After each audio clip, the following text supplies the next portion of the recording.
Chapter 1. The Descent of the System. May all who lay eyes on this book be free from the burdens of poverty.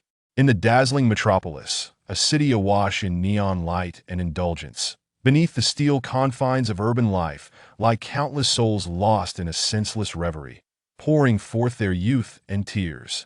Some huddle in corners, murmuring that this is hell, an abyss perpetually stretching beyond sight, while others, from lofty perches, declare it a paradise, where the ashes of the defeated nourish the victors. Beneath the dim glow of street lamps, damn this company and its bloody, incompetent leaders, Jiang Lang shouted to the heavens. The passers-by paused in shock, casting him bewildered glances and whispering amongst themselves. Where did this drunkard come from? When did this city stoop so low? Such a lack of civility. Let's get out of here, quickly, don't let ourselves be entangled with someone like him. Before long, the street lay deserted, save for Jiang Lang. He blinked in surprise, then let out a rueful chuckle, plopping down on the roadside. He took a couple of swigs from his beer, his gaze complex as he watched the inexorable flow of traffic. In the fourth year of university, he worked as a buyer for a local company. Although his salary was modest, there were clandestine benefits that more than compensated an unspoken understanding among colleagues. Jiang Lang had originally planned to toil for a few more years, hoping to purchase a home in this city by the age of 35, thus securing his identity as a true resident of the metropolis. However, not long ago, his former superior was suddenly reassigned, and it seemed his new boss was either lacking in judgment or simply set against Jiang Lang, frequently unleashing tirades at him in public. He suspected this animosity stemmed from an unfortunate encounter in the company garage, where he had stumbled upon his boss in a compromising situation with a busty intern who often flaunted her charms. He had even glimpsed the intern wearing a collar attached to a leash. Jiang Lang was taken aback. It was evident that city dwellers had a unique way of life. Alas, misfortune struck, and he was discovered. The aftermath was predictable under the new leadership. Jiang Lang found himself marginalized within the team. Daily life became increasingly unbearable, filled with trepidation and anxiety. Jiang Lang had contemplated making a prompt exit, believing in the saying that if one doesn't find a place for oneself, another will surely arise. Yet, he resided in a rural area, in a humble tile-roofed house, with the aged above him and no descendants to rely upon, devoid of wealth. He felt unable to entertain any rebellious thoughts. In his frustration, he sought solace at a nearby barbecue stand, ordering several dishes to accompany his drinks. Alone, he drank to the point of inebriation, even departing with a can of beer in hand. Suddenly, the shrill ring of his phone sliced through the night. Jiang Lang glanced at the screen. The words "debt collector" flashed ominously. After a moment's deliberation, he answered, holding the phone at a distance. As expected, the landlord's voice, as fierce as a lion's roar, resonated through the receiver. "Jiang, the rent is almost 2 weeks overdue. Hey, erase my final word. Pay up by tomorrow, or pack your things and be gone. Landlord, just one more week, you promise." His plea was cut short by the sound of a dial tone, indicating that she had hung up. "Ah," Jiang Lang sighed, staring at the phone screen in resignation, muttering, "It's just money. One day, it'll make a fortune." Shaking his head, he intended to rise and leave when another call interrupted. Glancing at the screen with irritation, he thought, "Is this never-ending? It's just a small debt." The next moment, a faint smile crept across his face. It wasn't the landlord, it was Zhang Xiaoman. To be precise, his girlfriend. In this vast city, she was his sole refuge. "Hello, Xiaoman, did you miss me?" he answered. "Jiang Lang. Let's break up," came her voice, cold and devoid of warmth. Jiang Lang was taken aback, as if struck by lightning. Desperately holding onto the phone, he exclaimed, "Why? What have I done wrong? Didn't we agree to build a life together in this city? Work hard? Please, don't make me laugh. Are you relying on your looks for that? I concede you're good-looking, otherwise I wouldn't have foolishly chosen you. But good looks don't fill your stomach. Can you buy me an LV bag? Get me Chanel perfume? Can you provide me with a home in this city? Don't blame me for being practical. What woman isn't in this day and age? I've already agreed to be with Wei Xiao as promised to get me the latest Chanel bag tomorrow. You can't offer me that, can you?" "That's it then, I'm hanging up." Jiang Lang could hardly process the words. "Wei Xiao? That bastard Wei Fuke? You know he's a scoundrel. Yet you still agree? Have you forgotten he made another woman pregnant 2 years ago, and didn't take responsibility? That scandal rocked the entire campus, and you dare leap into that fire pit? Zhang Lang, I warn you not to insult my boyfriend, came Zhang Xiaoman's sharp retort. As he was about to respond, a voice interrupted. Kid, have you forgotten how I crushed you into the ground? Wei Fuch's mocking tones slithered through the line. Zhang Lang's eyes reddened. Gritting his teeth, you scoundrel, Wei Fuch. Fool, I take pleasure in watching you pathetic losers seethe with anger. You're all bark and no bite. Let me be frank. We've booked a room at the Golden Tai Hotel tonight. A 5-star establishment. Y'all never taste even a single meal there in your lifetime. Know this? Only I can make her happy, understand? You're just a pitiful wretch. Wei Fuch continued with a sneer. His words stung like daggers, piercing Zhang Lang's heart, leaving him in a cloud of despair and anger. His right hand clenched tightly, then released, only to repeat the cycle. Huh! Zhang Lang took a deep breath, shaking his head in an attempt to regain clarity. His gaze turned cold, lips curling into a bittersweet smirk. Congratulations, Wei Fuch. I never imagined you could pick up my cast-offs. It seems you two truly are in love. Fuck you. Beep, beep, beep. Before Wei Fuch could finish, Zhang Lang hung up, the phone ringing incessantly, but he chose not to glance back. He could envision Wei Fuch's fury from the other end of the line. Ha! Shaking his head, Zhang Lang chuckled to himself. After lighting a cigarette and placing it between his lips, he stared ahead, enveloped in silence. He wasn't a smoker, it was merely a habit picked up during his purchasing days, often keeping a pack in his pocket, sharing a stick when checking shipments. Yet now, he felt an inexplicable desire to smoke, for no discernible reason other than the simple urge to take a puff. Does smoking harm the lungs, yet soothe the heart? He pondered, watching the tendrils of smoke dance before him. A bittersweet expression crossed his face as a peculiar thought flickered in his mind. Faced with dual setbacks in love and at work, to claim he wasn't disheartened would be pure bravado. Money, I've decided to battle it out with you for life. I refuse to be a sycophant any longer. He'll be a scoundrel, a playboy, conquering 100 women. Damn it, Zhang Lang muttered under his breath. Ding! Detecting a change in host's mindset, completely bidding farewell to the past, activation conditions met. The supreme system of abundance is loading. Before Zhang Lang materialized a faint blue panel before him, which displayed a progress bar initially at 1%, but swiftly skyrocketing to 100. Ding! The supreme system of abundance has been activated. This system allows daily sign-ins and will periodically issue tasks. Completing them will yield special rewards. Ding! You have an opportunity to sign in. Would you like to proceed? What the hell? Unaware that the cigarette had slipped from his grasp, Zhang Lang stood frozen, staring blankly at the faint blue panel, utterly astonished. As an avid reader of web novels, he was well acquainted with such systems. Zhang Lang's heart raced with excitement. Sign in. Ding! Sign-in successful. Daily reward of 1 billion. Chapter 2. The slap in the face. The mobile phone emitted a soft buzzing vibration. Your savings account ending in 1111 has received a deposit of 100 million.00 RMB, with a current balance of 100,000,360.00 RMB. Construction Bank. Zhang Lang rubbed his eyes in disbelief. Truly a modest goal. Ding. A new task has been issued. Please complete it promptly. Dress to impress. As a wealthy individual, how could one not possess a single decent outfit? It is time to embark on your shopping spree. Conditions. 1. Expenditure must not be less than 50 million. 2. Limited to men's clothing only. 3. TOB completed within 2 hours. Reward. A building in the prestigious Thompson Riviera. Zhang Lang's eyes gleamed with interest. Thompson Riviera? That name is familiar to anyone who has followed real estate.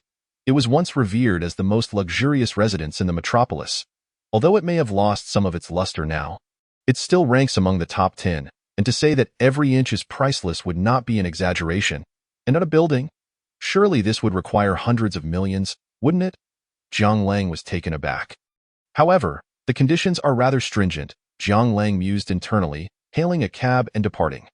Bagua Impression City is situated in the heart of the metropolis, spanning an impressive 340,000 square meters, housing over 400 renowned brands, and offering a plethora of dining and large entertainment experiences. It is the largest purely commercial shopping center in the city. This was Zhang Lang's target. 50 million is no trivial sum, And with such numerous conditions, only a supersized mall could meet the system's requirements in a short time. In the clothing section, Miss, you truly have an eye for fashion. This bag is indeed a classic from our Chanel 255 collection, featuring an innovative chain strap, a dual flap design, and the signature quilted pattern, which complements your elegance beautifully. Zhang Xiaoman clung to Wei Fuch's arm, reveling in the saleswoman's flattery, unable to suppress her smile. Darling, let's go with this one. Zhang Xiaoman cooed sweetly at Wei Fuch. With a grand gesture, Wei Fuch proclaimed, "All right, this one it is, put it on the card."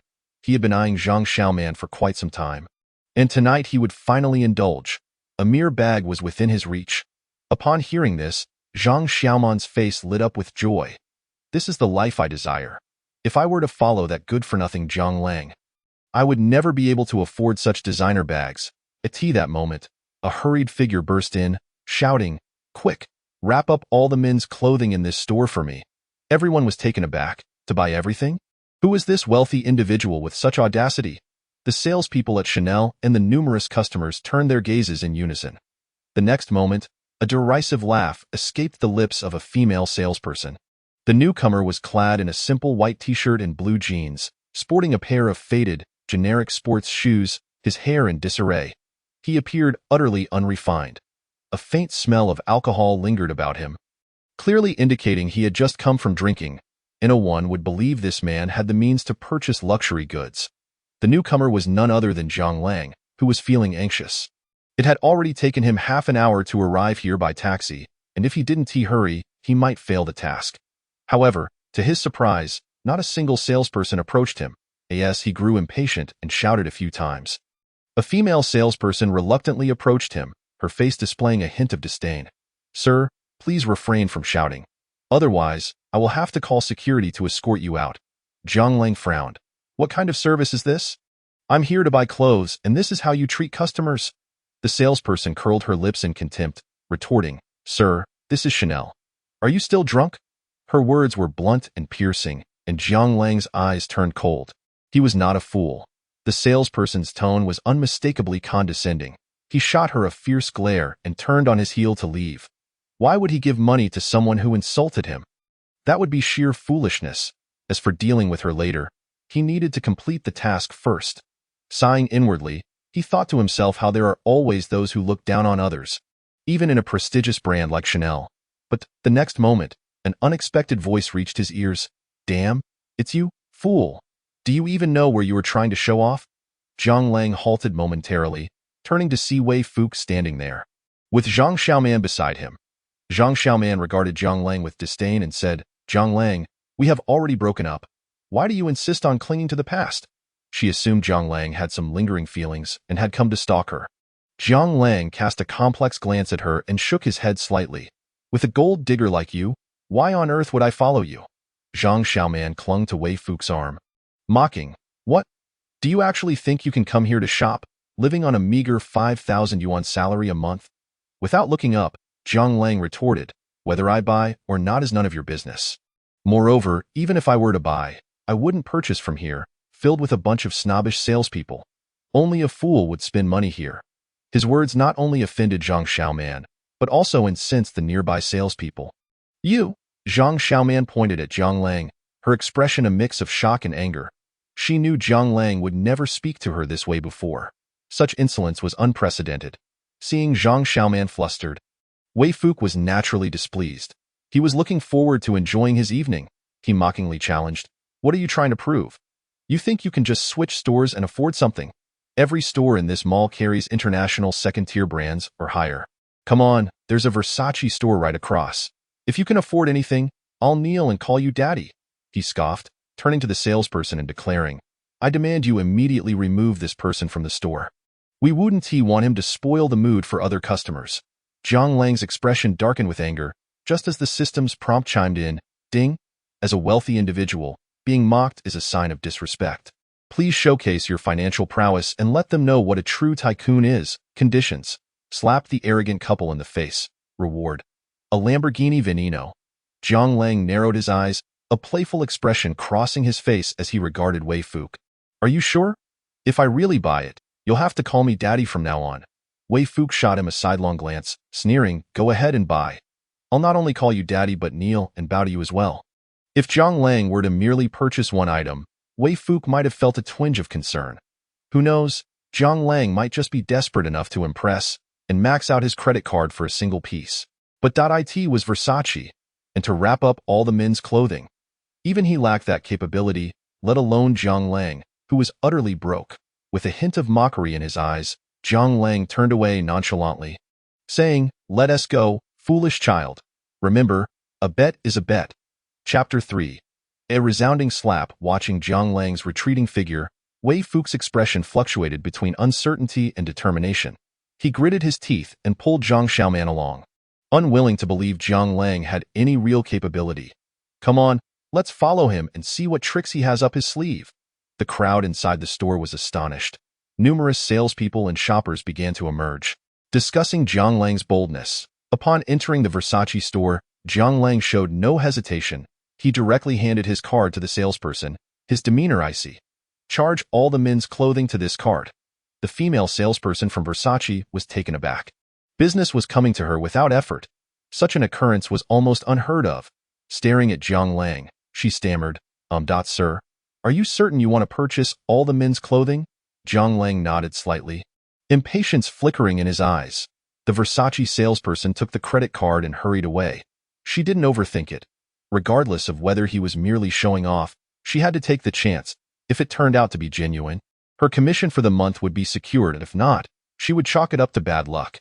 After all, the loss wasn't significant. In an instant, the atmosphere in the store and outside became exceptionally quiet. Some were preparing to witness a spectacle, while others eyed Zhang Lang with curiosity. Their thoughts varied. In any case, countless pairs of eyes scrutinized the seemingly ordinary man, who still bore a hint of alcohol on his breath. Before long, a piercing announcement echoed throughout the Versace store. "Transaction successful, amount credited, 2,150,000.00 RMB. Damn. This man is truly a tycoon.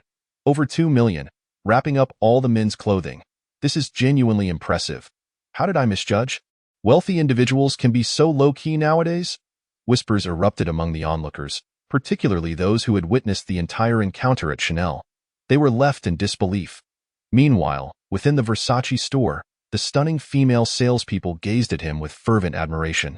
To walk in and buy out the entire store's inventory was nothing short of extravagance, especially considering that Zhang Lang is quite the handsome individual, standing at an impressive height of 185 meters, with striking eyebrows and bright eyes. It is no wonder that he managed to captivate Zhang Xiaoman, the belle of the class, who pursued him fervently back in the day. Now, with the added allure of wealth, he has become even more enchanting. "Impossible. How could you possibly have so much money?" Wei Fuke exclaimed in utter disbelief, staring at him incredulously. It is essential to note that Wei Fuke, with his short and portly stature, marred by a face dotted with acne scars, had only his family's modest wealth as an advantage. Otherwise, Zhang Xiaoman, the typical green tea girl, would not have shown any interest in him. Now that he has lost even that meager advantage, he fears he will never be able to hold his head high in front of Zhang Lang again. "What does my wealth have to do with you?" Zhang Lang scoffed, then regarded him with a hint of amusement. "But you, on the other hand, should fulfill your promise." A flicker of indignation crossed Wei Fuke's face, and he forced a dry laugh, managing a strained smile. "Come on, we're classmates. I was just joking earlier. I'll take my leave now." He wasn't foolish enough to stay and humiliate himself further. As for bowing and calling him daddy, that was utterly out of the question. If his father found out, he would be severely punished with that. He grabbed Zhang Xiaoman and attempted to flee. Why so anxious? Upon lifting his gaze, he was instantly filled with rage. There stood Zhang Xiaoman, gazing at Zhang Lang with affectionate eyes, slowly speaking, "Zhang Lang, let us reconcile." She believed Zhang Lang was behaving this way to win her back, oblivious to the fact that he had suddenly become wealthy. Now that she thought about it, Zhang Lang was not only handsome but also affluent and willing to treat her well, truly a rare gem of a man. One not to be overlooked. Zhang Lang was taken aback, staring at Zhang Xiaoman in disbelief, astonished that such a brazen woman still existed in this day and age. Unable to resist mocking her, he retorted, "Do you honestly believe that is possible? Why not? Don't you still love me? Otherwise, why would you be here?" Zhang Xiaoman replied, her eyes brimming with tears, her confusion evident. Fool! Jiang Lang rubbed his forehead. Feeling somewhat exasperated, beside them, Wei Fokai, now enraged, stepped forward and slapped Zhang Xiaoman across the face, growling, "You filthy bitch! I haven't even left yet, and you're already throwing yourself at him?" Zhang Xiaoman covered her face, staring at Wei Fokai in disbelief. "You dare hit me?" Her voice trembled. Having always been protected by Jiang Lang, she never imagined a man would dare to strike a woman. "I'm hitting you." "You filthy bitch," Wei Fokai spat, his temper flaring as a wealthy second-generation individual. He showed no regard for who she was. Zhang Xiaoman wept pitifully, calling out for Jiang Lang, desperately pleading for him to intervene. Regret washed over her. She had never anticipated that Wei Fokai would resort to violence so readily, showing no mercy whatsoever. Remembering the days when Jiang Lang had cherished her, she sobbed even more bitterly. However, no matter how fiercely Wei Fokai struck her or how heart-wrenchingly she cried, Jiang Lang exhibited not a shred of interest in stopping the altercation. He remained cold and detached, watching the scene unfold with a hint of derision. As if it were merely a farcical performance, T was and T, until the onlookers could no longer bear to watch that they forcibly separated the two, prompting Jiang Lang to address Wei Fokai with an insincere smile. "Is the performance over? If so, it's time for you to bow and call me daddy." Wei Fokai shot a furious glare at Jiang Lang, his voice dripping with venom as he warned, "Don't think you're so impressive just because you have a little money. My father is the school's director. Do you believe I can't make you fail your studies?" Unexpectedly, Jiang Lang felt a peculiar sensation surge within him. He never imagined he would one day be told that wealth was insignificant. He raised an eyebrow, regarding Wei Fokai with a hint of disdain. "You think I care? Of course, I don't. Hurry up, stop dawdling, and let us settle this bet." He dismissed the notion of academic credentials as merely a stepping stone for ordinary people. With a system in place, what was there to fear? He could simply purchase a diploma for 5 million or even 50 million, or if necessary, 5 billion. If he couldn't acquire it domestically, he could always look abroad. There were plenty of overseas programs available, and with a simple change of appearance, he could return as a highly qualified individual. He refused to believe that there was anything in this world that could not be bought with money. If one couldn't obtain something, it merely indicated a lack of funds. With sufficient wealth, even a Harvard diploma could be procured. "You?" Wei Fokai jabbed a finger at Jiang Lang, letting out a derisive huff before turning to leave. He would never dare to shout. Did he not care for his own dignity? As for settling the bet, that was insignificant. Jiang Lang's eyes narrowed. He had known from the start that even if Wei Fokai won the bet, he would never take it seriously. Yet he would not allow him to walk away unchallenged. He stepped forward, raising his foot and delivering a forceful kick to Wei Fokai's backside, sending him crashing to the ground. "Ouch!" Wei Fokai yelped in pain, clutching his rear and glaring at Jiang Lang in fury. "You've gone too far. I'm excessive? You don't understand the rules of gambling." Jiang Lang seized Wei Fokai by the hair and slammed his head onto the ground with a resounding thud, his eyes glinting with cold fury. The memories of being bullied by Wei Fokai and his gang flooded back, being cornered in the restroom, humiliated in public, all because he came from a rural background and felt powerless to retaliate. Being cast aside by someone who didn't love him was inconsequential. However, the scars of schoolyard bullying could last a lifetime. Fueled by both old and new grievances, he raised a free hand and struck Wei Fokai's face with a resounding slap. The sound echoed as Wei Fokai howled in agony. He struggled against Jiang Lang, but having been pampered all his life, he was no match for Jiang Lang, who had grown up working the fields. Tears streamed down his face as he fought in vain to escape. "I was wrong. Jiang. No, Daddy, I was truly wrong. Please go easy on me." Chapter 4. The bewildered crowd. It was only when Jiang Lang was forcibly pulled away by the crowd that he finally calmed down. Looking at Wei Fokai, who lay sprawled on the ground like a defeated dog, he felt a rush of satisfaction at having avenged himself. "Get lost?" Jiang Lang waved his hand dismissively, coldly scoffing. "You. Wait for me." Wei Fokai struggled to rise, casting a resentful glance at Jiang Lang, his lips pale and trembling with rage. He had never been subjected to such humiliation in his life, and the desire to end it all surged within him. "Oh, still not satisfied?" Jiang Lang raised an eyebrow, balling his fists as if ready to pounce. Wei Fokai, terrified, turned and fled, but not before threatening, "You wait.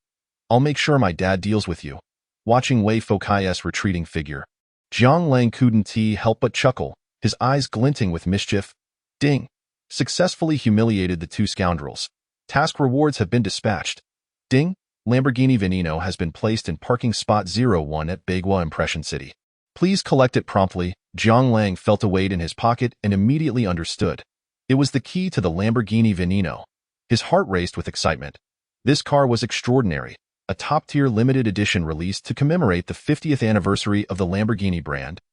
With only 14 units produced globally, 5 hardtop versions and 9 convertible versions. In the domestic market, even the second-hand models were valued at over 100 million, with demand far exceeding supply. Just then, the sales representative who had assisted Zhang Lang earlier approached, flushed and breathless. "Sir, your card." She held the bank card in both hands, bowing her head respectfully, her eyes wide with astonishment. She had just checked, and the card held over 100 million in balance, an amount beyond comprehension.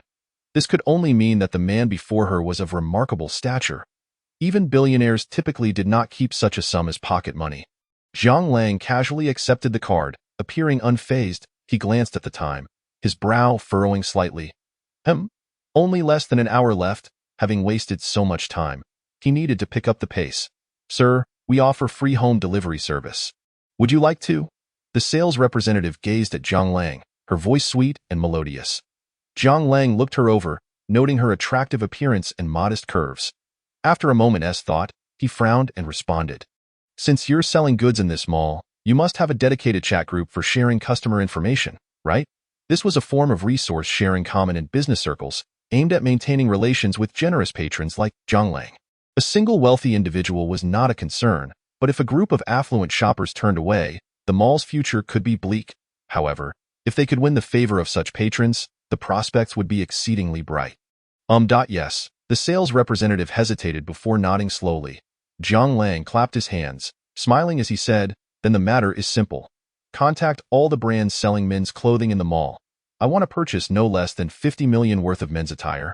First come, first served." Pausing for effect, he turned to the Chanel sales representatives loitering outside Versace, speaking with a mocking tone. "But as for Chanel, never mind. They wouldn't look twice at my meager funds." Upon hearing this, the Chanel sales representatives turned crimson, exchanging awkward glances before hastily retreating. "What?" The female sales associate at the Versace store gazed at Zhang Lang in astonishment, her voice trembling. She had initially thought that purchasing all the men's clothing from the Versace store was already quite extravagant. Yet she had still underestimated the whims of the wealthy. 50 million. That amount could buy a villa. Why squander it all on clothing? Changing outfits daily wouldn't allow one to wear them all in a year. Before long, the entire mall was in an uproar. The sound of high heels clicking on the marble floor was crisp and melodious, complemented by black stockings and short skirts, exuding an alluring charm of uniformed seduction. Countless female sales associates emerged from their own brand stores, laden with shopping bags, making a beeline for Versace. Standing at the entrance, Zhang Lang swiped his card with unyielding momentum. No pause in his extravagant spree. Card approved. A staggering 2,486,000 yuan deposited. Card approved. Another 4,261,200.00 yuan. Card approved. High-end garments were carelessly discarded on the ground, resembling heaps of refuse, cluttering the entrance. Bystanders stood aghast, their legs seemingly weighted with lead, rooted in place. Jaws dropped in disbelief. Phones were hastily drawn to capture the spectacle. Goodness! Where did this affluent spender come from? Armani, LV, Gucci. All luxury brands. The audacity to buy and then discard. In that moment, a news headline swiftly ascended to trending status. Impression City of the North, a wealthy tycoon appears. Heavens! Why are so many luxury items casually discarded on the streets? As night falls, what insane act has this man committed to draw such a crowd? Midnight scream. Why is the public in a collective frenzy? Amidst all the external commotion, Zhang Lang remained oblivious, his focus fixated on the task progress chart in his mind. 8 million, 15 million, 20 million, 40 million. 50 million. Success. Ding. Task completed. Rewards dispatched. Relevant documents stored in the system space. Nice. Zhang Lang clenched his fist, exhilaration surging within him. From a young age, he understood one vital truth. Only that which one possesses is truly theirs. Even if the system were to vanish in the future, with this mansion in Tangchenipine, he could live a carefree life as a landlord. At that moment, the onlookers collectively gasped. $50 million. This is utterly insane. This person must be a fool. With such wealth, what need is there to squander it? Jealousy flickered in the eyes of some men as they regarded Zhang Lang. Surely, he is a spendthrift.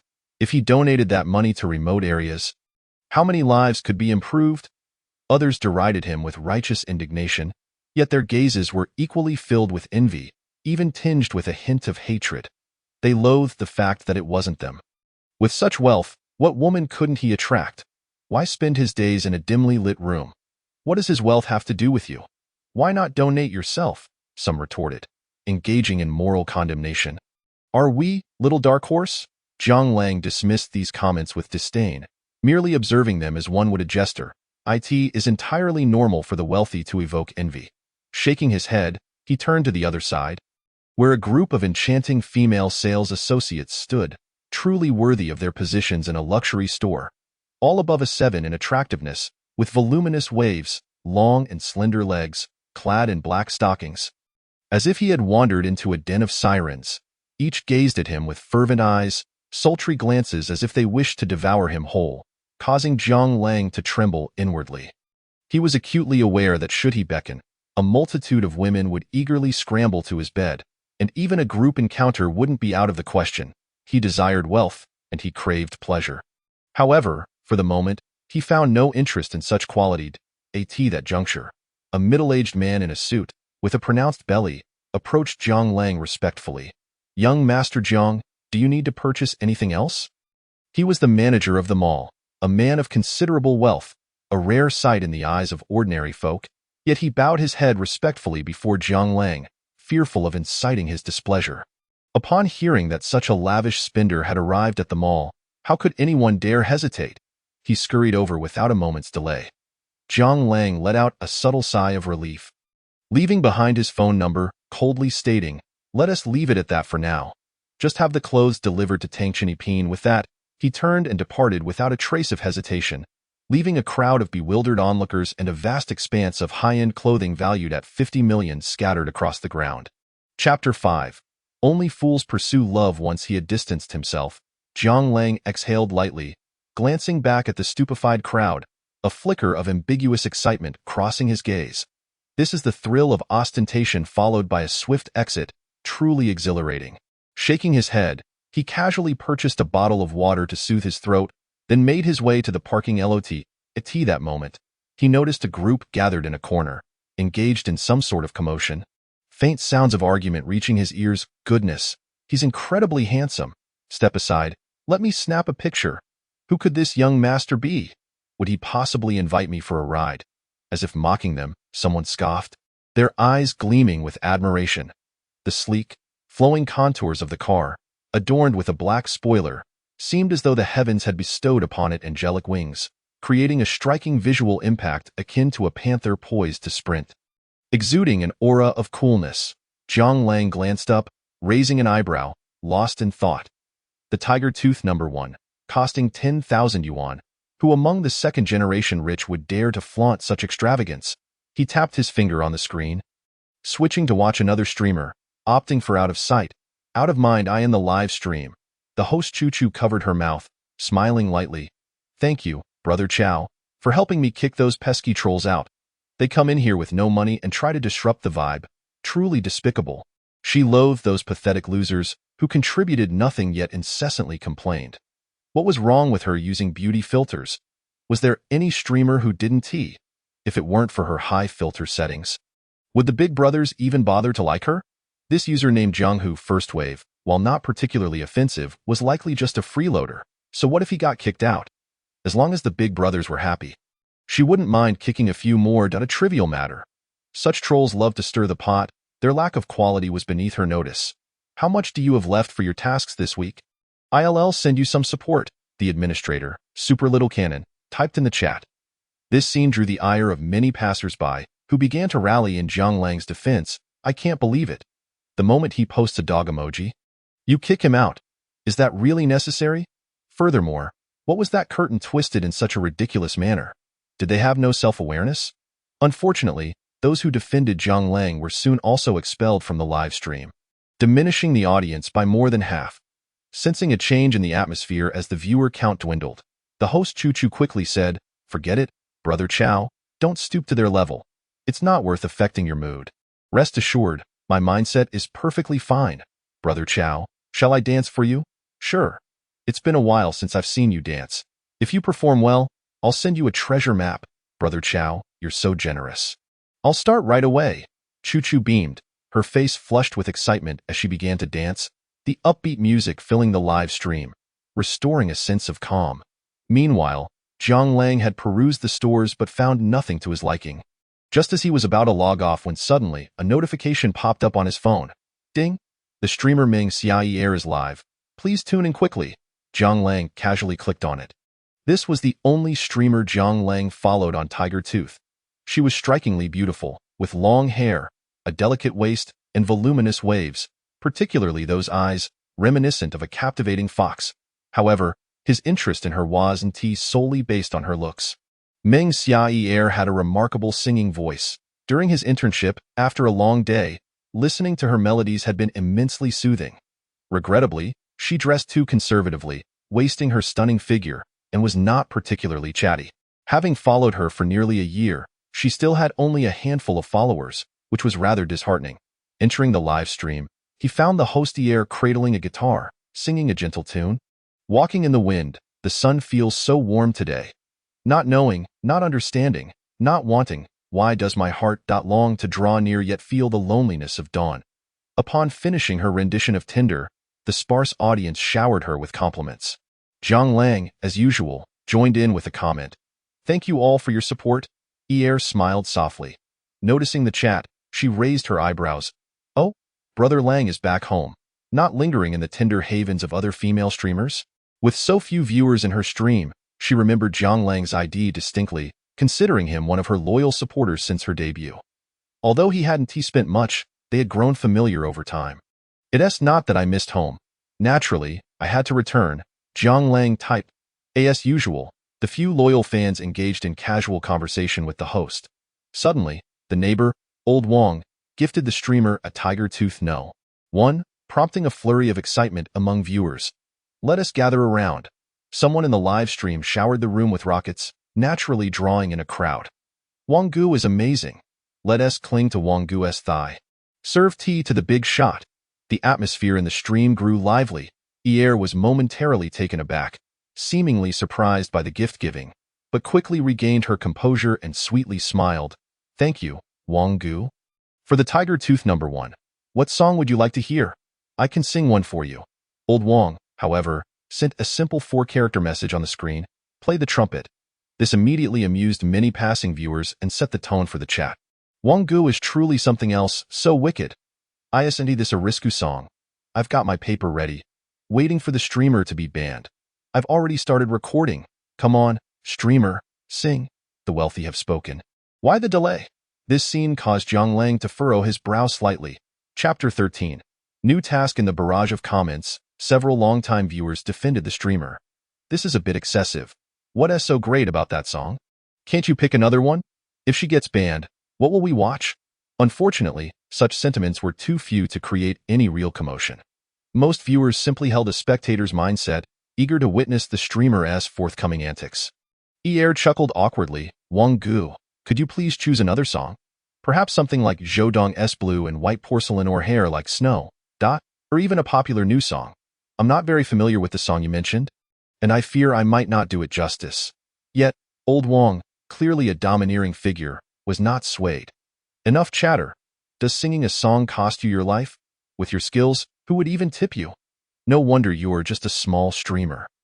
Many others joined in, shifting with the tide. "Isn't it disrespectful to ignore the big guy's request? Do you want to ruin your career? These days, streamers expect to receive gifts without putting in the effort." "I am laughing," garbage streamer reported. In an instant, the chat was flooded with unfriendly remarks. Seeing this, Air felt distressed. Singing could lead to her being banned, but not singing would seem ungrateful after such generous contributions.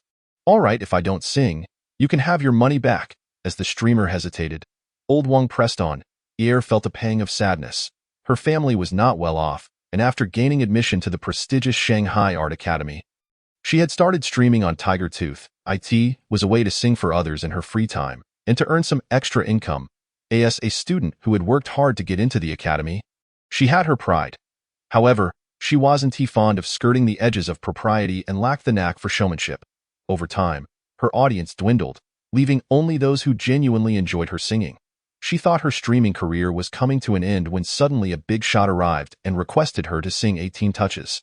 This song had led to bans for other female streamers after its performance. Gritting her teeth, she took a deep breath and addressed the chat. Here's the deal, Wanggu. If you're not satisfied, I can refund my share of the Platform S cut, but I can't do anything about the Platform S portion. Not acceptable. Either you refund the entire amount or you sing, Old Wang insisted. Relentless, Jiang Lang's brow furrowed even tighter. He had merely wanted to enjoy a live stream and a song, yet it had devolved into this. After a moment of contemplation, he typed, "Isn't it just a tiger tooth no? One? What are you pretending to be?" Seeing a low-level account challenge him, Old Wang burst into laughter. "Who the hell are you? A broke loser with a level 1 account dares to act tough? Do you think you're a hero saving the damsel in distress? What? Calling me a broke loser? Do you believe I wouldn't throw money at you?" Jiang Lang scoffed, typing, "It's just $1,000. I wouldn't take it even if you offered it. And you still have the nerve to ask for a refund?" Old Wang was enraged, mocking, "If you're so capable, why don't you give something? Just a freeloader. I bet you can't even afford a dime. Just here to yap online." Seeing the two at odds, felt anxious. As a loyal fan, she had grown to consider Jiang Lang a friend, even though he had never tipped her a dime. She suspected he might be in a similar financial situation as hers. After hesitating, she interjected, "Please, don't argue. I can sing the song if it pleases you." Old Wang continued to bombard the chat with insults. "Shut up. Just because you're the streamer doesn't mean you can interrupt my conversation. You think you're someone important?" He then shifted his vitriol towards Jiang Lang. "You think you're tough? All you can do is talk big. Why don't you go home and suck your thumb?" Jiang Lang's eyes widened in fury, ready to retaliate with words, when a sudden system alert echoed in his mind. Ding! A wealthy patron must not be insulted. Detection of host being ridiculed. A special reward of 50 million has been granted as a tip. Ding! A new task has been issued. Please complete it promptly. Conditions. 1. Slap Old Wang's face. 2. Tip 50 million on DivineTycoon's and achieve fame in one battle. 3. Time limit. 1 day. Reward. 63 equity in DivineTycoon's. Jiang Lang chuckled. He had initially planned to tip around 100,000 as a gesture to support Ear, especially since he had enjoyed her singing for nearly a year. It was only right to lend a hand now that he was financially capable. Just $1,000. That wouldn't even cover my breakfast. After sending his message, Jiang Lang launched his attack. User Jiang Hu D Lang gifted streamer a treasure map 1. Come and watch. User Jiang Hu D Lang gifted streamer a treasure map 10. Come and watch. User Jiang Hu D Lang gifted streamer a treasure map 100. Come and watch. User Jiang Hu D Lang gifted streamer a treasure map. On DivineTycoon's, each treasure map costs 5 million gold beans, equivalent to 5,000 yuan. Jiang Lang tipped 200 at once, amounting to 1 million Chinese yuan. Spectacular effects filled the live stream, attracting countless visitors. In an instant, ERS live stream soared into the Platform's top 10 rankings. The onlookers, initially stunned, were utterly dumbfounded. They had presumed a low-level account was merely posturing, yet here was a true big shot. 1 million! To tip so generously was astonishing. Old Wang had already tucked his tail and slipped out of the live stream by the time Jiang Lang reached the 10,000 mark. Confronting a genuine big shot was a losing battle. His measly 1,000 couldn't even compare to the other's pocket change. Staying would only lead to humiliation. Incredible. What an eye-opener, encountering a wild tycoon. That fellow, Old Wang, must have been shocked beyond belief. He had underestimated his opponent, thinking him a fool, only to discover he was the real deal. Kneeling before the big shot. Does the big shot need any trinkets? I can provide. What can you even offer? Big shot. I have an 18-year-old sister who is quite capable. Capable? Just how capable? Meanwhile, Ear was so overwhelmed with excitement that she could hardly find her words. Repeatedly bowing in gratitude, "Thank you, Lang Gu, for the treasure map. Languo is magnificent. Languo is impressive. The chat erupted with endless 666,666 messages, creating a lively atmosphere. Languo, what would you like to hear? I'll sing it for you right now. Eir smiled, covering her mouth shyly. Jiang Lang's eyes twinkled mischievously. Chapter 14. The showdown. A big shot is indeed a big shot. Whatever the streamer wishes to sing will be performed. That's right, 1 million. I could sing until dawn. Money is wonderful. I want to hear Checkin, you too beautiful. Little Black, get lost. Have pity on my brother. Doge emoji. You have no idea how hard my brother works. Doge emoji, let us go with Conquer. Jiang Lang typed in the chat. The live stream fell silent for a moment before erupting in 666th. Haha. Languo is quite the character. Without 18 touches, Conquer will do. Right? Streamer, hurry up and sing. I can't wait to record. Eir shot him a sidelong glance, internally cursing him for being mischievous.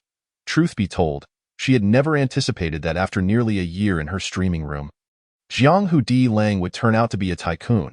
It was utterly beyond her expectations. Fortunately, she had never underestimated him, always treating her loyal fans as friends, or else this benefactor wouldn't have come to her aid. Clearing her throat, she began to sing, her heavenly voice resonating through the stream.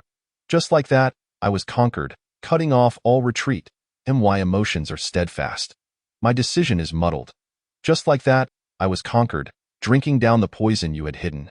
As the song concluded, countless visitors drawn in by the treasure maps turned their attention. Wow! The young lady is quite impressive. Initially, they had come to witness the tycoon but unexpectedly discovered a treasure of a streamer.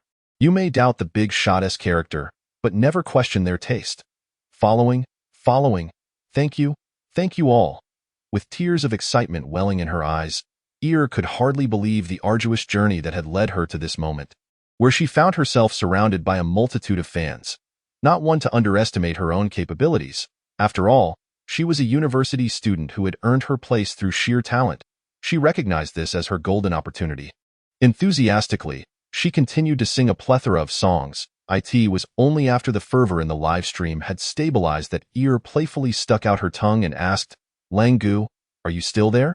IVE sent you a private message. Don't forget to add me. Streamer, don't add him. Add me instead. I'm the good one. Oh no, the streamer is about to fall in love. This streamer is so confused. No matter the hardships, one mustn't be pitiful. Jiang Lang chuckled as he switched to the back end, where he was met with an overwhelming number of private messages.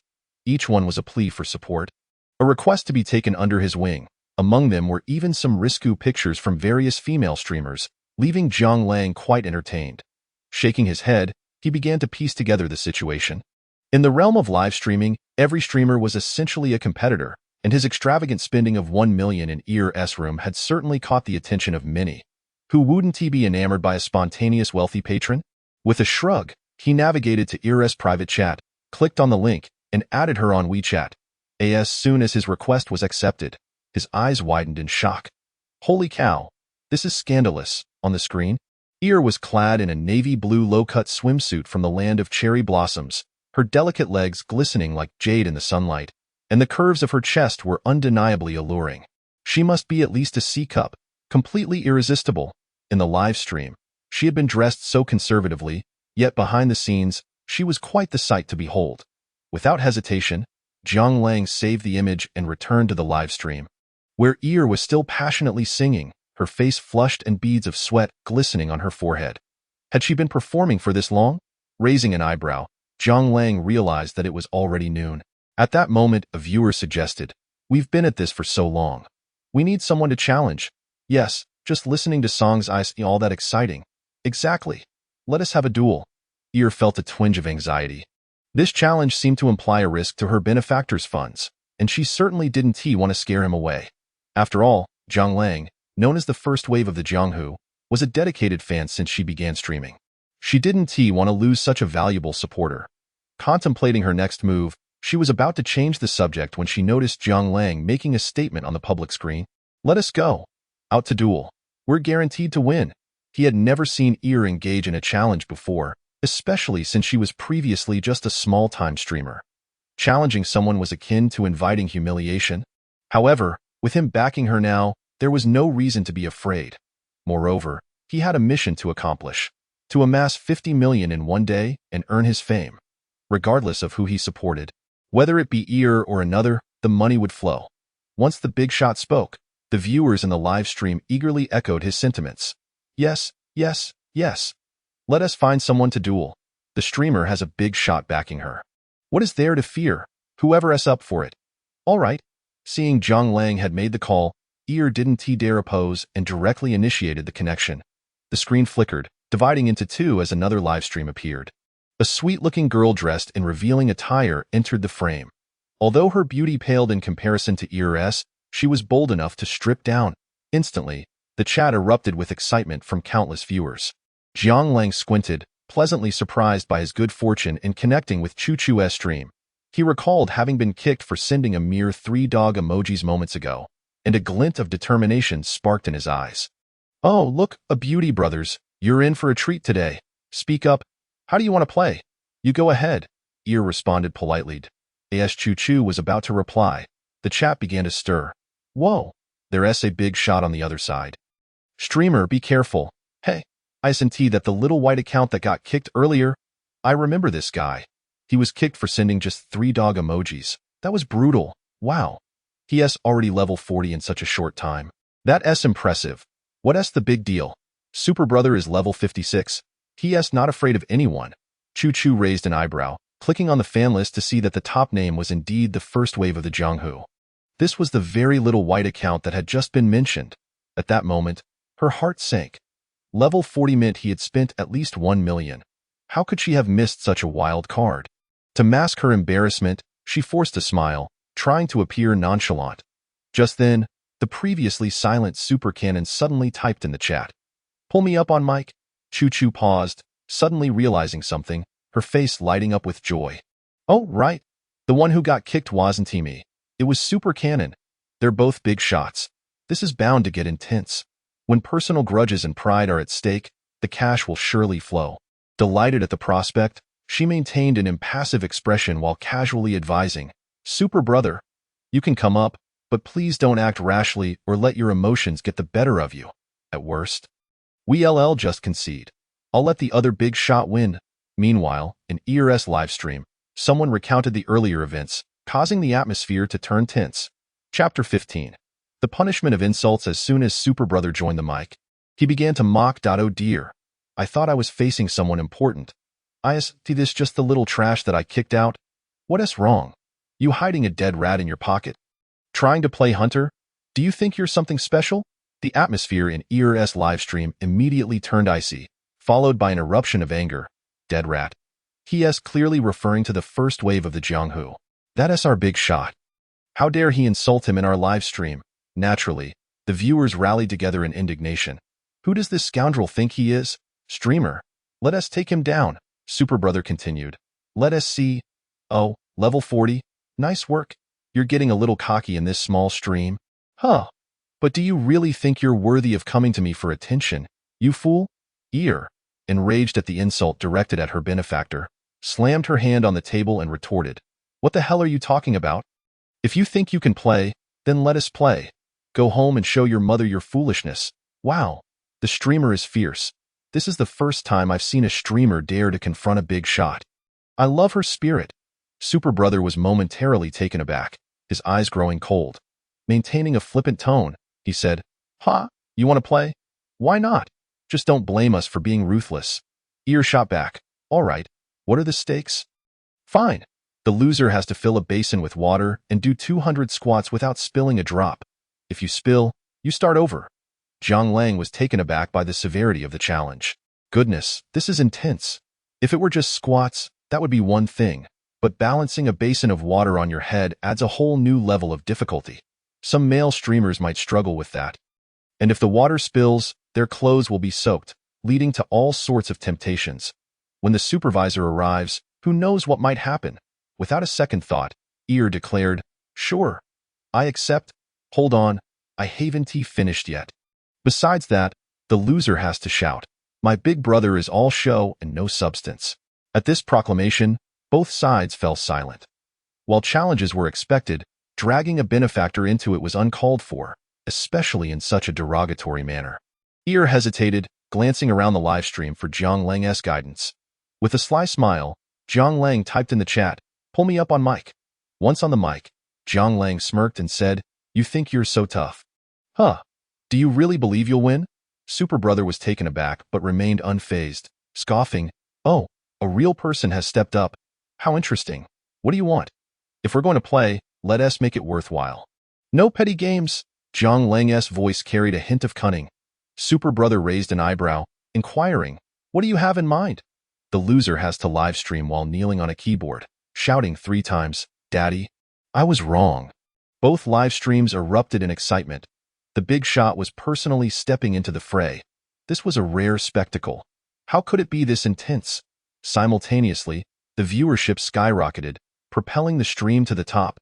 Countless onlookers, wealthy patrons, and streamers flocked to witness the showdown. Who is this newcomer?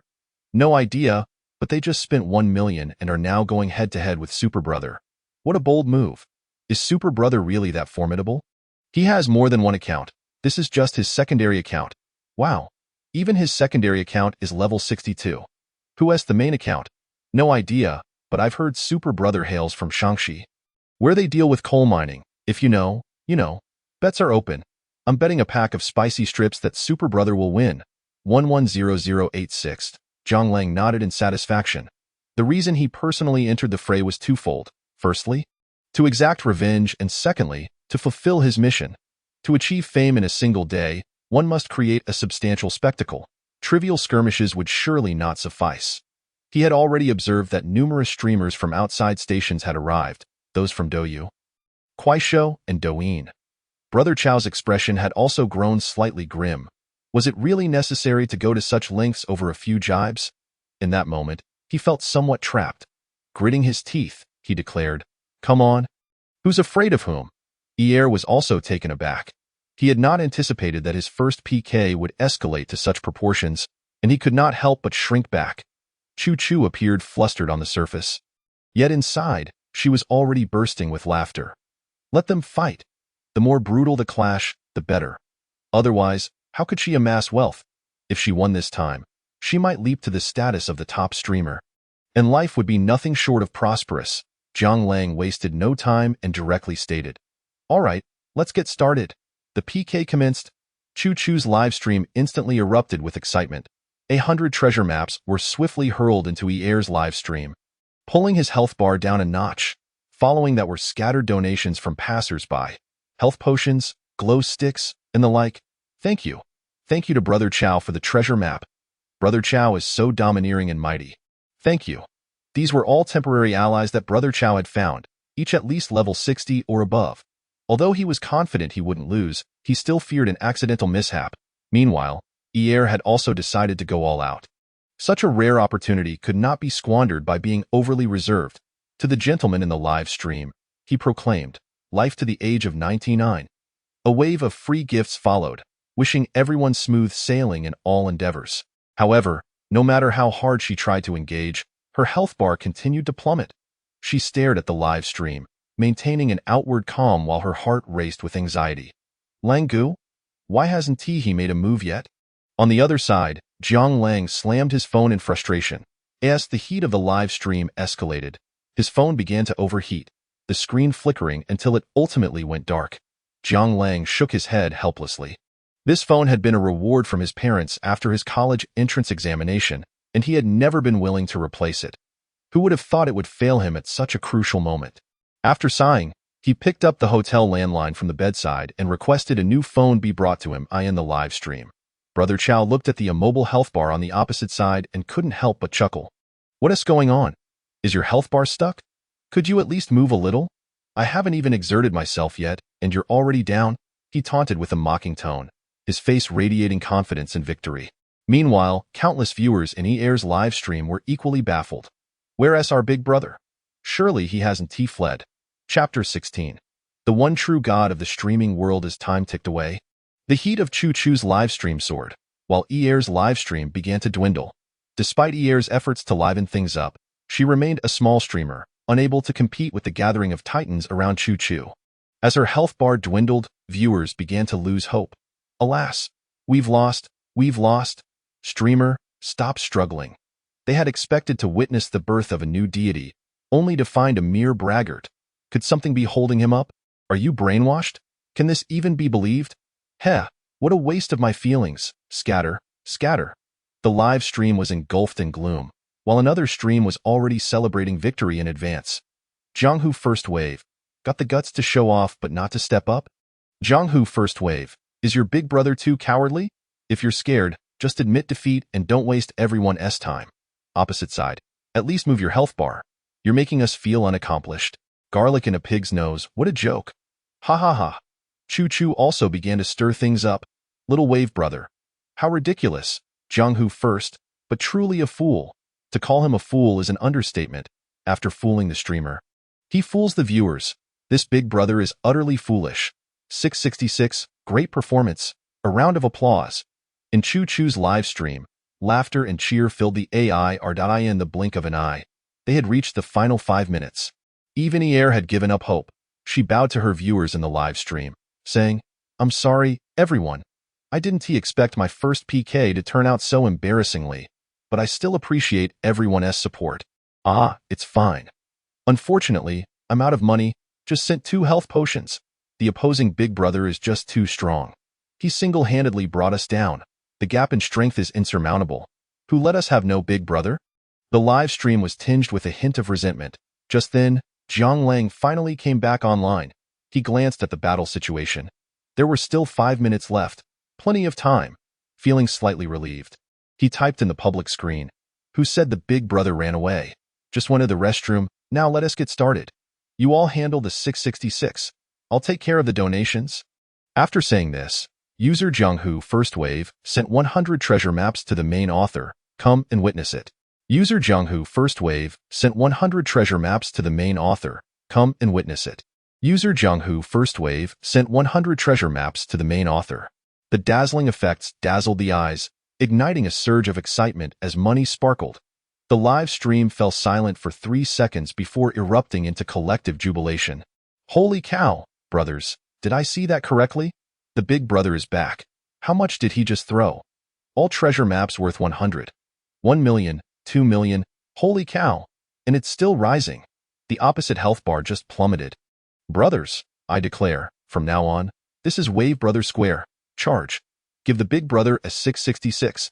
666. The screen was flooded with 666, and the heat of the live stream soared to the top of the platform. Meanwhile, countless viewers in Choo Choo's live stream were left dumbfounded. They only saw the health bar plummet to the ground in an instant. Choo Choo panicked and shouted into the microphone. What the heck?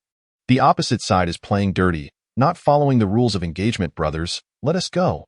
Don't let them succeed. Brother Chow was also taken aback. He had been keeping an eye on the live stream and hadn't anticipated such a sudden turnaround.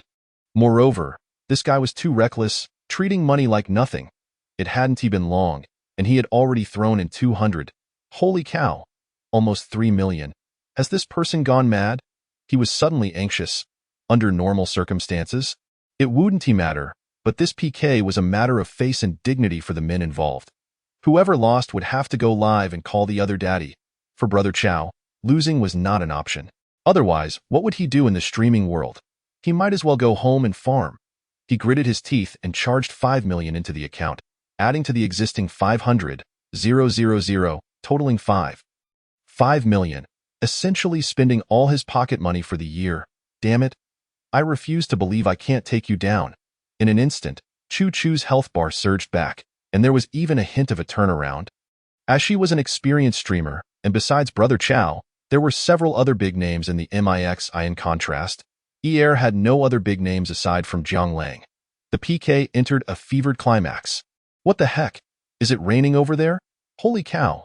So fierce. It's come back in an instant. Big brother, go. Don't give them a chance to turn the tables. Jiang Lang wore a playful smirk. Thinking of turning things around? Dream on. He had 50 million in his account. Who could compete with that? Even if Xiaowang showed up, it wouldn't matter. He lit a cigarette, placing it between his lips, watching the swirling smoke before him. His gaze somewhat dazed. Indeed. Huazi was a delight to smoke. In the past, He could never have afforded such luxurious cigarettes with that wretched Zhang Xiao man. With a cold sneer, he typed on the public screen. Raining? Let me show you what real rain looks like. A torrential downpour, flooding Brother Chow. User Jianghu First Wave sent 100 treasure maps to the streamer. Come and witness it. User Jianghu First Wave sent 100 treasure maps to the streamer. Come and witness it. User Jianghu First Wave sent 100 treasure maps to the streamer. This time, Zhang Lang showed no signs of stopping, barely even taking the time to notice the reactions in the live stream. With one hand holding the cigarette and the other rapidly sending treasure maps, he didn't pause for a moment. Jianghu First Wave was sending treasure maps in E-Air's live stream. Jianghu First Wave was sending treasure maps in E-Air's live stream. This phrase flashed repeatedly across the entire Tiger Tooth platform. Those who were aware and those who were not were left astonished. Holy cow! Who is this person? So fierce. It's been just a few minutes, and he is still sending, truly treating money like nothing. Who knows what is going on? Come on, brothers, let us go watch the excitement. Meanwhile, among both live streams, countless viewers fell silent. Everyone stared at the continuously flashing effects, their minds occupied with a singular thought. Who is this esteemed figure, really?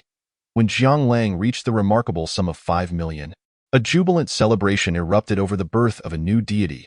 Upon his ascent to 10 million, the entire live-streaming platform was set ablaze with excitement, heralding the emergence of a new tipping record. After this battle, who in the world would not recognize you? Only I, the unrivaled wave of the rivers and lakes. As for the so-called super brother, he had already slipped away when Zhang Lang hit the 10 million mark. No one seemed to care, for the saga was far from over. Even with the victory in the PK, the gifts continued to flow, dazzling special effects blinding countless spectators. Many transformed from initial confusion into silence. 20 million, 30 million, 40 million. And finally, when it reached 50 million, everyone understood. From this day forth, the one true god of the live-streaming realm had been born. Chapter 17. Seeking amusement, the heat was rising. Ascending to the pinnacle of Huagua with an unstoppable momentum, half of the top 10 trending topics were related to this live-streaming event. A divine tycoon descends. A night of reckless spending of 50 million. The one true god of the live-streaming world is born. Mad for love? Or is there a hidden agenda? The mysterious tycoon and the transparent little streamer's untold secrets. Task completed. Congratulations to the host for acquiring 63 of Huya shares. Wow! Finally accomplished. Zhang Lang set down his phone and rubbed his slightly sore wrist. He glanced at his private messages and discovered his inbox was overflowing. Countless individuals sought to connect with him, particularly some female streamers whose sweet words dripped like honey. As he viewed the intimate photos sent by the female streamers, Zhang Lang shook his head, lamenting, indeed, it is no mere coincidence that men turn wicked with wealth. Such temptation is not something everyone can withstand. Only a paragon like me can hold firm. With that, he casually clicked to save. I in the live streaming room. E-Air was already in a daze, or rather. She had been stunned into silence the moment Zhang Lang tipped 10 million. She had never imagined that this seemingly inconspicuous viewer who had followed her for a year could be so formidable. Either he remained silent, or when he acted, it was utterly shocking. 50 million. What could this possibly be used for? To put it bluntly, even if he were to keep her as a mistress, such an amount would be excessive. It wasn't until the audience reminded her that she snapped back to reality, hurriedly bowing in gratitude. To thank you. Lang Ji's treasure map. I thought she was at a loss for words, her voice trembling. Ha, the anchor must be thoroughly shocked. No kidding, 50 million. Who wouldn't he be stunned? If it were me, just not fainting would be a blessing. Damn it. This is truly an overnight fortune. Winning the lottery is even this extravagant. The audience burst into jest. Zhang Lang smiled, typing, all right, we can discuss matters later. You carry on with your stream for now, by the way, super brother. When do you plan to go live? Don't forget to invite me. It wasn't he that he was petty. This person had repeatedly come to provoke him, and if he didn't retaliate, who would? Lang Gu made a mistake. Didn't he? The other side has already fled. I've been right here. Lang Gu only spent 10 million before logging off. From now on, I doubt he will dare log into this account again. Super brother, a deceitful little scoundrel. Super brother, a deceitful little scoundrel. 1. Super brother, a deceitful little scoundrel. 2. Jianghu First Wave, Langu, I've already followed that lad. As soon as he dares to go online, I'll let you know immediately. In a luxurious villa in Shaanxi, a man glared ominously at his phone, his face ashen. This is intolerable. He slammed his palm on the table. Seething with rage, he realized he had kicked an iron plate. Yet, as he gazed at the comments on the screen, a pang of pain struck his heart. Under normal circumstances, these ordinary players would never dare to shout at him like this. The insults on the screen deeply pierced his fragile vanity, yet now he could only seethe in silence. He knew that as soon as he logged in, he would likely be dragged out and humiliated. With a faint sigh, he clicked to deactivate his account, his hands trembling slightly. 50 million. Just like that, he understood he was dealing with an entity far beyond his reach, just a stamp of a foot. And the entire city would tremble. But who is this Jiang Hu First Wave? How come I've never heard of this character? At that moment, the viewers lurking in E-Air's livestream suddenly realized that Super Brother's account had vanished. What the heck? He has gone offline. What a desolation! Langu has achieved godhood in one battle. Langu is incredible. He drove the opposing brother offline. What a pity. I still wanted to see the other side kneeling on the keyboard, shouting for daddy. These people returned to E-Air's livestream, eager to share the good news, only to find that Jiang Hu First Wave had already logged off. Hey, where is Langu? Why isn't he saying anything? The opposing side has already been driven offline. Is something wrong? Meanwhile, in the presidential suite of the Peninsula Hotel in Modu, an unknown call came through. Hello. Who is this? Zhang Lang answered casually. Hello. Is this Zhang Lang? Mr. Zhang? The voice on the other end was steady, likely belonging to a middle-aged man. Zhang Lang narrowed his eyes, seemingly recalling something, and cautiously inquired, Yes, who are you? Mr. Zhang, I am Dong Rongjie from Huyat. I apologize for the intrusion. You have acquired our Huya. May I ask if you have any instructions? Dong Rongjie? The former chairman of Huya. No, now it's me. Oh, it's nothing, just a casual purchase. Zhang Lang shrugged, replying nonchalantly. Huya Information Technology Company. Ltd.in Yangcheng. Dong Rongjie's lips twitched slightly, barely suppressing the urge to roar. Huya's market value once surpassed 100 billion. Even with the impact of short videos, it still held strong at around 50 billion. 63% of the shares, worth over 30 billion. Just a casual purchase? Who are you kidding? Perhaps sensing the other party's thoughts, Zhang Lang casually remarked, I have no specific instructions. You need not overthink it. Just focus on your work. You are the expert in this field. Understood, Mr. Jiang. After a pause, Dong Rongjie continued, By the way, we noticed that you generously tipped Miss ECU. Should we? His words trailed off, leaving the implication unspoken. ECU? ER's real name? Zhang Lang raised an eyebrow. He was no fool and naturally understood the underlying meaning. He replied indifferently, No need for special treatment. Whether she becomes the top anchor depends on her own fortune. No special treatment? This means that what should be taken care of cannot be lacking. Dong Rongjie nodded, understanding. They then discussed some other matters, and upon confirming that Zhang Lang would not intervene in Huya's affairs for the time being, Dong Rongjie felt a sense of relief. All right then, Mr. Jiang. When do you think you can visit Yangcheng? I shall make sure to welcome you. Let us talk about that later, Zhang Lang replied dismissively, hanging up the phone. He disliked dealing with these old foxes, always beating around the bush to probe his bottom line, twisting a single statement into multiple meanings, truly bothersome. Stretching lazily, he walked to the expansive floor-to-ceiling window. It was then he realized that evening had crept upon him. The sun was setting, casting a lazy glow over the Huangpu River, creating an extraordinarily tranquil and distant scene. This beautiful sight was etched into Zhang Lang's memory. He mused to himself, not too shabby. Turning, he descended the stairs. Having idled away the day at the hotel, it was time to venture out and seek some amusement. Chapter 18. Zhang Ting as Zhang Lang prepared to retrieve his vehicle. A sudden call came through. He glanced at his phone, a smile instantly gracing his face, his demeanor warm. Oh, Mom. The sun must be rising in the west today. You actually called me, he teased. Hey, you little rascal. Can I not call you if I have nothing on? Zhou Hong's voice chattered on the other end. Zhang Lang chuckled awkwardly, quickly responding, Of course you can. You can call me as often as you like. By the way, I wanted to ask you, why is there suddenly an extra million in my account? Zhou Hong's voice lowered, cautious as if afraid of being overheard. Oh, that's me who transferred it. Zhang Lang scratched his head, speaking nonchalantly. This money was sent the day after he received the system. After all, given his daily sign-ins, amassing $1 billion was merely a trivial matter. If it weren't for the concern of his 2 elderly parents, he would have considered transferring $300 or $400 million directly. However, he hadn't anticipated her calling today, of course. I know it's you who transferred it. Zhou rolled her eyes, continuing. But why on earth did you send such a large sum of money?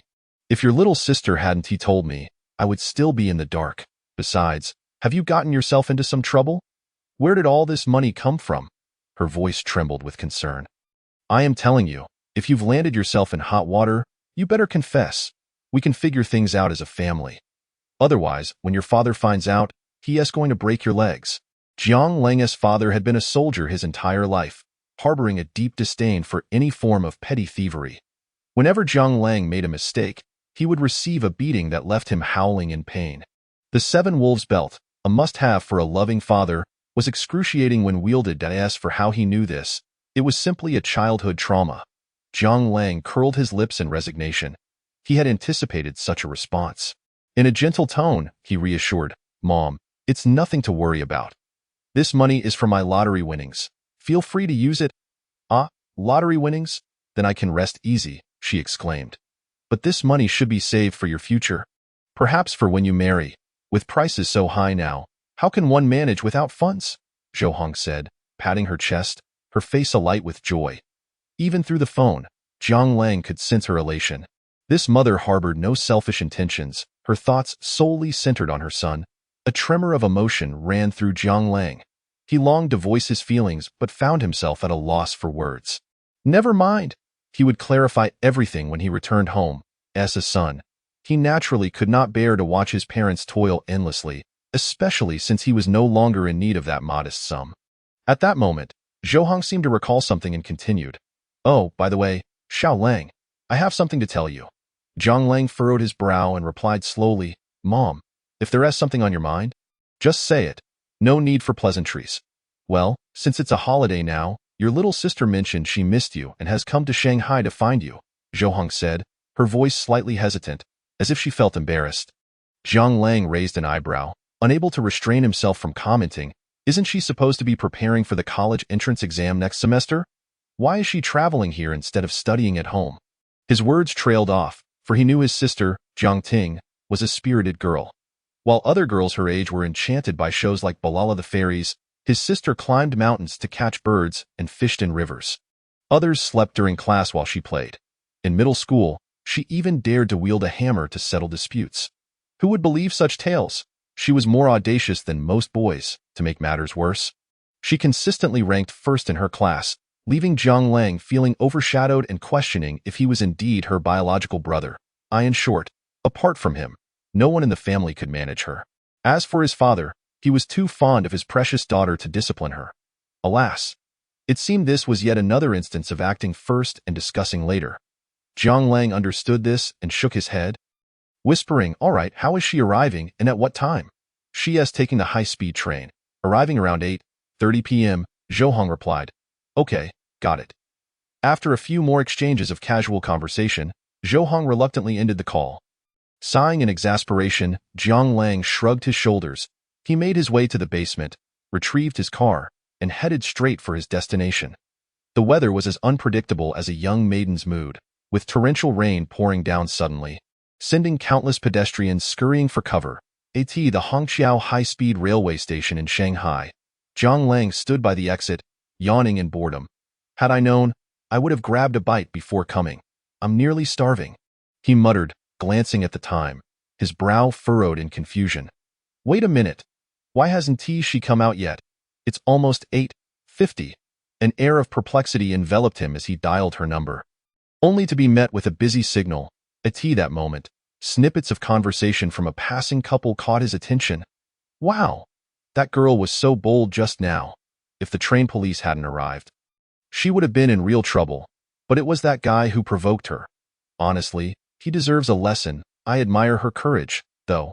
I wouldn't dare confront someone of that size. Jiang Lang's heart sank, an ominous premonition creeping in.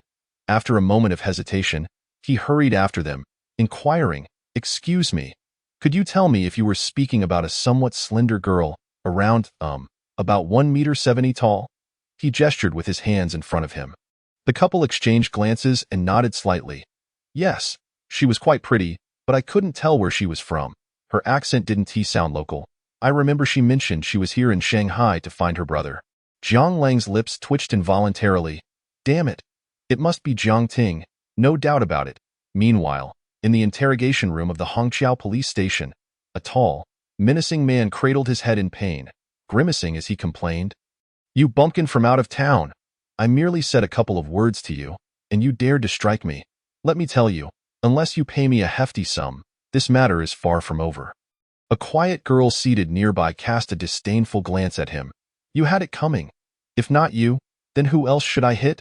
You dirty pervert, she retorted, her tone dripping with contempt. You want money? You lucky to be alive, she shrugged dismissively, unfazed by his threats. You little brat. Just because you're from out of town doesn't mean you can act tough. Just wait, once I'm out. You dead meat? He sneered, puffing himself up. The officer in charge rubbed his temples in frustration before slamming his hand on the table, barking, You too. Keep it down. Do you think this is a marketplace? From now on, I will ask the questions. Time passed swiftly, and soon it was 10 p.m. All right, I believe I have gathered enough information, the officer declared, ceasing his note-taking. He glanced at the imposing figure on his left with a hint of disdain. Seriously, you look respectable, yet here you are, playing voyeur. Are you mentally unhinged? As he spoke, he picked up the man's phone, revealing a series of inappropriate photos that made him frown. The voyeur shrugged nonchalantly. Yeah, I'm a total creep. Jiang Ting shot a furious glare at the man, for she had sensed something was amiss since she disembarked.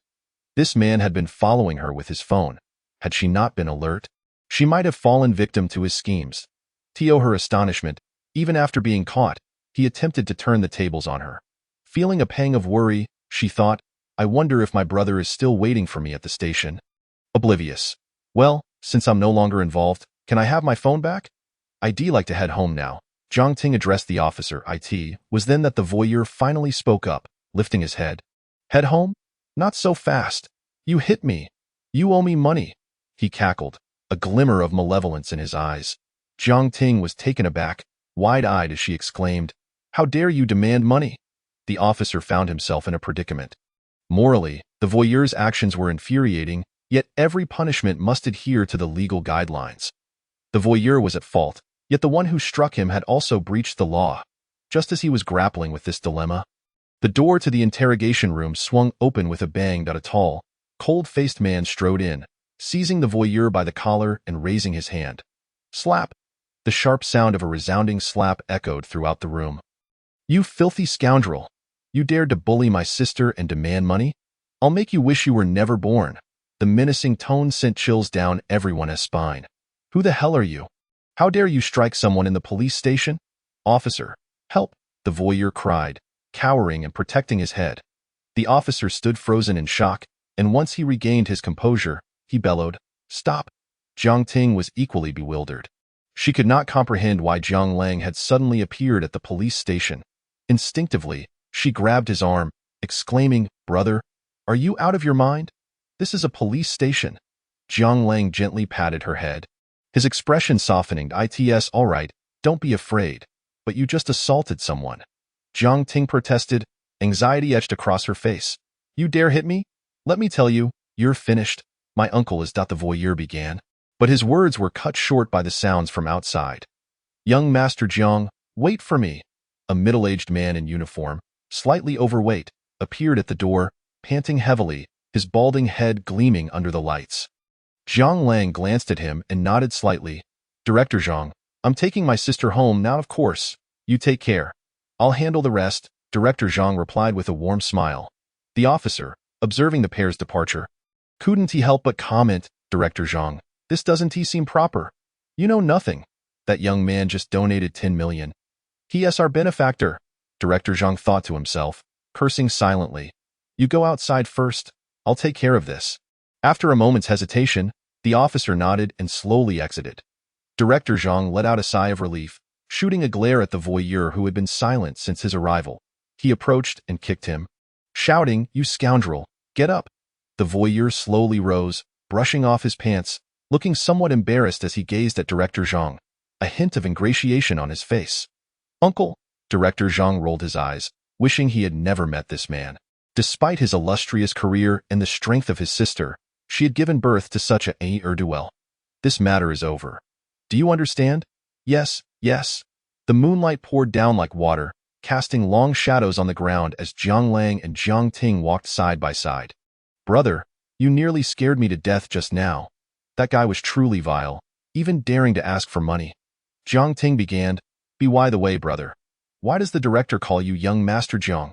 Aren't we from the countryside?" Jiang Ting clung to Jiang Lang's arm, chattering away. With a swift motion, Jiang Lang lightly tapped her head, casting a sideways glance and saying coolly, "Don't get so close. We're not children anymore." "Humph, I won't." Jiang Ting made a face at Jiang Lang and snuggled closer. After a pause, she looked at Jiang Lang with a puzzled expression. "Quickly tell me, why does the director call you young Master Jiang? And where do you get all that money? Don't tell me it's from winning the lottery." "I'm not that naive." Jiang Lang glanced at her, a mischievous smile playing on his lips. "Don't ask. If you do, I'll say it's from a wealthy lady." Jiang Ting shot him a disdainful look. "I don't believe that. A wealthy lady with a steel-wool body, how could she possibly have an 8-pack abs, brother? I'm not trying to put you down, but with your little physique, how could you satisfy her?" Smack before she could finish her sentence. Jiang Lang couldn't help but give her another playful tap on the head, his expression darkening as he said, "Shut up. Where did you learn all this nonsense?" Jiang Ting scratched her head and chuckled. Jiang Lang shook his head, subtly shifting the topic. "But you, without even a word of greeting, just ran off to the big city. Aren't you afraid of getting lost?" "Humph. What era is this? Everyone has maps on their phones. You know, besides, with my little brain, how could I possibly get lost?" Jiang Ting shrugged nonchalantly. All right, I can't argue with you." Jiang Lang's voice was unusually tinged with affection. After a moment, he said, exasperated, "You know, you're in your senior year and still love to play around. Relying on your good grades and neglecting your studies, right? I'm telling you, at most in a week, you'd better roll back home. In a way, big brother. Can we add another week? I've never been to a big city before. Just let me experience the world a bit," Jiang Ting pleaded, shaking Jiang Lang's arm with a pitiful expression. Just as Jiang Lang was about to refuse, he caught sight of her pitiful little eyes. And his heart softened. Fine. Just 2 weeks. Yay, you're the best, big brother," Jiang Ting exclaimed, bouncing in delight while clinging to his arm. All right, stop jumping," Jiang Lang interrupted, patting her arm. "What's wrong?" Jiang Ting looked at him, puzzled. Jiang Lang took out the car keys and gestured ahead. A strikingly vibrant red supercar was quietly parked under the pale streetlights, resembling a fierce beast awakening from slumber. With a gentle press of the key, the lights flickered and the sleek, technologically advanced scissor doors slowly lifted. "Let us go. I'll take you out for a grand feast." Chapter 20. All in English, who can understand? At the bustling intersection of Nanjing East Road, the air was filled with a humming sound as the strikingly red Lamborghini slowly came to a stop at the roadside. "What are you dawdling for?" Jiang Lang raised an eyebrow, glancing at the still-dazed girl, a smile playing on his lips. "Oh," Jiang Ting murmured, stepping out of the car, staring blankly at Jiang Lang, the man she had grown up with. Her brother suddenly felt incredibly foreign. "Brother, you. Her words stumbled as she pointed at the Lamborghini, glancing back at Jiang Lang, her hands trembling slightly. "What do you mean, you? I'm your brother. Don't you recognize me?" Jiang Lang chuckled, tapping her on the head. "But," she bit her lip, hesitating. "All right, let us go. If you're not hungry, I still am." Jiang Lang waved his hand, leading the way. Jiang Ting looked up, spotting a building that boasted an architectural style reminiscent of the Renaissance period. Its 3-part facade featured a polished granite exterior on the ground floor, with intricately carved iron doors at the center. This was Jiang Lang's destination for the day, number 18 on the bund. A renowned establishment in the city, covering an area of 1,755 square meters, with a total building area of 10,256 square meters. The first and second floors housed world-class luxury fashion, accessories, and jewelry boutiques, complete with an elegant atrium and dazzling chandeliers, a true spectacle of wealth and glamour. The 3rd to 7th floors were home to gourmet dining and bars from around the globe, with the 5th and 6th floors featuring restaurants ranked among the top 50 in the world, while the 7th floor's terrace had become a must-visit spot for enjoying the nightlife in the city. Without hesitation, Jiang Lang led his sister to the 6th floor, Ultraviolet by Paul Pirate, a restaurant recommended to him by Gu Meng before his visit. This dining establishment could be considered the pinnacle of fine dining in the city, having held a Michelin 3-star rating for several consecutive years and ranking 39th on this year's Asia's 50 Best Restaurants list. Not to mention being awarded the coveted Black Pearl 3 Diamond rating for 4 consecutive years.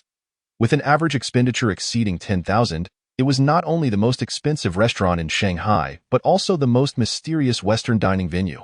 This was due to the fact that the restaurant only served 10 guests each night and required a reservation 3 months in advance. Good day. Welcome to Ultraviolet. Even before they reached the entrance, a row of waitstaff bowed and greeted them. Hello, are you Mr. Jiang?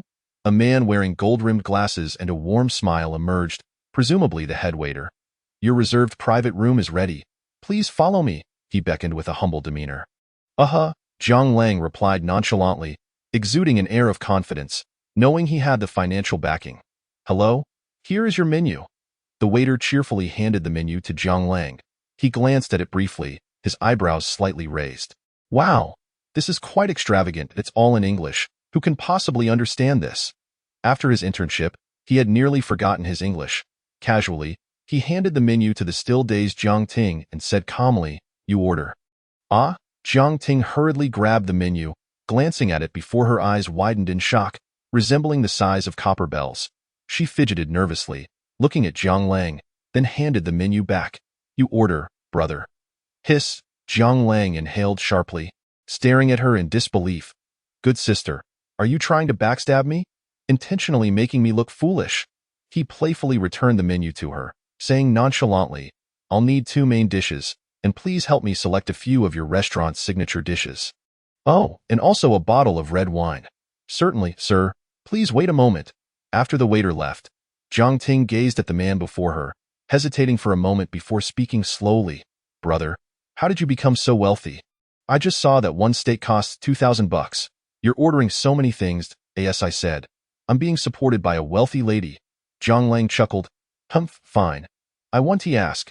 Jiang Ting rolled her eyes, feeling a bit frustrated. Jiang Lang shook his head, looking earnestly at her. Little sister, I can't tell you right now, but remember, I'm your brother. I wouldn't harm you. Jiang Ting, being clever, knew if he used the same tactics he employed with their mother, she wouldn't buy it. Yet, he didn't want to deceive her, so he had to say it this way to him.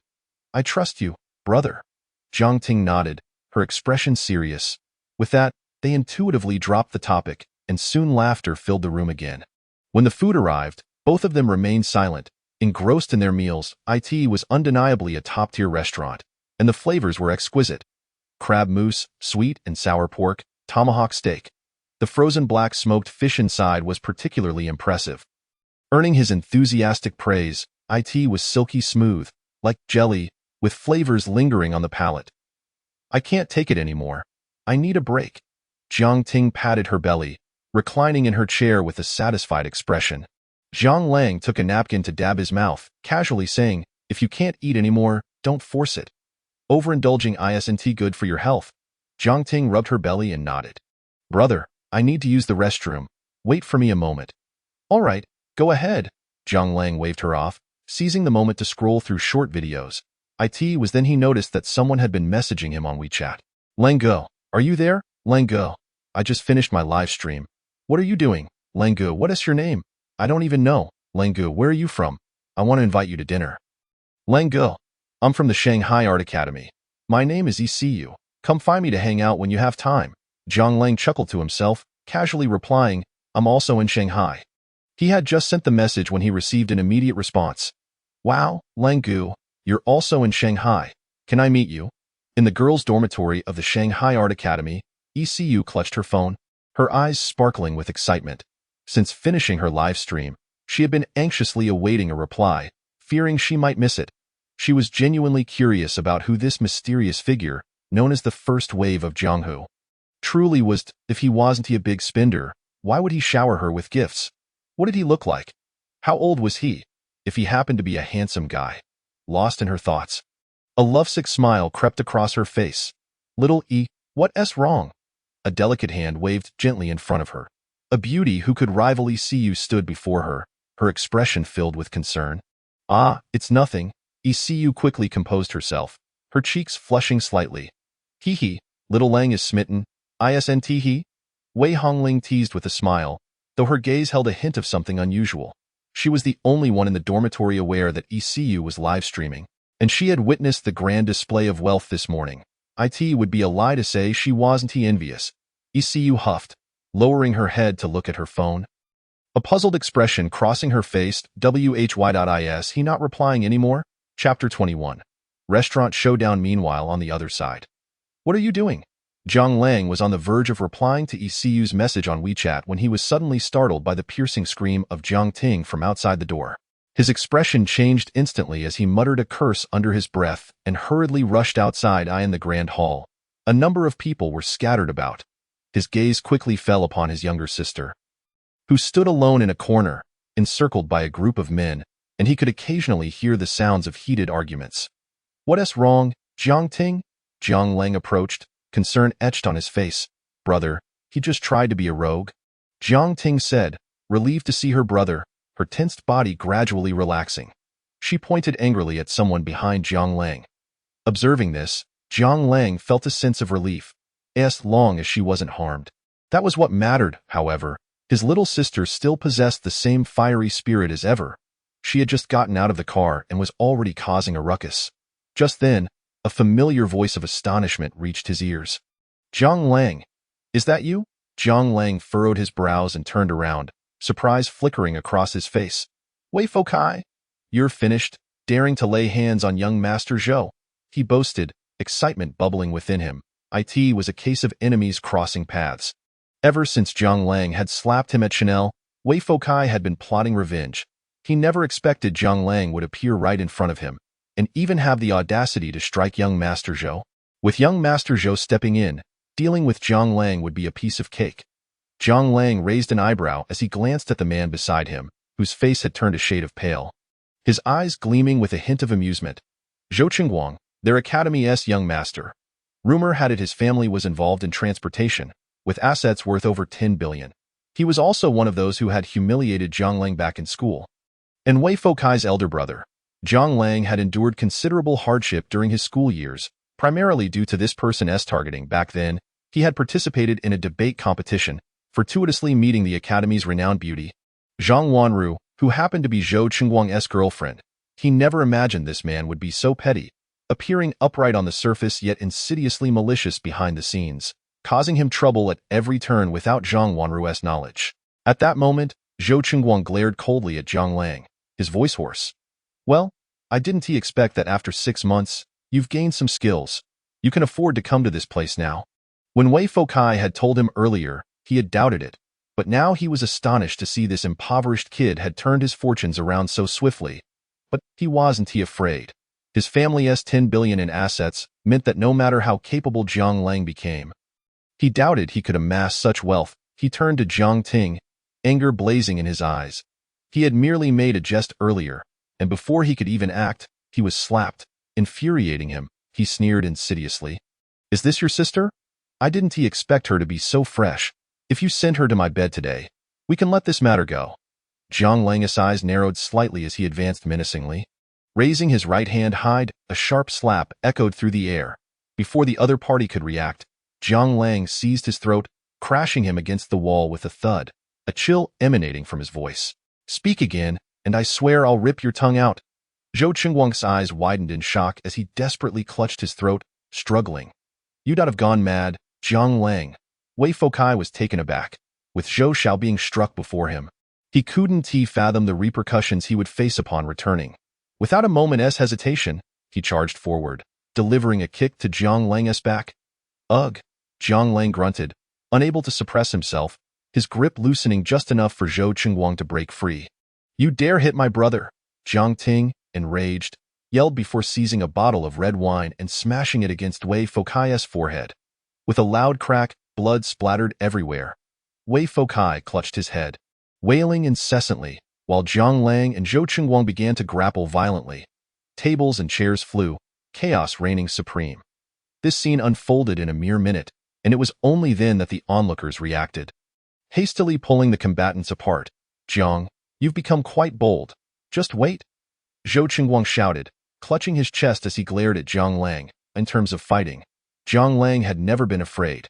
His father had been a military man, and both siblings had undergone rigorous training in their youth. Furthermore, at 1.85 meters tall, Jiang Lang had a half-head advantage over Zhou Qingguang, who was physically outmatched. As the fight escalated, Zhou Qingguang found himself at a significant disadvantage, receiving several hard blows to his abdomen, nearly making him vomit. Jiang Lang shrugged, a disdainful look on his face. "Not bad. I'm always up for a challenge, but I'm just afraid you won't be able to keep up." All right, Zhou Qingguang sneered, casting a disdainful glance at the still wailing Wei Fokai. "Let us go." "Wait." Jiang Lang blocked Zhou Qingguang's path, smirking. "You think you can just leave without compensating for the damages? You broke things here." He knew that this guy was not short on money, but he relished the opportunity to annoy him. "Why should I? You broke things too." Zhou Qingguang glared at Jiang Lang, his face twisted with humiliation. "Just because I'm better at fighting," Jiang Lang scoffed, then looked at him with a mocking smile. "Or are you saying you're still unsatisfied and want to test how hard my fists are? You?" Zhou Qingguang gritted his teeth, nearly exploding with rage. He had never endured such humiliation. Not only had he been beaten, but now he had to pay for damages. Taking a deep breath, he coldly declared, "Fine, I'll pay." After settling the payment, he cast a deep, lingering look at Jiang Lang, as if etching his image into memory. "Can I go now?" Jiang Lang raised an eyebrow, casually gesturing with his right hand. "Be my guest." Wei Fokai, holding his head, trembled as he followed behind, whining, "Young Master Zhou, let us go to the hospital. My head is bleeding." Zhou Qingguang slapped him away, cursing, "If you want to go, go by yourself. You useless fool." He was furious. What kind of nonsense was this, getting knocked out by a girl? If they had fought 2 against 1, he wouldn't have faced such a crushing defeat. Jiang Lang made no effort to stop them, allowing them to leave. Feeling slightly relieved, he turned and glared at Jiang Ting, scolding, "You? Why did you jump into the fray? You just swung a wine bottle. What if something went wrong?" Jiang Ting stomped her little foot, her hands spinning in circles, pouting. "Who told him to hit you first?" Seeing her eyes redden, Jiang Lang's heart softened, and he sighed, "Fine. I can't argue with you. Let us go home." "Okay." Jiang Ting finally smiled sweetly. After getting into the car with Jiang Ting, Jiang Lang drove to Tangchini Pin. However, upon arriving at the foot of the building, he was stopped. "Sir, I'm sorry, but you cannot park here." A security guard approached, explaining politely, without any aggressive demeanor. As a security guard at Tangchini Pin, his professionalism was top-notch, and he had already developed a keen eye. From a distance, he recognized that this was a Lamborghini Veneno, a vehicle well beyond his means. Jiang Lang slowly rolled down the car window, revealing half his head as he calmly stated, "I'm the owner here. My surname is Jiang." Chapter 22. Home arrival Jiang? The guard muttered, scrutinizing Jiang Lang closely. Suddenly, a realization dawned upon him, and with a swift motion, he dashed back to the security room, shouting, "Hurry out! Mr. Jiang is here." Thunderous footsteps echoed as security personnel rushed in, including the duty manager of the day. "Welcome back, Mr. Jiang," they chorused, bowing their heads in unison, creating a grand spectacle. "Wow! Is it really necessary to go to such lengths?" Jiang Lang's lips twitched in disbelief, his expression darkening. "That's really not needed, of course, Mr. Jiang." The duty manager approached, his face beaming with flattery. There was no other way. Ever since it was revealed that a mysterious benefactor had spent over 100 billion to purchase an entire building at Tangchini Pin, the entire property management had been in an uproar. The owner specifically instructed them to treat this esteemed guest with utmost care. Otherwise, if he became displeased, they could all be out of a job in an instant. "What? You say I need to form a homeowners committee to change the property management? Please, if an entire building belongs to him, changing the management is just a matter of saying a word." The duty manager waved his hand, signaling the crowd to disperse. After a brief pause, he continued, "By the way, Mr. Jiang, here is your rent for this year." As he spoke, he handed Jiang Lang a bill. Jiang Ting leaned in, glancing at the bill, her eyes widening in disbelief. 1, 10, 100, 1,000, 10,000, 100,000. Jiang Lang was also taken aback but still puzzled. Rent? What do you mean? Well, not everyone in Tangchini Pin is an owner. Some are tenants, the duty manager explained. Before you purchase the property, these tenants had already signed contracts with the previous landlord, so the rent should come to you. Since the contracts are in effect, we can't kick them out. But if you need us to, we can find a way. Jiang Lang shook his head. He had no intention of doing that. If no one rented, he would have to lease it out himself. Leaving it vacant wouldn't generate any revenue. The duty manager continued, Mr. Jiang, may I add you on WeChat? You can send me your bank details, and I'll notify the finance department to transfer the money to you. Jiang Lang nodded, and after exchanging WeChat IDs, he curiously inquired, so tell me, how many units are currently rented out? We have a total of 32 units rented out, with 12 still available, the duty manager promptly replied. We reserve the top-floor duplex for you, totaling 1,206 square meters, with an additional 200 square meters of sky garden and a 260 square meter swimming pool. The furnishings are all top-notch, imported from abroad. Also, your fingerprints have already been recorded. You can move in at any time. A glimmer of contemplation flickered in Jiang Lang's eyes before he instructed, besides the duplex, reserve 3 more units for me. The rest can be rented out. He has already made plans. Once his younger sister finishes her college entrance examination, he will bring the entire family back to enjoy a life of luxury. 1 set of clothes will be gifted to his sister, while the other 2 will be presented to their parents, ensuring that each family member has their own.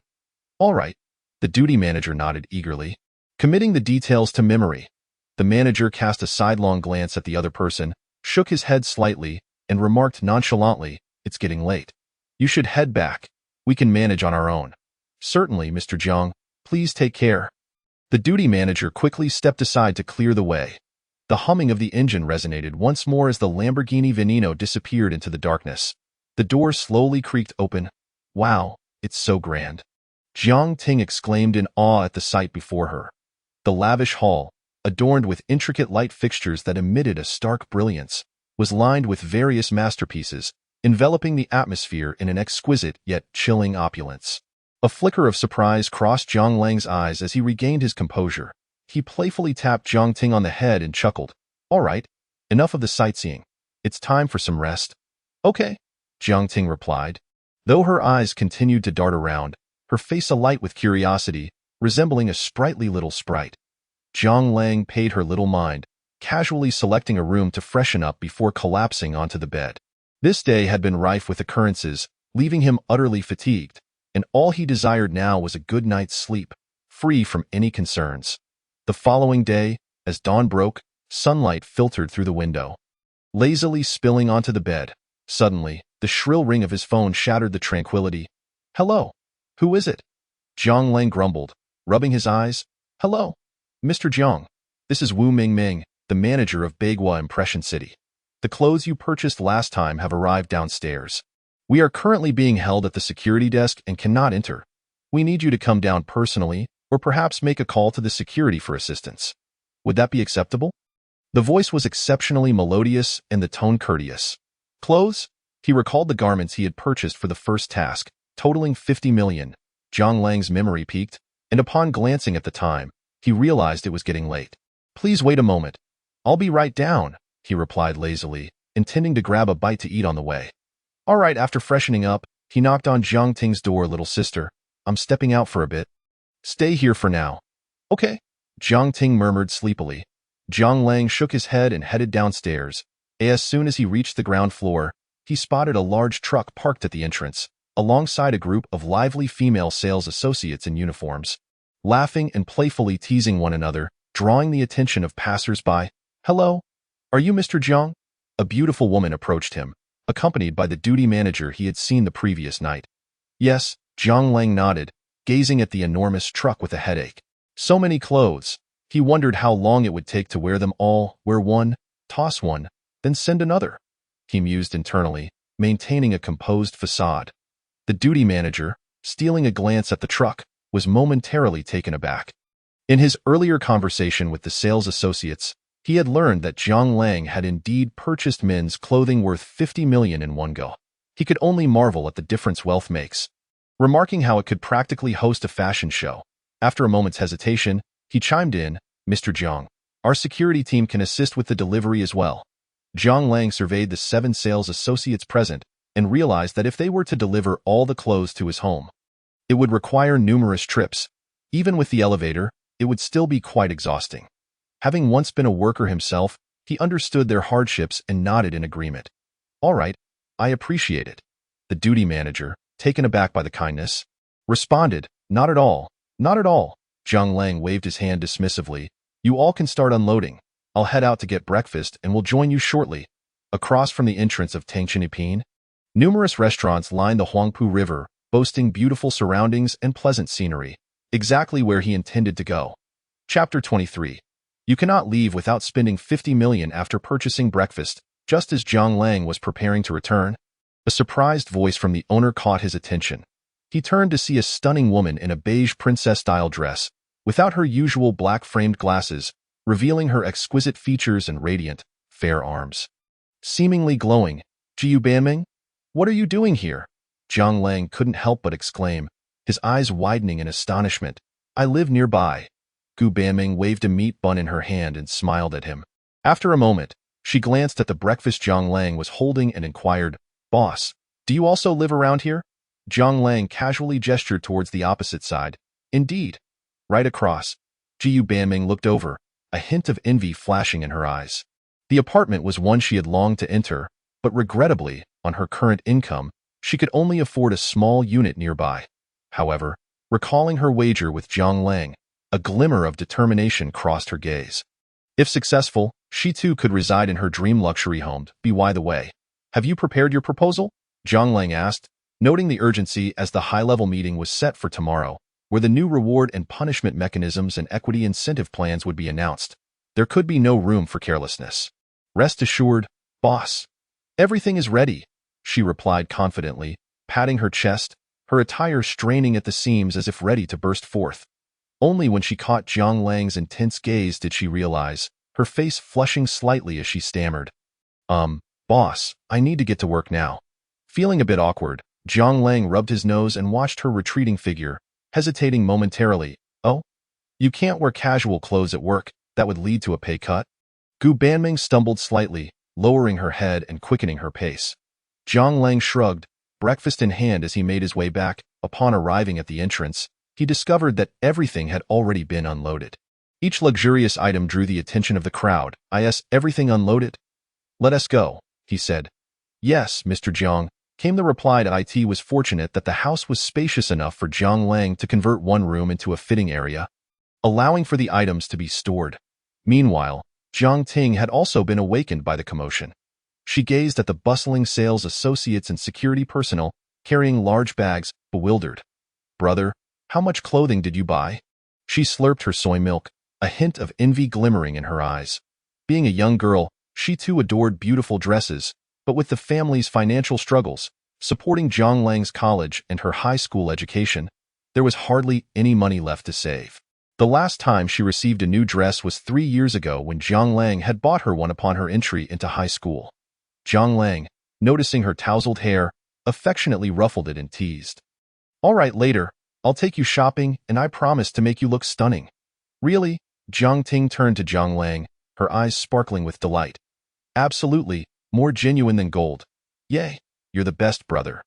Jiang Ting exclaimed joyfully, bouncing with excitement. Just as Jiang Lang was about to tease her further, a notification from the system rang in his mind. Ding, new task detected. Task? The princess of the wealthy family as the cherished jewel of the Jiang family. The sister of a wealthy man, she is destined to enjoy immeasurable adoration. Conditions. 1. Purchase clothing and accessories for Jiang Ting valued at over 50 million, no less than second tier. Point 2. Enroll Jiang Ting in Shanghai-affiliated high school to access the nation's finest educational resources. 3. Arrange for an etiquette teacher to instruct Jiang Ting, enhancing her poise and character. Reward, 32 equity in Louis Vuitton. Jiang Lang nearly spat out his soda in disbelief. What is this? Has the system gone haywire? He scrutinized the conditions, his brow furrowing.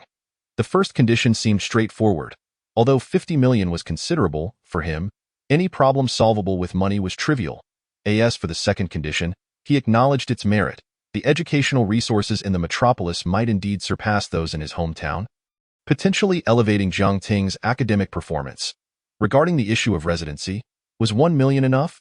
If not, perhaps 10 million or even 100 million. The only challenge would be persuading their parents, but given Jiang Ting's education, they would likely support it. The third condition, however, raised his skepticism. While Jiang Ting was clever, she had a rather exuberant personality, which might make her struggle to maintain decorum. Fortunately, this task had no time constraints, so he could take his time. After all, the reward was astonishing. This was Louis Vuitton. For those familiar, it was well known, and for those unfamiliar, the name alone held weight. It was LV. What to do when a couple fights? A bag solves it. Which bag? An LV bag. What to do when spouses argue? Still, a bag will do. Which bag? An LV bag.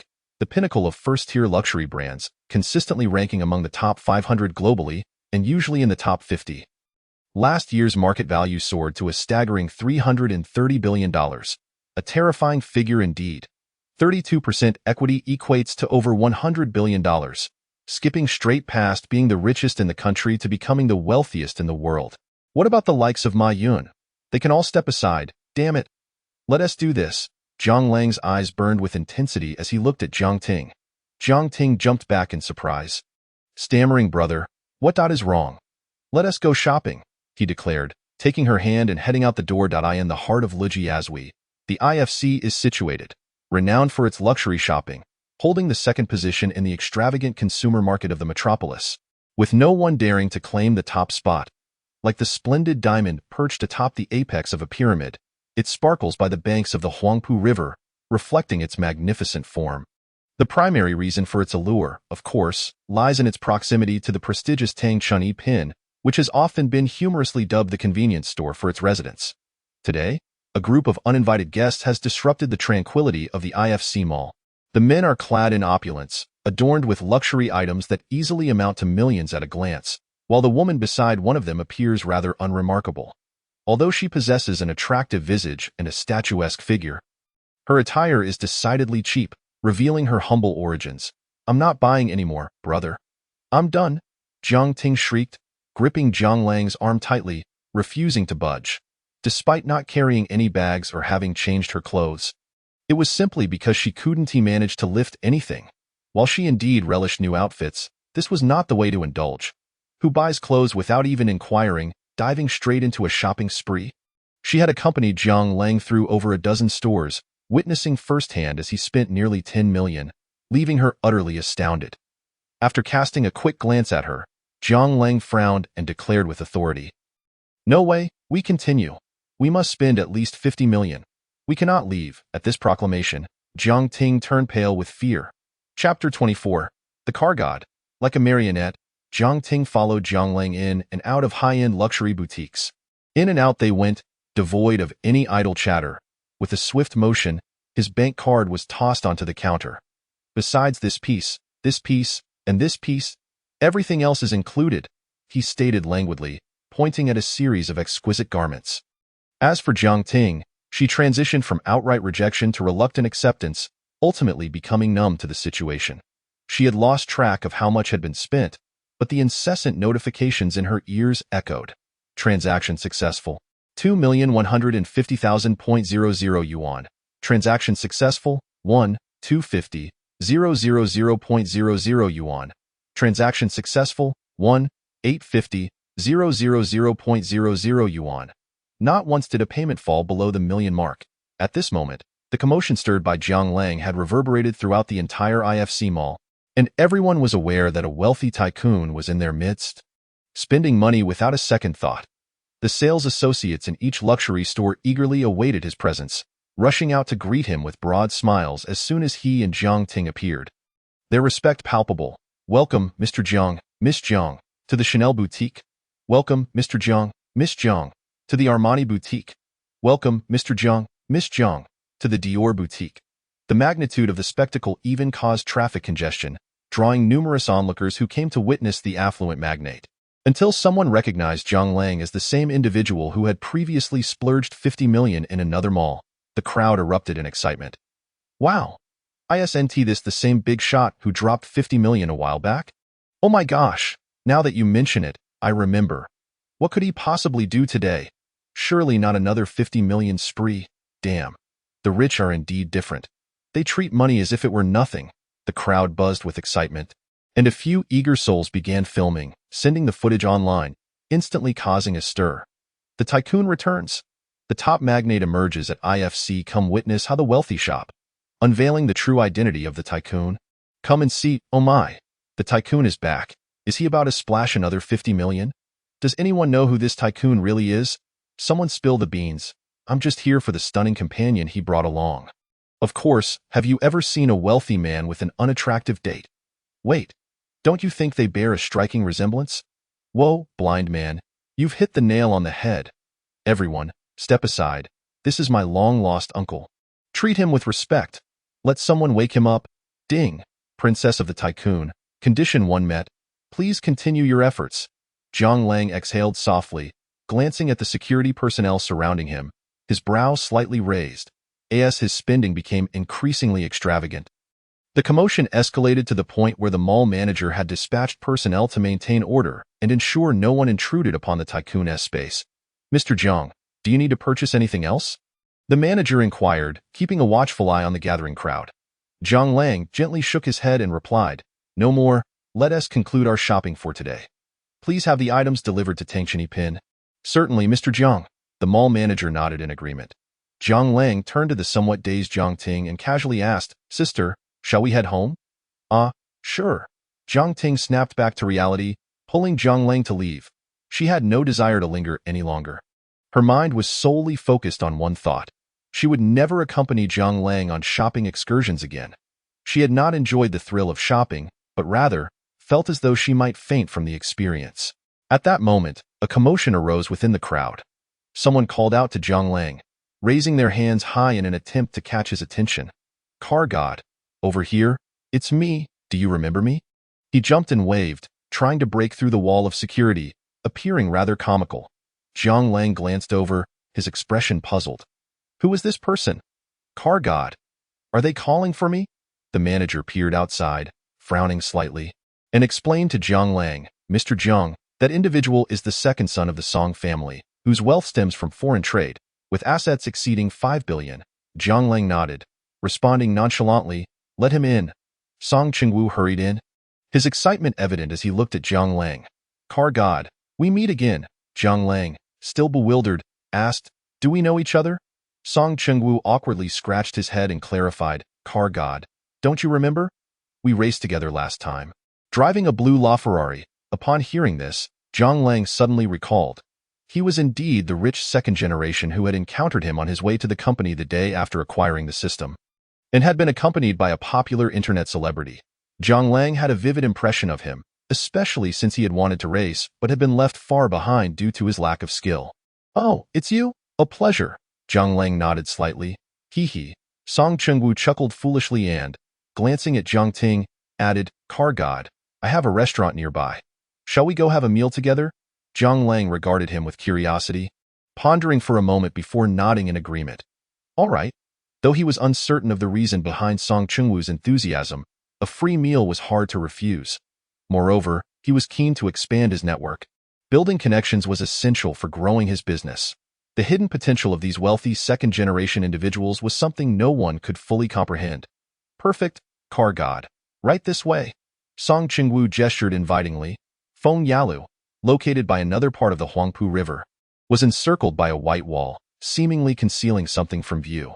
Inside, pavilions and towers, grand rock formations, ancient theater stages, jade ornaments, lush bamboo groves, and trickling streams combined to create a serene atmosphere, with faint melodies of traditional instruments echoing in the air. This place was not open to the public and was reserved specifically for entertaining guests by Song Chengwu. Come, Lang Ge. Let me toast to you. Song Chengwu exclaimed, his cheeks flushed, as he swayed while raising his glass toward Zhang Lang. Clink. Chapter 25. SSCC Supercar Club.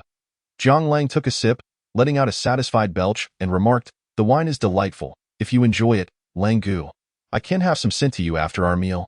Song Chengwu replied with a smile. One should not benefit without contributing. Such fine wine is beyond my means. Zhang Lang shrugged, a smirk playing on his lips. Truthfully, he was intrigued by what this fellow sought after having shared a drink and meal. What exactly was his intention? Cough, cough. I can afford it. Song Chengwu cleared his throat, gazing at Jiang Lang with determination. Langgu, I actually have a favor to ask. Jiang Lang nodded, neither confirming nor denying. I thought as much.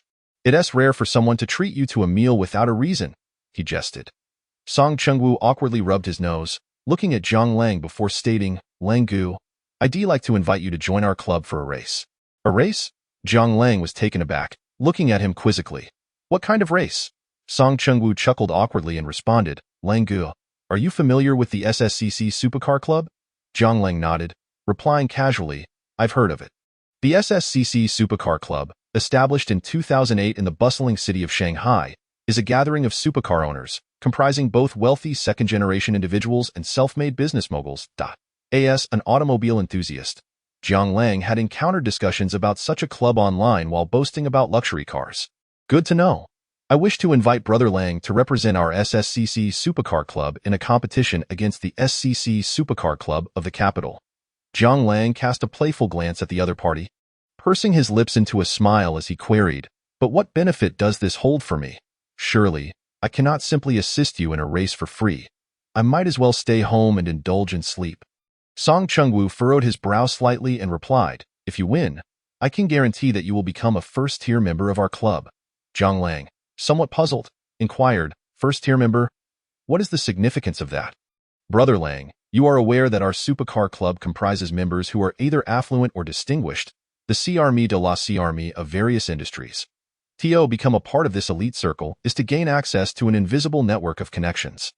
In our Hua country, the importance of such connections is well understood.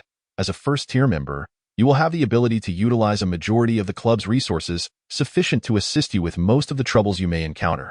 Whether in business or at this point, he paused briefly, gesturing meaningfully upward. Upon hearing this, Jiang Lang felt a spark of interest. He possessed a system and was not short on funds, yet in Hua country, wealth pales in comparison to power. There is a saying, power begets wealth, but wealth does not confer power. How many individuals have witnessed their enterprises crumble under the weight of authority, left without recourse to voice their grievances? Have you not seen how Donggu quietly exited the scene this year? No matter how impressive or capable one is, can they rival the scions of military families? After some contemplation, he spoke in a low voice. Is a first-tier member the highest rank? Song Chengwu shook his head and clarified, the first-tier member is indeed the highest rank.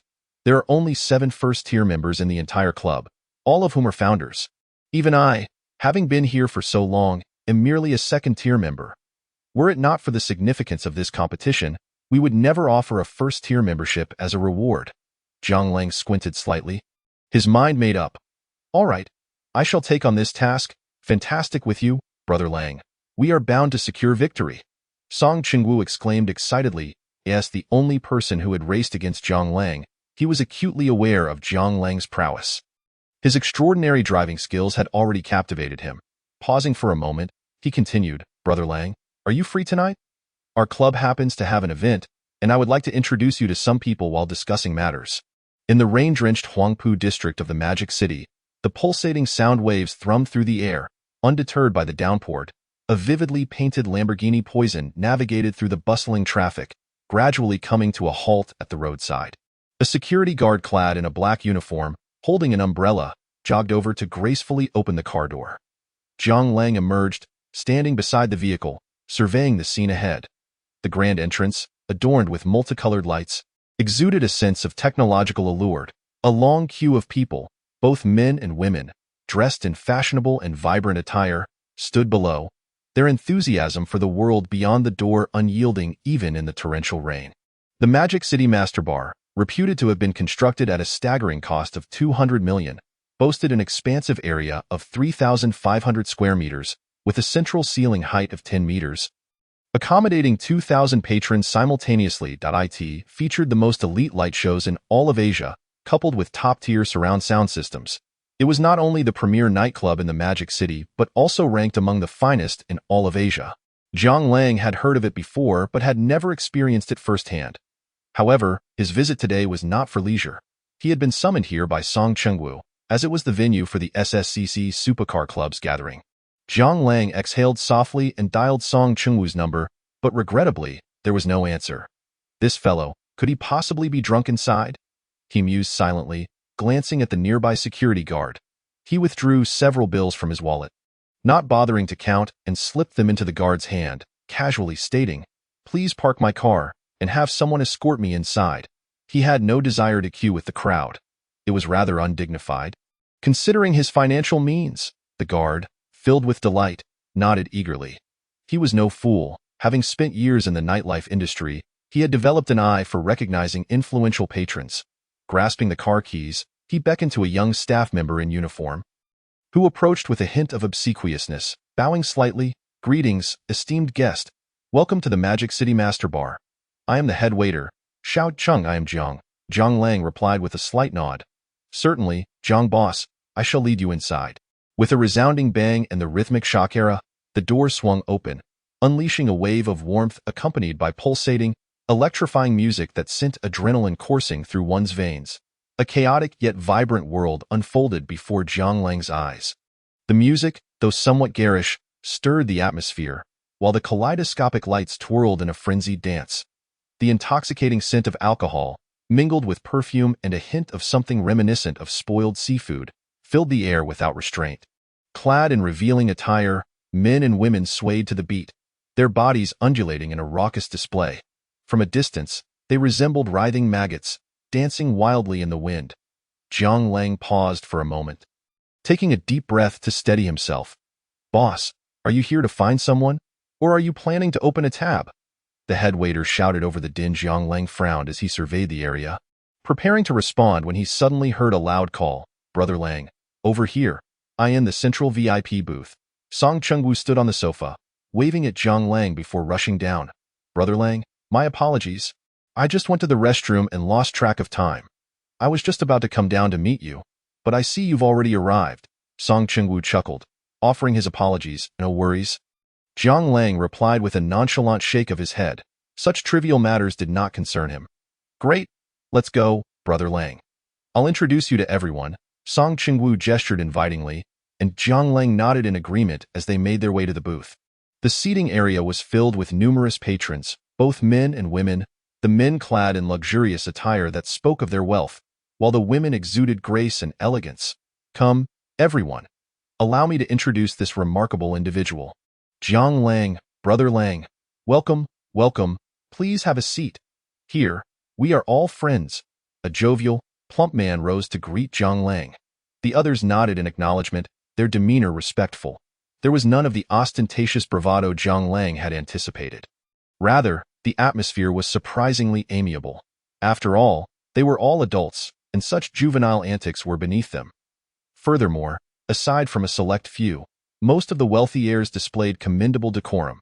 Tio put it bluntly, even if someone were to harbor ill feelings, they would not provoke unwarranted conflict. They were not fools, moreover. Song Chengwu had briefed them beforehand. This individual, also of considerable worth, drove a Lamborghini Poison, making him no less than they were. Jiang Lang nodded in acknowledgement as he took his seat alongside Song Chengwu. "Brother Lang, let me introduce you. This is Zhao Zhenglong, this is Li Qinghai, and this is Zhou." Jiang Lang greeted each in turn. At that moment, Zhao Zhenglong raised his glass with a smile, leaning in closer. "Brother, allow me to toast to you." Zhao Zhenglong, the first to greet Jiang Lang, was also the eldest son of the Zhao family, whose fortune stemmed from the medical field and who was a founding member of the SSCC Supercar Club, a figure of considerable influence. Jiang Lang nodded imperceptibly and downed his drink in one go. "Pleasure to meet you, brother. I've heard from Xiao Wu that you own a Poison. I happen to have a McLaren P1 in my garage. How about we swap cars for a few days?" His tone carried a hint of flattery, for the Lamborghini Poison was his dream car, one that he, despite being the Zhao family's eldest son, could not procure. Jiang Lang pondered briefly and nodded slightly. While the McLaren P1 was indeed one of the top 3 supercars globally, it paled in comparison to the Poison. However, he approached this with the intention of forging connections. And to be frank, driving the same car for too long could become monotonous. At that moment, a voice interjected, "Zhao Fatty, that's rather unethical. If anyone is to swap cars, it should be me first. Ladies first. Do you understand?"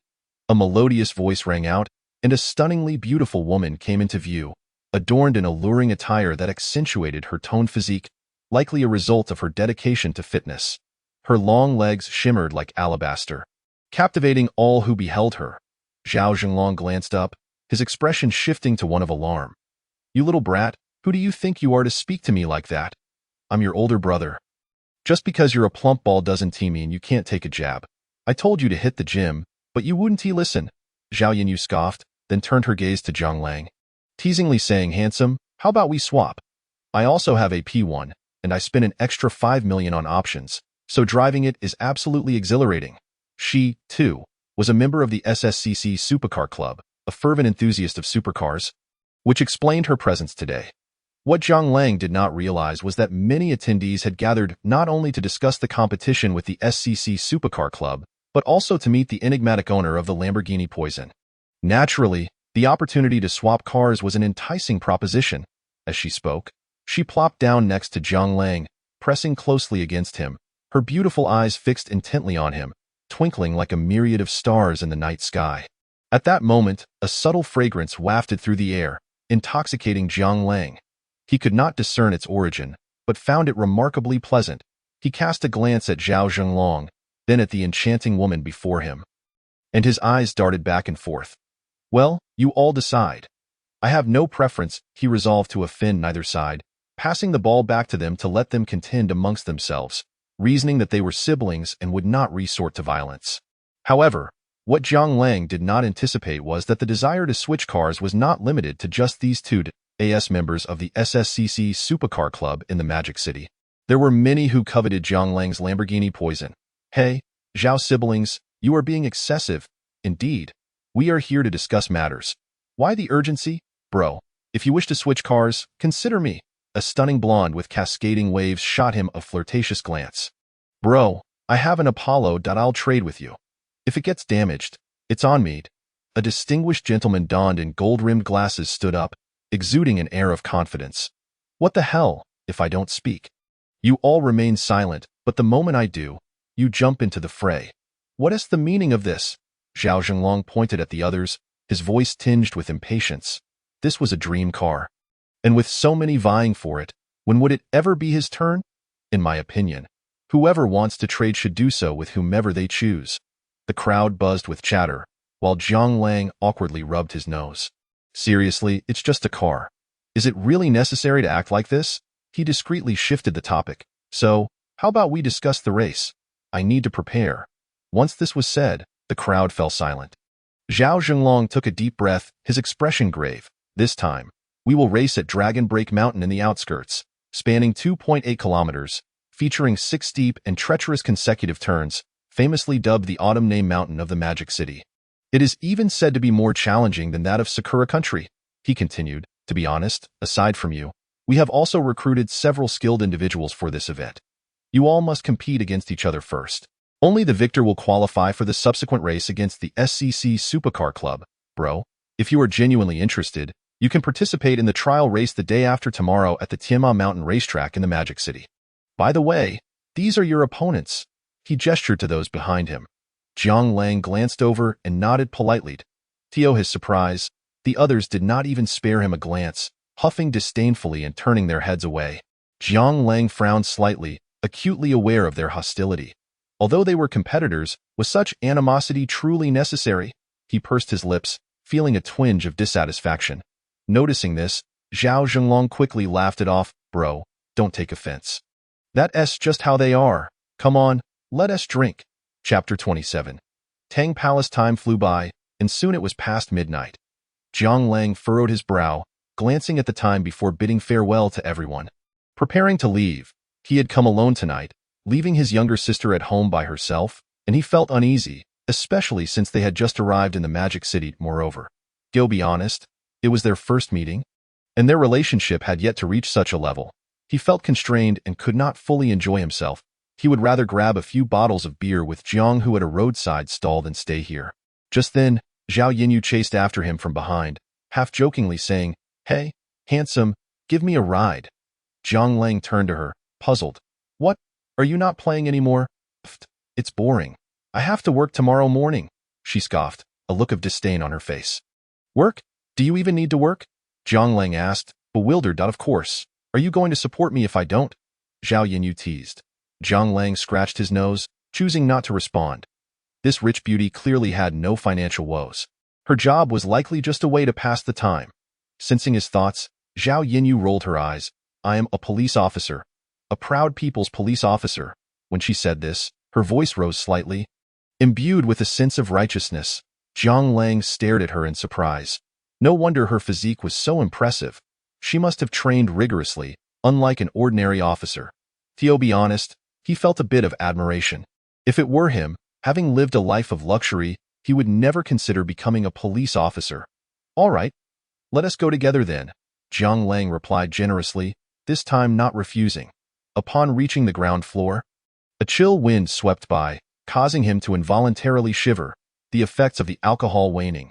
He turned to see Zhao Yinyu hugging her arms, shivering. She walked over, pouting at Jiang Lang. Hey, why aren't you getting the car? I am freezing, Jiang Lang, confused, responded. Why don't you drive? I've been drinking. But so have I. Jiang Lang rolled his eyes, ignoring her and turning his attention to the roadside. So how do we get back? Zhao Yinyu asked, puzzled. Just then, a low voice called out from nearby, and Zhao Yinyu noticed a Rolls-Royce Phantom speeding towards them, emblazoned with the grand logo of the Peninsula Hotel. Prior to arriving, Jiang Lang had anticipated drinking and had arranged for someone from his company to pick him up. The driver hurriedly jumped out, opening the door with a respectful demeanor. Jiang Lang nodded at Zhao Yinyu. Let us go. Oh, sir. Where to? The driver, a middle-aged man in white gloves, maintained a forward gaze on the steering wheel. Jiang Lang remained silent, turning to Zhao Yinyu, his eyes inquiring, driver, please take me to Tang Palace. Jiang Lang raised an eyebrow. While he had already suspected that the Zhao siblings were from a prestigious family, he was still somewhat surprised. If the Tang Palace was the king of high-end apartments, then it was the king of villas, spanning an area of 47,384.6 square meters. It consists of only 18 buildings, featuring 8 types of housing styles, which combine to create 18 entirely unique architectural personalities. Each building covers approximately 1,500 to 1,800 square meters and occupies about 2,500 square meters, 4 acres. Each structure is valued at over 100 million, reputed to be the most luxurious residence in Shanghai, with the most expensive unit exceeding $1 billion. In terms of prestige, it even surpasses the Tang Chunyi pin. The medical field truly is lucrative, Jiang Lang thought to himself, instructing the driver, let us go. The car slowly pulled away, vanishing into the night. However, Jiang Lang failed to notice that several other vehicles were discreetly tailing them. Neither too close nor too far. Hey, what does your family do? Zhao Yinyu asked idly from the back seat. Farming, Jiang Lang replied nonchalantly. TCH, if you want to say, then forget it. Zhao Yinyu rolled her eyes, and the atmosphere grew a bit tense. Half an hour later, a Rolls-Royce came to a gentle stop outside one of the villas at Tang Palace. Thanks, handsome. If you participate in the race, I'll come cheer for you. Zhao Yinyu got out, giving Jiang Lang a fist bump, signaling encouragement. All right, Jiang Lang turned to look out the window, responding casually. He couldn't help but reflect on how distinctly different this villa was from residential apartments. It exuded comfort and grandeur. Although Tang Chunyi Pin offered a view of the river, it was situated in the noisy city center and was rather loud, while this place was much quieter, with picturesque scenery, making it more suitable for living. To be honest, he found himself tempted. Should he also consider purchasing a villa here? Just as Jiang Lang was lost in thought, Zhao Yinyu suddenly pulled out her phone, leaning against the car window, saying, by the way, let us add each other on WeChat. We can switch cars later. For a supercar enthusiast, missing an opportunity would be a shame, and she had been thinking about this since earlier. Otherwise, she wouldn't have gotten into Jiang Lang's car.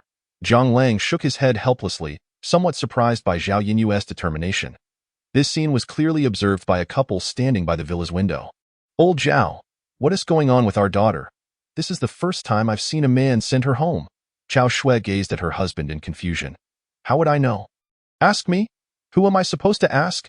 Zhao Ligua rolled his eyes, his tone displeased, as he surveyed the scene, feeling an odd sense of unease as though his prized cabbage was about to be taken away. After a brief exchange, the car window rolled down and the vehicle slowly departed. Zhao Yinyu let out a sigh of relief, shaking the key fob for the Lamborghini Poison in her hand, a smile of joy spreading across her face. Just moments ago, Jiang Lang had agreed to her request. Tomorrow morning, she would simply go to the hotel parking lot to retrieve her car. Turning around, she shook her head, preparing to head home when she spotted a man and a woman standing at her front door, their eyes filled with curiosity. Her heart sank, and she dryly asked, "Mom and Dad, why are you both down here? Where's brother? Who is that man?" Zhao Ligua fixed a scrutinizing gaze on Zhao Yinyu. Zhao Yinyu opened her mouth, momentarily speechless. Magic City, Tangchini Pin. The door creaked open slowly as Zhang Lang, weary and drained, stepped inside, switching on the lights. Under the warm glow, he immediately spotted Zhang Ting curled up on the sofa. "Little sister, why are you sleeping here?" Zhang Lang gently patted her cheek. "Brother, you're back?" Zhang Ting rubbed her eyes, gazing at him sleepily. "All right, you should return to your room and sleep. You'll catch a cold otherwise." Zhang Lang expressed his concerns. "Oh." Zhang Ting yawned as she retreated to her room. Observing this, Zhang Lang shook his head and was about to return to his own room when his phone suddenly emitted a chime. "Boss, tomorrow morning." Chapter 28. The Female Tyrant. The next morning at 10 a.m. In the conference room of the Peninsula Hotel, the atmosphere was tense, with every seat occupied. This meeting had been announced 3 days prior, leaving many in a state of apprehension. A new leader often ignites a fire of change. No one was certain what actions the new boss would take on this day. Jiyu Banming turned to her assistant, inquiring, "Where is the chairman? Has he not arrived yet?" "The chairman asked us to commence the meeting first." "He is stuck in traffic," the assistant quickly replied. Jiyu Banming took a deep breath, gazing at the crowd, and said calmly, "Today, we convene a new executive meeting primarily to announce 2 matters." Meanwhile, 3 kilometers away from the Peninsula Hotel, on a bustling street, the incessant honking of horns filled the air. "Goodness, how long will this traffic jam last?" Zhang Lang exclaimed, peering out from the taxi at the congested road ahead, feeling utterly helpless. Today was indeed the day of the executive meeting, and he had even set his alarm in advance. Who would have thought that halfway through the journey, he would be caught in such a jam? Was the meeting proceeding smoothly or not? The mere thought of the personnel list Gu Banming had given him sent shivers down his spine. "I have no idea. I heard there was an accident up ahead. It could take another 2 hours to clear." The taxi driver yawned beside him. "2 hours? For heaven's sake, by then, the food will be cold." Zhang Lang shook his head, glancing outside when suddenly his eyes lit up. A solitary shared bicycle was parked by the roadside. A wave of excitement washed over him. He had often ridden shared bikes to work, especially during peak hours when they were nothing short of miraculous.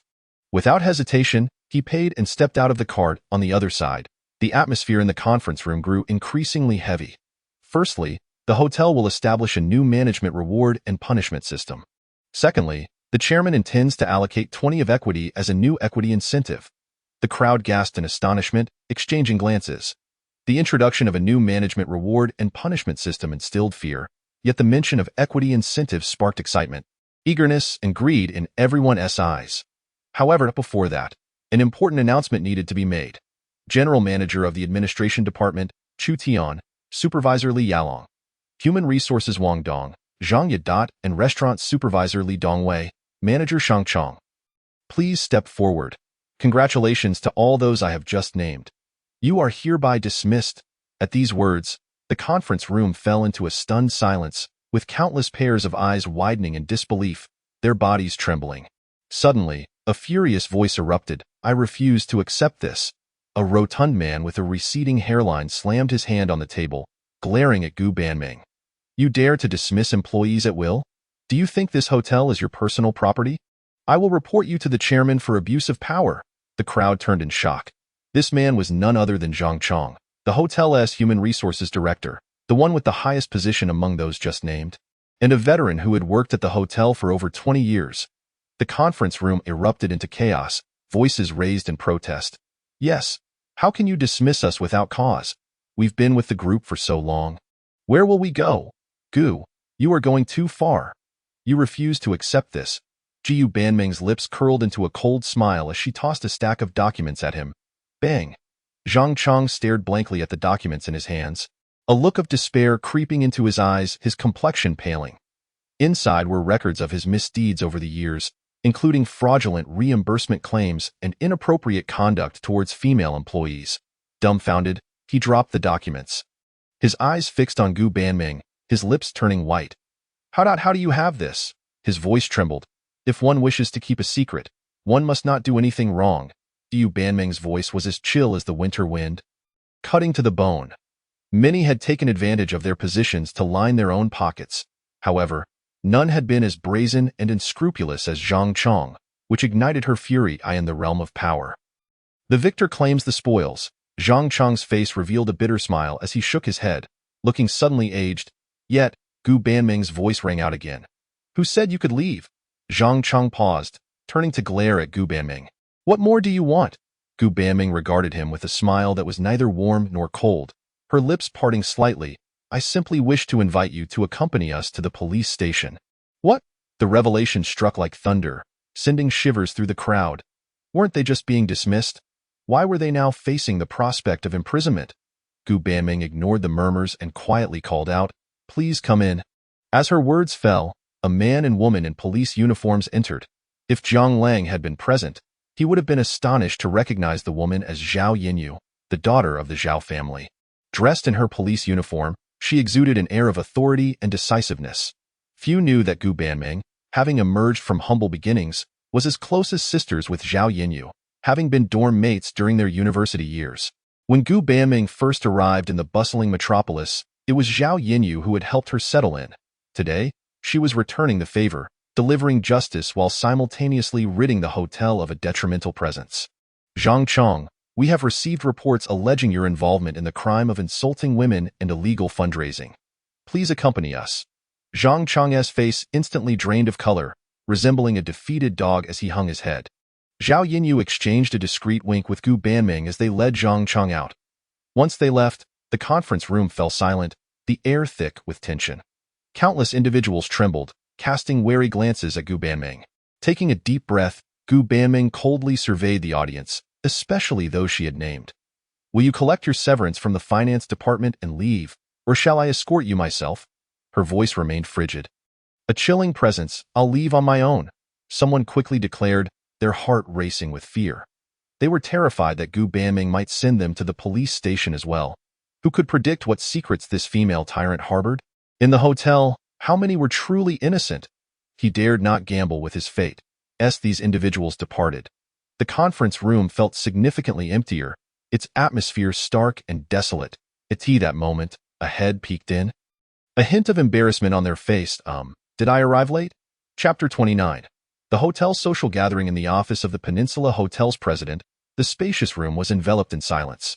Zhang Lang sat in the executive chair, his fingers absent-mindedly tracing circles as he gazed thoughtfully at the striking beauty before him.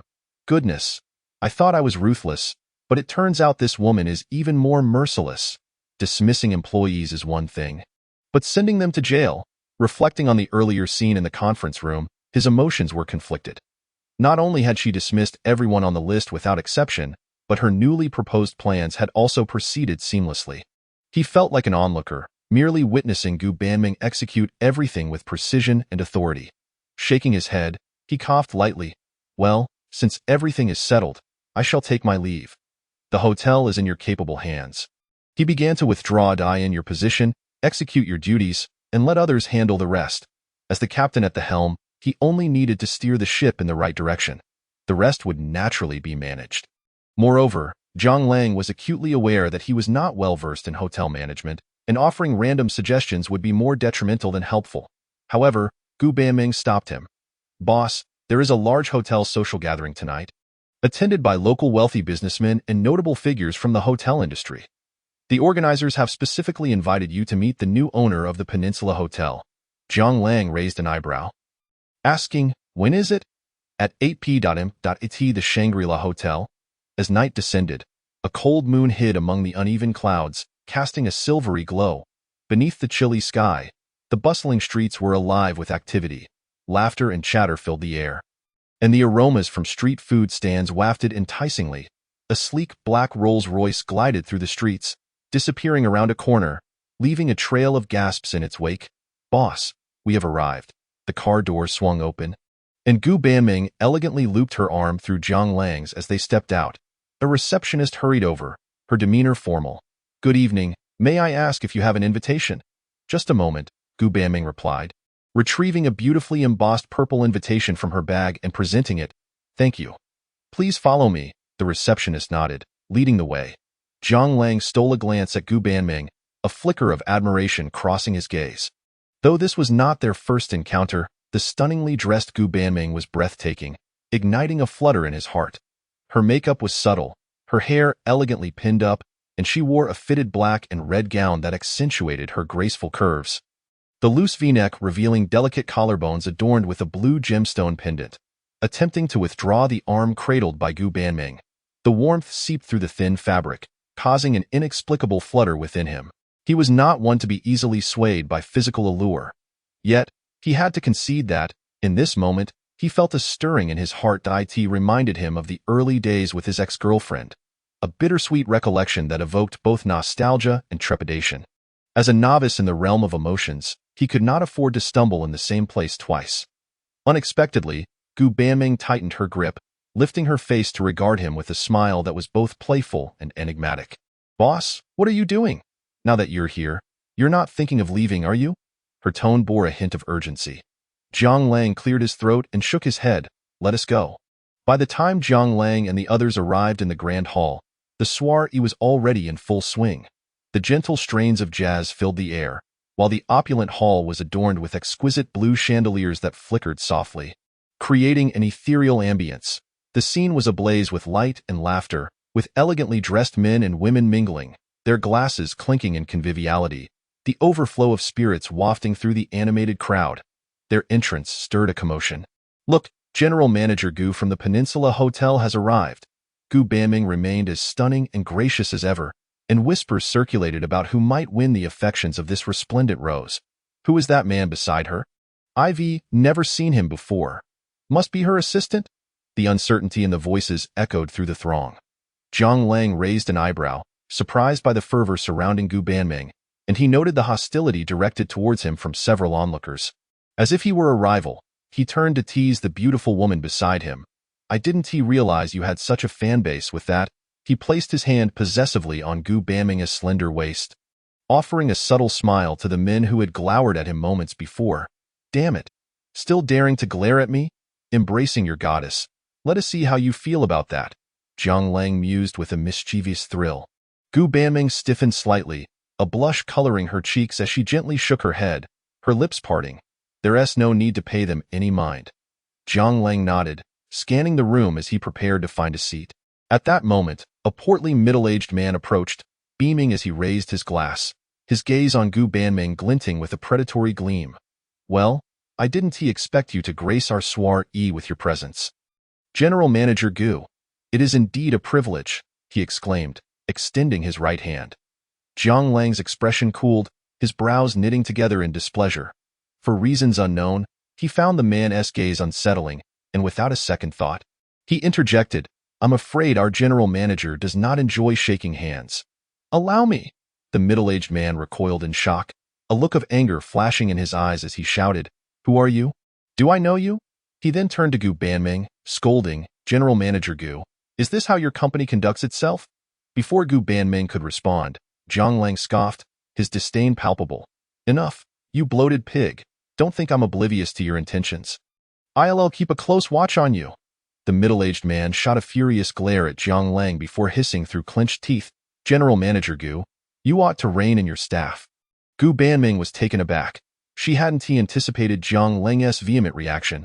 Eyes wide, she glanced at him, then shook her head and gracefully approached him, wrapping her arm around his. "I'm sorry, Mr. Li, but this gentleman happens to be the chairman of the Peninsula Hotel."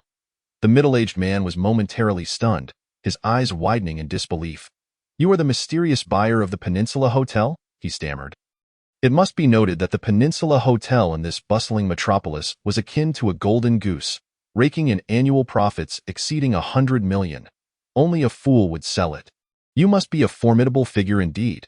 Anyone in the hotel industry in this city is both intrigued and intimidated by the one who dared to snatch it from the clutches of the Xiangang Peninsula Group. Meanwhile, the gathering erupted in a flurry of whispers, all eyes turning to Jiang Lang, their curiosity piqued. Chapter 30. A New Task. The fury of the tycoon. So this is the enigmatic buyer? He looks quite young. I wonder which wealthy family he hails from? The middle-aged man's expression shifted rapidly. Taking a step back, he bowed slightly. I apologize for the interruption. Zhang Lang let out a derisive chuckle. Watching the man retreat without interference, soon after, a number of guests gravitated towards him, extending their greetings. Good evening, Mr. Jiang. I am Zhou Yafu, the director of the Shangri-La Hotel. It's a pleasure to finally meet the legendary buyer of the Peninsula Hotel. I must say, you are quite the striking figure, Mr. Jiang. I'm a supplier in the hotel industry. If you need anything, we could discuss a collaboration. Come, Mr. Jiang, let me raise a glass in your honor. Welcome to our Hotel's networking event. The atmosphere was lively, the clinking of glasses resonating amid the cheerful conversations. Despite it being his first experience at such a commercial gathering, Zhang Lang appeared to thrive in this environment, readily accepting drinks and engaging in jovial exchanges. Thank you all for your kindness. I just need to make a quick call. He feigned a casual demeanor, retreating to a corner sofa. Good grief. This is utterly tedious. Zhang Lang sighed, relieved after surveying his surroundings. Noticing Gu Banming engrossed in conversation with other hotel executives and directors, he shook his head in resignation. Reaching for a morsel from the table, he took a bite, his eyes lighting up in delight. Ah, this tastes delightful. Just as Zhang Lang savored the treat, Gu Banming approached, her hair cascading as she settled beside him, a refreshing fragrance enveloping him. Why did you wander off alone? Feeling a bit disinterested, Zhang Lang replied nonchalantly, Boss, our hotel has severed ties with the Peninsula Group, and we're now rather vulnerable. If we wish to survive in this city, we must engage with others in the industry. Moreover, in 6 months, the rights to the name will revert back to Xiangang, which means we can no longer utilize the Peninsula Hotel brand for promotion. The repercussions? She trailed off, her brow furrowing, her expression troubled. Zhang Lang's demeanor shifted to seriousness. Losing the Peninsula Hotel brand would undoubtedly spell disaster for their business. After a moment of contemplation, he spoke up. Is it possible to purchase the naming rights? A lease extension could work too. It's possible. But they won't settle for anything less than $1 billion a year, she responded, her voice tinged with frustration. That's outrageous. Don't they realize how absurd they sound? Zhang Lang pounded the table in irritation, his anger simmering just beneath the surface. If the circumstances were different, he would have unleashed a torrent of curses. In truth, $1 billion was insignificant to him. He could earn that in a single day. Yet, the audacity of their extortion left him fuming. Just as he pondered a solution, the system's voice echoed in his mind once more. Ding. Host detected to be troubled by hotel affairs. New task has been assigned. Task. The fury of the tycoon. How could a mere hotel group cause distress to a distinguished tycoon? Establish your own exclusive hotel brand, and let them know that the hotel industry is not for the faint-hearted. Conditions. 1. Change the hotel name and create a new brand. 2. Open a branch in each of the 4 top-tier cities, Beijing, Shanghai, Guangzhou, Shenzhen. 3. Establish a branch in each of the world's top 10 cities, New York, Beijing, Tokyo, Shanghai, Hong Kong, Sydney, Singapore, Paris, Dubai, London. Note: the newly established hotels must not be rated lower than 5 stars. Reward: 1 private island. Ding. Host detected to have insufficient funds. To assist the host in completing the task, hotel relief funds have been made available. Hotel relief funds. Up to $1 billion can be claimed for each hotel established, solely for construction and planning purposes. Zhang Lang raised an eyebrow, a glimmer of amusement in his eyes. Turning to Gu Banming, he half-jokingly probed, What do you think about us creating our own brand? Boss, don't jest. If we lose the Peninsula name, do you believe occupancy rates won't plummet below 10 by tomorrow? Gu Banming shot him a disapproving glance, exasperated. At that point, we won't just be losing money. We'd be risking bankruptcy. $1 billion for the brand name.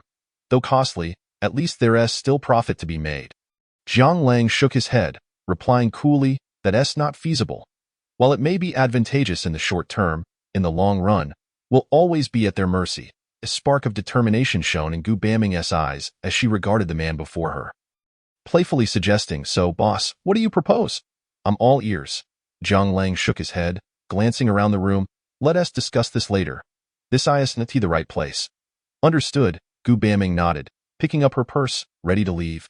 She wasn't particularly fond of such gatherings, but sometimes there was no escaping them. Since the boss had spoken, there was no reason to linger. Moreover, she was intrigued by what Zhang Lang had to say next. She had a feeling the ensuing conversation would exceed her expectations. However, just as they prepared to rise and depart, the hall's entrance was suddenly flung open with a resounding bang. A dandy clad in a resplendent purple suit, sporting a slicked-back hairstyle and cradling a bouquet of roses, burst into the room, followed closely by a cadre of bodyguards in black suits. "Minger, where are you?" he bellowed, as if he were a brazen and arrogant scion. "Oh no! How has this brat returned again?" This young Master Zhang truly harbors an unrelenting infatuation for General Gu. A spectacle is about to unfold. The crowd murmured with a tinge of intrigue, casting glances filled with schadenfreude towards the two individuals in the corner. Zhang Lang appeared somewhat bewildered, unable to suppress his astonishment. Who is this person? Why is he so arrogant? Gu Banming's expression shifted, her delicate features tinged with anger. He is a local rich second generation, hailing from a family involved in real estate. His influence should not be underestimated. He has persistently pursued me, yet I have no affection for him. With just a few words, the situation was elucidated. After speaking, Gu Banming grasped Zhang Lang's hand and swiftly declared, "Boss, we must leave. We cannot afford to be entangled." However, their movement was too conspicuous, and the dandy quickly noticed them. "Minger, wait for me. Don't run away," he called, rushing over and blocking their path. "Zhang Beicheng, step aside. And who permitted you to call me Minger?"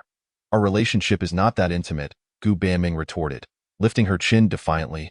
"Not a chance," Zhang Beicheng scoffed, his demeanor nonchalant. Observing Gu Banming grasping Zhang Lang's hand, with a flicker of indignation in her brow, he barked, "You cur! I command you to release her hand." Chapter 31.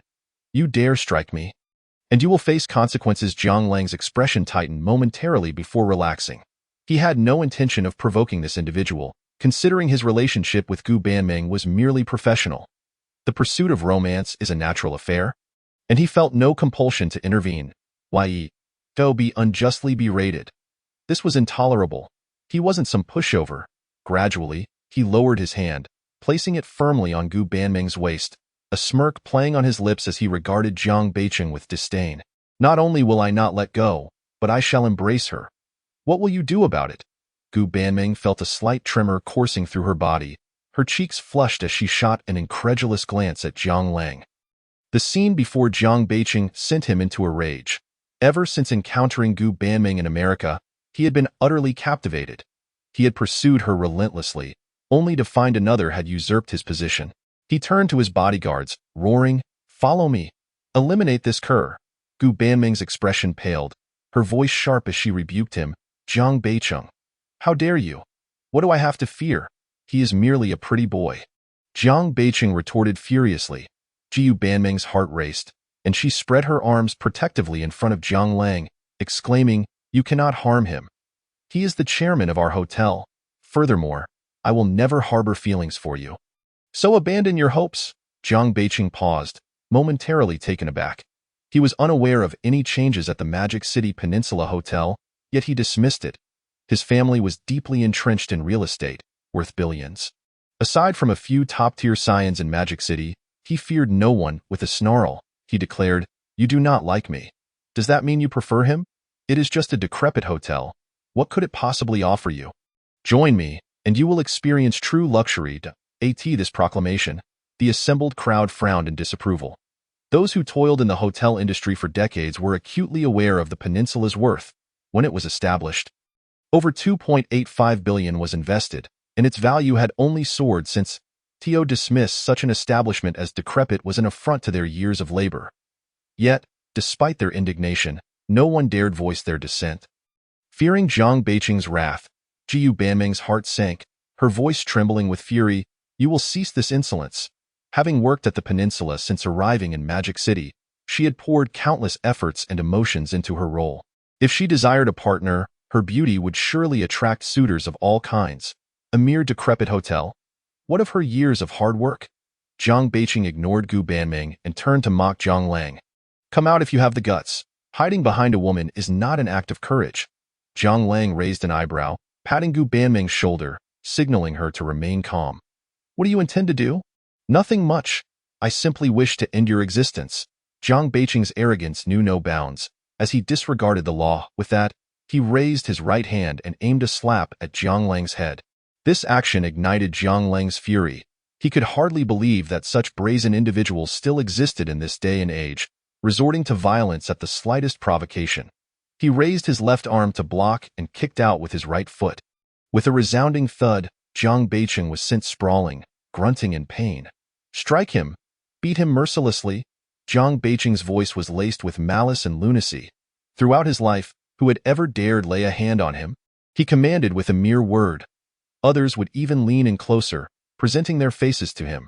The 4 bodyguards accompanying Jiang Beicheng were equally shaken.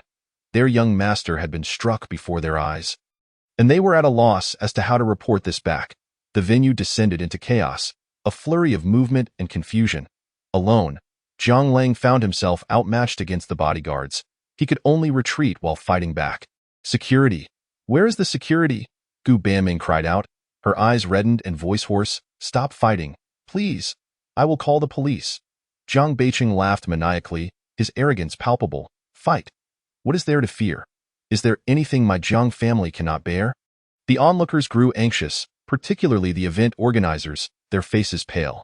Regardless of the circumstances, Jiang Lang was their invited guest. Witnessing him being assaulted within the venue was a humiliation to them.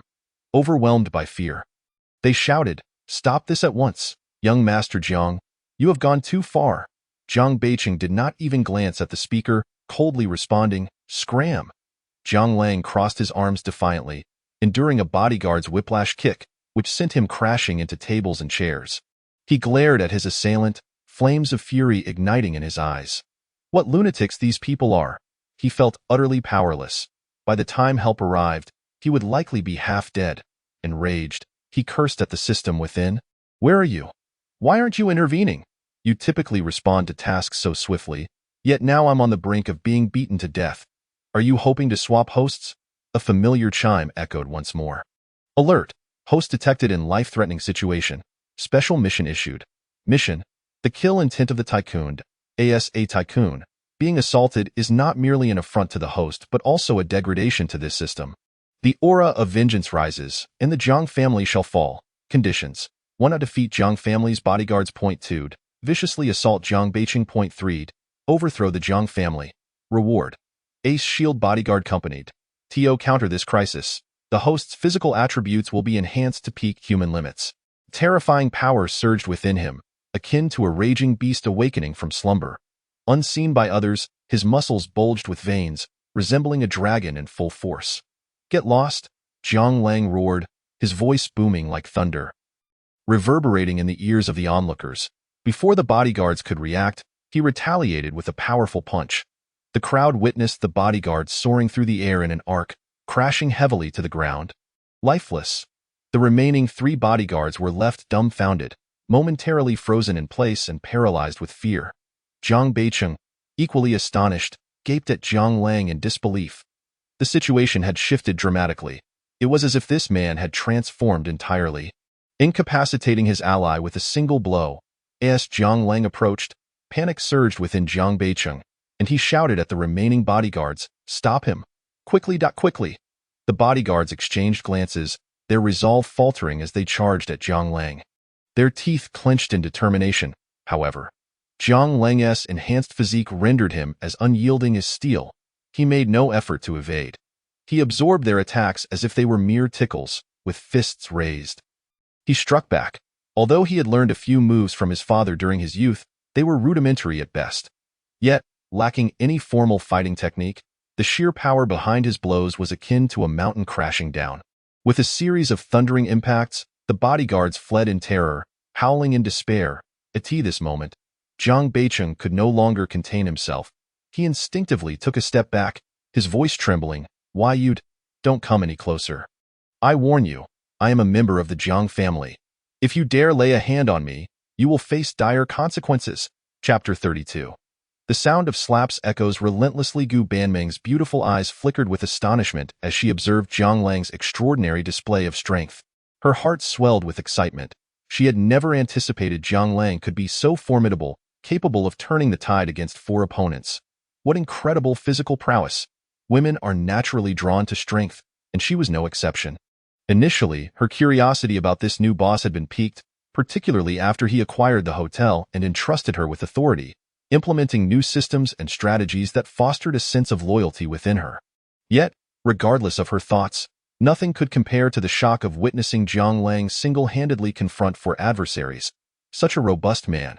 Her heart raced, and she unconsciously tightened her legs together. Jiang Lang paid no heed to the crowd's astonishment. He strode toward Jiang Beicheng, towering over him, a cold smirk gracing his lips. What do you intend to do? Jiang Beicheng trembled, shaking uncontrollably. What do you think? Jiang Lang murmured to himself, when suddenly he raised his right hand with ferocity. And a gust of wind swept through. A sharp crack echoed throughout the venue as two bloodied front teeth soared through the air. Jiang Beicheng felt a darkness envelop him, stars spinning in his vision. And like a ballet dancer, he twirled 3 times before collapsing onto the ground. You're finished? How dare you hit me, the Jiang family will not let this go. Jiang Beicheng's gaze became vacant as he covered his face. Babbling foolishly, his words interrupted by the air escaping through his teeth. Let me go. Jiang Lang murmured with a semblance of a smile, before his expression turned cold, and he roared with unrestrained fury. Do I need your mercy? Damn it. His heart was ablaze with rage. Attending a gathering had turned chaotic, and he had no one to turn to for reason. The ruthlessness of Jiang Beicheng was unparalleled. Resorting to violence at the slightest disagreement, completely devoid of logic, treating the law with disdain. Were it not for the system, he feared that after this night, he might as well resign himself to a life confined to a chair. With that thought, he seized Jiang Beicheng's hair, pulling him close, and raised his other hand to deliver resounding slaps. The sound of slaps rang out like a beautifully orchestrated symphony, sending chills down the spine of onlookers. Jiang Beicheng's face had already swollen grotesquely, bruised in shades of blue and purple, to the point that even his mother might not recognize him. Was wronged. Please stop. Jiang Beicheng lifted his head, pleading, his voice hoarse, resembling a defeated dog. Saliva uncontrollably sliding from the corner of his mouth. Jiang Lang paid him no heed and was about to continue the beating when Gu Banming rushed over, clutching Jiang Lang's arm, her expression fraught with urgency. Boss, please stop. The police are coming. If you continue, someone might die. Her voice trembled with panic and fear. Jiang Lang exhaled heavily, releasing Jiang Beicheng, who lay curled up on the ground in pain, and felt his own anger dissipate. At that moment, footsteps echoed from outside. Everyone froze in place. A commanding voice rang out, "Stop!" A fierce rose, accompanied by a group of officers, burst in, her gaze sharp, radiating authority. This was none other than Zhao Yinyu, the eldest daughter of the Zhao family. In the dimly lit interrogation room of the Magic City Public Security Bureau, the only source of illumination was a faint white light from a wall-mounted lamp, barely brightening the cramped space of less than 10 square meters. Jiang Lang sat upright, with a bruised Jiang Beicheng at his side. Perhaps to avoid any bias, it was not Zhao Yinyu conducting the interrogation, but rather a middle-aged male officer. Jiang Lang answered every question posed to him. The incident's origins were simple. He answered truthfully, and with surveillance cameras in the venue, the possibility of favoritism was virtually non-existent. Unless, of course, the Jiang family had some special connections. However, Jiang Lang was unperturbed. Although he lacked any overt official backing, Zhao Yinyu was still driving his car, owed him a favor, and was best friends with Gu Banming, making it unlikely she would neglect him. Furthermore, he was no insignificant figure himself. Not only was he the chairman of the Peninsula Hotel, but also a major shareholder of Huya, with an entire building of Tangchini Pin under his name. Anyone wishing to challenge him would have to weigh their options carefully. Outside, Gu Banming watched Zhao Yinyu with concern, her expression anxious. Xiao Yinzi, are we going to be all right? Will we end up in jail? Zhao Yinyu rubbed her temples in exasperation. She had explained countless times already, but Gu Banming, in her overzealous concern, kept asking repeatedly. Zhao Yinyu could see that her friend had likely developed feelings for Jiang Lang, albeit unrecognized. With a resigned shake of her head, she reassured her, "Don't worry. Jiang Lang wasn't the one who started it, and there were 5 on the other side. It was clearly self-defense. At worst, it's mutual fighting. Nothing will happen." After speaking, Zhao Yinyu's gaze drifted dismissively to the distance. An elderly couple, seemingly in their 60s, sat with a lawyer, their faces filled with indignation. She recognized them as Jiang Beiqing's parents, real estate magnates in the Magic City. Perhaps due to their late-in-life parenthood, they were overly indulgent of Jiang Beiqing, fostering his arrogant demeanor, yet they had not anticipated this encounter would lead to their downfall. Jiang Beiqing's mother, upon hearing this, rose like a shrew, pointing a finger at Zhao Yinyu, shrieking, "What self-defense? Did you not see how brutally he beat my son?" She continued to hurl insults, her voice grating, "He's nothing but scum. A disgrace." She then turned to Gu Banming, berating her, "And you wretched girl. It's a blessing for my son to fancy you. What gives you the right to refuse?" Zhao Yinyu's brows furrowed as she sternly admonished. "Who gave you the audacity to raise your voice in a police station? Do you wish to spend a few days inside?" The woman was immediately struck dumb, her face paling, unable to retaliate. Observing their withering demeanor, Zhao Yinyu let out a cold laugh. Others may fear the Jiang family, but she, as the eldest daughter of the Zhao family, was not intimidated. Just then, the door swung open. Jiang Lang emerged. Having stretched his limbs, looking relaxed, followed closely by the battered Jiang Beiqing. Upon seeing her son, the elderly woman rushed over, tears streaming. "Xiao Bei, are you all right?" "Mom, I'm fine." Jiang Beiqing shook his head, reassuring his mother, yet his gaze turned cold as it fell upon Jiang Lang. Jiang Lang furrowed his brow, sensing a creeping unease behind him. Without a second thought, he turned to shout, still staring, "Do you believe I won't continue to slap you?" Chapter 33. The New Group Magic City. Renheng Bin Jiang Garden Don't be good. Just hold on a little longer. I can't hold it anymore. I'm going to scream. Gu Banming couldn't help but roll her eyes at Jiang Lang, patting his shoulder gently, saying, "It's all done. Stop pretending." Jiang Lang rubbed his shoulder, awkwardly rising, and chuckled, "Thanks for your help. Those who have truly engaged in a fight know that in the heat of the moment, one feels no pain. The brain automatically blocks out most sensations. With adrenaline surging, one feels invulnerable. But once it stops, the body aches tremendously, revealing the injuries sustained." After leaving the police station, Gu Banming had driven Jiang Lang home in her Audi A4. But halfway there, she could no longer contain herself. With no hospitals nearby, they had to stop at a pharmacy to buy some ointments for bruises before heading home. Gu Banming glanced at Jiang Lang, shaking her head calmly, her face expressionless, yet a hint of flush betrayed her inner turmoil. Jiang Lang chuckled inwardly. He looked down, astonished. His body, enhanced by the system, had transformed remarkably. What was once a slight belly had turned into a chiseled six-pack, and his pectoral muscles could even make some of the more voluptuous women feel inferior. Strong, radiant, exuding masculine vitality. Jiang Lang surveyed the apartment, raising an eyebrow, unable to restrain himself. "Is this where you live?" He was puzzled. After all, Gu Banming was the president of a hotel, earning a handsome salary of 2 to 3 million a year. Yet, her living conditions were so meager, merely a duplex apartment. The lower level housed a living room, a bathroom, and a tiny kitchen of less than 5 square meters, while upstairs was just a bed for resting. While it was certainly a significant upgrade from his previous life in a slum, it hardly suited Gu Banming's status. Gu Banming pursed her lips, offering an awkward smile, choosing not to respond, as if concealing something. The atmosphere fell into silence. Jiang Lang scratched his head, unsure of what he had said wrong. After donning a jacket from the sofa, he contemplated before softly suggesting, "How about this? I'll find you a new place." Gu Banming paused, her expression shifting as she regarded Jiang Lang with a mix of amusement and disbelief. "Boss, no good deed goes unpunished. Besides, I'm quite comfortable here. I can't imagine how high the rent would be for another place. I won't charge you rent. Is it not better to move to a larger home? Oh, and I'll also get you a car." At this, Gu Banming could no longer contain herself. She shot Jiang Lang a bewildered look, hesitating before responding with a voice as thin as a whisper. "Boss, I doubt I'm not that kind of person. If you want that, find someone else." Her voice trembled slightly. "What on earth are you talking about?" Jiang Lang was momentarily stunned, gazing at Gu Banming with a mix of confusion and discomfort. Clearing his throat, he stammered, "You misunderstood. This is a company benefit. You're the president of the hotel, the new group, and your daily travels represent our company's image. IT cannot be taken lightly." Gu Banming looked at Jiang Lang with uncertainty, asking, "New group? What do you mean?" Jiang Lang's expression grew serious as he pressed his lips together, speaking slowly. I plan to establish a new hotel group, tentatively named DaveThe Hotels. As for the current Peninsula Hotel, it will undergo a name change once the naming rights expire.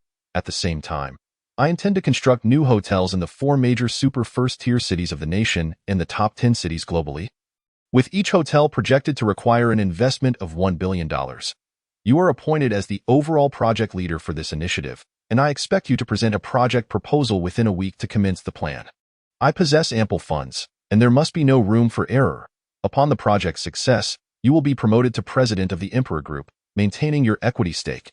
Gu Banming was utterly astonished, swallowing hard as she gazed at Jiang Lang in disbelief. Boss, are you certain you're not joking? The 4 major super first-tier cities domestically and the top 10 cities globally, even if the capital and the Magic City overlap. We still need to establish 12 hotels. That's a total of $12 billion. Even the double horses would find it impossible to procure such a sum of cash all at once. As she spoke, she couldn't help but raise her right hand to press against Jiang Lang's forehead, puzzled. You're not running a fever, are you? Have you been struck dumb? Jiang Lang irritably swatted her hand away, stating earnestly, what fever? I'm speaking seriously. Tomorrow, you will go and open a new account, and I will transfer the funds to you then. You will see. Realizing that Jiang Lang was indeed not jesting, Gu Banming took a deep breath, her mind already swirling with astonishment. What kind of identity could her new boss possibly possess? This was a staggering sum of $12 billion. Was he perhaps from a legendary hidden family? Or was he a descendant of those who once rode horses across the grasslands? Lost in her thoughts, she recognized that this was an opportunity she might never encounter again in her lifetime. Her expression grew unusually solemn as she nodded seriously. Rest assured, boss. The moment those words left her lips, Jiang Lang noticed a number suddenly pop up above Gu Banming's head, flickering incessantly .60, .72, .82, .93, until it settled at 95. Jiang Lang's heart raced. This indicated that Gu Banming had been successfully won over. She had become his subordinate, or rather, his little sister. Moreover, her loyalty exceeded that of Jiang, who from earlier, detected that the host has subdued a high-level elite talent. The effect of the title Big Shot has been enhanced. Big Shot Prestige. Wearing this title increases prestige in front of others and significantly facilitates the acquisition of high-level talent, allowing the company to operate independently even without the host's constant presence. Minimizing chaos. Big Shots are astute individuals with keen insights into others. They can assess the loyalty of employees within their sphere of influence. Both effects have been augmented. Notably, the Big Shot Prestige now includes the ability for the company to operate independently in the host's absence. The Big Shot's Eye has also become more formidable. It originally only allowed the host to monitor the loyalty of their subordinates, but now it encompasses all employees within their domain. This means that upon returning to the office, if any individual registers below 60, they can all be dismissed without exception. Amidst his satisfaction, Jiang Lang couldn't resist engaging in discussion with Gu Banming. However, the majority of the dialogue consisted of her speaking while he listened. Occasionally offering suggestions, as the captain of the ship, he merely needed to oversee the general direction, leaving the details to his subordinates. Unbeknownst to them, the night had deepened. Chapter 34. What to call her? Just call her Mom, the time has come. I must return, Jiang Lang remarked, glancing out the window. The night was pitch black, and the empty street presented no signs of life. Gu Banming raised an eyebrow, hesitating momentarily before she spoke slowly. Perhaps you should stay here for the night. It's not safe outside. Her head lowered slightly, rendering her expression indistinguishable, her voice barely above a whisper. Jiang Lang found himself questioning whether he had misheard. The atmosphere grew somewhat ambiguous, infused with an unusual essence. Jiang Lang swallowed hard, staring at her in a daze as his heart began to race. Sounds emanated from the bathroom, reminiscent of a devil's low murmur. Igniting an exhilarating surge within him, Jiang Lang sat upright on the living room sofa, motionless, fixated on the film playing on the television. However, the tension in his ears betrayed his inner turmoil, his gaze darting towards the bathroom door. Under the dim yellow light, he could vaguely perceive a world within. The air was thick with steam, and a beautiful sprite bathed in water, her hands delicate, her skin resembling jade, her lines exquisite, with a continuous melody of song filling the air. Jiang Lang took a deep breath to steady his restless heart. No, A true man must learn to control himself. Murmuring to himself, he picked up his phone to scroll through videos, attempting to distract his attention. Yet, upon opening his phone, he discovered a flood of messages within his messaging app. Among them, his younger sister inquired about his return time. Jiang Hu sent a message suggesting they meet for drinks. And Song Chengwu asked if he would still attend the training session the next day. The rest were predominantly from the streamer ECU. Lang Gu, when will you come to play with me? Lang Gu, I'm live now. Come take a look when you have time. Lang Gu, I just finished my stream. What are you up to? In summary, a plethora of messages inundated him, evoking a strange feeling within Jiang Lang as he saw a reflection of his past self, a simpering admirer, much like how he used to be with Zhang Xiaoman. He shook his head and scrolled to the end. Lang Gu, look at my new outfit. Does it look good? She had sent over a dozen photos, each distinct. There were enticing uniforms, sheer stockings, ultra-short skirts, and swimsuits. Each image was a high-definition, 18-plus visual delight, causing Jiang Lang to exclaim in thrill. Among them, a cosplay of King of Fighters Mai Shiranui left him dumbfounded. Hastily saving the image, the girl displayed a lack of modesty, not wearing a bra. Even more astonishing, she managed to hold herself up with just 2 scraps of cloth across her chest. This girl was quite ample. After shaking his head and responding to all the messages, he noticed no further replies were forthcoming. He prepared to resume his video scrolling when suddenly, a video call from his mother popped up. Hello, Mom. Why are you still awake at this hour? Oh dear.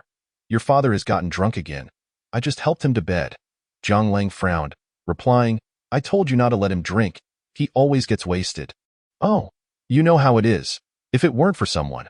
Zhou Hong trailed off, a shared family sorrow hanging in the air. Years ago, when Jiang Lang's father, Jiang Lijun, returned from military service and married his mother, he aspired to carve out a successful career, even establishing a shoe manufacturing factory locally. They were quite prosperous at that time. However, he inadvertently fell victim to a partner's betrayal, accumulating debts exceeding 5 million. Keep in mind, this was during the early 2000s, when the average salary was only around 7 to 800 yuan, and in their small county, it was barely above 300. Oh, repay the debts? They not only sold the factory at a loss, but even relinquished the house they had painstakingly purchased in the city. The family returned to their rural hometown, heads hung low from that moment on. Jiang Lijun sought solace in alcohol, drowning his sorrows nightly. For years, the family had relied solely on Zhou Hong to hold everything together. Zhou Hong shook her head, casually changing the subject. Forget about him. What about your little sister? She has been at your place for so long without even a phone call to me. Does she still consider me her mother? Her voice carried a hint of annoyance. Jiang Lang's brow twitched slightly as he remained calm, saying, she's already asleep. I'll have her call you tomorrow, all right? Oh, very well then. Take care and sleep early. I'll hang up now. Zhou Hong, oblivious to any suspicion, waved her hand and was about to end the call. At that moment, the bathroom doors swung open. Oh, boss, why are you still awake? Gu Banming's voice flowed softly, exceptionally sweet. Jiang Lang's heart raced uncontrollably. He stiffly turned his head, his expression a mixture of despair and helplessness. Before him stood Gu Banming, breathtakingly beautiful, wrapped in a towel, her long neck revealed, her bosom like white jade, half covered, exuding an ethereal charm. Yet, at that moment, Jiang Lang had no capacity to appreciate the stunning scene before him. Sure enough, the next second, a thunderous roar erupted from the other end of the phone. You little rascal! Didn't you say your sister was asleep? Why do I hear a woman's voice nearby? You've gotten so bold, even deceiving your own mother? Turn the camera towards me. I want to see whose daughter it is. Her voice is so enchanting. Zhou Hong's tone was laced with excitement, her eyes sparkling. Jiang Lang wiped the cold sweat from his forehead, feeling an overwhelming sense of being caught in a compromising situation. But the issue was, you are my mother. Must you be so fierce? Beside him, Gu Banming was equally stunned, her expression frozen in shock. Furrowing her brow, her beautiful eyes fixed on Jiang Lang, as if seeking guidance on how to proceed. Observing that Jiang Lang was equally at a loss, she took a deep breath, calmly sitting beside him. Instantly, a faint floral fragrance enveloped him, causing his heart to race uncontrollably. Auntie, hello. My name is Gu Banming. You can just call me Xiaoming. She offered a gentle smile towards the camera. her bright eyes and pearly teeth captivating. Zhou Hong's face lit up with delight, her gaze scrutinizing the potential future daughter-in-law, nodding repeatedly. Wonderful, wonderful. This girl is truly beautiful. Why call her auntie? Just call her mom. Coughing, Jiang Lang nearly spewed out his salt soda, hurriedly explaining, No, Mom, you misunderstand. He was well aware of his mother's fierce temperament. Yet he never anticipated it could reach such extremes. In that moment, he comprehended why his younger sister had always possessed a fearless disposition. It was evidently an inherited trait. However, before he could finish his words, he was interrupted by Zhou Hong. Get lost. Don't you dare butt in. I wasn't speaking to you. Turning to her daughter, she continued, Now, dear, let us continue our conversation. Where is your family from? Chapter 35. I have a strong taste. I prefer salty flavors. Time flew by, and in the blink of an eye, half an hour had passed. The two continued to engage in lively discussion. At that moment, Zhang Lijun's voice echoed through the phone. Wife, where are you? Bring me a glass of water. His voice was somewhat hoarse, likely due to intoxication. All right, coming. Zhou Hong turned her head to call out, then glanced at the phone screen. I'll hang up for now. Dear, if that rascal bullies you, let me know, and I'll take care of him. By the way, remember to come over and visit when you have time. Okay, goodbye, Auntie. Gu Banming smiled softly, covering her mouth. Once the call ended, Jiang Lang lay on the sofa, feeling utterly despondent. Why bring up my bedwetting at age 10? Do I not have any dignity? Gu Banming looked at him with a teasing smile. Remarking, Boss, I didn't expect you to still. She failed to notice that, clad only in a bath towel, she had inadvertently exposed herself, causing Jiang Lang's heart to race. Ahem, you should go to sleep. I'll take a shower, he said hastily, darting into the bathroom. As the cool water cascaded over him, Jiang Lang's mind gradually cleared. Sighing softly, he turned off the shower, dried himself, and emerged dressed. His gaze fell upon Gu Banming, curled up on the living room sofa, covered by a thin blanket, evidently in deep slumber. Jiang Lang raised an eyebrow, puzzled. Is she really that trusting of me? He suddenly thought of Lu Xiaohui from years past, probably feeling quite distressed. Having transformed from a true gentleman to a choice between beasts. Damn it, he muttered inwardly, shaking his head as he ascended the stairs. He was acutely aware that Gu Banming had left her bedroom for him. Though slightly embarrassed, he felt a sense of comfort. After all, I'm the boss. Yet, in the darkness, Jiang Lang failed to notice the slight flutter of her long eyelashes on the sofa. The following morning, sunlight streamed through the leaves, casting a golden hue within the room. A warm breeze flowed in through the window, enveloping the space. Jiang Lang lazily stretched, blinking open his eyes. The beige ceiling and pink vanity adorned the modest room, exuding a unique warmth characteristic of femininity. The sound of heels tapping on the stairs echoed, Boss, it's time to wake up.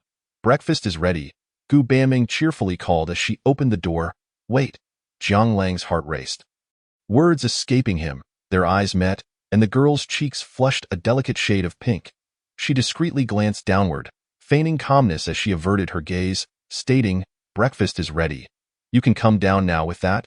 She turned to leave, her footsteps betraying a hint of fluster.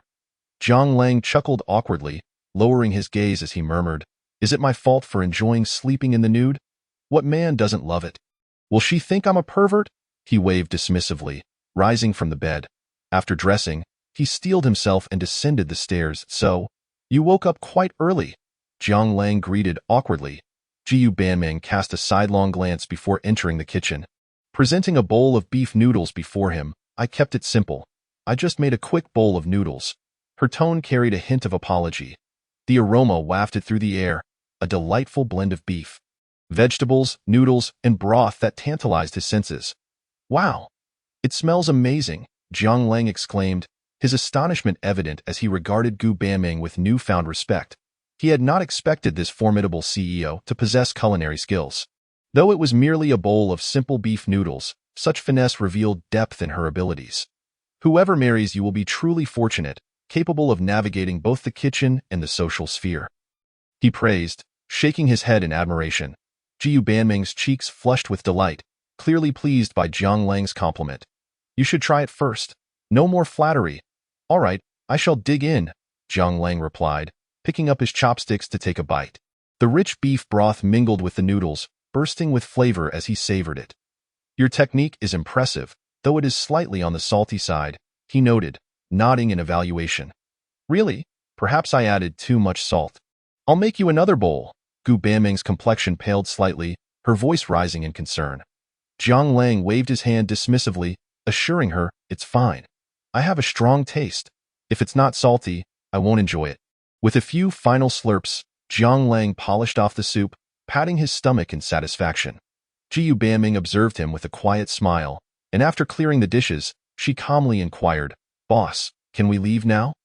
Jiang Lang, puzzled, replied, Leave? Where to?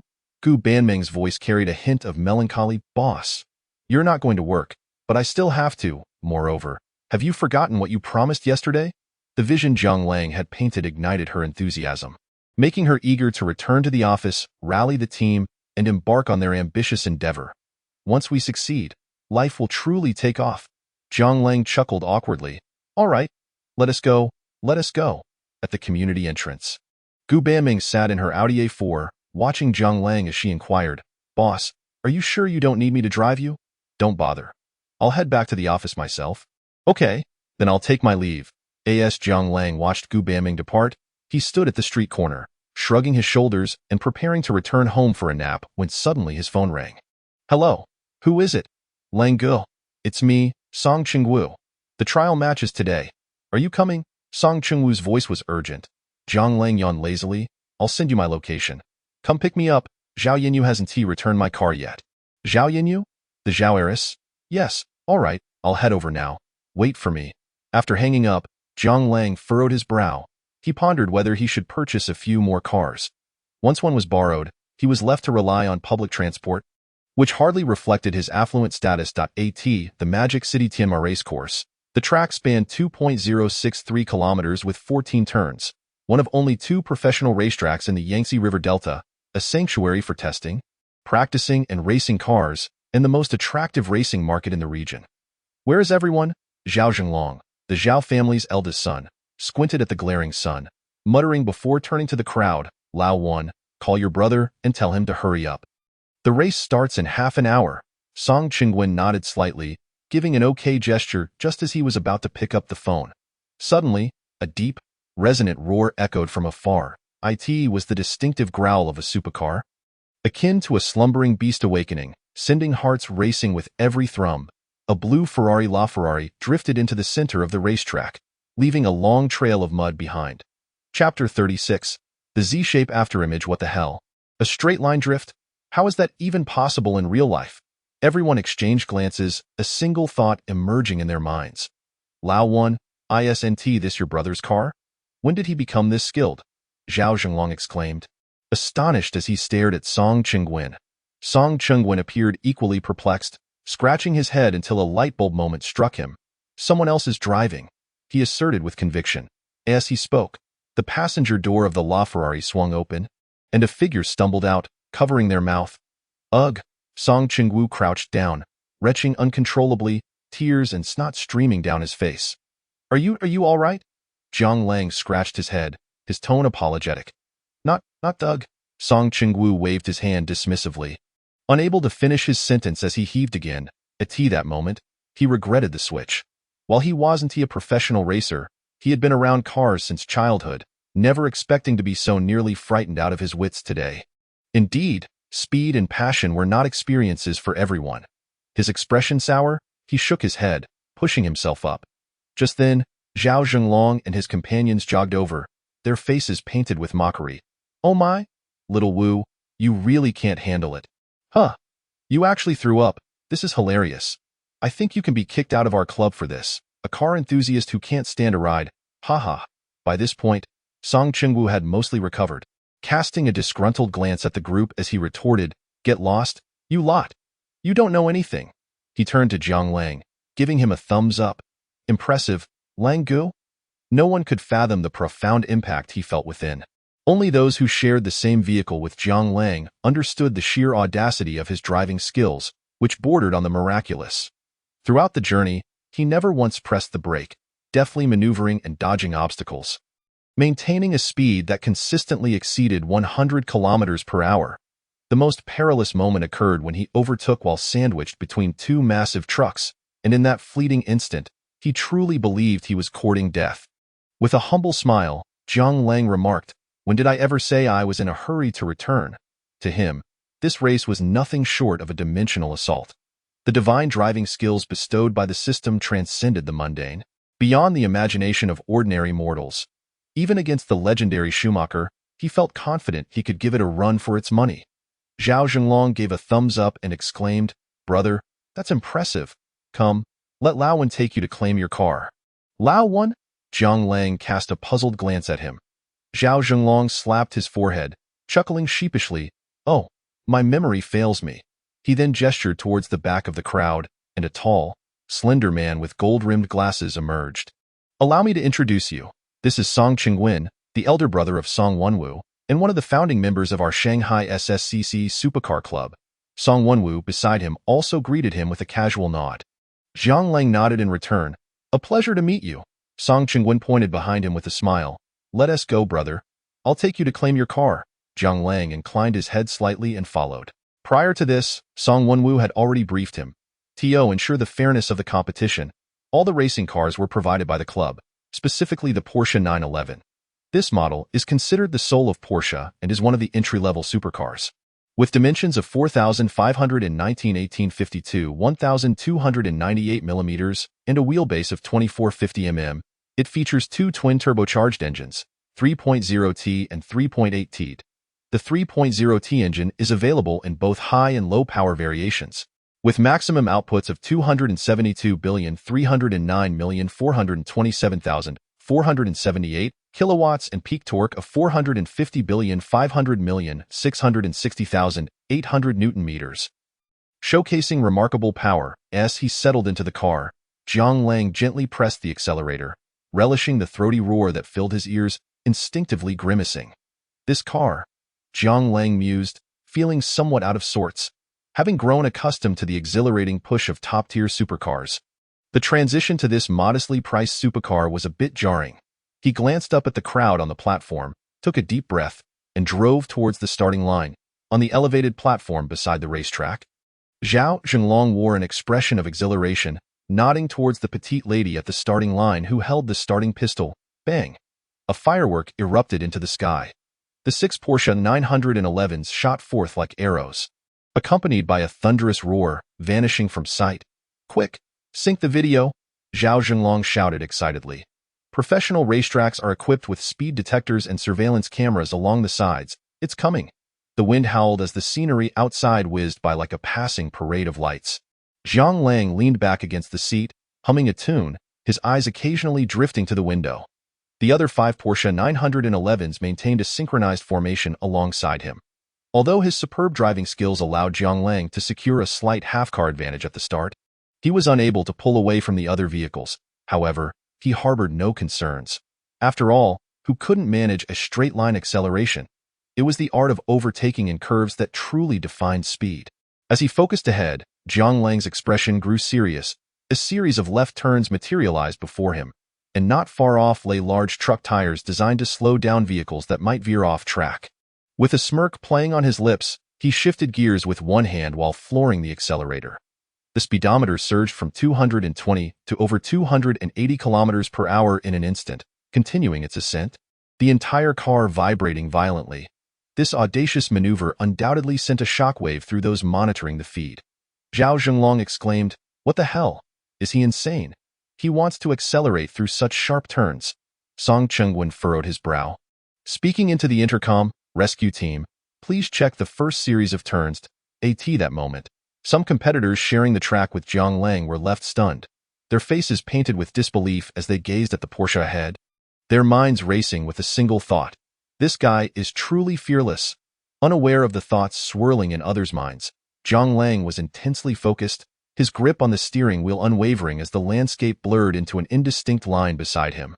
The wind roared like a tempest, the Porsche weaving through the course, leaving behind a fleeting Z-shaped silhouette. This spectacle left many spectators dumbfounded. Zhao Zhenglong slammed his hand on the table, shouting, "Quick, what are the parameters? Have they been detected yet?" Chapter 37. Record broken at s.its out.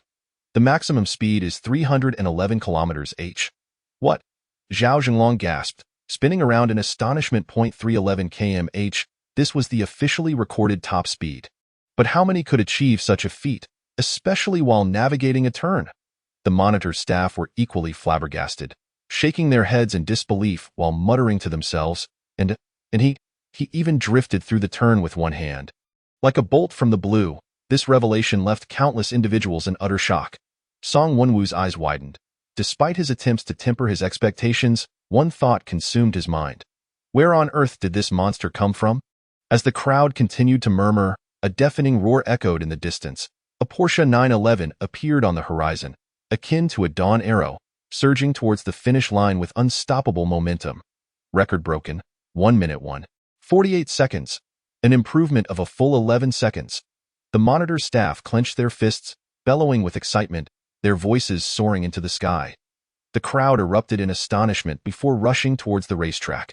Zhao Zhenglong and Song Qingyun exchanged glances, their hearts racing with exhilaration. Lao won, there's hope, Song Qingyun exclaimed, uncharacteristically swearing, damn, we might actually win this time. Little did they expect that Xiaowu had truly pulled off something extraordinary. Their elation was understandable. The Shanghai SSCC Supercar Club and the Beijing SCC Supercar Club had a long-standing rivalry, holding annual races to vie for the title of the nation's premier supercar club. In recent years, the Shanghai Club had suffered more defeats than victories, leading to an increasingly arrogant rival. Initially, the members thought it best to avoid confrontation and focus on their own pursuits. However, the situation escalated when the opposing club began poaching their members, rubbing salt in the wounds of the founders. After last year's loss, their rivals had even threatened to disband them, a provocation they could not endure. This prompted an offer of substantial rewards. Anyone representing the Shanghai SSCC Supercar Club who won would be elevated to the rank of first-level member, enjoying the same status as the founders. Let us go down, they nodded in agreement. By the time they descended, Zhang Lang was already surrounded by admirers. Car God, Car God, Car God, the crowd chanted in unison. After years of being stifled by the competition from Beijing, they now regarded Zhang Lang as their savior. Brother Lang, let us go out and celebrate, Zhao Zhenglong called out enthusiastically. Zhang Lang, feeling slightly embarrassed, brushed off the eager fans clinging to him, smiling awkwardly. Let us save the celebrations for another time. I need to head back first. He returned home last night, and he could only imagine how his little sister was faring. After a brief pause, he glanced at Zhao Zhenglong, implying, once our club wins, that will truly be the moment worth celebrating. Zhao Zhenglong considered this and nodded in agreement. All right, I'll rally all the members to cheer you on. At the luxurious Thompson Riviera in Shanghai, as the doors swung open, Jiang Ting rushed in barefoot, her face a mask of complaints, resembling a pouting little dumpling. Brother, you're back. Did you get bored at home? Jiang Lang ruffled her hair, casually responding. Not really. I was watching TV. Jiang Ting shook her head vigorously.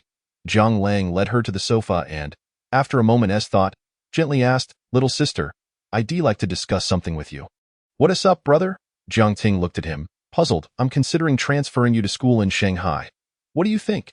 Jiang Lang gazed at her earnestly, his expression serious. On his way back, he had been contemplating this.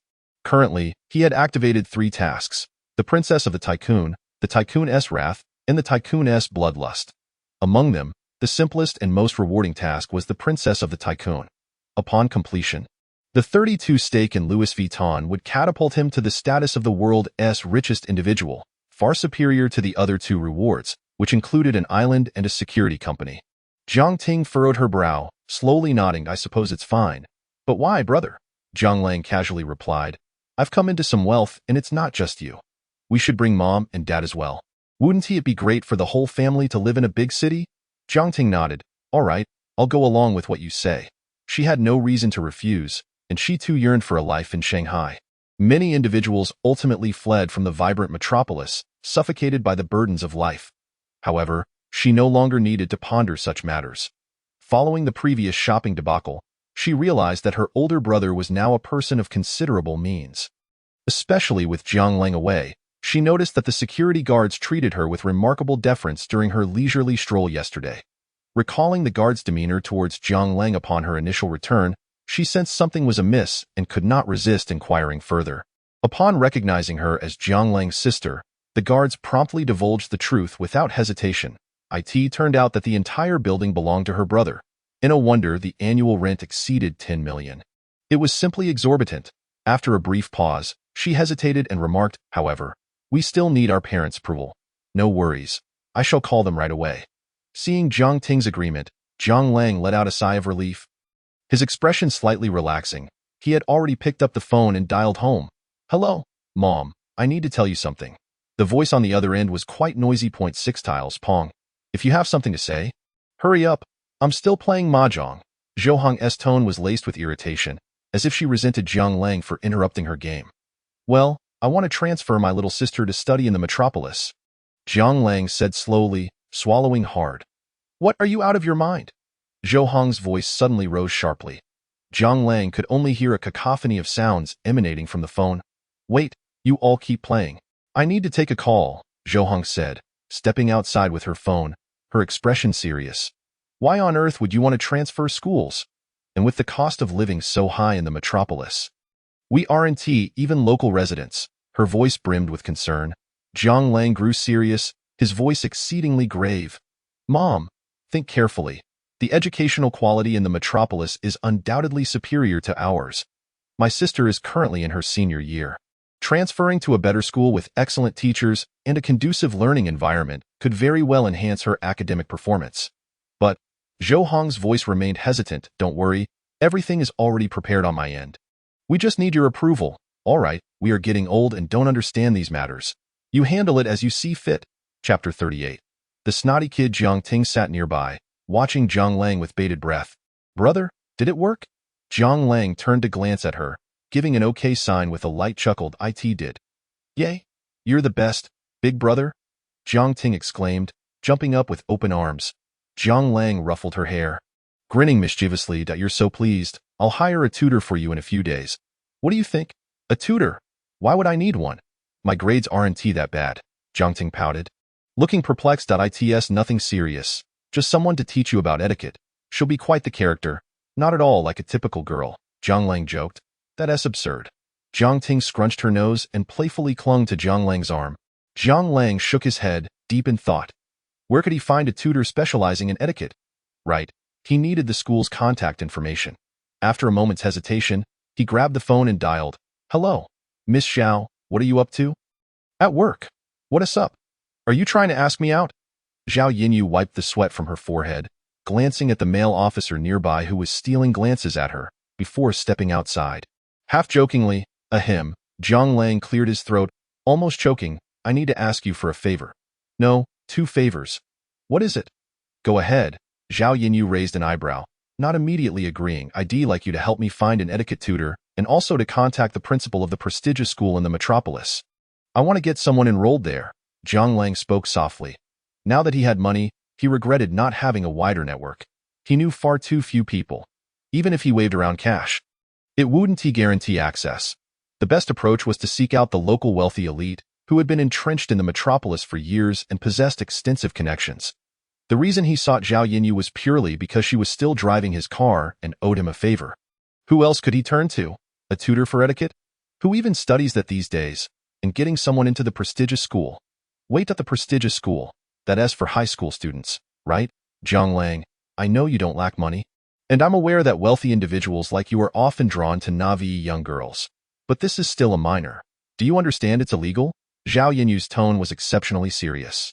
Jiang Lang rolled his eyes, utterly bewildered by her thought process. Unable to contain himself, he retorted, "What are you talking about? The person I'm referring to is my sister." His voice rose, tinged with anger. "Your sister? Of course. Why would I go through all this trouble otherwise? Seeking a tutor and arranging a school. Am I insane? If you can help, please do. If not, I'll find someone else. And return my car." Upon hearing this, Zhao Yinyu quickly began to smile. I can help. Please don't be angry." After a pause, she continued, "As for the etiquette tutor, that's simple. I'll have my family's steward assist you." "Wait, you have a steward? Truly, your family is substantial." Jiang Lang was surprised yet still puzzled. "But I need an etiquette tutor. How can a steward suffice?" Zhao Yinyu rolled her eyes. "Let me tell you, my family's steward is quite exceptional. He studied management in Europe. He is well versed in both British aristocratic etiquette and traditional Chinese court etiquette. However, to be honest, this stuff is hardly relevant these days. I learned it as a child but used it only a couple of times. I don't see why you want your sister to learn this. Her voice carried a hint of confusion. Jiang Lang shook his head helplessly. He didn't wish to complicate matters, but these were the conditions set forth. He then threatened, "You don't need to worry about that. If you can't help, I'll just take back my car." Upon hearing this, Zhao Yinyu felt a headache coming on. She had been extremely busy lately and hadn't even had a chance to take the car out to enjoy it. "Fine. I want to pry. Is that all right?" Her tone was mournful, akin to a wronged spouse, sending chills down Jiang Lang's spine. As for the principal's phone number, that was even simpler. "The principal is my uncle. Just send me your sister's enrollment documents, and I'll give him a heads-up.itllb a breeze." "Okay. Thanks." After a few more casual exchanges, they ended the call. Finally sorted it out, Jiang Lang yawned. Turning to Jiang Ting, "Let us go.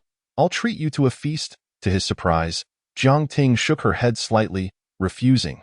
With her thumbs twirling anxiously, she lowered her gaze and said, "Brother, I doubt I have an appointment later." "An appointment?" Jiang Lang raised an eyebrow, looking at her with confusion. Suddenly, a thought struck him, and his eyes widened in shock. "You're not dating someone, are you?" After a pause, he suppressed his rising anger and said coldly, "Do you realize you're about to enter your senior year? What are you thinking, dating now?" Having lived in their hometown, Jiang Ting had no friends in the metropolis, so the sudden invitation made him suspicious. He wasn't an antiquated thinker, but men understood men better. Although his little sister had always been bold, she was completely inexperienced in matters of romance and would likely be easily deceived. Sensing her brother's growing ire, Jiang Ting felt apprehensive. Jiang Lang had always treated her exceptionally well. Upon arriving in the metropolis, he had treated her to lavish meals, bought her clothes and bags, and even gifted her a car just days prior, the amount of which she knew was significant. However, when he was angry, he was not one to hold back. Her cheeks flushed, and she hurriedly explained, "No, brother. What are you talking about?" After a moment, she added, "Do you remember Mao Mao?" Upon hearing this, Jiang Lang's brow furrowed, as if it were knotted. After a moment of contemplation, he tentatively asked, "You mean the snotty kid?" Back when their family had not yet faced financial ruin, and their city residence had not yet been sold, he had met a little girl in the same neighborhood. Jiang Lang could hardly recall her face, but he distinctly remembered her frequently running around with snot dripping from her nose as she played with them in the community square. Jiang Ting scrunched her nose in annoyance, replying, "What snotty kid? That's so rude. Her name is Mao Nanny, and she has a proper name." Jiang Lang awkwardly chuckled. Names were something he could hardly recall. Jiang Ting continued, rolling her eyes at him, "After we returned to our hometown, Mao Mao's family also moved to the metropolis. I've kept in touch with her all along, and just a few days ago, she learned I was in the metropolis and has been eager to meet up." Jiang Lang nodded slightly, feeling a bit more at ease. However, he still voiced his concerns. "But you haven't seen each other in so many years." His voice trailed off, not wishing to finish his sentence. It wasn't that he was being overly cautious. After so long apart, who knew how the other had changed or what intentions they might harbor? Jiang Ting, with a maturity beyond her years, patted Jiang Lang's shoulder and said casually, "Relax, relax. The public safety in the Magic City is so commendable. What could possibly happen? Besides, I am merely going to meet someone, to establish a connection, and after exchanging a few words, I shall return." Chapter 39. The three divine cars. Jiang Lang pondered for a moment, then nodded slightly, succinctly stating, "All right. If anything arises, give me a call." He had no reason to refuse, and moreover, he wished for Jiang Ting to forge more friendships in the Magic City. Otherwise, remaining cooped up at home could lead to a sense of suffocation. Jiang Ting waved cheerfully at him. "See you later, brother." As Jiang Ting departed, the room fell into a profound silence, in the empty hall. Only Jiang Lang remained, and an overwhelming sense of desolation washed over him. A large house may not necessarily be a blessing, Jiang Lang murmured to himself. Just then his phone buzzed with a vibration. He picked it up to find a message from ECU. "Brother Lang, I have a day off tomorrow. May I invite you to dinner in the evening?" Jiang Lang raised an eyebrow. He felt rather bored and replied, "Sure. I'll come to pick you up in the evening." After sending the message, he suddenly realized, "Wait, I don't have a car." Glancing at the time, he noted it was precisely noon. He put away his phone and headed downstairs, intending to visit a 4S dealership to select a car for convenience. Meanwhile, in the girls' dormitory of the Magic City Art Academy, yay! ECU exclaimed as she read the response on her phone, her hands instinctively tightening with joy. Observing this, Wei Hongling couldn't help but tease, "What's up, Xiaoyi? You seem extraordinarily happy," ECU shyly replied, raising her head to look at Wei Hongling with a pitiful expression. "Sister Wei, could you help me with my makeup later?" Wei Hongling was taken aback. Although her friend was quite exquisite, especially with those fox-like eyes that sparkled with allure, ECU had never shown much interest in makeup. Perhaps due to her upbringing, even during her live streams, she had never donned any. Why the sudden desire for such formality? She couldn't resist asking, "What's going on?" "You were reluctant to learn before." ECU stuck out her tongue, bashfully admitting, "I'm going to meet someone and want to dress up a bit." Wei Hongling stared at her in astonishment, her lips slightly parted. "Who is it? Who is worthy of our e-school flower from the Magic City Art Academy to prepare so earnestly? Is it a boyfriend?" No. I remember you don't have a boyfriend, do you? Are you secretly dating?" ECU shook her head and softly clarified, "Oh, it's just the one you know, that wealthy fan who has been in my livestream for a year." She had no intention of concealing this, nor could she. It was Wei Hongling who had introduced her to live streaming. Without her, ECU wouldn't have reached this point. "Zhanghu's number one." Wei Hongling's eyes widened suddenly, exclaiming, "No way! That big spender is finally willing to meet you." Her tone was laced with envy as she teased, "It seems our e-school flower is stepping into the lion's den tonight." ECU lightly punched her, huffing in protest, "Sister Wei, what are you saying?" The lingering sound made everyone shiver with discomfort. Wei Hongling, startled, quickly interjected, all right, it's just makeup. Sit still, and I'll make sure you look stunning tonight." At the Magic City Auto Show, Zhang Lang was fortunate. He had initially intended to casually find a 4S dealership to buy a car. Upon searching online, he discovered that the Magic City was hosting an auto show today, showcasing various new models from major brands along with several luxury vehicles. Without hesitation, he hailed a taxi and headed over. At that moment, the auto show venue was bustling with people. In addition to numerous visitors, many media outlets had arrived, their flashbulbs popping incessantly. "Wow, that girl is stunning, goodness. Look at those legs. She must look incredible in black stockings." The photographers were indeed a bit sleazy, crouching down to capture certain angles. "It's making me want to take up photography."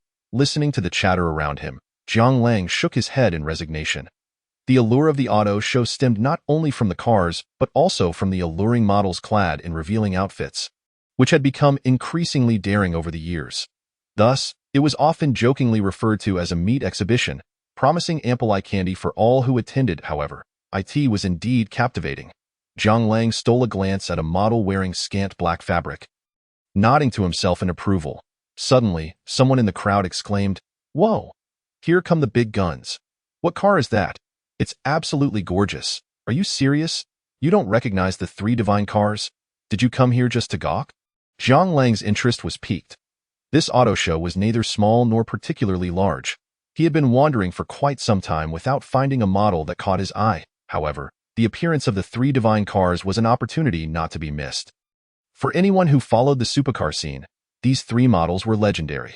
The Porsche 918, the Ferrari LaFerrari, and the McLaren P1. Dubbed the three divine cars, they were released around the same time, each priced over 10 million. Moreover, they were all limited editions. The Porsche 918, with only 918 units produced worldwide. The Ferrari LaFerrari, limited to 499, and the McLaren P1, with just 375 units available. Universally recognized, they lived up to their name. Without hesitation, Zhang Lang pressed forward. After much effort, he finally squeezed in, encountering the three distinct and captivating supercars. Whether by design or coincidence, all three were painted in a uniform ivory white, glimmering under the sunlight and dazzling to the eye. The sound of cameras clicking echoed continuously as excitement rippled through the crowd. "Wow, they truly are the three divine cars. This auto show was worth it, all pure white. The manufacturer has truly gone all out. If I could own just one, I would die without regrets." "You're dreaming. Each one costs over 10 million. We common folks can only admire them from afar." "Oh my, this girl is clueless. She should step back and let us see the cars. Yeah, step back so I can take a picture.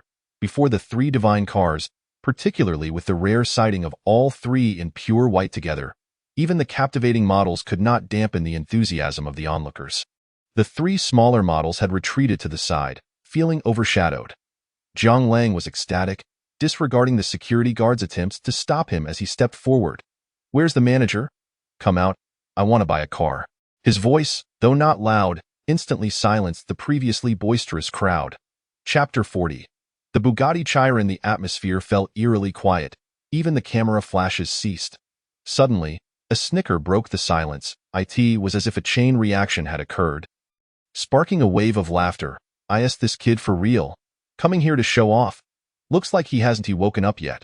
This has to be the place for him. Each of those cars costs tens of millions. Does he think he can buy one with a hammer? Listen to me, kid. Get down. If you want to buy a car, go to the back where they have cars for 100,000. The crowd laughed. Treating the scene as mere entertainment, Jiang Lang remained unfazed, though his brow twitched slightly as he turned to survey the surroundings, his voice tinged with impatience. Where's the manager? Aren't you selling these cars? His words only ignited further laughter. How absurd. He is still trying to act cool. Just leave already. You're embarrassing yourself. Manager, come out. We have a big client here, someone added, stoking the fire. Jiang Lang's expression darkened. While he genuinely admired these three luxury cars, he disliked being treated as a spectacle. Why was everyone so riled up over his desire to buy a car? As he contemplated whether to leave, a notification chimed in his mind. Beep. Host detected ridicule from the crowd. New mission initiated. Mission. Slap the faces of the onlookers. A wealthy individual cannot be humiliated, even if these ignorant commoners mock you. Leaving now will only turn you into a punchline. Condition. Purchase the three divine cars. Reward, Bugatti Chiron. Jiang Lang's eyes brightened slightly. While acquiring the three divine cars might be feasible, obtaining a Bugatti Chiron was no simple task. Its price was astronomical. The three divine cars stood before him as if they were budget vehicles, while the Chiron's price exceeded $1 billion, with its domestic price nearing $300 million. More astonishingly, this car was even rarer than the Lamborghini Veneno, which had 14 units produced. The Chiron was limited to just 1 unit globally, unattainable even with money. Jiang Lang had initially intended to purchase the three divine cars, and now he was rewarded with his dream car. If it weren't for the crowd's relentless jeering, he might not have had the chance to acquire the Bugatti Chiron. At this moment, he found himself at a loss, uncertain whether to weep or to laugh. The steps he had intended to take remained firmly planted in place. Meanwhile, the cacophony emanating from the vicinity rendered the duty manager, who was hiding in the break room, restless. He furrowed his brow and called out towards the noise. Send someone out to investigate and ensure the order of the event is not disrupted. Before he could finish his sentence, a bespectacled young woman hurried over, exclaiming, Manager, it's bad. There's a commotion at the placement of the three divine cars. The manager's expression shifted drastically, turning as pale as a ghost. He had repeatedly emphasized that there must be no mistakes regarding the three divine cars. A mere scratch could cost hundreds of thousands in repairs. With no time to hesitate, he sprang to his feet and shouted, Everyone, clear out on the other side. Jiang Lang surveyed the security personnel encircling him, his brow knit in displeasure, his gaze icy. He was baffled as to which fool had summoned them, and their attempts to expel him only fueled his ire. If you don't leave, I'll take action, he warned. This is not a place for you to cause a ruckus. Don't point your finger at me, or I might just sever it. With a swift motion, he slapped away the young man's hand, his voice cold, eyes glinting with menace. You, insolent brat, you dare to act so brazenly? The head of security, visibly incensed, ground his teeth as he spoke. Yet, inexplicably, his voice faltered. The man before him suddenly exuded an overwhelming aura, akin to a sword unsheathed, sharp and chilling. He seemed to carry the weight of their event's authority. No, he was unlike their boss. If their boss was a business-savvy charmer, this man resembled a formidable figure from the underworld. With his head slightly bowed, the security chief stammered, Why, you are causing a disturbance here. And yet you act so arrogantly. Jiang Lang merely raised an eyebrow, observing the security chief's abrupt transformation into a quivering wretch, his mind racing. What was happening? Was he truly that intimidating? Did the mere aura of a big shot cause everyone to retreat? No, it must be the reputation that held sway. Although confused, he knew this was not the time for contemplation. At that moment, footsteps echoed from afar. What is happening here? Who dares to stir trouble? The voice was commanding.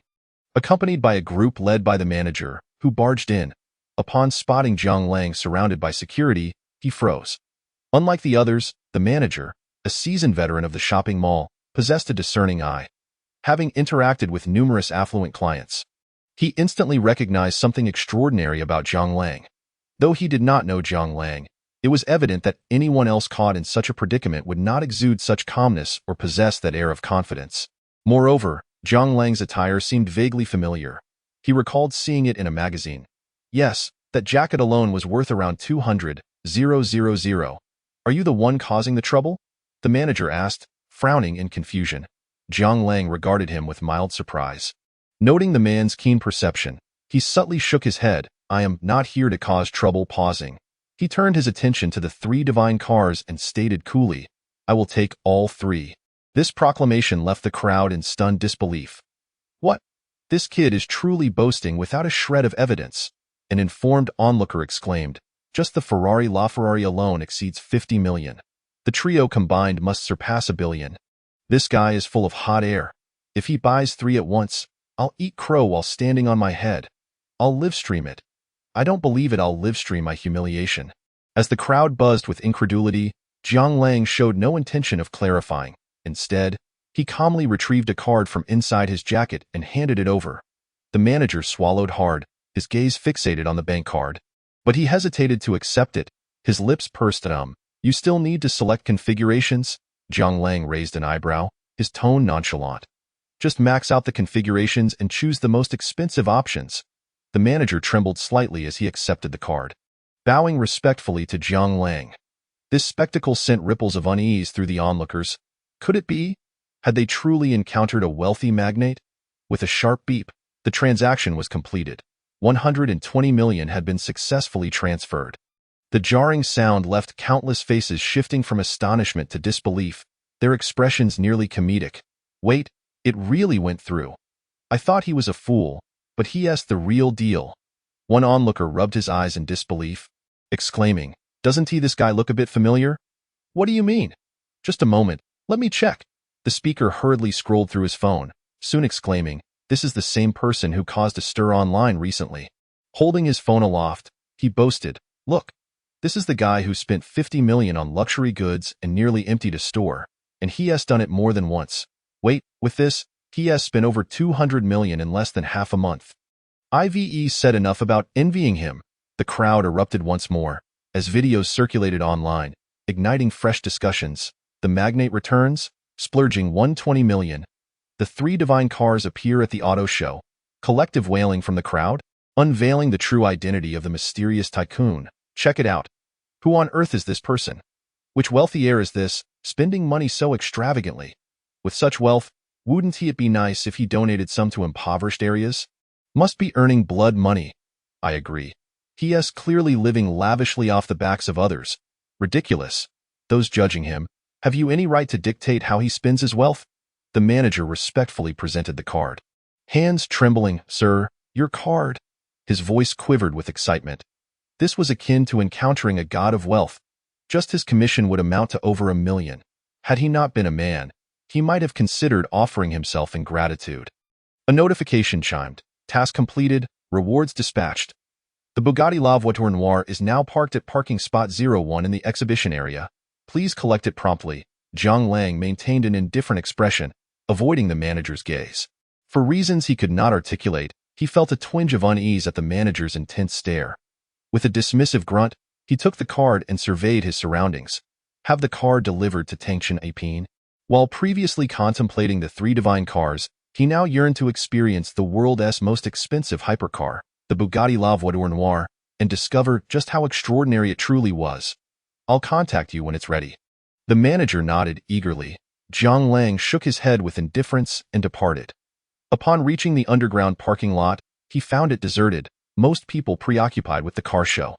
Little did they know, a globally renowned supercar, The dream vehicle of countless individuals, sat solitary in the depths of the parking garage. Stunning, Jiang Lang marveled at the sight before him. Even the first time he laid eyes on the poison, it had not left him this awestruck. The car's sleek, aerodynamic body was crafted from pure handmade carbon fiber, featuring frameless doors and a continuous taillight design, equipped with 6 exhaust pipes. The interior was constructed from aerospace-grade materials and carbon fiber composites, while the wheels were produced using 3D printing technology. With an 8.0 LW16 quad-turbocharged engine, it could accelerate from 0 to 100 km/h in just 2.4 seconds, boasting a terrifying maximum speed of 420 km/h. The Bugatti La Voiture Noire was a bolt of lightning in the night. The strongest supercar on Earth. He climbed in, ignited the engine. The roar of power filled the air, and the exhilarating thrust sent adrenaline coursing through his veins. With a heavy foot on the accelerator, the Bugatti La Voiture Noire vanished into the underground parking lot.at, the main entrance of the Shanghai Academy of Fine Arts. ECU stood in a delicate white dress, her face adorned with light makeup, a smile gracing her lips, and her eyes as clear as water. She stood at the school gate, turning her head to gaze down the street, exuding a refreshing and natural aura, painting a beautiful scene. Countless students entering and exiting the campus cast fleeting glances her way. Oh no! A young man, distracted, bumped into the railing, rubbing his head in protest, creating quite the comical scene. A woman twisted her boyfriend's ear and scolded. "What are you looking at?" No, easy on that, it hurts." The boyfriend grimaced in pain, yet his gaze unconsciously drifted towards the enchanting beauty by the school gate. A group had gathered in a corner, whispering among themselves, "Hey, who do you think our academy's ordinary campus beauty is waiting for?" "No idea. It's the first time I've seen ECU dressed up. She's absolutely stunning," one exclaimed, drooling, his eyes nearly popping out. "And they call her an ordinary campus beauty. Did you see the handbag she's holding? You can't even get it without 30,000. Someone scoffed disdainfully. "Seriously? Is that for real?" It was no wonder others were skeptical. For ECU's title of campus beauty had long been established, and everyone knew that this stunning woman came from a humble background. Could it be she's being kept? Alas, my goddess has ultimately embarked on such an irreversible path. The muscular men collectively lamented. Just then, someone interjected. "What nonsense are you all spouting? Don't you watch the live streams? She's famous now, one of the top streamers on Tiger Tooth." "Wow, can you really make that much as a streamer?" "Of course. The top earners pull in 100 million a year without breaking a sweat." Sigh. Comparing oneself to others can be disheartening. Is it too late for me to start fawning? At that moment, someone suddenly asked, "But who do you think this campus beauty is actually waiting for?" As they spoke, a dazzling light suddenly flashed at the corner of the gate, blinding them, accompanied by the thundering sound of music approaching from afar. A white Porsche 911 came to a halt at the entrance. With a click, the door swung open, and a flamboyantly dressed young man with bleached hair stepped out, holding a bouquet. "ECU, will you be my girlfriend?" he proclaimed loudly, instantly drawing the attention of countless onlookers. "Wow, who is this guy? He looks pretty handsome." A bespectacled girl gawked at the blonde, utterly captivated. "I don't know. He doesn't seem like he's from our academy. And driving a supercar, he has such flair." A nearby man smirked. "Is that what you call handsome? He's as thin as a stick and dyed his hair blonde. Just because you see someone wealthy, you call him handsome?" The bespectacled girl looked at him quizzically. "Isn't wealth part of being handsome?" The man hesitated, grimacing, and exclaimed, "Yeah, he might be wealthy, but that doesn't change the fact that he's just not that good-looking." Chapter 42. Back to the bund on the other side. ECU looked at the man before her with a somewhat unpleasant expression, biting her lip as she spoke. "Huang Gaofei, I've told you before. I'm not interested in you. Can you please stop pestering me?"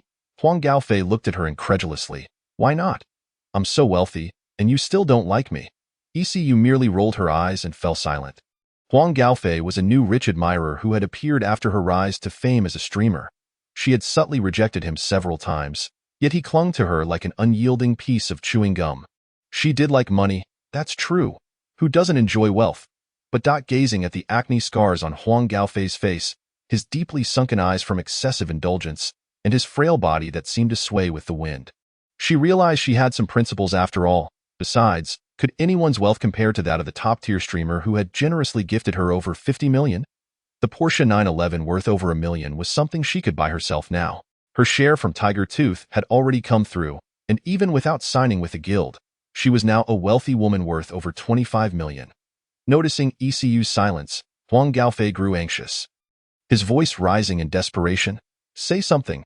If you don't like me, I can change. Since seeing ECU, he had been mesmerized by her beauty. Her looks and figure surpassed those of many celebrities. He had never expected that despite his relentless pursuit, she would remain indifferent, which frustrated him. She's just a streamer. How dare she reject me? With that thought, he moved closer to ECU, forcefully grabbing her arm in a fit of excitement. What are you doing? ECU shrieked, fear flashing in her eyes as she struggled to break free. I just wanted...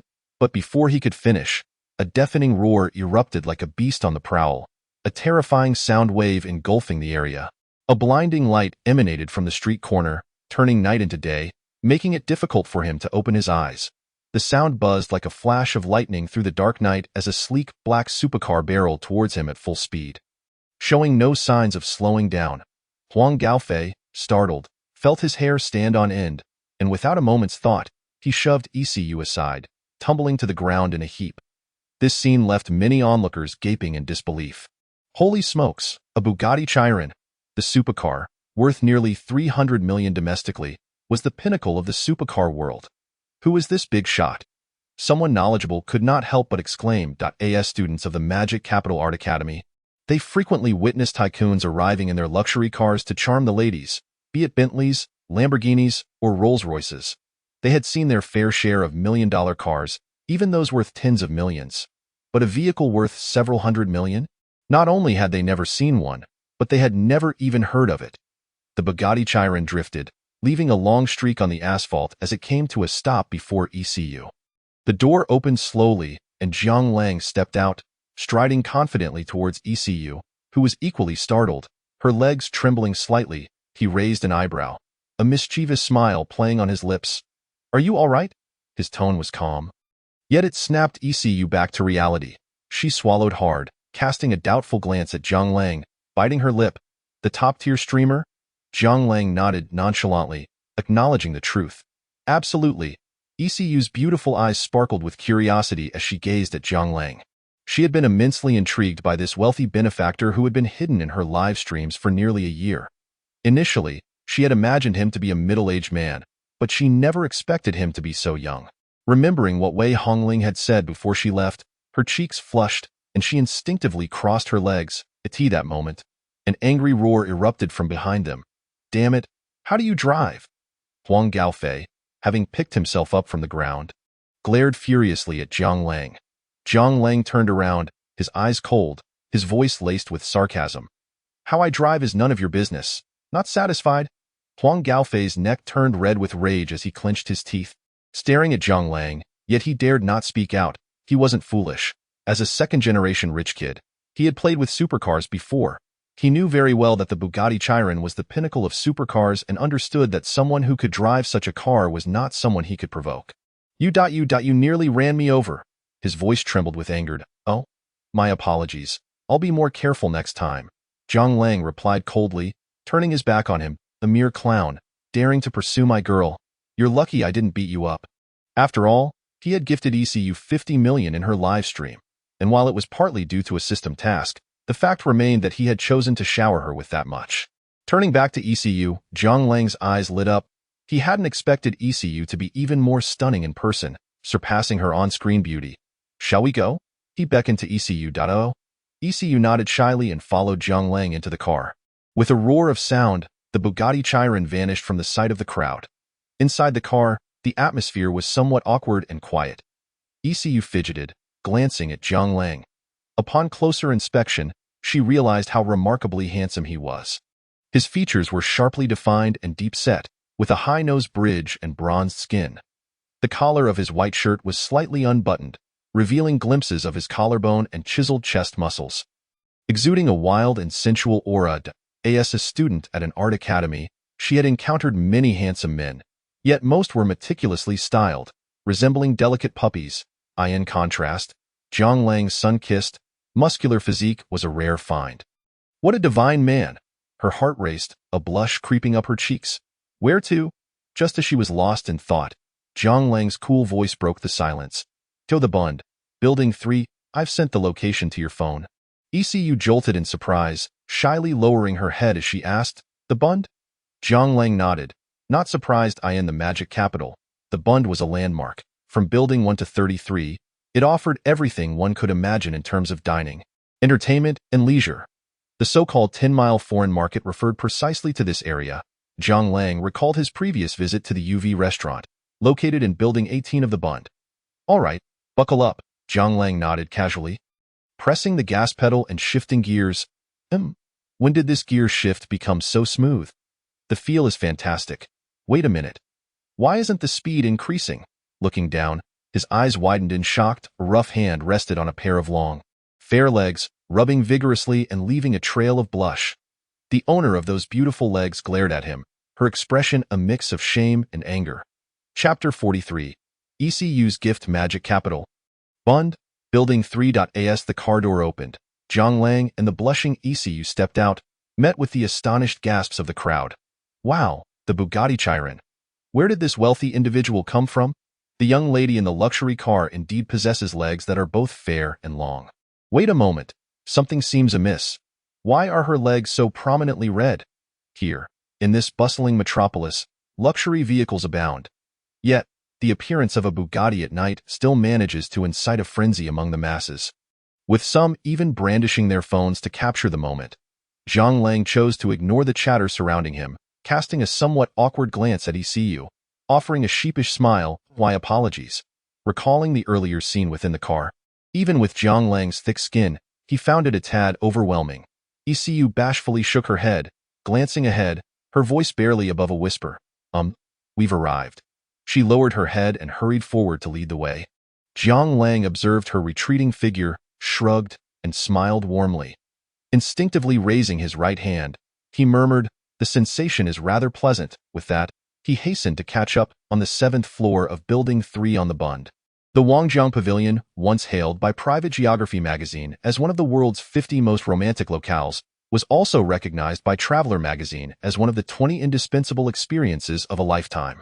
Renowned figures such as Michael Schumacher, Bianca, Tom Cruise, and Halle Berry are among its devoted admirers. Today, this is the venue ECU has chosen to treat Jiang Lang as a petite heiress. She now possesses the confidence to indulge in such upscale establishments. The Wangjiang Pavilion comprises 2 levels. The lower level accommodates 8 guests simultaneously, while the upper level is touted as the most intimate dining space. It features but a single dining table and a 2-person sofa. The table is adorned with exquisite crystal dinnerware and vibrant red roses, topped by an 8-meter-high dome. Jiang Lang turned to gaze out the window, where the miniature terrace, suitable for merely 2, offered a panoramic view of the enchanting Huangpu River, a romantic haven, a place for proposals. He mused, pondering why this young lady would bring him here for a meal. By the way, please bring me a bottle of Roman e Conti. Lang, do you think we need anything else? ECU inquired, setting aside the menu to observe the distracted Jiang Lang. No, just take care of it, he replied with a casual shake of his head. It has been said that in a secluded environment, individuals are most likely to open their hearts and foster deeper connections.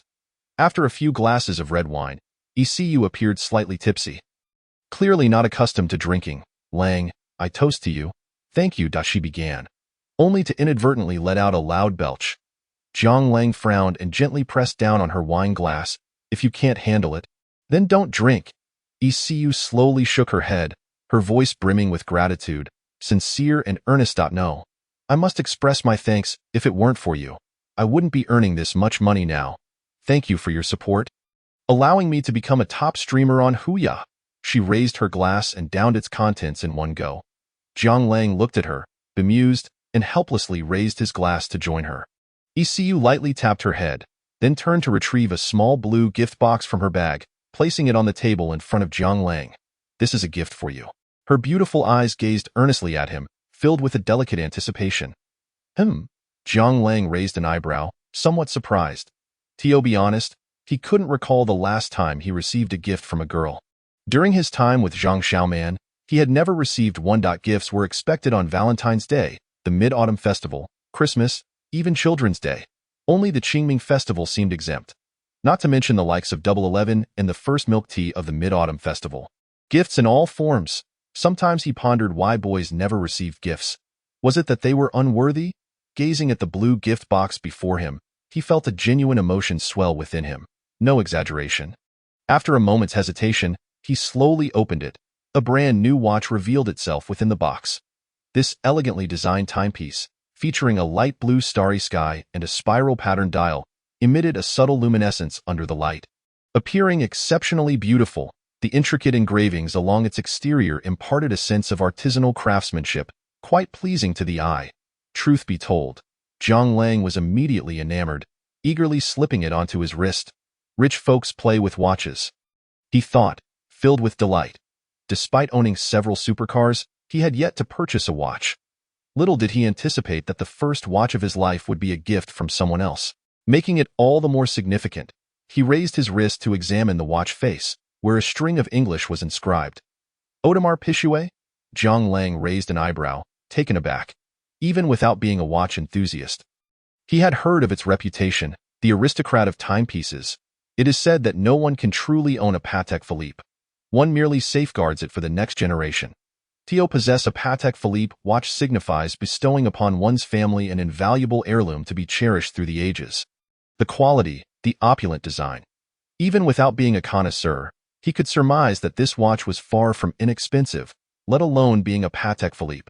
He gave his wrist a slight shake, glancing at ECU, and casually asked, "This watch must have cost quite a bit, right?" ECU's lips twitched as she gazed at the Patek Philippe on Zhang Lang's wrist, a flicker of concern crossing her eyes.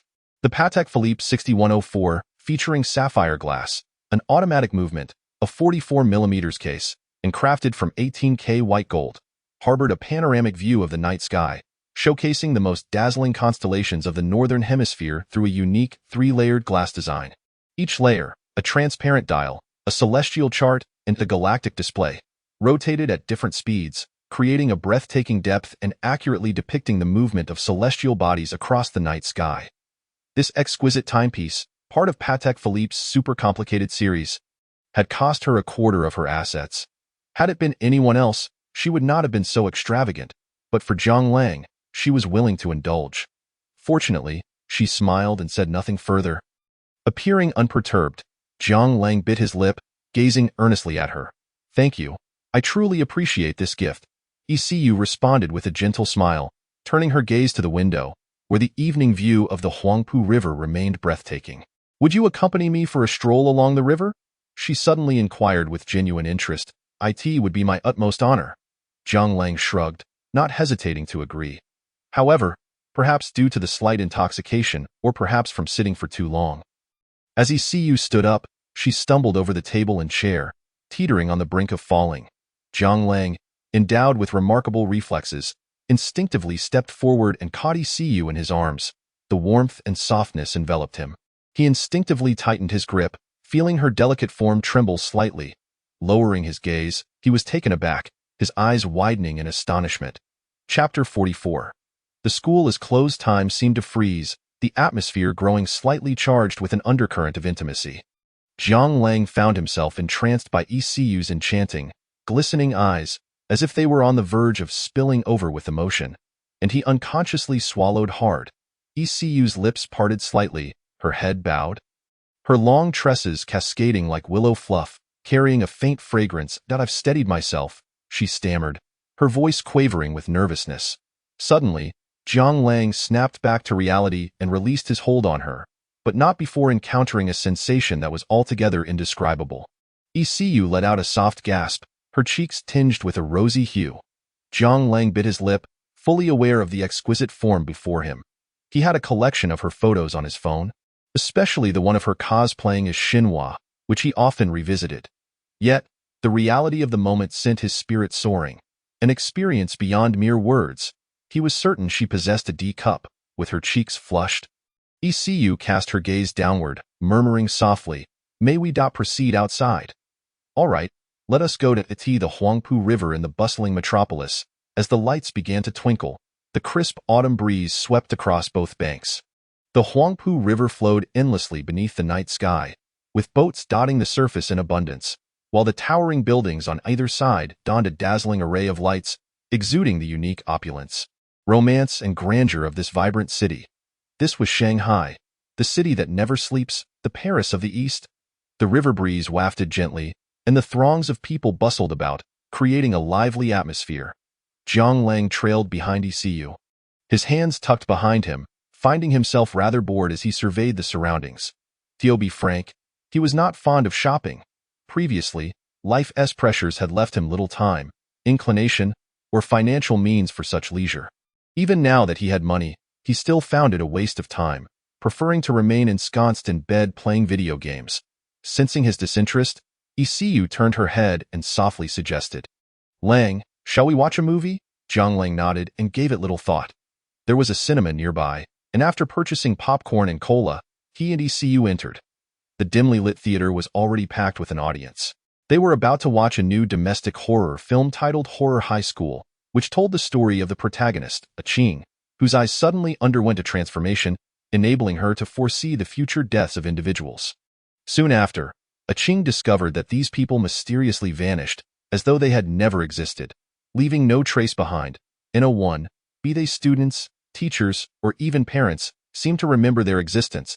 He was uncertain about the number of individuals who had vanished from this school over the past 40 years.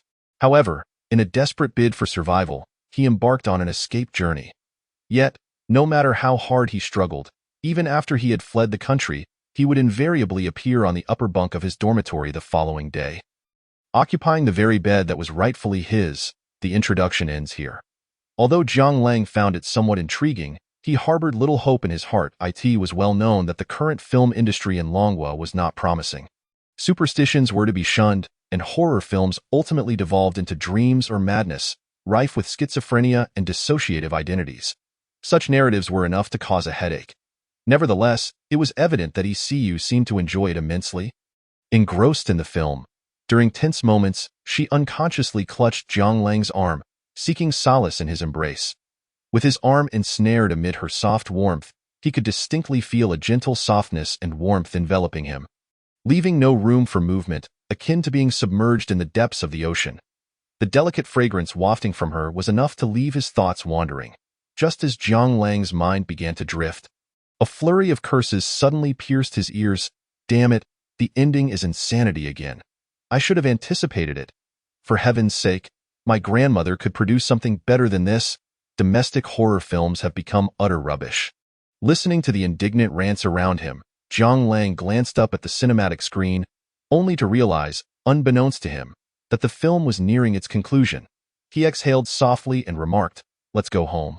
"Oh, ECU." Snapping back to reality, noticed her arms wrapped around Jiang Lang's, her face flushed with embarrassment as she hastily released him.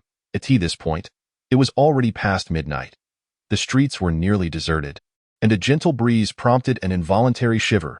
ECU clasped her little hands, twisting them nervously, as her mind was torn between conflicting thoughts. "Come on, what are you waiting for?"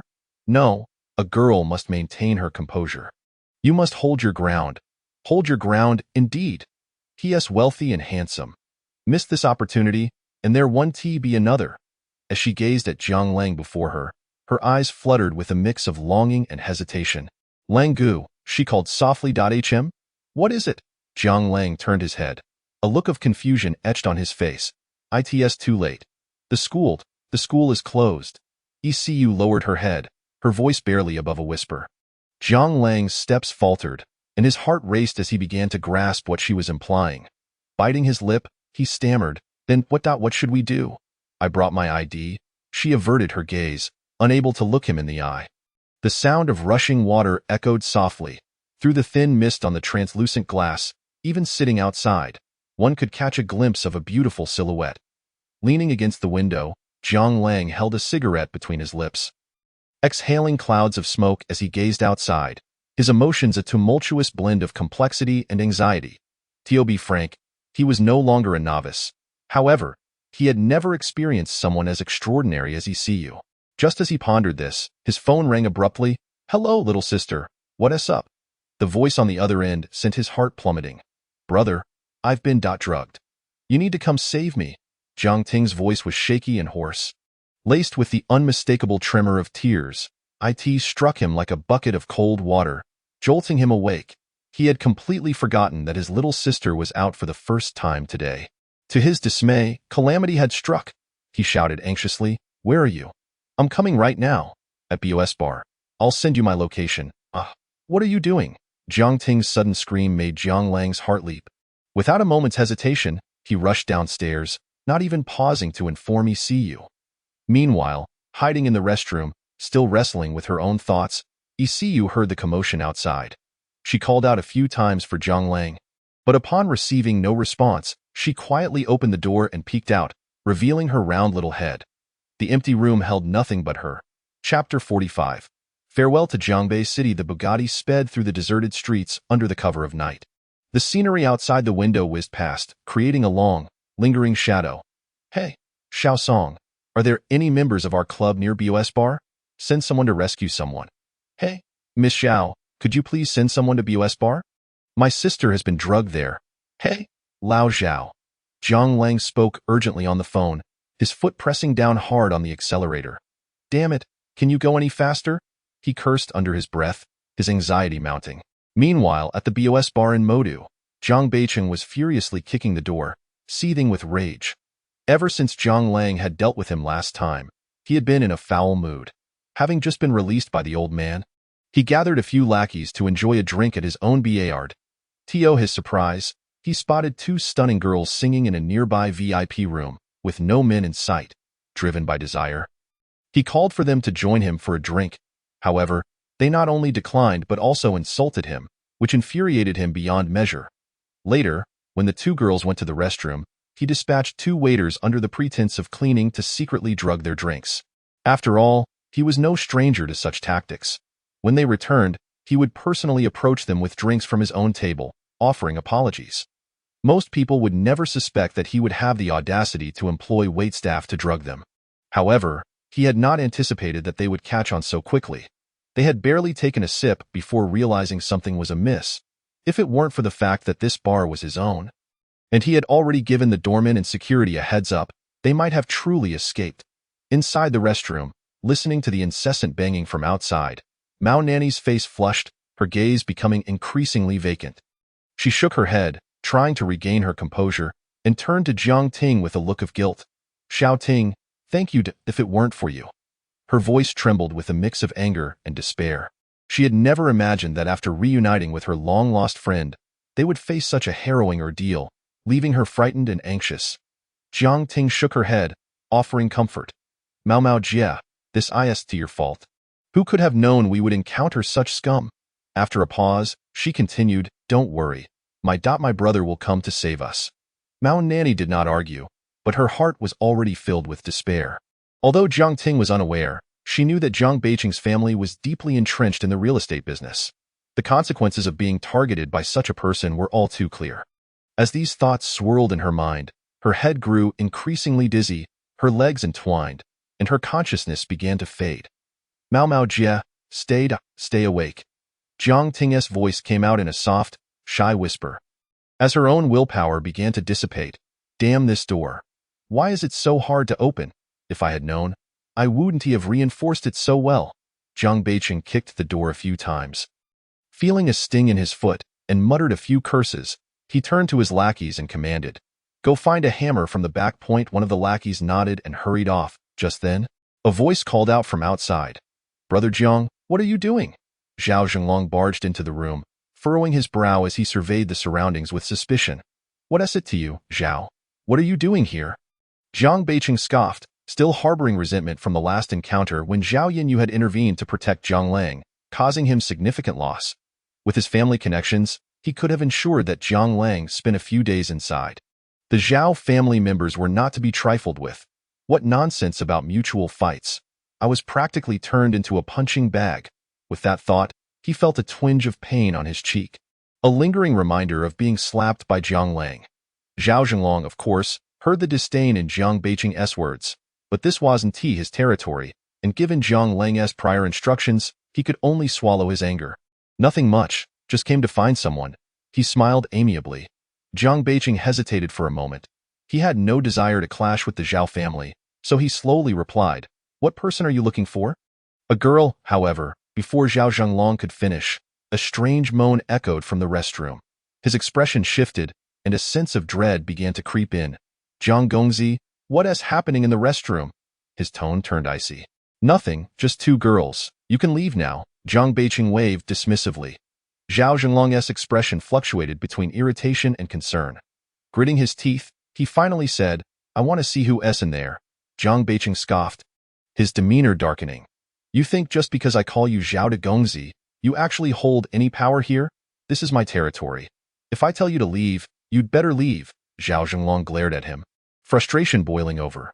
Just then, a few more individuals barged in, the Song brothers, Song Qingwu and Song Qingwen, along with several club members.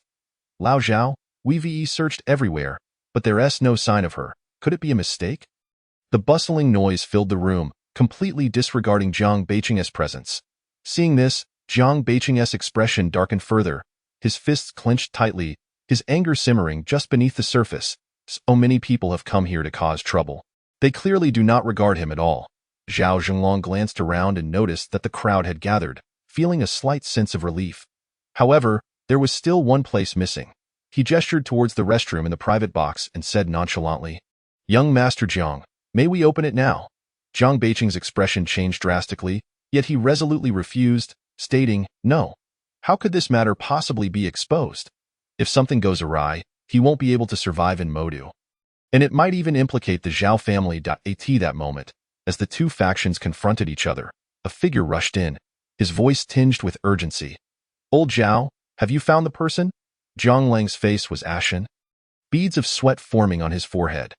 Zhao Zhenglong was somewhat taken aback upon seeing Zhang Lang, surprised by his swift arrival. Indeed, he was the car god, if it were they who had to rush from the Huangpu River to Hongqiao. It would take at least half an hour. Without hesitation, now that the main character had arrived, they would naturally follow his lead.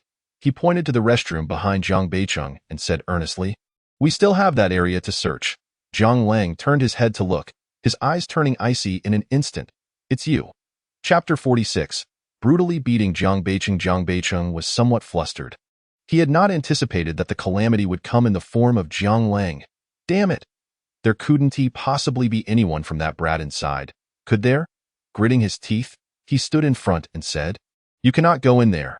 With that, he clapped his hands, and the security personnel of the bar rushed in.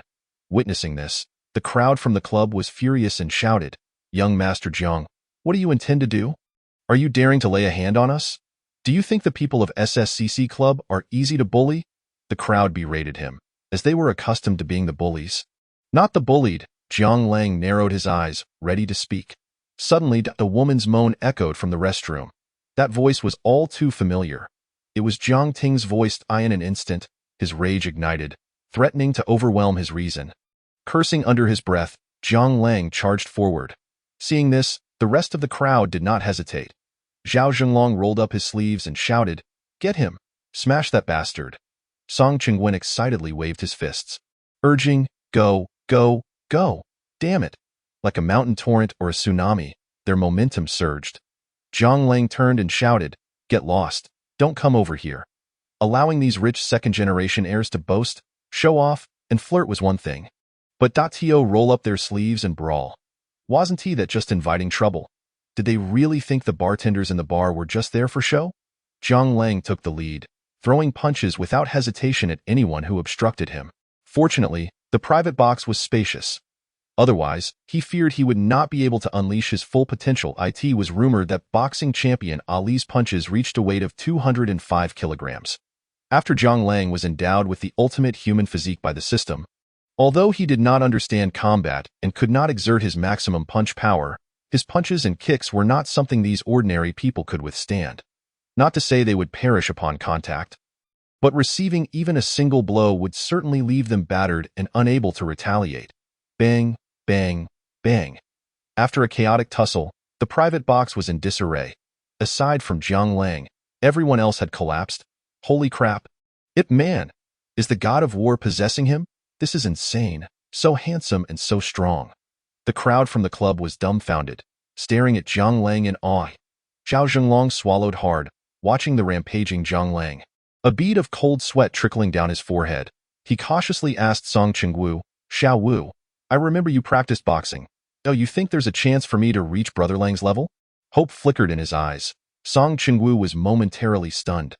Brother Lang's level? Holy crap, what are you dreaming of? If I didn't see your face, I would have thought Tyson had possessed you. He glanced at Zhao Jinglong, who was barely 1.8 meters tall and weighed over 200 pounds, and after a moment of silence, he replied, Zhao Gu, boxing isn't suitable for you. What are you doing? Don't come any closer. Jiang Beiqing's eyes widened in terror as he gazed at Jiang Lang, his voice trembling. Jiang Lang ignored him, stepping over his body and reaching for the doorknob of the restroom. The door did not budge, and he felt a slight relief. Evidently, Jiang Beiqing had not yet succeeded. He turned to look at the crowd and nodded subtly. Then he raised his right foot and delivered a powerful kick. With a resounding bang, the doorknob broke off, and he peered inside, his expression turning cold. Two heated bodies were intertwined, mumbling incoherently, clearly in a dazed state. Their clothes were tattered, revealing large patches of pale skin. Jiang Lang glanced at them before shutting the door again. Taking a deep breath, he turned back towards Jiang Beiqing and suddenly lifted his foot, delivering a heavy kick to his stomach. Ugh! Jiang Beiqing's face turned ashen. Veins bulging, his eyes nearly popping out as he dry-heaved, expelling last night's meal. Yet, this was not the end. Jiang Lang seized his head and slammed it against the glass table. Bang! Glass shards flew everywhere. And Jiang Beiqing was left bloodied and battered, howling in agony. Help! Help! Please stop! Big brother, I was wrong. His voice became progressively weaker, fragmented. Jiang Lang paid no heed, resembling an emotionless automaton, relentlessly repeating his previous actions. Bang, bang, bang, 1 strike, 2 strikes, 3 strikes. This scene left everyone present in a cold sweat. Zhao Jinglong trembled, clutching Jiang Lang's arm, shouting, Stop! If this goes on, something terrible will happen. Get over here and restrain him, he yelled at the crowd. Awakening from their stupor, they hurriedly grabbed Jiang Lang, some clutching his arms, others his legs. Song Chingwu even slipped and fell flat on his face. Finally, Zhao Jinglong jolted awake, suddenly shouting, Stop! If you want to send him to the hospital, let us do that. Only then did they manage to restrain the enraged Jiang Lang. Panting heavily, Jiang Lang's crimson eyes gradually returned to calm. Just then, hurried footsteps sounded outside the door. Zhao Yinyu, accompanied by several colleagues from the police station, rushed in, glancing at the scene with a furrowed brow. She approached Jiang Lang, her red lips parting slightly. Where is he? Jiang Lang nodded, pointing towards the restroom. Zhao Yinyu jogged forward, opened the door, and peered inside, her face instantly turning icy. Being a woman herself, she harbored a deep-seated hatred for such situations. She turned and shouted outside, Send in a few women to help clean up. The scene inside was ultimately indecent, making it inconvenient for men to enter. Then she commanded several officers, Take all these scumbags away. The next day at the affiliated hospital in Modu, the stench of disinfectant was nauseating, and the corridor was bustling with doctors, family members, and patients. Tick-talked in a single-occupancy room. Jiang Ting lay pale, resembling a delicate beauty, resting on the bed. Suddenly, her brow furrowed tightly, as if entangled in a knot, a tear rolling down her cheek. No, no, bad people. Her voice was intermittent, as if she were crying. Jiang Lang abruptly lifted his head, his dark eyes wide open, comforting Jiang Ting with a gentle embrace. Don't be afraid, don't be afraid. Brother is here. His voice was soft and tender, like a spring breeze soothing her restless heart, and Jiang Ting gradually calmed down. Phew! Jiang Lang let out a sigh of relief. This was not the first time that night Jiang Ting had been in such a state. He could only comfort her time and again. Just then, a series of knocks echoed from outside the door. A beautiful nurse entered, handing Jiang Lang several documents. These are for the patient. Chapter 47. My sister is not my sister? There were quite a few documents, all medical bills and examination forms. After the nurse replaced the medicine bottles, she instructed Jiang Lang, Remember to pay the fee later. Otherwise, the hospital will stop the medication. Thank you, I will do that shortly, Jiang Lang replied earnestly. The nurse shook her head, saying nothing further. Jiang Lang casually glanced at a few documents, but after a moment, he lost interest as he prepared to return to the drawer. His peripheral vision caught sight of the examination form, and he froze in shock, biting his lip. He looked at the sleeping Jiang Ting and walked outside with the examination form in hand. Staring at the document, his expression grew complex. Jiang Ting was actually type A blood. He felt an overwhelming sense of disbelief. Although he knew siblings might not share the same blood type, he himself was type O.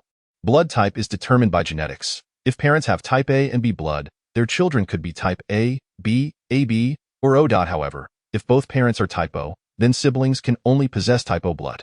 His parents were type O, he was type O. So Jiang Ting should also be type O, but the examination results indicated that his sister was not his biological sister. Holy crap, this is shocking. Could it be that his mother had an affair, or perhaps his father? Or maybe they mixed up the babies back then? Frankly, he could hardly remember events from his childhood. He thought back and recalled a time when his parents were starting their business, and he was temporarily placed at his grandmother's house. It wasn't until he began elementary school, when his parents bought a house in the city, that he was brought back. Perhaps it was during that time that he first met his little sister. Could it be that time? Shaking his head, he refused to dwell on it further. Though he felt a stirring curiosity about the events of that period, he had already come to regard Jiang Ting as his own kin. Should her biological parents ever appear, he would resolutely ensure that they could not take her away. After a moment's contemplation, he turned and descended the stairs to settle the bill. Upon his return, he discovered a pair of middle-aged couples lurking at the entrance, peering anxiously inside. A jolt of surprise coursed through Jiang Lang as he bellowed, "Hey, what are you doing?" The couple jumped at his sudden outburst, their eyes widening at the sight of Jiang Lang, fists raised and brimming with intensity. The middle-aged man hastily exclaimed, "Xiao Lang, wait! I'm your Uncle Mao." The man before him began to resemble the neighborly uncle from his childhood memories, prompting Jiang Lang to ease his stance and raise an eyebrow. "What brings you here?" Mao Zhenning sighed in relief before continuing. "We came specifically to express our gratitude. The police informed us that if it weren't for you yesterday, things could have been much worse." He let the sentence trail off, unwilling to delve deeper into yesterday's harrowing events, which no one wished to revisit. Even now, fear still gripped him. Observing the elderly couple, who were of similar age to his own parents, as they gazed at him with a mix of apprehension and sincerity, he shook his head lightly and replied, "It's nothing, just a simple act." After a brief pause, he changed the subject. "By the way, how is Mao Nanny doing?" Zhao Qingheng chimed in eagerly. "She has awakened and immediately asked us to visit Jiang Ting." As she spoke, she lifted the bag in her hand. "I figured you hadn't eaten yet. I made this at home. You can grab a bite if you're hungry. Also, there's chicken soup inside. If Jiang Ting wakes up, you can offer her some." Jiang Lang accepted the bag, glancing inside and nodding appreciatively, his expression softening considerably. After a few more exchanges, the group took their leave. Taking a deep breath, Jiang Lang watched their retreating figures, his eyes reflecting a tapestry of emotions. Truthfully, he still harbored resentment towards Mao Nanny. If it weren't for her, Jiang Ting would not have had to endure such trauma. Yet he recognized that, in all fairness, she was not entirely to blame. The two young women had merely gone out for a night of karaoke. Who could have anticipated an encounter with Jiang Beicheng, let alone his depraved actions? At that moment, a voice filled with terror emerged from within the room, indicating that Jiang Ting had indeed awakened. "Brother!" Jiang Lang's heart raced as he dashed inside. He found Jiang Ting curled up, hugging her knees beneath the covers, trembling violently. Upon meeting his gaze, her eyes welled with tears, threatening to spill over. "Don't be afraid. I'm here." He set the bag down, moved closer, and enveloped her in a comforting embrace, gently patting her shoulder. "Brother, woo-woo." Jiang Ting sobbed, tears streaming down her face, soaking the collar of Jiang Lang's shirt. Gradually, as she cried, she fell silent. Jiang Lang glanced down and realized that she had unknowingly drifted back to sleep. With a soft sigh, he carefully repositioned her and turned his gaze towards the window. However, a series of knocks echoed from the door once more. He turned and called out, "Come in." Zhao Yinyu, clad in her police uniform and appearing fatigued, stepped inside. It was evident that she had not rested since the events of the previous day. "Jiang Beicheng has been released." Her voice was hoarse, and she cast an apologetic glance at Jiang Lang. His expression shifted dramatically, disbelief washing over him as he stood up. "How is that possible?" The evidence was irrefutable. This was attempted rape. His voice was laced with anger. Zhao Yinyu averted her gaze, unable to meet his eyes, and quietly explained, The surveillance footage revealed that 2 attendants entered the room to administer drugs. It appears they were bribed by the Jiang family to cover for him. We lack evidence to prove that Jiang Beicheng was the one who initiated the assault. Damn it, Jiang Lang cursed. Then continued, there were so many people in the private room at the time. How could it not be obvious? Furthermore, the club staff witnessed the incident. Surely that should be sufficient proof. Zhao Yinyu cast a furtive glance at him. Her voice dwindling, the opposing party claims that they were merely trying to help and even accused us of assaulting them. While we know Jiang Beicheng is responsible, we lack direct evidence to demonstrate that he orchestrated it all. The current situation is more detrimental for us. Jiang Lang clenched and unclenched his fists, his teeth grinding audibly, the veins in his arms visibly taut. He exhaled heavily. After a prolonged silence, he finally said, I understand. Turning to gaze out the window, his expression turned icy, glinting with a chilly resolve. The Jiang family, was it? He had initially intended to deal with them last, focusing on the other 2 tasks first. But it seemed he had no choice but to expedite matters. 100 billion in assets? A real estate tycoon? Did they truly believe they could operate above the law? He refused to believe that he could not bring them down. Chapter 48. Designated investigation card. Time flew by, and before he knew it, a week had passed. During this period, a significant incident had erupted online, stirring up a storm of controversy. The renowned BOS bar was embroiled in a scandal involving an attempted rape. Although the police had released an official report, an alternative narrative had begun to circulate privately, suggesting that the true mastermind behind the incident was none other than the eldest son of the Jiang family. To everyone's astonishment, the public was reluctant to believe the police's account and instead gravitated towards this unofficial version. This eventually led to a second investigation by the police, causing the stock values of the Jiang real estate group to plummet further. Outside the city, at the Jiang family villa, thick, dark clouds cast a pall over the landscape, and a light drizzle fell, creating a somber atmosphere. A Rolls-Royce pulled up at the entrance of the villa. The waiting butler, shielding himself with an umbrella, hurried forward to open the car door. Sir, you have returned. Jiang Qingshu stepped out slowly, his face lined with fatigue, gray hairs now more pronounced. He glanced at the butler and hoarsely inquired, where is that ungrateful son? What is he up to now? Having had a son later in life, he doted on Jiang Beicheng, but this incident had escalated beyond control. Had it not been for his remaining influence, Jiang Beicheng might have already faced incarceration. Thus, he had reluctantly decided to confine him to his room as punishment. The young master has been following your orders and has not left the house. He is currently reading in his room, the butler replied. His posture tense and head bowed. A flicker of relief crossed Jiang Qingshu's face as he nodded. Take me to him. However, to their astonishment, before they could reach the door, the unmistakable sounds of debauchery emanated from the room. There were both male and female voices, and it was evident that there were more than just a few. Jiang Qingshu's expression darkened as he kicked the door open. Inside, a chaotic scene unfolded. Men and women, all disrobed, were scattered throughout the room, various erotic paraphernalia strewn about, permeating the air with an atmosphere of indulgence and excess. The shrill cries of women filled the air as they scrambled to cover themselves. Dad, Jiang Beicheng exclaimed in a panic, hastily pulling on a pair of shorts. Get out! All of you! Get out! Jiang Qingshu took a deep breath, gritting his teeth as he yelled in anger. You ungrateful wretch! You brought shame upon the Jiang family. His face flushed with rage. I told you to reflect at home, and yet you throw a party instead. And he faltered, unable to articulate the embarrassment of the situation. Jiang Beicheng covered his face and muttered defensively, this is how young people have fun these days. And you dare say that? Jiang Qingshu retorted, raising his hand. Upon seeing the fear in Jiang Beicheng's eyes, he sighed resignedly. Tomorrow, I'll send you abroad. This matter is serious. Wait until the storm passes, and then you can return. Jiang Beicheng looked puzzled. Dad, is that really necessary? Haven't we already arranged for someone to take the blame? He turned to gaze out the window, a look of melancholy on his face. Just listen to me. His foolish son seemed utterly misguided. If it were truly that simple, how could the market value of Jiang real estate continue to plummet? Meanwhile, at the luxurious Thompson Riviera in Magic City, Jiang Lang leaned against the door of Jiang Ting's room, knocking lightly. Little sister, come out for breakfast. The door swung open, and Jiang Ting bounced out, filled with energy. After finishing breakfast, Jiang Lang wiped his mouth. Stay home today. I need to head to the company. Okay, Jiang Ting replied, sipping her soy milk with a straw and nodding her head. Jiang Lang said nothing further, merely ruffling her hair affectionately before turning to leave. Though Jiang Ting did not voice it, Jiang Lang was acutely aware that this incident had left a psychological scar on her. Her current demeanor was merely a facade for his benefit.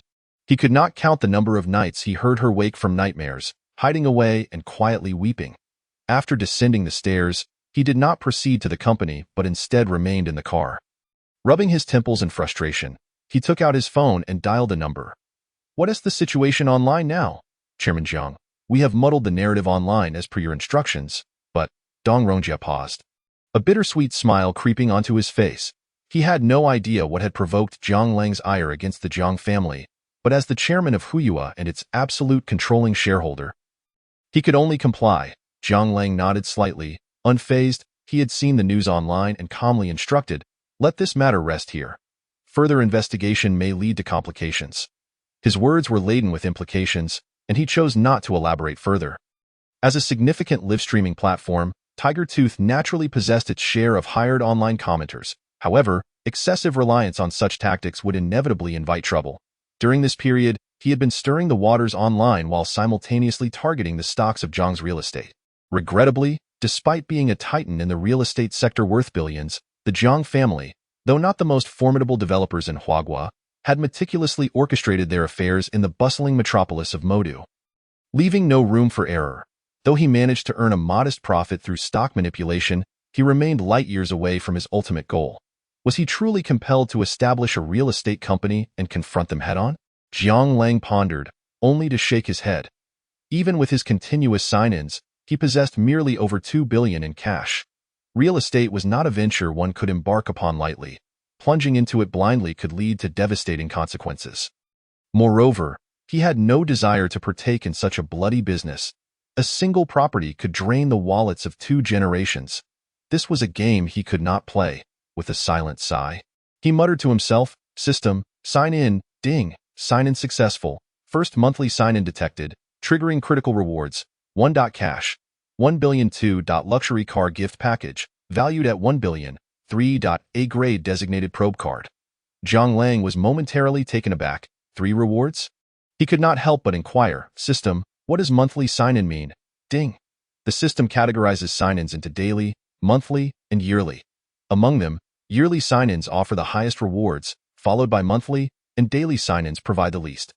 Impressive, Jiang Lang silently applauded, furrowing his brow as he examined the 3 rewards. The first 2 were easily understood, but the third left him somewhat perplexed. A-grade designated probe card. Utilizing this card allows one to uncover all secrets of an individual worth 10 billion. Manifesting past experiences through USB drives, videos, etc. Jiang Lang raised an eyebrow, a glimmer of intrigue in his eyes. System, use the A-grade designated probe card to investigate all secrets of Jiang Qingshu. Jiang Qingshu, the father of Jiang Beicheng, the founder of Jiang's real estate, the leader of the Jiang family. Once he fell, the so-called Jiang family would merely be lambs awaiting slaughter. He perused the documents that materialized in his hands. Jiang Lang's expression fluctuated between shock and fury. With a decisive motion, he set the documents aside and dialed Zhao Yinyu's number. Hello. Zhao, the stunning beauty, would you grace me with your company for a meal? Chapter 49. Task completed at the Peninsula CAF in Modu. The lighting was dim and soft. Soothing music filled the air, creating a relaxed and pleasant ambience. Jiang Lang sat at a window-side table, savoring his coffee while gazing out at the overcast sky, where a gentle rain fell, drenching the rooftops, corners, and streets. Suddenly, the CAF door swung open, and a strikingly attractive woman wearing dark sunglasses strode in. Welcome to the Peninsula CAF. A row of waitresses clad in black and white uniforms greeted in unison. The alluring woman ignored them, scanning the CAF before making a beeline for Jiang Lang. Speak. What is the urgent matter that brought you here? Zhao Yinyu removed her sunglasses, tossing her hair aside as she shot a glance at him. Jiang Lang shook his head, extending a document pouch from his bag.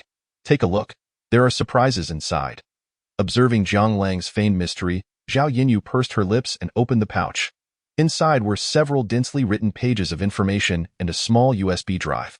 Curiosity piqued, She furrowed her brows while flipping through the documents, her initial surprise evolving into a grave seriousness.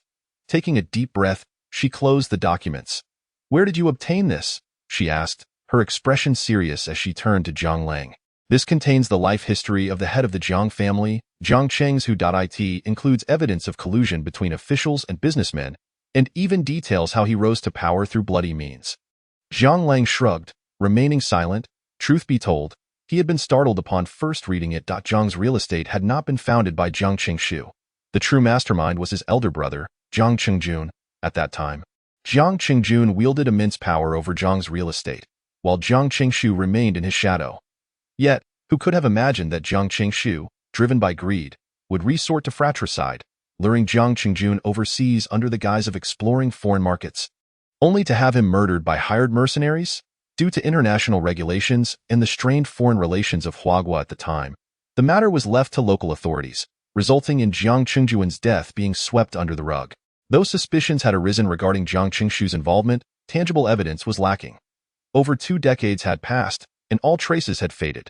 Only a few longtime members of the group knew that Jiang Qingjun was the true founder of Jiang's real estate.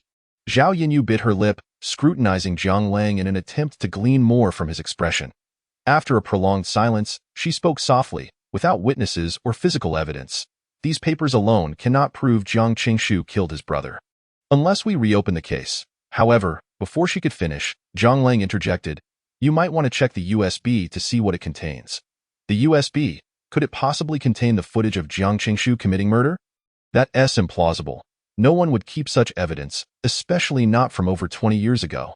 The eerie glint in Zhang Lang's eyes sent chills down Zhao Yinyu's spine. She swallowed hard, feigning calmness. "How do we access it without a computer?" "No worries. I happen to have a laptop in my car," Zhang Lang replied nonchalantly. Zhao Yinyu's expression sharpened, and without hesitation, she declared, "Let us get to the car." Watching her hurriedly leave, Zhang Lang felt a mix of exasperation and amusement. He stifled a yawn and rose to follow her in the sparsely populated parking lot. The atmosphere was tense and silent. Inside the car, a heavy silence loomed. Don't, brother. I was wrong. I'll give you my entire company. Just put the gun down. All right? We're brothers. Don't come any closer. Help, help. The desperate cries echoed. As if piercing through the screen, a gunshot rang out, and the man in the footage collapsed into a pool of blood.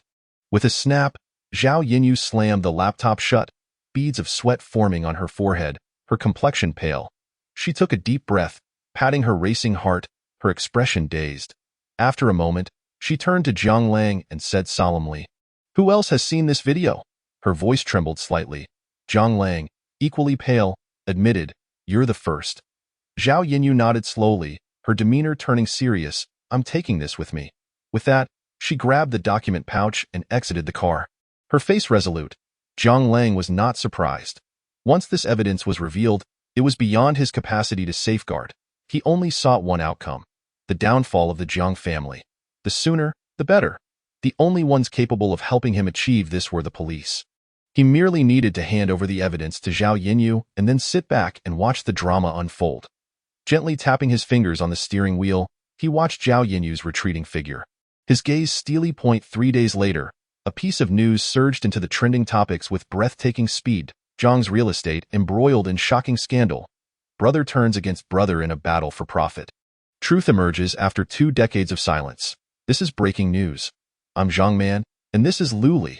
According to the latest updates, in the nation's most significant case of illegal asset seizure, Jiang Qingshu, chairman of Jiang's real estate, has confessed to illegal possession of firearms, murder, and asset seizure from 2 decades ago. The latest bombshell reveals that Jiang Qingshu's son, Jiang Beicheng, is wanted for attempted rape, violent assault, and multiple charges. The police have issued a reward of 1 million. If anyone has information, please call. The net of justice is vast and unyielding. A warning to the public. Zhang Lang pressed the remote, turning off the television, his demeanor relaxing. He patted the still-dazed Jiang Ting beside him, teasing, "See? I told you their downfall was imminent." Jiang Ting turned to Zhang Lang, still bewildered. "Brother, our police are incredibly efficient. They could investigate events from over 20 years ago." She had never anticipated such a sudden twist of fate. What she thought would fade into obscurity had erupted into a sensational revelation. The entire Jiang family was now behind bars. Jiang Lang turned his gaze to the window, a playful glint in his eyes. Indeed, they are quite impressive. Ding, special task. The wealthy man's vendetta has been completed. Commencing the distribution. Chapter 50. Ace Shield Bodyguard Company. Ding ding ding. At the very moment the rewards were being distributed, Jiang Lang's phone began to ring. Casting a glance at Jiang Ting, he picked up the phone and moved towards the window. Hello. Is this Jiang Lang, Mr. Jiang? The voice on the other end was remarkably steady and efficient. Exuding the demeanor of a seasoned veteran, Jiang Lang's eyes flickered as he swiftly deduced the identity of the caller. He nodded slightly and replied in a neutral tone. That's me. Good day, boss. I am Li Hai, the chief instructor of the Ace Shield Bodyguard Company. The caller quickly adjusted his tone, indicating he was not one to be caught off guard. Jiang Lang raised an eyebrow. To be frank, he knew little about the bodyguard industry, having only heard of the infamous Blackwater from television. Curiosity piqued, he inquired, could you provide me with a brief overview of the company's current situation? Certainly, boss. As Li Hai elaborated, Jiang Lang's expressions varied between raised eyebrows and astonishment, his gaze reflecting a complex mix of emotions. The Ace Shield Bodyguard headquarters is situated in the imperial capital of Huagua, boasting specialized driving training facilities in the Qilu region, tactical shooting ranges in Southeast Asia, and counterterrorism training bases in Europe. The quality of its members is held to extraordinarily stringent standards, recruiting only recently retired soldiers from special forces who meet 27 international criteria, with elimination training conducted according to special standards applicable in North America, Europe, and Israel. As a premier security company in the country, it not only provides personal protection and asset security within domestic borders, but also offers substantial armed protection even in high-risk and hostile areas abroad. Impressive indeed, Jiang Lang couldn't help but marvel. Although it might not compare to the renowned Blackwater International, it was certainly not a mere pushover and could hold its own to some extent. This was more than sufficient for Jiang Lang's current needs. Pressing his lips together, he stated calmly, I have a general understanding of the situation. I would like to inquire if we have personnel in Modu. If so, please dispatch someone promptly. Boss. A team of security personnel has just returned from an overseas mission. As soon as they disembark, I will arrange for them to come over. All right. After ending the call, Jiang Lang let out a slight sigh of relief. With his growing enterprise, safety was paramount. And with Jiang Beicheng still at large, he felt a nagging sense of unease, as if trouble were looming. Having bodyguards around would provide him with a measure of comfort. Just then, his phone rang again. Hello, Jiang Lang. Where is your home? Zhao Yinyu's voice came through. Jiang Lang scratched his head, somewhat puzzled. My home? Are you coming over to visit? What nonsense. I'm returning a vehicle, do you want it or not? Besides, didn't you say you needed someone to teach your sister etiquette? I've brought the butler along. Zhao Yinyu replied with an exasperated tone. Fine, I'm at Tangchenipin. Call me when you arrive, otherwise they won't let you in downstairs. Tangchenipin? No need. I have a house there too. You can come visit another day. Wow, those in the medical field really are wealthy? Having properties everywhere, Jiang Lang scoffed internally. After a pause, Zhao Yinyu's voice rang out again. By the way, which building are you in? I almost forgot to ask. Building A, top floor? Nice. I recall the top floor is the penthouse. Worth over 300 million. All right. I'll be there in about an hour. After hanging up, Jiang Lang glanced at the time and addressed Jiang Ting, who was lounging on the sofa. It's nearly noon. Let's go have lunch. Okay, brother. Without driving, the two walked to the opposite side of the entrance to Tangchenipin, where numerous restaurants were bustling. Catering to both the residents of Tangchenipin and passing tourists, the prices were quite reasonable, allowing ordinary folks to enjoy a meal with a bit of effort. Catherine S. Western Restaurant, a 2022 Michelin Black Pearl Award nominee, is located near the Huangpu River, directly across from Tangchenipin. The ambience was pleasant, with both indoor and outdoor dining options, and most importantly, it was relatively quiet, allowing for intimate conversations even with neighboring tables. Jiang Lang ordered a 2088, a price that felt like a bargain to him. The table was soon laden with a plethora of dishes: Wellington steak, fruit salad, creamy mushroom soup, and French foie gras rolls, among others. Exchanging glances, the two fell silent and began to feast, drawing astonished looks from the diners at the adjacent table. Perhaps due to the enhancements from the system, Jiang Lang found himself with an insatiable appetite. able to consume as much as 7 or 8 robust men. If he were to switch careers to become a food vlogger, he could surely earn a substantial fortune. After a satisfying burp, he wiped his mouth with a napkin. The flavors were delightful, though he found the creamy mushroom soup inedible due to the presence of cilantro. Watching Jiang Ting relish her meal, he silently vowed that one day, he would eradicate all cilantro from the world. With a scrunched nose, he turned to Jiang Ting and asked, "Are you full? If not, we can order more." Jiang Ting shook her head vigorously, quickly putting down her spoon. I'm full, nodding. Zhang Lang signaled for the waiter to bring the bill, just as Zhao Yinyu's call came through. "Hello, where are you?" "I'm at your doorstep." Her voice dripped with irritation. "Just a moment. I'm on my way." Zhang Lang replied casually, pulling Jiang Ting along as they left at home. "Uncle, please have some tea." "Sister, this is for you." Jiang Ting respectfully poured 2 cups of tea and handed them over. Zhao Yinyu accepted with a smile, playfully remarking, "Thank you, little sister. By the way, I still don't know your name." "My name is Jiang Ting." Jiang Ting replied softly as she settled beside Zhang Lang. Zhao Yinyu nodded and turned to an elderly gentleman nearby, whose hair was white yet youthful, impeccably dressed in a Zhongshan suit. "Fu Bo. The next steps are up to you." Fu Bo took a gentle sip of tea before placing the cup down, glancing at the two with a glimmer of inscrutable insight in his eyes. "Miss Jiang, greetings. May I inquire what level of etiquette you wish to achieve?" His voice was refined, carrying an air of sophistication. Jiang Ting looked at Zhang Lang, somewhat distressed, as she was uncertain. Zhang Lang raised an eyebrow. The system had only instructed Jiang Ting to learn etiquette, with no specifications on the extent. After pondering, he said, "Fu Bo, please proceed according to your standards. Whenever you deem her qualified, that will suffice." He passed the responsibility back to Fu Bo. Thinking that if it didn't work out, they could always seek someone else later, Fu Bo's lips twitched slightly, feeling a bit of a headache. Gritting his teeth, he finally said, "Very well." Beside him, Jiang Ting chimed in sweetly. "In that case, I shall rely on you, teacher." Fu Bo nodded slightly, acknowledging the formality. After some conversation, Zhao Yinyu beckoned Zhang Lang over. "Zhang Lang, come here for a moment." Chapter 51. Are young people really this impressive? Zhang Lang cast a curious glance at Zhao Yinyu, then nodded slightly at Jiang Ting. Following Zhao Yinyu into the adjoining room, he jokingly remarked, "What is up, Zhao the Great Beauty? With our relationship, is there anything that can't be said openly? Why the secrecy?" Zhao Yinyu shot him an exasperated look, exuding a captivating charm.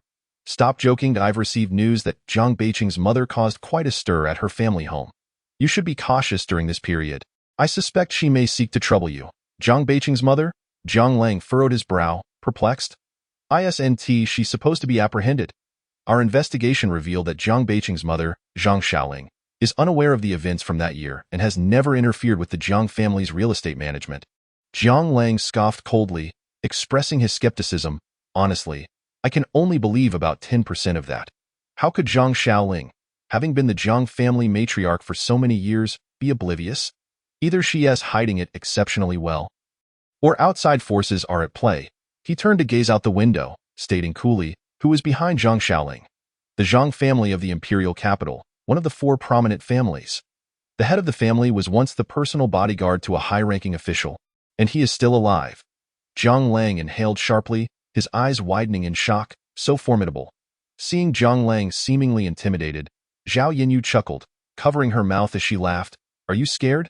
Zhang Lang rolled his eyes in response, retorting, "Scared? Nonsense, bring it on." In that moment, he radiated bravado. "What is a mere military district princess to me? I have the system. What is there to fear? Worst case, I'll just hide abroad." Zhang Lang mused internally. Zhao Yinyu was momentarily taken aback by Zhang Lang's confidence, shaking her head in resignation. "True, it is the Zhang family of the imperial capital, but Zhang Xiaoling is not of the main lineage. She belongs to a collateral branch. Think about it. If she were truly the daughter of the main family, how could she have married Jiang Qingshu? Even so, Jiang Qingshu was still the one who climbed the social ladder." Zhang Lang nodded thoughtfully but still questioned, however, "Are you certain you haven't leaked my information? Otherwise, how could they possibly seek to trouble me?" As he spoke, he couldn't help but glance at Zhao Yinyu. "What? Do you think I would betray a friend?" Zhao Yinyu's eyes widened in disbelief, her expression clearly distressed, her tone slightly raised. "Do you really think I, Zhao Yinyu, am that kind of person?" Noticing Zhao Yinyu's agitation, Zhang Lang quickly waved his hands, clarifying, "No, I just find it strange. Logically, no one should know that I provided you with that information." Zhao Yinyu scrutinized Zhang Lang with her beautiful eyes.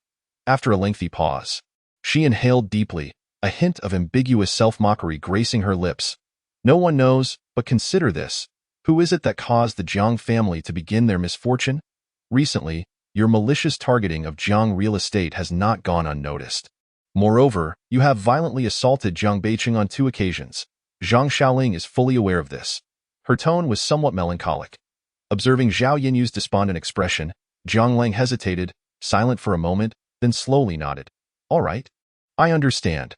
Zhao Yinyu cast a sidelong glance at Zhang Lang before turning to leave. Watching her retreating figure, Zhang Lang's lips curled into a bitter smile. He realized that his previous words had been inappropriate. He should not have doubted her. Yet, he did not anticipate Zhao Yinyu's reaction would be so profound. Sighing softly, he shrugged and exited the room. Upon stepping outside, he found Jiang Ting alone in the living room, looking somewhat lost as she gazed at him. On the nearby dining table lay a set of keys for a Lamborghini Veneno. "Brother, is Sister Zhao angry?" she asked, her face filled with confusion. "It's nothing," Zhang Lang said, ruffling Jiang Ting's hair, then changed the subject. "By the way, what did Uncle Fu say?" Jiang Ting, shrinking her head, replied, "The teacher said that starting tomorrow, from 10 a.m. to 3 p.m., he'll be here, and the rest of the time he'll be taking care of the old master and mistress. Oh, and he mentioned that to save time, he will stay here for lunch." Jiang Lang nodded slightly. "All right, I got it." Meanwhile, a Rolls-Royce was weaving through the streets. Uncle Fu, wearing white gloves and gripping the steering wheel, discreetly glanced at Zhao Yinyu through the rearview mirror, who was sulking silently. "Miss, are you upset with young Master Jiang?" he inquired gently. Zhao Yinyu pouted, turning her gaze to the window without uttering a word. Noticing this, Uncle Fu smiled faintly. Having served the Zhao family for many years, he had watched Zhao Yinyu grow up and could easily discern her emotions. Shaking his head, he drove towards the Tan Palace. Upon arrival, Zhao Yinyu flung the car door open with a bang and exited in a huff. Uncle Fu offered a faint smile, quickly closing the door with care and handing the keys to a servant who had hurried over, before asking, "Where is the master?" "In the study, reading," the servant replied. "All right, park the car for me," he instructed with a glance. The Zhao family's villa study in Tan Palace. A series of knocks echoed. Zhao Ligua closed the book in his hands and called out, "Come in." Uncle Fu pushed the door open and respectfully stood at the threshold. "Master?" Zhao Ligua shook his head helplessly. "Old Fu, how many times must I say it? You needn't be so formal. You should change that habit." Uncle Fu was not only his butler but also a good brother. The two had arrived in the metropolis together to carve out their futures, witnessing the tides of the new era.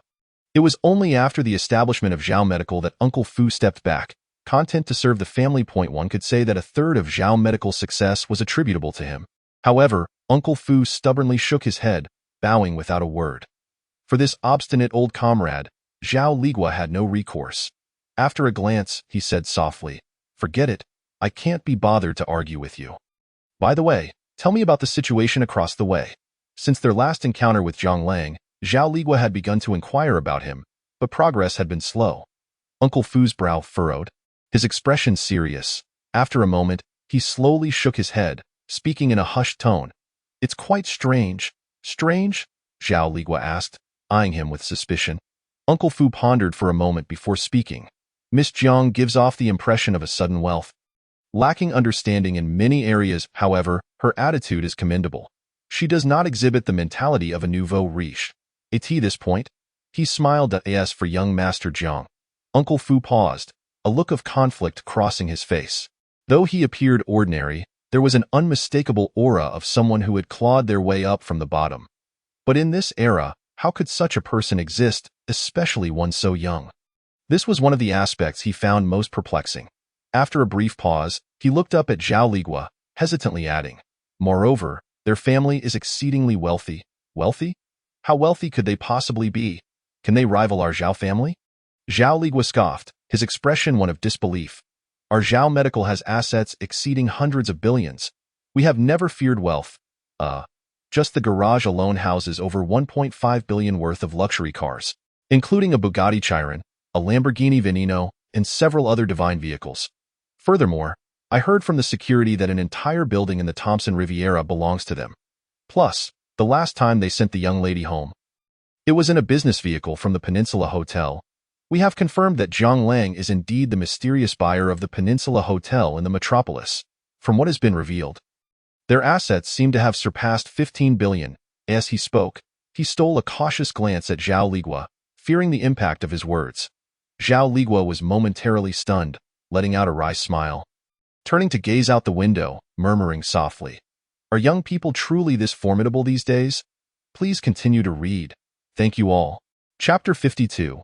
Lei Dong Night at the International Airport of the Metropolis. Located in the Pudong area, approximately 30 kilometers from the city center, is a 4F-level civil airport and one of the three major composite hubs of the country. The airport entrance. A plane sliced through the long clouds, resembling a shooting star piercing the night, its roaring cyclone audible even from the ground. "Brother, look at the plane."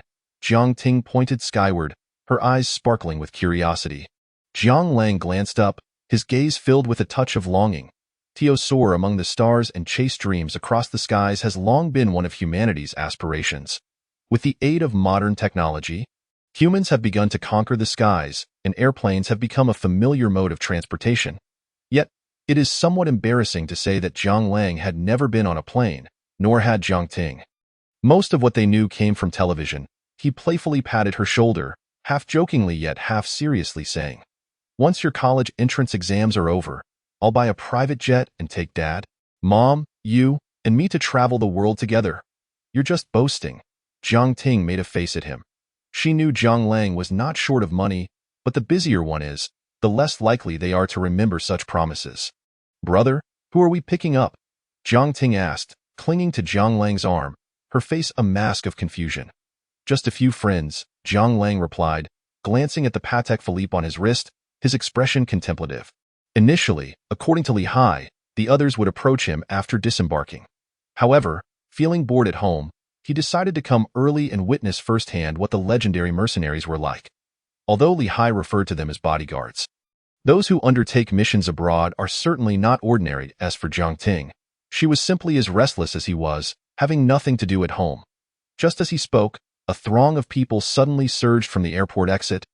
Bustling and full of life. "They're here," Zhang Lang exclaimed, signaling the driver beside him to raise the prominent logo. This was not the Peninsula, no. It was the dedicated driver from the Emperor Hotel, which he had requisitioned temporarily. Unsure of how many people were returning, he had simply arranged for a large bus from the hotel to pick them up. His gaze scanned the crowd, but even after everyone had dispersed, he did not spot anyone familiar. Just as he felt puzzled, a voice suddenly broke through the noise. "Boss, hello?" The voice was raspy, as if scorched by fire. Zhang Lang jumped in surprise, turning to see a large, dark face adorned with a goofy smile, revealing a set of big white teeth. Rather than a mercenary, he resembled a construction worker. Zhang Lang regarded him suspiciously. I am Lei Dong, a first-level security consultant from Ace Shield." He stood straight, giving Zhang Lang a rather formal military salute. Zhang Lang awkwardly chuckled, responding with an equally silly gesture. "Ah, no need for such formality." He then furrowed his brow, surveying the surroundings with confusion. "Weren't you supposed to bring a whole team? Why is it just you?"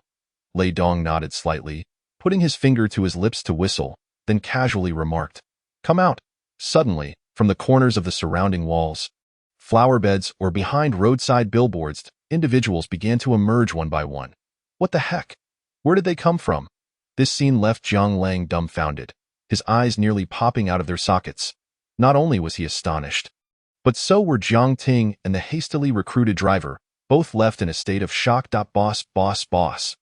The chorus of boss made Zhang Lang's lips twitch, his face growing warm. Some tourists who hadn't strayed too far halted in their tracks, turning back to stare, likely thinking they were witnessing a film shoot. Clearing his throat, Zhang Lang quickly urged, "Let's go. Let us get on the bus." On the Emperor Hotel's bus, there was an eerie silence. Zhang Lang bit his lip, surveying his surroundings. The bus was nearly full, with close to 40 people on board. He was unsure if this was a normal arrangement, but it certainly felt like a substantial number. Perhaps it was due to years spent on assignments in the field, or perhaps it was simply the relief of finally reaching a safe haven, but the bodyguards, or mercenaries, as they might be more accurately called, seemed to relax their taut nerves. Most of them collapsed into a deep slumber as soon as they boarded the vehicle, while the few who remained awake did so with bleary eyes, the bus now filled with the gentle sound of snoring. Jiang Lang turned his gaze towards the window. Under the cloak of night, the vehicles on the streets flowed in a continuous stream, lined up like a string of dazzling pearls, or perhaps like a constellation of twinkling stars on the move. Pressing his lips together, he glanced at Lei Dong, who sat beside him, partially closed eyes betraying his fatigue, and softly inquired, "Could you tell me what mission you are undertaking outside? Is it dangerous?" To be frank, he was exceedingly curious about someone like Lei Dong. Lei Dong lifted his eyelids to regard Jiang Lang, pursing his lips. "Boss, I cannot disclose the specifics of our mission due to confidentiality protocols. I can only say that we are tasked with protecting the air of a major consortium in the Middle East, though it is not particularly perilous. The true danger lies in regions like Iraq or Africa, where conflicts are rampant. Boss, the situation outside is chaotic. Drug use, gambling, and armed conflicts abound. Honestly, it's far worse than anything back in Huagua." He gazed out the window, a hint of reflection in his tone. Jiang Lang nodded, somewhat understanding. After a moment's pause, he pressed further, "Boss, what is our mission this time? The chief instructor only sent us here without providing further details." As soon as he finished speaking, Jiang Lang keenly noticed the atmosphere in the bus shift, growing noticeably quieter. The mercenaries returning from abroad perked up, their eyes sharp and attentive. "What the? So you all were just sneaking in a nap?" Jiang Lang thought to himself, and after a moment of contemplation, he slowly began, "I would like to request your services as my personal bodyguards." Lei Dong nodded, accustomed to such requests. After a moment's thought, he replied, "Are we going abroad? To Africa? Or the Arab regions? Or perhaps Russia and Ukraine? But those places are still embroiled in conflict. I recommend contacting headquarters in advance for armament provisions." "Whoa, a warmonger, are we?" Jiang Lang quickly waved his hands, clarifying, "No, it's just within the country. If we were to go abroad, it would merely be for tourism." He paused, looking at Lei Dong. "Isn't this somewhat an overqualification for you?" A flicker of excitement passed through Lei Dong's eyes as he vigorously shook his head. "No, no, no. You are the boss. How could it be an overqualification?" He then shouted towards the back of the bus, "Brothers, are you willing?" The response was thunderous, echoing through the bus with an almost deafening enthusiasm. Leaving Jiang Lang momentarily bewildered. "Is it really necessary to be this excited?" he muttered, his expression one of confusion. Sensing Jiang Lang's bewilderment, Lei Dong smiled and explained, "If it were not for the money, no one would risk their lives so recklessly. By the way, what about the salary?" "Salary?" Jiang Lang raised an eyebrow, uncertain about the details. Glancing at Lei Dong, whose eyes gleamed with avarice, he countered, "Why don't you tell me how your salaries are structured?" After a moment's thought, Lei Dong pursed his lips and responded, "When we are abroad, our daily wage typically reaches 500 USD, and during times of conflict, it can double. Our company's cut is quite generous. By the end of the year, that translates to around 1.5 million RMB, assuming one survives." He paused, seemingly lost in thought, a hint of nostalgia glimmering in his gaze. After a moment, he continued, "As for me, as a senior security consultant with a bit of a reputation abroad, I earn nearly 3 million renminbi a year."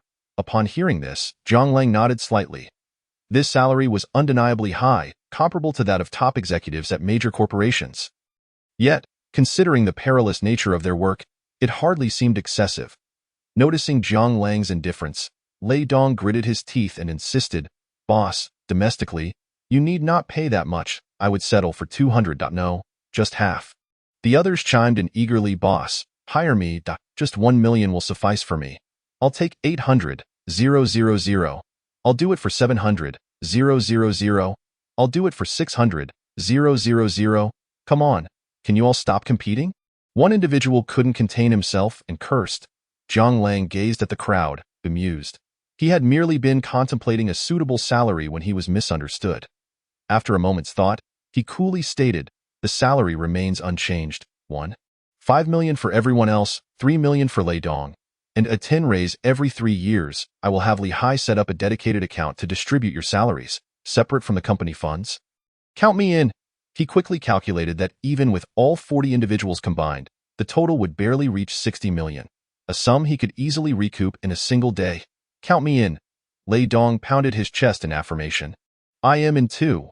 With such excellent conditions, only a fool would refuse. Boss, you are like my second father. Just point the way, and I will follow without question. The crowd erupted in fervent cheers, their expressions filled with excitement. Who would willingly leave their homes and families behind, spending an entire year away? They ventured out solely for the sake of earning a living. The same benefits without the peril, while remaining in their homeland. Who wouldn't want that? At that moment, Jiang Ting, who had been sleeping soundly since boarding, rubbed her eyes groggily and looked at the exuberant crowd, confusion written all over her face. Brother, what's going on with them? She yawned. Jiang Lang affectionately ruffled her hair. Chuckling, nothing much. I've just found you some bodyguards. Bodyguards? Jiang Ting's eyes widened in surprise. Lei Dong patted his chest and declared resolutely, Boss, you can rest assured, the young lady's safety is in our hands. Unless we are all dead, we will never allow anyone to harm her in the slightest. Right, brothers? They all echoed in unison, their spirits high. However, just then, a screeching sound of tires abruptly filled the air. Bang! In that moment, the world seemed to freeze. Accompanied by the sound of metal scraping and tearing, the bus lurched violently, and Jiang Lang's forehead collided with the tempered glass, leaving him with a painful bump. The passengers were thrown into disarray, chaos erupting within the vehicle. He rubbed his head, feeling blood trickle down from his forehead, staining his vision crimson and giving him a ghastly appearance. He shook his head and quickly turned to Jiang Ting. Little sister, are you okay? I'm fine, brother. What about you? Jiang Lang lifted his head, brow furrowed and face pale. A sigh of relief escaped his lips. In that moment of danger, his only instinct had been to shield Jiang Ting beneath him. I am fine, he replied, then shouted at the driver. What happened? Receiving no response, Jiang Lang's gaze sharpened as he realized the front of the bus had crumpled significantly due to the impact. The windshield shattered into a million pieces. The driver was hunched over the steering wheel, likely in dire straits. Through the broken window, Jiang Lang could see a small truck overturned in the middle of the road, billowing smoke, its lights flickering in a ghastly manner. An equally horrific sight. Jiang Ting gasped, her face pale with fear. Brother, there are dead people. Jiang Lang unbuckled his seatbelt. Not pausing to think, he stood up and shouted, Let us get out of the car. Boss, wait. Lei Dong, though dazed from the collision, managed to intervene. A few of us should go check it out, he commanded, his expression tense. Years of experience as a mercenary had sharpened his instincts. This was the heart of the city. After all, normally, such trucks would only be allowed in after midnight. Why was it here now? The two bodyguards nearest the door exchanged glances before forcefully kicking the door. Bang bang, however, perhaps due to the violent impact. The door had become misshapen, proving stubbornly resistant. Just then, a strong smell of gasoline wafted up from beneath them, and the entire cabin began to heat up rapidly. At this moment, Jiang Lang could no longer contain himself. His expression shifted dramatically, and he shouted, Let me through. He forcefully pushed past Lei Dong's obstruction and delivered a powerful kick to the door. While Lei Dong was still astonished by the sudden display of strength, he heard a resounding bang as the door flew open, dragging along the ground with a grating screech. Jiang Lang leaped out, urgently calling to those still inside, Hurry! The bus is going to explode. Lei Dong wasted no time, shouting, Get out now! It was evident that the seasoned mercenaries, trained from years of experience abroad, reacted without hesitation. Had it been ordinary people, they would likely have succumbed to panic, leading to a potential stampede. As soon as the last person exited the bus, less than 10 seconds passed. Boom! Flames erupted skyward, engulfing the entire bus in a fiery inferno, illuminating the night sky. Everyone exchanged glances, their faces smeared with soot, revealing expressions of sheer relief at having survived. Jiang Lang took a deep breath, swallowing hard, and turned his gaze towards the small truck in the distance, the culprit behind their accident. Gritting his teeth, he spoke in a heavy voice, Send a few people over to check. However, he barely finished his sentence when a deafening explosion erupted. A sudden wave of chilling dread washed over him. Was this the hired killing? The thought invaded his mind relentlessly. Clenching his jaw, his lips turned pale as he glanced at the dazed Jiang Ting beside him, commanding in a low voice, Call the police. Jiang Ting replied in a panic, hastily pulling out her phone. Boss, something feels off, Lei Dong said, frowning as he leaned closer to Jiang Lang. Jiang Lang nodded slowly, lost in thought. Jiangbei City? No, that couldn't be right. He was still on the wanted list. They wouldn't dare approach me, then. Recalling what Zhao Yinyu had said earlier, his expression turned icy. Zhang Xiaoling. No, it should be the family behind her, the Zhang family branch in the capital. But what if you claim to be descendants of noble lineage? Such reckless disregard for human life is truly despicable. Moreover, they are merely a collateral branch. Jiang Lang instinctively tightened his fists, his face darkening. He understood that, with his current strength, he could not topple them yet, but he would not remain idle. This assassination attempt had already crossed his bottom line. The next day, a news report surged to the top of the local trending topics in Modu. A small to medium-sized truck appears in the city center, resulting in 2 deaths. Driving violations lead to tears for grieving relatives. Strict investigations underway, questioning why trucks are allowed in the city center outside of designated hours. This was a real-time news broadcast. I am Zhang Man. And I am Luli. Last night at 10 p.m., on the elevated highway in the city center, a hotel shuttle bus collided with a small to medium-sized truck, resulting in the immediate deaths of the 2 drivers, while the remaining passengers sustained varying degrees of minor injuries. The scene was chaotic, and the police are currently conducting a thorough investigation into the cause of the accident. The road has been closed. Citizens are advised to take alternative routes. With a loud bang, the television screen was smashed by a remote control, emitting a crackling sound. Zhang Xiaoling, like a crazed demon, erupted in fury, smashing everything within her reach. Damn it! How can he still be alive? How can he? Her voice was chillingly cold. Zhang Xiaoling, calm down. A man beside her admonished, his appearance bearing a resemblance to hers, exuding an innate authority. I cannot remain calm. It was him. He destroyed our family, and now your nephew has been arrested by the police, his fate unknown. You must help me seek revenge. Zhang Xiaoling fell to her knees, clutching his leg, weeping uncontrollably, her voice hoarse. Zhang Zhengguo's expression softened.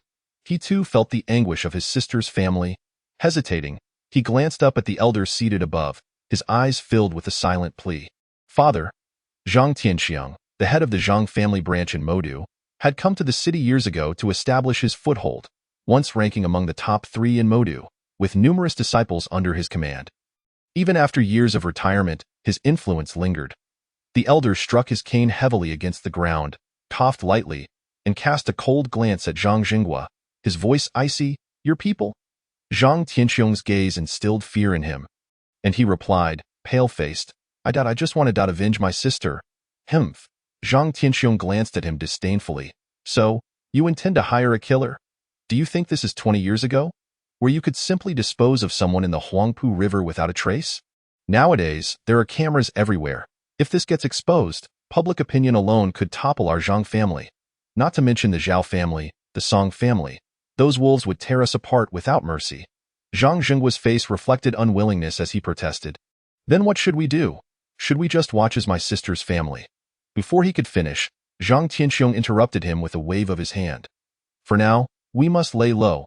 If the higher-ups catch wind of this, it will be disastrous. As for her, he glared at Zhang Xiaoling, who was disheveled and in a daze, scolding, I warned you that you were not suited for Jiang Chengshu.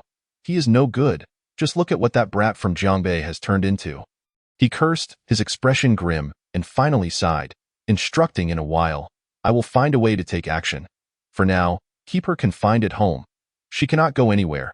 Yes, Zhang Zhenghua responded despondently, shaking his head helplessly as he looked at the lifeless Zhang Xiaoling. 3 days later, in Modu's Huazhou Junting. This unceasingly vibrant city of the East, there exists a saying. In the West, there is Tangong. In the East, there is Junting. These 8 words encapsulate 2 of Modu's most prestigious villas. Situated in the eastern and western districts of Modu, born in different eras, these luxurious residences share many striking similarities. They seem to be twin luxury estates, symmetrical along the Huangpu River. Tangong is where Zhao Yinyu resides, adjacent to the renowned Shijiao Hotel, which was purchased a decade ago. Today, Jiang Lang has arrived at Huazhou Junting, located in the eastern suburbs, next to the National Guest House, which is equally as famous as the Shijiao Hotel. Mr. Jiang, Miss Jiang, please take a look. A female sales manager gestured towards the verdant grounds, beginning her introduction. Before you is our currently available crown jewel at Huazhou Junting, styled in the English Tudor fashion. The property features a two-level loft design, with an area of around 2,100 square meters and a basement of 700 square meters, complete with a fully illuminated sunken courtyard. The first floor boasts a height of 4.5 meters, while the living room soars over 8 meters, with the basement and loft reaching a height of 4 meters, offering an extraordinarily spacious ambience. The garden spans an impressive 2,000 square meters, with each building seemingly standing atop a green estate, complemented by a massive outdoor swimming pool and a hot tub. Zhang Lang looked up at the unimaginably grand mansion towering amidst the lush greenery. Its exterior crafted from natural stone, with a roof made of imported terracotta tiles, and exquisite architectural details that exude the unique elegance and prestige of a European estate. He nodded slightly and glanced at Jiang Ting beside him, inquiring, "What do you think?" Jiang Ting's eyes sparkled with a hint of longing as she nodded in awe. "It's beautiful." Turning to Zhang Lang, she asked, "Brother, why are we here?" Zhang Lang smiled, directing his gaze forward, remaining silent. Ever since the assassination attempt, he had been on high alert, realizing that a place like the Tangchini Pin was no longer suitable for him. Even though they claimed to be the king of flat apartments, it was still a commercial property, crowded with people and prying eyes. Until he dealt with the Zhang family, he had to ensure absolute safety, and a villa like this was perfect. It offered excellent privacy and could accommodate bodyguards as well. He turned to the sales manager and said coolly, "Let's go. Show me inside."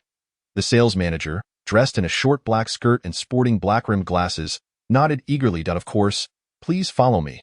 Chapter 55. Buying two mansions at once. As soon as they entered, Jiang Ting couldn't help but gasp in astonishment. Even Lei Dong, who had seen much of the world, displayed a hint of awe. The entrance hall was larger than the average luxurious living room, with two Roman columns that imbued the space with a sense of grandeur. The over 8-meter-high ceiling created an imposing atmosphere, featuring a classical fireplace, wooden accent walls, crystal chandeliers, and silk hand-painted wallpaper, all harmoniously combined with exquisite classical furnishings, exuding a regal aura that flowed through the space in order to ensure the ultimate luxurious experience for the homeowner. Our single light decoration alone cost over 100 million, while still retaining numerous elements of Huagua culture. It is not only exquisite but also rich in heritage. For instance, this oversized mural in the living room was crafted by a renowned sculptor from Huagua, modeled after the Qingming Shanghe II, and just this piece alone is valued at over 4 million. The sales manager continued to elaborate, her eyes sparkling with excitement. This was not her first visit, but each time she came, it sent shivers down her spine. This was the estate of her dreams. Its level of sophistication rivaled that of ancient palaces. As she thought this, her gaze subtly shifted towards Zhang Lang. If only she could catch his eye, even as a mistress, she would be willing to accept that role. Zhang Lang easily sensed her gaze, but he merely smiled faintly and chose to ignore it. Despite her decent looks, having been surrounded by beauty all his life, his standards were exceedingly high. Whether it was Gu Banming, Zhao Yinyu, or Yi Siyu, they were all rare beauties. Even Jiang Ting, still in her youth, surpassed them by far. In terms of appearance and figure, she was no less than a perfect score of 9. His interest in any woman was completely extinguished, however. As he pondered this, a hint of resentment lingered in his heart. By all accounts, with his wealth, he should have cycled through numerous girlfriends by now, and he had even unknowingly financed some of them multiple times. Yet, who would have thought that Zhang Lang, the Grand Tycoon, had been celibate for over a month? The one time he finally prepared to take action and unleash his prowess, he was thwarted, ripped apart with ruthless intent. Contemplating, he gazed mournfully at Jiang Ting.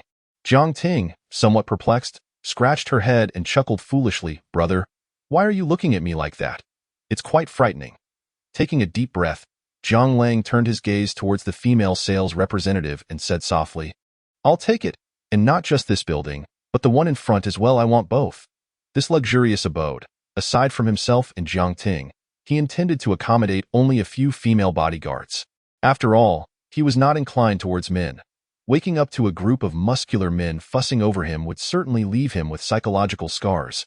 Yes, all the men could leave, and he would hire a few maids instead. Black stockings, white stockings, pleated skirts, He wanted it all. Now that was what he called indulgence. The sales representative stared at him in disbelief, utterly dumbfounded.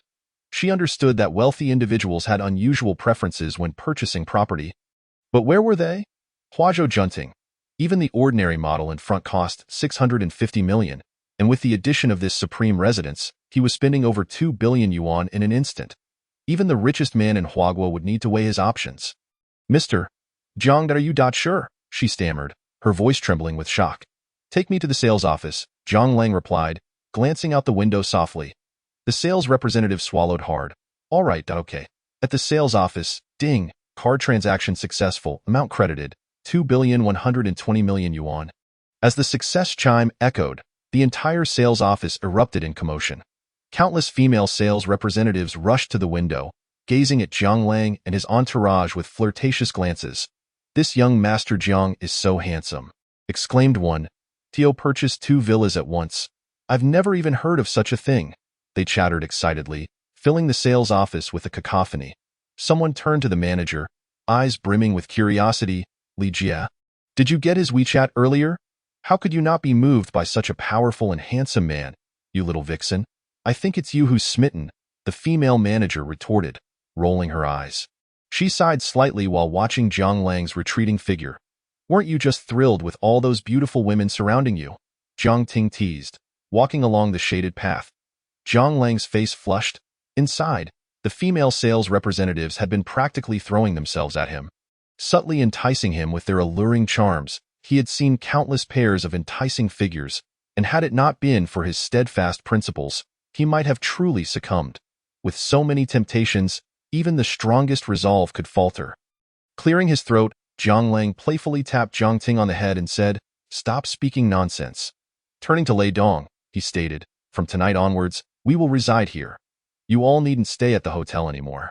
For the past few days, Zhang Lang had arranged for them to stay at the Emperor Hotel, providing them with presidential suites, which were nothing short of luxurious. They enjoyed an abundance of gourmet food without spending a dime. Perhaps it was the relaxation following his return home, but they had been frequenting nightclubs every night, bringing back women. The tales of shared beds and group activities left Zhang Lang astonished, exclaiming how the city truly knew how to indulge. However, after Lei Dong explained the situation to him, he understood that post-traumatic stress disorder required an outlet for the shadows and pressures of war, and for many men, finding solace in women was considered the best way to relieve stress. Though it was unsavory to say, there was truth in the crude expression. Nevertheless, this had led to numerous complaints from hotel guests, and if they weren't brought back soon, Gu Maiming might seek a face-to-face confrontation. Lei Dong scratched his head, grinning sheepishly. All right, Zhang Lang nodded and continued. For this building, apart from Zhang Ting and myself, arrange for the female bodyguards from our team to move in.as for the male bodyguards. They will all stay in the building in front. In the future, we can alternate shifts for vigilance in the vicinity, which will help reduce fatigue. You can manage the specifics. Lei Dong was momentarily taken aback. He had been pondering why Zhang Lang had purchased 2 luxurious villas, not realizing that one was designated for their accommodation. Such treatment was genuinely touching. I will ensure the task is completed. He replied to Zhang Lang with a respectful nod, his voice steady. Zhang Lang stretched lazily and remarked, "Let us go back and properly explore what else we might need." Before he could finish his sentence, his phone suddenly rang. Chapter 56. Class reunion. Hello, Longzi. Have you finished your internship report? It's due tomorrow, came the voice of his roommate, Luo Yongkong, on the other END.AN internship report. Zhang Lang was momentarily startled but quickly recalled. Oh, I almost forgot. I'm still a senior in internship, just your typical university student. He raised an eyebrow, retorting, I've completed it. What about you? To him, it was hardly a concern. I just need a stamp. After work, ILL head over to find the supervisor. By the way, the group chat mentioned a class reunion tonight. Are you coming? I heard your old flame, the stunning Lu, will also be there. Don't kid around. That's not true. You're just spreading rumors. Zhang Lang chuckled as he scolded his friend. Lu Hongyi, the belle of Modu University, was also his classmate. Initially, they had little interaction, but after an incident during a club activity where she sprained her ankle, Zhang Lang had accompanied her to the infirmary. Being in the same class and club, they often crossed paths, and following that incident, they gradually became more familiar with each other. However, this had also caused his then-girlfriend, Zhang Xiaoman, to express jealousy multiple times, even going so far as to delete his contact information when he wasn't paying attention. Reflecting on this, Zhang Lang smiled helplessly and nodded in agreement. All right, just send me the location later. If it had been in the past, he would have had little interest in a class reunion. After all, his previous life had been quite lackluster. What was once called a reunion had now morphed into a competition. Those who were well off sat at one table, while those struggling found themselves disregarded.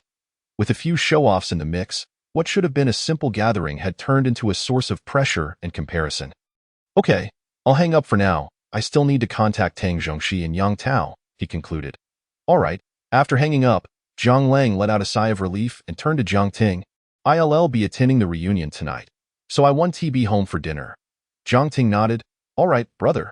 Nightfall at 8 p.m., the Bundan Modu. This time, Zhang Lang chose not to drive his 300 million Bugatti Veyron, but instead donned a low-key, luxurious outfit devoid of any logos. Hailing a cab to arrive. Oh, Zhang Lang, why are you only just arriving? You'll have to drink 3 cups as punishment, Zhang Huayu remarked with a hint of disdain upon seeing Zhang Lang emerge from the taxi. Zhang Lang ignored him and looked up at the Peninsula Hotel. No, it should be called the Emperor Hotel, his expression slightly astonished. He had not anticipated that this class reunion would fortuitously be held on his turf. Casting a casual glance at Zhang Huayu, he felt a sense of mockery.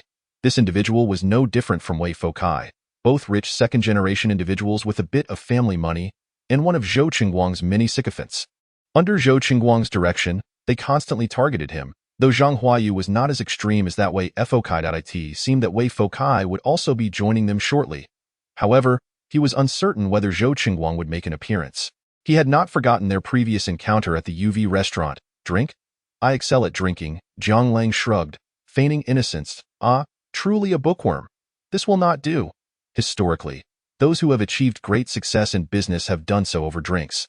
As an employee, if you do not curry favor with your boss and help him drink, how can you expect a raise or promotion? Oh, my bad. You're not even my employee, he added, patting his head with a sarcastic apology. His eyes filled with disdain. As a wealthy second-generation individual, he had no need for internships. He and Wei Fokai had already started a company together, and it was doing reasonably well. Hey Zhang, what are you talking about? The boss educates his employees. It's all interconnected. Your words are worth more than 10 years of study. Zhang Lang turned to look, his brow furrowing.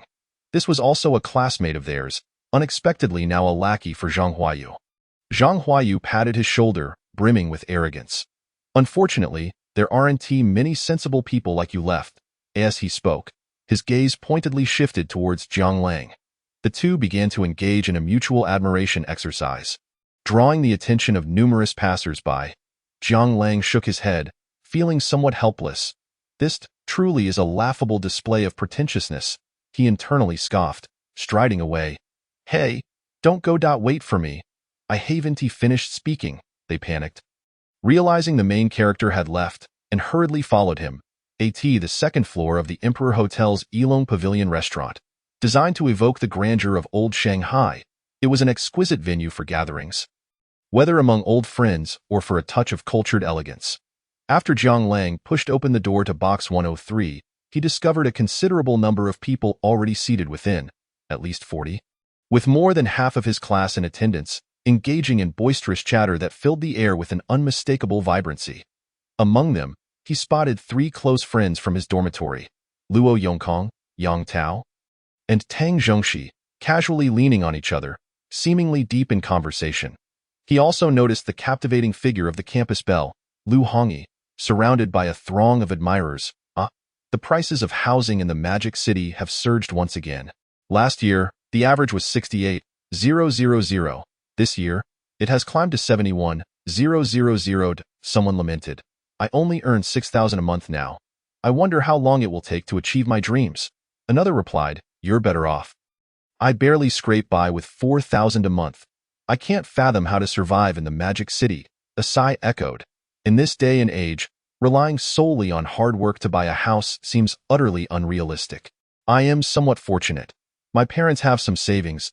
If I put in a bit more effort, I might manage to scrape together a down payment. As for the mortgage, I suppose I can pay it off gradually. I envy those whose parents can support them. Folks like us will probably have to roll back to our hometowns after graduation. Hey, Longzi, come sit over here. Luo Yongkong, with keen eyes, immediately spotted Jiang Lang and waved him over. Coming. Jiang Lang smiled and made his way through the crowd, where whispers began to circulate. Wait, Jiang Lang is here too? Wow, Jiang is as handsome as ever. A girl exclaimed dreamily. What good is being handsome? He hails from the countryside. Once graduation hits, he'll have to return home. Someone scoffed. I never expected him to dare show up in a place like this. Feigning indifference, Jiang Lang internally sighed. Indeed, as he had suspected. The nature of class reunions had changed. He thought they were still in internships, essentially still students, and thus wouldn't be so materialistic. It seems he had been naive. Shaking his head, he greeted a few familiar faces. Long time no see, Lao Luo, Axi, Xiao Tao. Come, sit down Longzi, don't mind those fools, Luo Yongkong urged, gesturing for Jiang Lang to take a seat. With a fierce glare, he addressed the others, shut your mouths, or I swear I'll have someone teach you a lesson. Let us raise a glass, brothers, Tang Zhongxi declared, lifting his cup. Yang Tao, a man of few words, merely raised his glass in agreement. Jiang Lang felt a warmth in his heart. His dorm mates had always treated him well, never looking down on him because of his background, but rather caring for him in various ways. Especially Luo Yongkong, whose family was somewhat well off, providing him with a shield against the worst of their peers' disdain. Jiang Lang accepted the invitation and raised his glass, downing it in one go. Noticing Jiang Lang's indifference, the others merely shrugged and resumed their eating and drinking. Thus, the atmosphere in the box gradually returned to normalcy, filled with the clinking of glasses and lively chatter. Hey, Jiang the handsome, why didn't you greet me when you saw me? Came a melodious voice from behind. Lu Hongyi, swaying her hips and holding a glass, approached him. Jiang Lang turned to glance at her, his eyes brightening. Today, Lu Hongyi had clearly put in effort to look exquisite, adorned in a light blue dress, her long hair cascading gracefully down her back, and her fair legs subtly visible beneath the hem, exuding an enchanting charm. He teased. Seeing the illustrious Lu surrounded by admirers, I thought it best not to intrude. Admirers? I'd call them mere dogs. Lu Hongyi chuckled, covering her mouth. She raised her cup towards Jiang Lang, inviting him to clink glasses. This scene ignited envy among the onlookers. In a way, could Lu the Bell actually have a soft spot for Jiang Lang? Impossible! Look at Lu's status. Back in school, she was whisked away in a Bentley. These days, it's all about social standing. What could Jiang Lang possibly offer her? And besides, Jiang has a girlfriend, remember? Jiang Lang chose to ignore the crowd, smiling as he raised his glass. However, at that moment, no one noticed Lu Hongyi's eyes widen in disbelief as she fixated on Jiang Lang's wrist, adorned with an opulent watch featuring a celestial blue design. Is that a Patek Philippe starry blue? How is this possible? She wondered, her mind racing, yet her exterior remained composed as she casually inquired, By the way, where is your little girlfriend? Why isn't she here with you? Zhang Xiaoman had always been inseparable from Jiang Lang, so her absence at this reunion was indeed surprising. Oh, where is Xiaoman? Longzi, did you lock her up at home? The dorm mates chimed in. Jiang Lang shrugged, about to explain when suddenly, the door to the box burst open. Hello, dear classmates. Did you miss me? Wei Fuke strode in with an air of arrogance, followed closely by Zhang Xiaoman, who was dressed in a sky blue gown, radiating elegance and charm. Wei Xiao has arrived. Quick, take a seat. I've saved you a spot. Most of the attendees stood up, fawning over him like eager dogs seeking their master's approval. At that moment, Luo Yongkong stood up, calling out to Zhang Xiaoman, Xiaoman, come over here. Longzi is here. He waved her over, though his brow furrowed with concern. How could Zhang Xiaoman be walking in with that scoundrel Wei Fuke? Unaware of the enmity between him and Jiang Lang, still unaware of the situation, had yet to clarify that he and Zhang Xiaoman had parted ways. Zhang Xiaoman trembled slightly, lifting her gaze in disbelief towards Jiang Lang in the corner. Her emotions a complex swirl.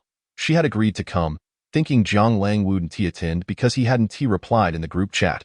Knowing him, he wouldn't be interested in such a superficial gathering. Zhang Huayu, with a glint in his eye, saw his opportunity to shine.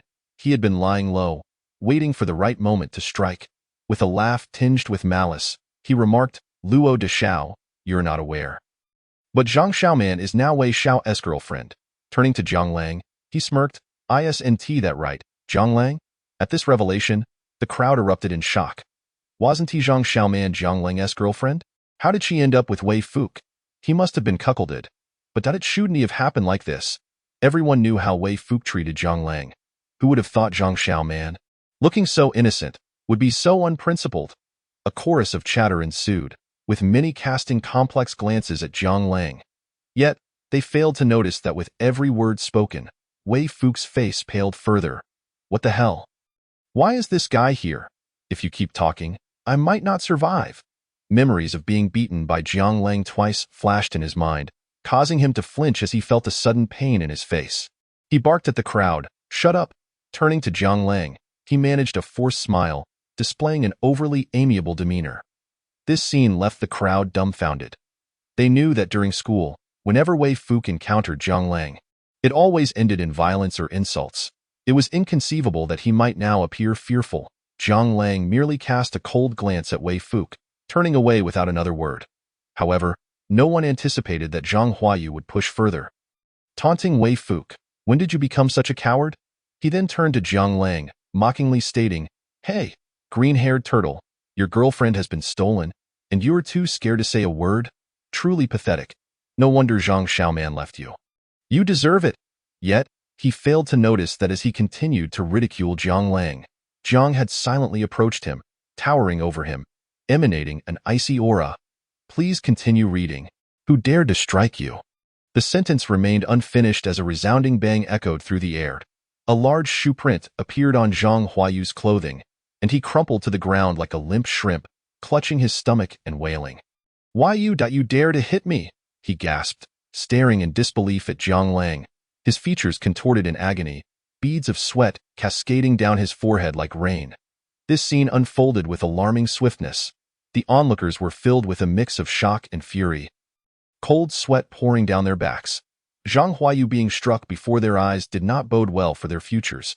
However, should Zhang Huayu bear their grudge, perhaps they could find some solace in the days to come. Some astute individuals pointed fingers directly at Zhang Lang without hesitation. "Zhang Lang, you've gone too far. Zhang Huayu merely spoke a few words to you, and you had the audacity to resort to violence. After all, you are classmates. How could your heart be so cruel? I propose we expel him from our class. Indeed, such social refuse does not deserve to share a table with us." The crowd buzzed with indignation, some even rolling up their sleeves, ready to confront Zhang Lang. Zhang Lang furrowed his brow, a flicker of impatience glinting in his eyes. "Be quiet. If anyone dares to make another sound, I will deal with you all," he barked, exuding an aura of authority that compelled the crowd into silence. The atmosphere in the room chilled instantaneously. Luo Yongkong's eyes nearly bulged out of their sockets as he muttered, Is this really the prodigal son?" Tang Zhongxi gazed at Zhang Lang with uncertainty, as if seeing him for the first time. "Should be, right?" Yang Tao remained silent, his mouth agape, as though he could swallow an egg whole, clearly astonished. The few in the dormitory exchanged peculiar glances. Lu Hongyi's beautiful eyes flickered, as if she were encountering Zhang Lang anew. Zhang Lang turned, his expression impassive, fixing his gaze on Zhang Huayu, his eyes seemingly lost in some distant memory. Suddenly, a cold smirk crept across his lips as he lifted his right foot and firmly planted it on Zhang Huayu's head. Twisting it with force, "I recall you treating me similarly in the past. How does it feel?" Zhang Huayu was nearly driven to madness. He had not anticipated that what was meant to be a pleasant gathering would devolve into such an immense humiliation. He braced himself on the ground, gritting his teeth, attempting to rise. Upon witnessing this, Zhang Lang raised an eyebrow and delivered a vicious kick to Zhang Huayu's abdomen. Ugh! Zhang Huayu's neck bulged with veins, his eyes bloodshot, while escaping his lips. "Did I permit you to get up?" Zhang Lang's voice remained calm, yet it cut like a chilling wind, making those present break into a cold sweat. Zhang Huayu sobbed uncontrollably, tears and snot streaming down his face. Utterly disheveled, he cast a desperate glance at the others, as if pleading for help. Yet, one by one, they instinctively turned away, unable to meet his gaze. Despair washed over him as he turned to the perspiring Weifei Kai beside him. Cursing Weifei, "Are you just going to stand by and watch me get beaten? Didn't you say you would handle Zhang Lang if you saw him?" Wei Feikai jumped in terror, nearly leaping to his feet. Upon meeting Zhang Lang's gaze, he stammered, I didn't mean that. Don't twist my words, damn it. Ever since Zhang Lang dealt with him twice, he has been too scared to provoke him again. Didn't you see how even Zhou Qingguang was brought low despite his family's assets worth billions? For crying out loud, it was just a boast last time. Why do you remember it so clearly? He wore a woeful expression, looking at Zhang Lang with feigned innocence. Zhang Lang was somewhat taken aback. Was it truly necessary to fear him so? Shaking his head, he coldly commanded, Get lost. Yes, yes, yes. Wei Feikai hastily complied, dragging Zhang Xiaoman back to their seats. Wei Feikai's reaction surprised the crowd once more, leading them to lower their heads, exchanging furtive glances and whispers. What on earth is happening? When did Zhang Lang become so formidable? One word from him, and Wei Feikai just leaves without a second thought. Wei Feikai's father is the director of our college, and his mother runs a company with a fortune exceeding $1 billion. Keep your voices down. Don't attract attention. Zhang Huayu's eyes dimmed. He could hardly believe that Wei Feikai had truly become timid. What was a mere rural upstart worth? His heart burned with rage, yet he dared not show it, fearing further retaliation from Zhang Lang. Listening to the crowd's chatter, Zhang Lang gazed down at Zhang Huayu, idly shrugging, suddenly feeling a sense of ennui. After casting a glance at the crowd, he lifted his foot from Zhang Huayu's head and turned to leave. He felt no reason to linger at this gathering any longer. Zhang Lang sighed inwardly. How tedious, had he known, he wouldn't have come. However, unexpectedly, a voice rang out from outside. Xiaoyu, why didn't you let me know you were coming to my turf? The voice arrived before the speaker did. A middle-aged man dressed in the uniform of the Emperor Hotel pushed open the door to the private room, followed by a few lackeys. Zhang Huayu's eyes sparkled with hope as he cried out, Uncle, save me!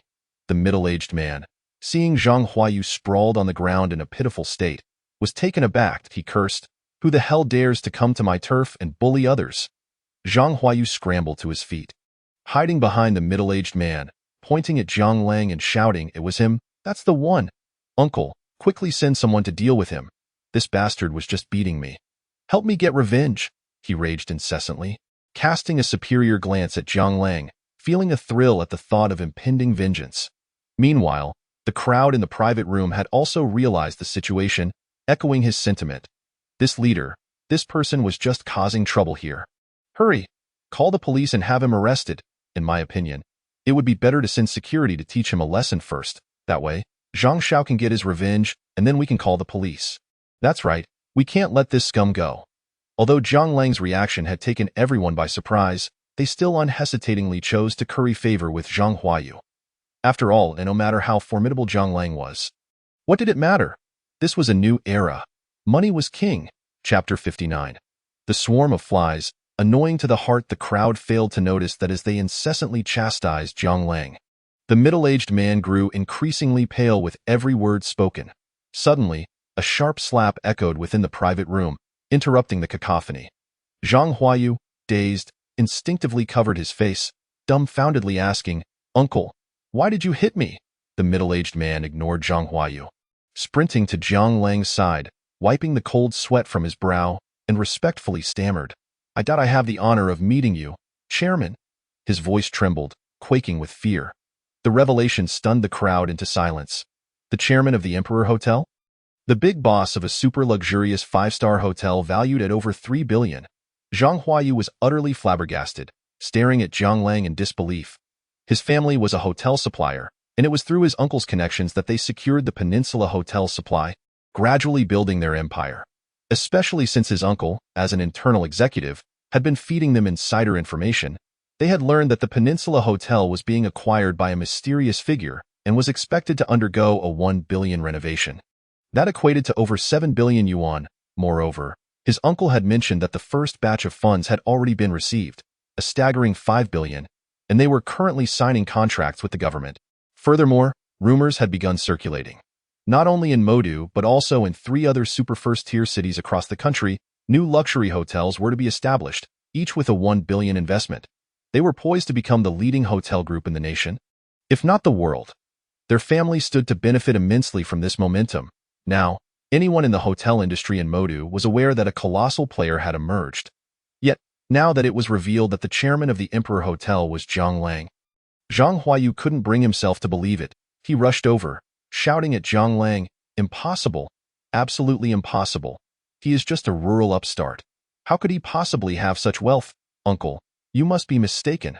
The middle-aged man frowned, his expression darkening as he delivered another sharp slap, coldly stating, "Who gave you the audacity to speak to our chairman in such a manner?"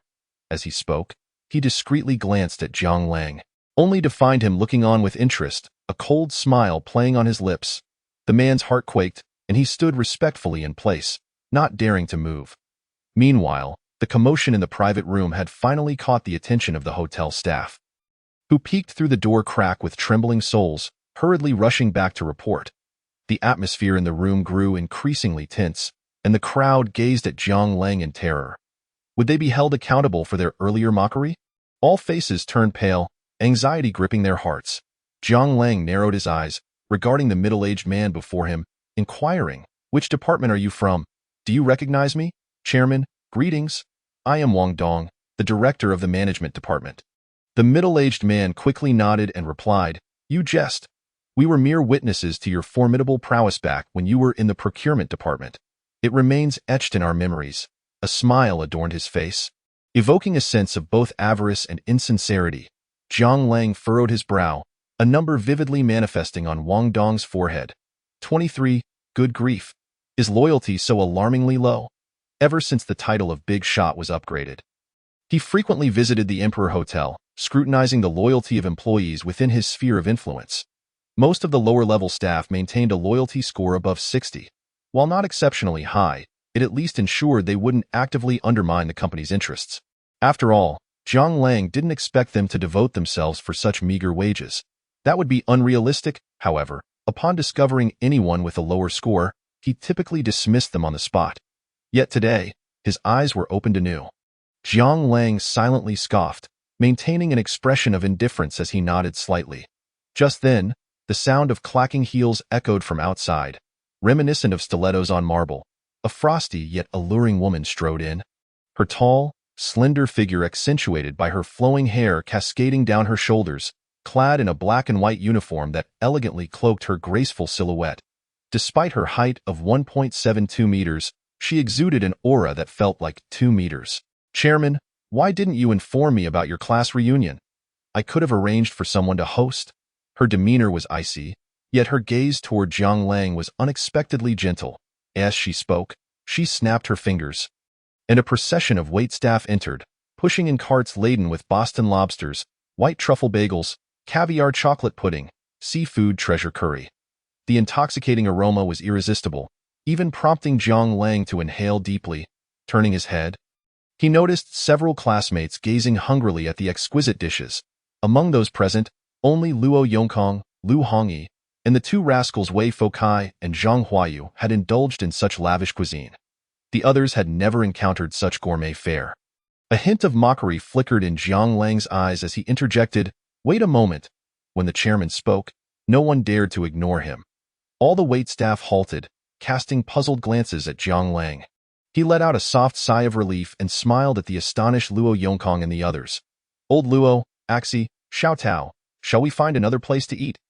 Okay, they stammered in response. Zhang Lang glanced at Lu Hongyi, half-jokingly remarking, "I wonder if the illustrious Lu de Xiaohua would grace us with her presence?" "Respectfully, I shall comply," Lu Hongyi replied, her gaze shifting from Gu Banming to Zhang Lang, a smile gracing her lips. Zhang Lang nodded slightly before turning to the classmates who had remained silent in their mockery, bestowing upon them a friendly smile. These individuals hailed from more ordinary backgrounds, some even from rural origins like his own. Yet they all shared a disdain for Wei Fokai and Zhang Huayu. Regrettably, faced with the overwhelming wealth of the two, they felt compelled to remain silent, opting for self-preservation. "Eli Liang, Zhou Zhong, Hijie, you should join us as well. The more, the merrier." A few looked on in disbelief, with Zhou Zhong, who was even more of an outsider than Zhang Lang, pointing at himself. "Is that all right?" he asked, glancing at the sumptuous food on the carts. Swallowing hard out of course, Zhang Lang replied nonchalantly to at this moment. Even the dullest of the group recognized Zhang Lang's intentions. Yet, despite their inner grievances, they dared not express them, aware of Zhang Huayu and his ilk's true nature. They still chose to play the sycophant, engaging in opportunistic flattery. They were akin to a pack of spineless dogs, too intimidated by Zhang Huayu to voice dissent, let alone towards someone of Jiang Lang's stature and status. Jiang Lang cast a knowing smile at the group, his gaze lingering on Wang Dong for a moment. Before the latter could react, Jiang Lang chuckled softly, "Let us head to another private room. This one is infested with flies and quite bothersome." Chapter 60. The disparity of status brought by wealth. As Jiang Lang and the others departed, a palpable chill descended upon the once lively private room. The remaining guests exchanged glances, bewildered by the sudden shift in atmosphere. Suddenly, someone spoke up, "Pa, what is so great about wealth? We were all classmates, and look what he's made of this reunion. What a shame to associate with such a person. Come, let us drink." The atmosphere grew lively once more as they raised their glasses, engaging in jovial banter while deliberately avoiding the topic of Jiang Lang. Their eyes, however, occasionally drifted toward the door, each lost in their own thoughts. Zhang Xiaoman remained silent, her expression oscillating between shadows and light, her hands clenched and relaxed in her sleeves, her gaze occasionally flickering toward the entrance. She didn't want to admit it, but she truly regretted her choices. Memories of her time with Jiang Lang flooded her mind, and glancing at the portly, pockmarked Wei Fokai beside her, she felt a twinge of self-mockery. Meanwhile, Jiang Lang unabashedly claimed the main table, surveying the crowd below as he raised his glass in a toast. "Fellow classmates, it has been far too long. I propose we share a drink. Those who cannot partake in alcohol may substitute with tea or soft drinks. This is a gathering of classmates. Let us keep it straightforward. To our reunion, cheers, cheers," the crowd echoed, their voices mingling in a lively chorus. After several rounds of drinks, Jiang Lang seized an opportunity to slip outside the private room, lighting a cigarette and taking a moment to reflect. As smoke curled into the air, a complex array of feelings washed over him. He keenly observed that his presence seemed to make the others somewhat uneasy. Although unspoken, he understood the reason. The stark chasm of status and wealth had widened the distance among them. Even among the dorm mates, they could not escape the norm, occasionally slipping into calling him Mr. Jiang, with cautious flattery. This left him both bemused and exasperated. Sighing softly, Jiang Lang gazed out at the twinkling stars. A sense of solitude and melancholy creeping into his heart. In that moment, he understood why ancient emperors often referred to themselves as lonely and solitary. Though he hadn't reached such an extreme, he felt a profound sense of kinship with that sentiment. Indeed, meeting in person could not compare to fond memories. Beauty could only reside in reminiscence, he murmured to himself, just as he was lost in thought. A familiar ringtone broke through the quiet. "Hello, boss, is the gathering over?" Gu Banming's gentle voice floated into his ear. Jiang Lang glanced at the time and replied nonchalantly, almost, "What's up?" "Well, since your gathering is nearly done, could you come upstairs? I have something to discuss." "Okay, no problem," Jiang Lang answered. That moment, Lu Hongyi approached, swaying her hips gracefully. "Jiang Lang, what are you hiding here for?" Jiang Lang shot her a glance, speaking into the phone. "All right, someone's arrived. I'll hang up." Ending the call, he turned to the lone figure before him, teasingly remarking, "Lu Demaive, have you come alone to seek me out? What are your intentions? Afraid I might eat you." Lu Hongyi rolled her eyes and replied nonchalantly, "Please, you think I'm afraid of you?" Pausing for a moment, she continued, "Everyone's had enough to drink. They're about to head back. We were waiting for you to return so we could share a farewell drink together. After all, we need to submit our internship reports tomorrow." "All right then, let us go." Jiang Lang agreed without hesitation. Upon returning to the private room and finishing the farewell drinks, he addressed the group. "Since everyone has been drinking, it would be best not to drive. For those heading home, I'll arrange transportation. For those living far away, you can stay in the hotel tonight. I'll take care of everything. Mr. Jiang is magnificent." The crowd cheered in unison, leaving Jiang Lang both amused and exasperated. The Imperial Hotel. Downstairs, a man rubbed his hands together, speaking to the group. "Hey, driver, where are you? Why haven't you arrived? What? Stuck in traffic? Fine, hurry it up." The man turned to the group, expressing his frustration. "Please bear with us for a moment. It's infuriating. Wei Fokai just left without a care, and I flattered him so much," a heavily made-up female classmate scoffed. "Exactly. He sang such praises at the table, and now he has turned his back. Others chimed in agreement. Just then, a familiar voice rang out, "Hey, why are you all standing around? Be careful not to catch a cold." The group turned in unison, eyes widening in astonishment. A Rolls-Royce Cullinan had parked at the curb, with Zhou Zhong in the passenger seat, grinning at them. "What the heck? Zhou Zhong, how did you get into that big car?" The crowd exclaimed, their voices trembling in disbelief. "Zhang Lang, no. Mr. Zhang arranged a vehicle to take us home." "What? You all went to great lengths to curry favor with Zhang Huayu and Wei Fokai. And now you're left out here in the cold?" Zhou Zhong retorted with a mocking tone. He had long found them displeasing, and now that he had the chance, he couldn't resist the urge to taunt them. The group's faces flushed with embarrassment, yet they lacked the courage to retort, merely turning away awkwardly. Noticing this, Zhou Zhong smirked and turned to the driver. "Let us go." "Certainly, sir," the driver replied, gently pressing the gas pedal. As they watched the impressive Rolls-Royce Cullinan glide away, the crowd murmured, "Pa, what is so impressive about that? It's just a big car. Who hasn't he ridden in one?" Their faces bore expressions of jealousy. However, to their astonishment, a voice echoed once more, "Hey, why are you all standing around? Be careful not to catch a cold." Familiar voices, familiar words, yet the speaker has changed. They turned their heads to see another classmate, Li Liang, sitting in a Rolls-Royce Phantom, smiling at them. "Oh my! Another luxury car has arrived." The crowd felt a wave of despair. An embarrassing slap in the face once is bearable, but must it be repeated so insistently?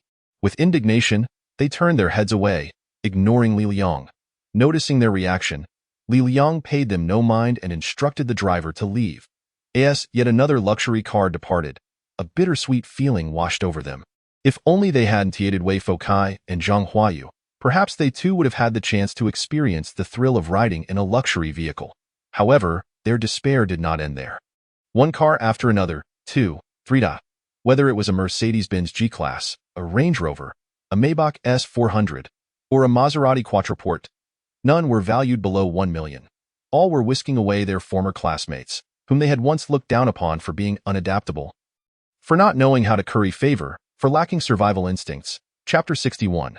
Gu Banming, on the verge of going abroad. Zhang Lang was unaware of the events unfolding downstairs. The last monthly meeting. He had received a luxury car package worth 10 billion, but it wasn't all top-tier luxury vehicles. Models valued under 10 million, and those he had no fondness for, he had sent off to the Shenhui Hotel. After all, he had no use for them personally. Better to utilize them as business vehicles for the hotel. Vehicles worth several million were more than sufficient for appearances. Yet, he hadn't anticipated that his unintentional actions would once again deliver a stinging rebuke to many of his former classmates who had once belittled him. At this moment, he reclined leisurely in the executive chair of the president's office, a pair of delicate hands gently massaging his temples. "All right, what is it? Speak up," Zhang Lang said, stifling a yawn and blinking his eyes open. "I am going abroad tomorrow." Gu Banming put down her slender fingers, glanced at Zhang Lang, and said nonchalantly, "Abroad? What are you going there for?" Zhang Lang raised an eyebrow, puzzled. Gu Banming shot him a glare and couldn't help but respond. "Boss, don't you care at all about the hotel's affairs?" At this point, she couldn't suppress her frustration. Zhang Lang smiled awkwardly, not daring to retort. Gu Banming sighed and continued, "Currently, we have finalized the project with the local government, and construction will officially commence next Monday. The expansion of the Emperor Zun Hotel will begin then. It is expected to be completed within 2 years." As she spoke, she cast a deep look at Zhang Lang. Initially, the project had not been confirmed so swiftly. Although they were very eager about such a significant undertaking in the Magic City, there were concerns about insufficient funds and the risk of the project being abandoned. After all, this was the Bund, a landmark destination. The thought of a project being left unfinished was unacceptable to anyone. However, when the account balance reached 70 billion, the disputes ceased. 50 billion was even placed in a jointly monitored account. In recent days, the number of inquiries she received had been overwhelming, as everyone wished to partake in this fortune. Regarding the previously mentioned 2-year completion timeline, that was merely her conservative estimate. Given the ample funds, the title of construction mogul in Huagua was not merely for show. She feared it could be completed in under a year. The 2-year estimate was simply to avoid being caught off guard later. After a pause, Gu Banming continued, As for the teams dispatched to the capital, Yangqing and Pengcheng, we have received news that negotiations are underway with the local government. Once the project is confirmed, payments will commence. Boss, regarding your funds, she hesitated slightly, her expression betraying concern. Even now, she felt Zhang Lang was taking too big a leap. Their SA saying, taking large strides can lead to missteps.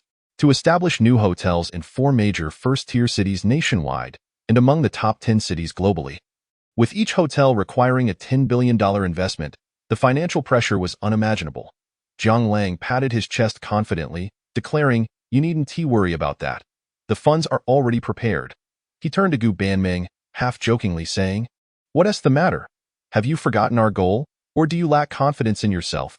Gu Banming huffed lightly before saying, as for domestic matters, I no longer need to intervene. Tomorrow, I will head to the United States for an on-site inspection. Within 2 years, I will ensure that the Shunhui Hotel expands across the globe.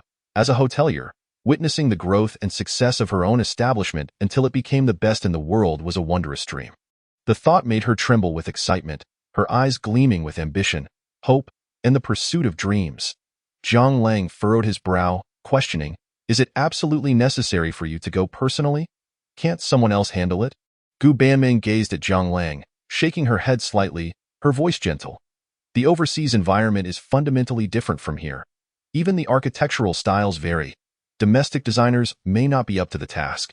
Moreover, as this will be our first hotel abroad, it must make a resounding impact. Otherwise, the road ahead will be fraught with challenges. I cannot trust anyone else with this. Zhang Lang pursed his lips and nodded slightly. All right, I understand. By the way, when will you return? Gu Banming furrowed her brows, pondering, then uncertainly replied, perhaps in a month. Once the project is established, I will return. Should any difficulties arise, feel free to reach out to me. Zhang Lang nodded in response. After a moment, he turned to gaze out the window, his brow arching as if a thought struck him. Oh, you know Wang Dong, the director of the management department? Gu Banming frowned, considering, then hesitantly replied, Wang Dong. He's considered a veteran of the hotel. He missed the last high-level meeting due to family matters. After the previous management director was dismissed, he was promoted from department manager. However, I checked. He should be fine. She looked at Zhang Lang with a hint of unease. Zhang Lang shook his head, with a loyalty rating of 23. I still find it glaringly inadequate. His tone was calm as he stated. Effective immediately, he is dismissed. Also, investigate whether our hotel suppliers are connected to him. I suspect he is colluding with outsiders to undermine the hotel's interests. If confirmed, we can report him and have him imprisoned. This notion struck him suddenly. If memory served, Zhang Huayu's family was indeed a hotel supplier. The term hotel supplier referred to those responsible for bedding and toiletries, such as beverages, bottled water, or disposable towels. Among other supplies, contemplating this, he shared the connection with Gu Banming. Her expression turned serious as she nodded. The hotel was her labor of love, and she would not tolerate any actions that endangered its interests. The two continued discussing the hotel's future development direction until they realized the hour had grown late. Zhang Lang rose, glancing at the time before turning to Gu Banming, saying coolly, prepare a room for me. I want to be going home tonight. Not going home, boss, isn't your residence in Tangshaniping. It's south so close to the hotel, why not return? Gu Banming countered. I've moved. Zhang Lang replied casually. Oh, Gu Banming nodded, her expression suddenly growing troubled. Zhang Lang looked at her quizzically, asking, what's wrong with your face? Oh, it's nothing. Gu Banming jolted back to awareness and half-jokingly asked, boss, when I return, may I visit your place? Visit my place? Zhang Lang regarded her with a puzzled expression, then said without much thought, sure. Feel free to come by whenever you wish. Pausing, he hesitated before asking, by the way, do you still live in your previous place? Gu Banming paused, then nodded slightly, yes. Zhang Lang curled his lip in disdain. I told you last time, as the Group's president, your travel and accommodations reflect our Group's image. Moreover, it's not safe for you to stay there. When you return, move to Tangshaniping. By the way, what kind of car do you like? I can arrange one for you. How about a Porsche 918? I think it suits you well, he rambled on, oblivious to the deepening gaze with which Gu Banming regarded him. Chapter 62. Back to school the next morning, a sleek, all-black Bugatti Chiron raced through the sparse traffic like a bolt of black lightning. Thank you for driving me so early, boss, Gu Banming said playfully, glancing at Zhang Lang in the driver's seat. Of course, You are our hotel's great benefactor. Without you, we wouldn't be able to function. Jiang Lang replied with a smile. Jiu Banming pursed her lips, choosing not to respond, instead gazing out the window, her eyes reflecting a myriad of emotions. The sound of tires screeching against the pavement echoed. The door swung open, and stylishly dressed men and women stepped out, immediately drawing the attention of passers-by. Wow, these two are incredibly good-looking. They could easily become stars. Didn't you see that car? The Bugatti Chiron. A supercar enthusiast stood dumbfounded, feeling somewhat overshadowed by the spectacle. Behold the vehicles. What is there to admire in mere mortals? The world of those enamored with beauty is indeed fearsome. At that moment, several luxury cars emblazoned with the logo of the Emperor Hotel approached from behind and came to a halt by the roadside. A group of well-dressed men and women, exuding an air of authority, alighted from the vehicles, unmistakably the elite of the workplace. Chairman, President Gu. They greeted the two individuals. These were the members of the delegation traveling to the United States for an inspection. Otherwise, it would be unlikely for merely Gu Banming to command such attention. Jiang Lang nodded slightly and instructed, "You all proceed to the departure lounge and wait." The group exchanged knowing glances, nodded subtly, and departed with understanding. Jiu Banming pursed her lips, her crimson mouth slightly parted. "Boss, why did you send them away?" Her voice was soft, akin to the melodious trill of a lark, sweet and clear. Jiang Lang, casting a casual glance around, said lightly, "Come out." Still perplexed, Gu Banming's eyes widened in surprise as two women clad in sleek black attire emerged from the shadows. Their appearance was not conventionally attractive. Their faces bore the marks of frequent exposure to the elements. "Who are they?"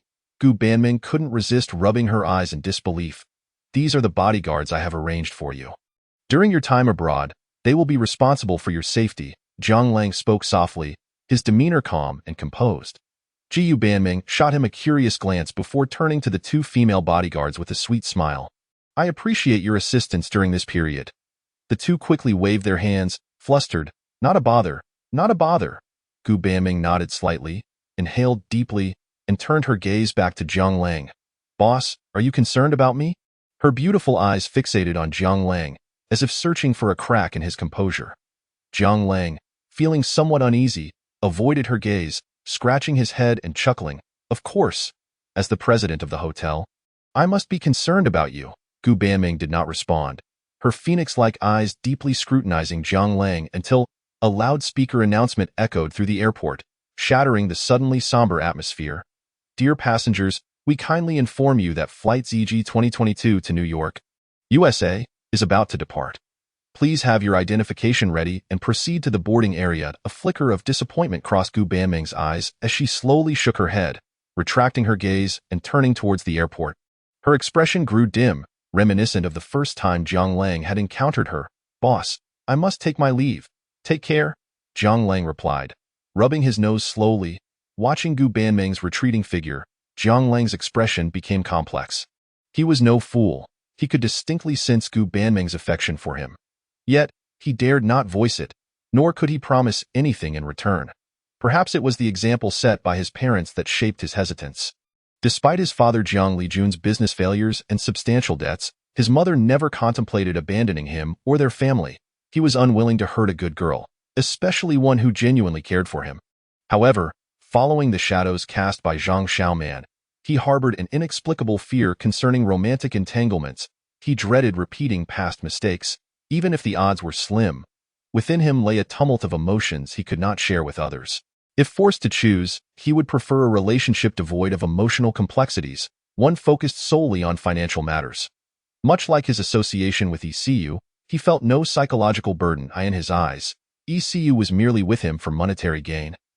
A generous reward of 50 million securing her affections. With a heavy sigh, Jiang Lang shook his head, unwilling to dwell on such intricate matters, and drove away. Now, he had to return to school to submit his internship report. He wondered if the campus had changed at all during his year-long absence. As these thoughts lingered, he drove his Bugatti Chiron into the distance, gradually vanishing from the airport's entrance. Team Magic City University, a prestigious institution known as a 985 and 211 elite university, its origins trace back to the establishment of Magic City Public School in 1905, making it one of the earliest higher learning institutions founded by civilians in Huaghua. Renowned across the country, though it could not rival the esteemed Tsinghua and Peking universities situated in the capital, it firmly held a place among the top 10 in the nation. Approaching graduation, the graceful senior sisters donned sheer black stockings and ultra-short skirts, carrying chic handbags as they entered the campus, their mature allure captivating the gazes of countless naive juniors. The younger female students were equally determined to stand out, adorning themselves flamboyantly in hopes of catching the attention of wealthy senior classmates. The rivalry blossomed, creating a lively scene. Amidst the bustling crowd, 3 of Jiang Lang's close friends lounged beneath a lush willow tree, critiquing the new crop of female students. The overall quality of this year's freshmen seems to have improved significantly. Look at those long, fair legs. Luo Yongkang licked his lips, his eyes gleaming at the sight of an approaching junior. You're right, they might even rival our year. Tang Zhongxi nodded in agreement. However, it appears none have reached the caliber of Zhang and Lu, our campus beauties, Luo Yongtao remarked, slightly nodding in acknowledgement. Zhang referred to Zhang Wanru, Jiang Lang's adversary and Zhou Qingguang's girlfriend. While the other was their classmate Lu Hongyi in earlier years, some had dubbed the two the peerless duo. After a moment, he sighed. It's a pity our days at school are dwindling. Back in the day, we were the Magic City F4. How I long for those carefree times, he lamented. Turning to his companion, who was silently engrossed in his phone, he inquired, Xiao Tao, what are you up to? Zhang. No, Longzi is about to arrive. Let's wait for him, Yang Tao replied, setting his phone down casually. Just then, a black sports car roared into the campus, causing the skirts of the senior and junior female students to flutter. Revealing glimpses of their delicate undergarments, a chorus of gasps echoed throughout the campus, painting the faces of the young women crimson. Chapter 63. Honored alumni on the road of the finance department at Magic City University.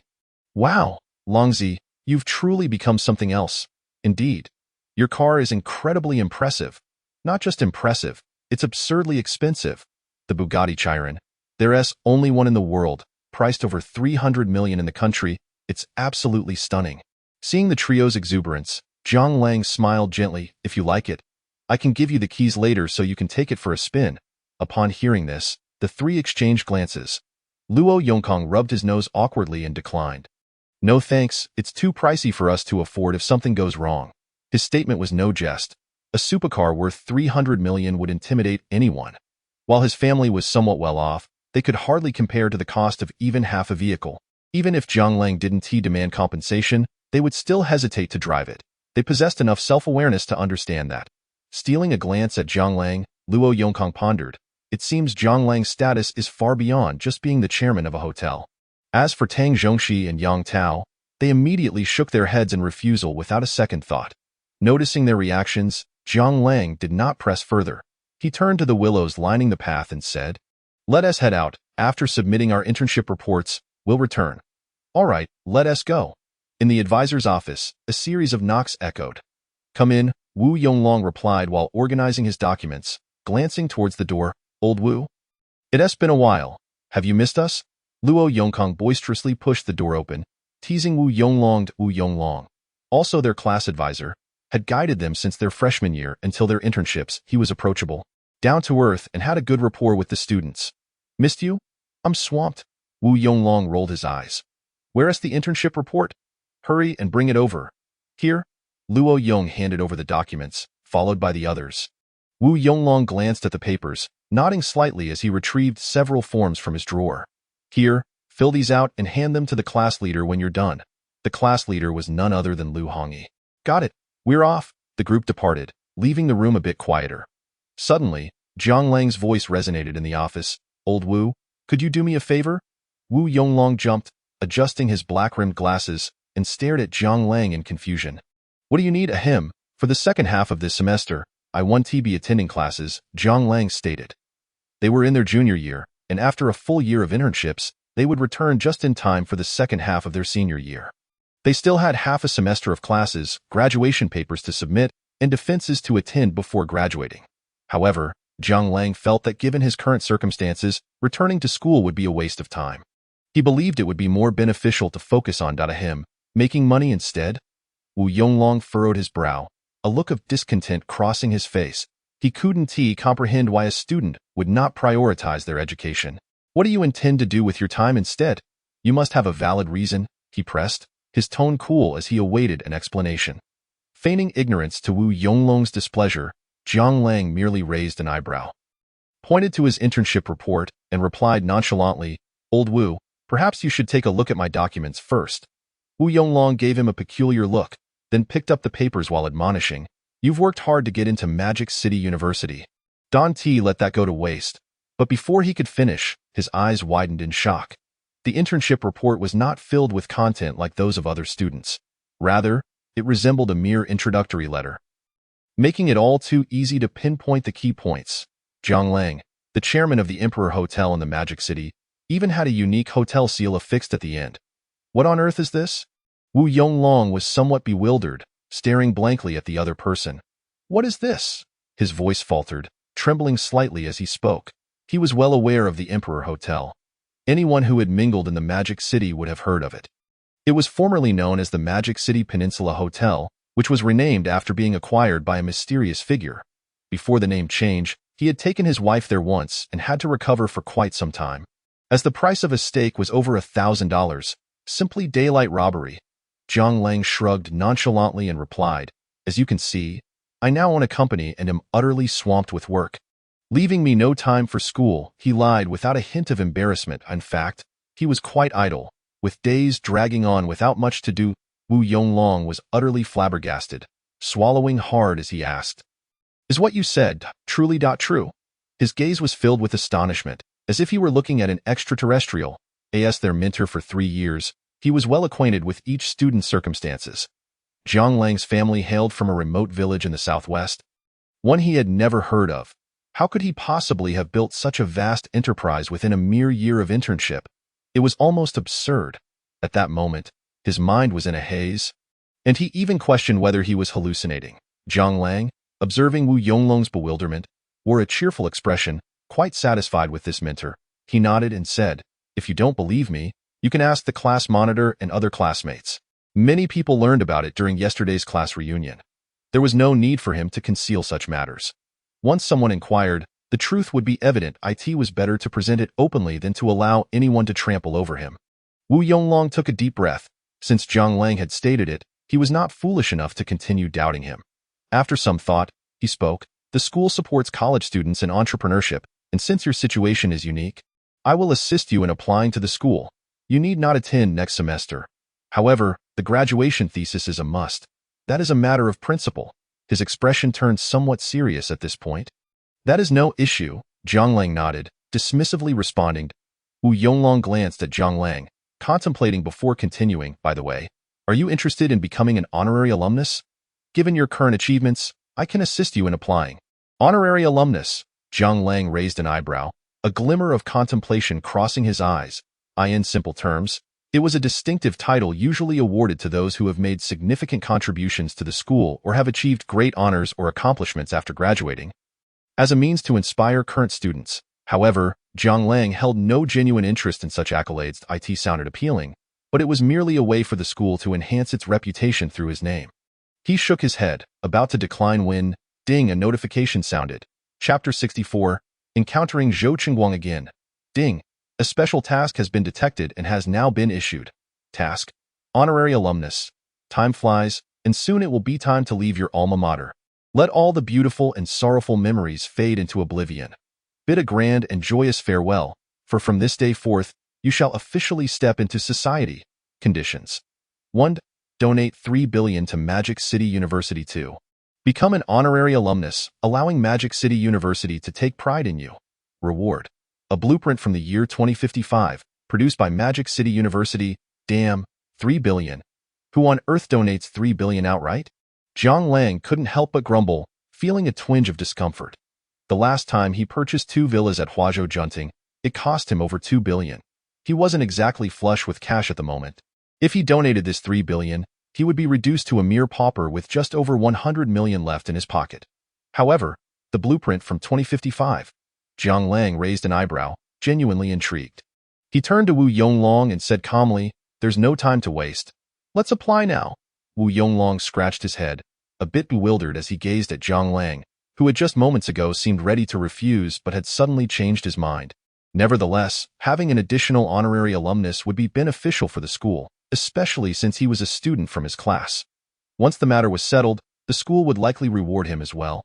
"All right, I'll take you to see the principal," Wu Yonglong assured him with a pat on his chest. Zhang Lang paused for a moment, pointing at the numerous internship reports on the table, and asked, "Are we just going to ignore these? Forget about them. The main issue is more pressing," Wu Yonglong replied dismissively, shoving the internship reports into a drawer. "Let's go." "All right." In the principal's office at Magic City University. "Young Master Zhou, you are quite the accomplished individual. On behalf of Magic City University, I thank you for your generous support of our educational endeavors," Principal Hu Jimin said cheerfully, shaking Zhou Qingguang's hand with a smile. "You are too kind, Principal. My time at this alma mater has left an indelible mark on me, and now that I have achieved success, I naturally wish to give back," Zhou Qingguang replied, casting a glance at Zhang Wanru beside him, whose eyes sparkled with admiration, further lifting his spirits. "Well said. Please, take a seat." Hu Jimin released his hand and gestured towards a nearby sofa. Zhou Qingguang nodded slightly, guiding Zhang Wanru to sit down beside him. "By the way, what donation is Mr. Zhou planning to make this time?" At this point, Hu Jimin's expression turned somewhat awkward. As a lifelong educator, he found it challenging to speak like a businessman. "Principal, I plan to donate 10 million. As if sensing Hu Jimin's discomfort, Zhou Qingguang spoke directly. "Wonderful. Truly a commendable young man," Hu Jimin exclaimed with delight, clapping his hands. Magic City University's annual budget is around 15 billion, yet for the entire university, it remains rather tight. This 10 million, to be honest, is not a significant amount. However, for him, the quality of being able to give back to his alma mater after attaining wealth is truly rare. Even a donation of 1,100,000, or even 10,000 would be commendable. Just then, there was a sudden knock at the door. "Principal, are you in there?" Wu Yonglong called from outside. Hu Jimin frowned, casting an apologetic glance at Zhou Qingguang and Zhang Wanru before responding. "Come in." "Principal, good news. Someone is here." Wu Yonglong pushed the door open, but his words trailed off awkwardly. Hu Jimin shot him an exasperated glare. He was at a loss for words regarding this brother-in-law of his, who was in his 30s yet still acted so carelessly. "What is it? Speak," he sighed before continuing. "We have a student applying for honorary alumnus," Wu Yonglong exclaimed excitedly. What? What?" Three voices echoed simultaneously in the room. The individuals exchanged glances, surprised to find that not just one person was applying for honorary alumnus today. Such honors were not easily granted. They were typically reserved for luminaries in academia, high-ranking officials in politics, or elite figures in business. Particularly at a prestigious institution like Magic City University, those who could apply were truly exceptional individuals. Of course, if one had money and made a donation, the school could package and promote them as well. However, such matters were typically not discussed openly. Hu Jimin quickly said, "Where is the student? Please, let them in." Wu Yonglong nodded slightly, waving to the door. A tall, cold-faced man in black clothing stepped inside, immediately drawing everyone's attention. "Zhang Lang." Zhang Wanru stood up, her expression one of disbelief as she gazed at him. Zhou Qingguang's grip tightened, his face darkening as he looked at Zhang Lang. Hu Jimin observed the two with some surprise and could not help but ask, "Do you two know each other?" "Yes, we know each other," Zhang Wanru replied hurriedly, her face lighting up with joy at the unexpected reunion with her junior from years past. Zhou Qingguang nodded slightly, his expression grim, seemingly lost in thought. Noticing Zhou Qingguang's unusual demeanor, Hu Jimin subtly furrowed his brow and said to Zhang Lang, "Please, find a seat." "Certainly, Principal." Zhang Lang glanced at Zhou Qingguang, a smirk playing at the corners of his mouth. Somewhat surprised to see both Zhou Qingguang and Zhang Wanru here, as he spoke, he walked directly to Zhang Wanru. "Long time no see, Senior Zhang," he greeted warmly, internally marveling at her enduring beauty, with both looks and figure to spare. She wore a plain white V-neck t-shirt, and Zhang Lang, standing at a height advantage, could see her delicate collarbone and the enticing contours beneath. Zhang Wanru slightly turned to make space for him, joyfully saying, "It's been a while, Zhang Jr. Please, take a seat." Zhang Lang did not hesitate, promptly sitting next to Zhang Wanru, instantly catching a whiff of her delicate fragrance. Zhou Qingguang's brow furrowed tightly as he clenched his teeth and said, You, stay away from my girlfriend. Zhang Lang feigned innocence, gazing at Zhou Qingguang with a look of mock sorrow. Zhou Senior, I rarely get to see Senior Zhang. Can't we just have a little chat? Zhang Wanru playfully nudged Zhou Qingguang and teased. Oh, come on. Why are you so jealous? It's been ages since I last saw Zhang Jr. What's wrong with saying a couple of words? Zhou Qingguang found himself at a loss for words. His gaze fixed menacingly upon Zhang Lang. In response, Zhang Lang mischievously winked at Zhou, his eyes sparkling with mockery. After a brief pause, he leaned towards Zhang Wanru and whispered, Senior, since Zhou Shuozhang dislikes me, I might as well stand aside with that. He pretended to rise, a look of feigned grievance adorning his face. Oh, ignore him. That's just how he is. Zhang Wanru shot Zhou Qingguang a disapproving glare, swiftly pulling Zhang Lang down to indicate he should sit. This scene infuriated Zhou Qingguang, causing him to seethe with rage, his teeth grinding audibly. It was only at this moment that Hu Jimin furrowed his brows and said coolly, All right, let us cease this commotion. Chapter 65. The theatrical Zhang Lang. As the president of Magic City University, Hu Jimin was once a dedicated teacher, imparting knowledge to his students and nurturing their growth, earning a reputation that spread far and wide. When he spoke, everyone instinctively fell silent. I wonder, Zhang student, are you aware of the qualifications for our school's honorary alumni application? Hu Jimin inquired of Zhang Lang. Zhang Lang nodded slightly and replied with measured calm. The chairman of Magic City Imperial Hotel, would that be sufficient? As his words echoed through the room, an oppressive silence enveloped them. Except for Wu Yonglong, who was already in the know, the expressions of the others shifted dramatically. Zhou Qingguang leaped to his feet, his face a mask of disbelief as he shouted, Impossible! Absolutely impossible! You've only interned for a year. Where would you acquire such funds? Yes, their family is wealthy, but barely over 10 billion. A single imperial hotel could easily suffocate them financially. Among the crowd, he was the most incredulous. It was well known that Zhang Lang had endured immense hardship at Magic City University, all thanks to him. Now that Zhang Lang had turned the tables, revenge was surely in the cards. Zhang Wanru tugged at Zhou Qingguang's arm, bewildered. Qingguang, why are you so agitated? The junior has succeeded. You should be congratulating him. This naive girl, even now, remained oblivious to the animosity between Zhang Lang and Zhou Qingguang. Zhang Lang chuckled softly, offering no explanation, as if Zhou Qingguang were merely a figment of his imagination, turning his gaze instead towards Hu Jimin. However, this act only served to further infuriate Zhou Qingguang. Memories of the previous encounter at the UV restaurant, where Zhang Lang had thoroughly bested him, flooded back to him. Now, Zhang Lang seemed to regard him with disdain, especially in front of his girlfriend. The lingering resentments ignited a fire within him, prompting him to seize Zhang Lang by the collar. You dare to disregard me? Do you think you can ignore what I have to say? Internally, Zhang Lang was amused, though he feigned trepidation, trembling like a frightened little rabbit. With a quivering voice, he stammered, Zhou Shuozhang, I was wrong. Please don't treat me like you did before. I'm scared. Zhang Wanru, alarmed, pushed Zhou Qingguang away and scolded. What are you doing? Why are you acting like this? And you? Did you really used to hit people? Is Zhang Lang telling the truth? Her heart raced with disbelief, struggling to reconcile this new, volatile side of the sunny boy she had known.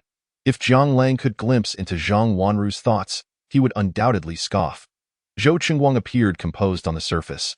Yet beneath lay a heart filled with malice and pettiness. Otherwise, Zhang Lang would not have faced such relentless targeting from him, especially after being introduced to Zhang Wanru during that debate competition. Classmates Wei Fuke and Zhang Huayan had also been complicit in Zhou's schemes, taking orders to confront him at every turn. Zhou Qingguang glared fiercely at Zhang Lang, who pretended to be aggrieved, nearly driving him to madness. You're putting on a show. After you beat me so badly last time, now you're playing the innocent victim? Who are you trying to fool? He silently cursed, turning to Zhang Wanru. Eager to explain, Wanru, let me clarify. It's not what he says. Yet, Zhang Lang tugged at Zhang Wanru's sleeve, rubbing his eyes vigorously until they turned slightly red. He then looked up at her with tear-filled eyes, as though he were about to unleash years of pent-up grievances. What is there to clarify, senior? He not only hit me but has committed countless wrongdoings. You've been deceived. Just the other day, my sister came to visit me in Magic City, and he dared to act lewdly in front of everyone. Had I not been there, who knows what he would have done to her? His face bore the marks of grievance, indignation, and fury. I didn't. You lying. Zhou Qingguang's complexion turned pale with urgency, desperate to silence Zhang Lang. If this continued, the image he had painstakingly crafted in Zhang Wanru's mind would surely shatter. If it were anyone else, he could care less, but Zhang Wanru was different. The effort he had exerted to become her boyfriend stemmed from a single revelation. Zhang Wanru hailed from the enigmatic Zhang family of the imperial capital. Over the years, he had employed unscrupulous means to drive away any man who dared to approach her. Zhang Wanru bit her lip, glancing between Jiang Lang and Zhou Qingguang, her expression tinged with uncertainty. Though she had grown to admire Jiang Lang after the last debate, her heart still leaned towards Zhou Qingguang, reluctant to believe Jiang Lang's accusations. Jiang Lang's eyes twinkled mischievously as he slowly produced his phone from his pocket. A sly smile playing on his lips as he addressed Zhou Qingguang, Zhou Daxiao. I happen to have a video from that night. Would you like me to play it for you? With a theatrical flourish, he pretended to unlock his phone. Did Jiang Lang truly keep the video? Zhou Qingguang's heart raced with trepidation. He was uncertain whether Jiang Lang was lying. Yet, as he observed Zhang Wanru's curious gaze shift towards the phone, he could no longer restrain himself. Gritting his teeth, he charged at Jiang Lang, snatching the phone from him.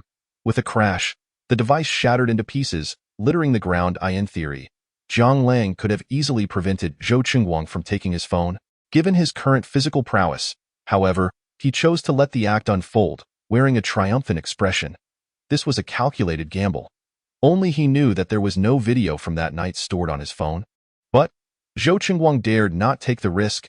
After the phone was smashed, animosity would undoubtedly blossom between them.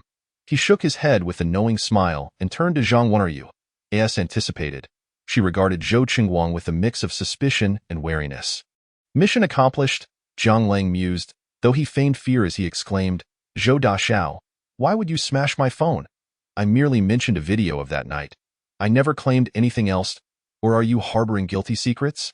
By the way, you know you have to compensate for damaging someone else's property, right? Zhou Qingguang gritted his teeth, staring at Jiang Lang, who continued to feign innocence, pushing him to the brink of exasperation. Taking several deep breaths to calm his tumultuous emotions, he turned to Zhang Wanru, opening his mouth to explain, only to find her looking at him with an odd expression, causing his face to drain of color. Zhang Wanru cast a disappointed glance at Zhou Qingguang before addressing Hu Jimin, President, I must take my leave. Without waiting for a response, she turned and departed. Panic surged within Zhou Qingguang as he witnessed Zhang Wanru leave without even calling his name. He hurriedly followed. Wait for me, Wanru. Please listen to me. Thus, a farcical drama reached its conclusion. Watching the two retreat, Jiang Lang withdrew his gaze and turned to Hu Jimin, stating, President, the show is over. Shall we now discuss serious matters? Hu Jimin cleared his throat, setting aside the sunflower seeds in his hand, awkwardly applauding before fixing his gaze on Jiang Lang. Very well, let us continue. Chapter 66, 2 requests time ticked away in the president's office. Bursts of strange laughter occasionally echoed, leaving passing students and teachers exchanging bewildered glances, unable to comprehend why the usually stern president was behaving so peculiarly, chuckling in a rather unsettling manner. Jiang student. Are you serious? Hu Jimin exclaimed, enveloping Jiang Lang's arm with an expression of sheer disbelief. Meanwhile, Wu Yonglong stood nearby, utterly dumbfounded, staring at Jiang Lang as if questioning his very existence. Aren't you here to apply for honorary alumni status? How did you suddenly decide to make such a grand donation?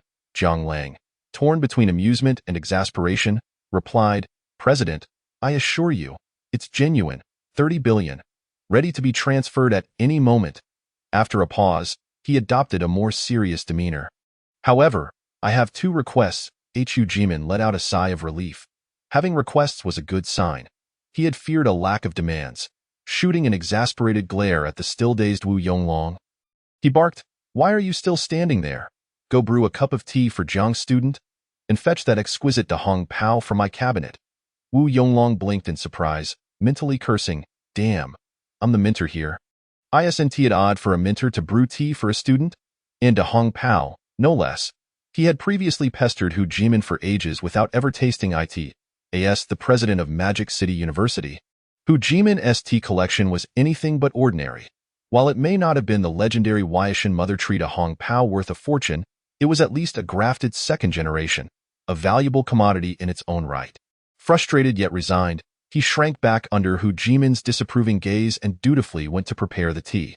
Once the fragrant brew was presented, Jiang Lang, unfamiliar with the art of tea tasting, a pursuit reserved for cultured individuals, downed the cup in one go. Prompting involuntary twitches from the two observers, Jiang Lang licked his lips as he set the cup down. Delicious. Hu Jimin cleared his throat, his expression betraying a hint of discomfort. If you enjoy it, feel free to take some home for later. After all, a gentleman does not deprive others of their delights. Jiang Lang cast a sidelong glance at his companion, a half-smile playing on his lips.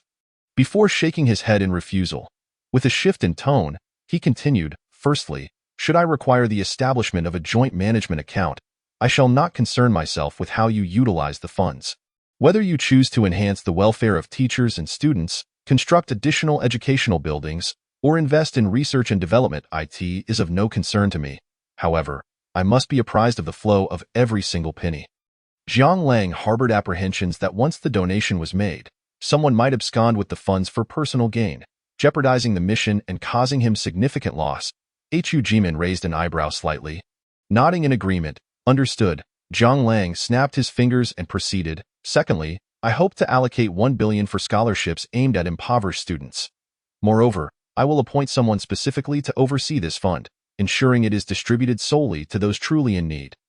This sentiment stemmed from his own experiences. Many from disadvantaged backgrounds often hesitated to apply for aid, perhaps due to their upbringing or a sense of pride, sensitivity, or inferiority. Ironically, it was often those from affluent families who shamelessly rushed to apply, fearful of missing out on scholarship funds meant for the needy. Worse still, some instructors employed underhanded tactics. Ultimately, the scholarships reaching those who genuinely required assistance were alarmingly few. Having witnessed such events firsthand, he was acutely aware. Pausing briefly, he added in a half-joking manner, of course, if the school can propose a flawless solution for oversight, then such measures would naturally be unnecessary. Hu Jimin's expression turned awkward as he nodded silently, fully aware of Jiang Lang's concerns. Yet, such issues were commonplace across institutions, and resolving them swiftly was a complex endeavor. Observing this, Jiang Lang shook his head slightly and stood up. I've articulated all that needs to be said. Once the joint account is established, the funds will naturally be transferred. Should any issues arise thereafter, we can communicate via phone. For now, I must take my leave. Hu Jimin, sensing the situation, quickly urged, it's nearly noon. Why not join me for a meal in the cafeteria?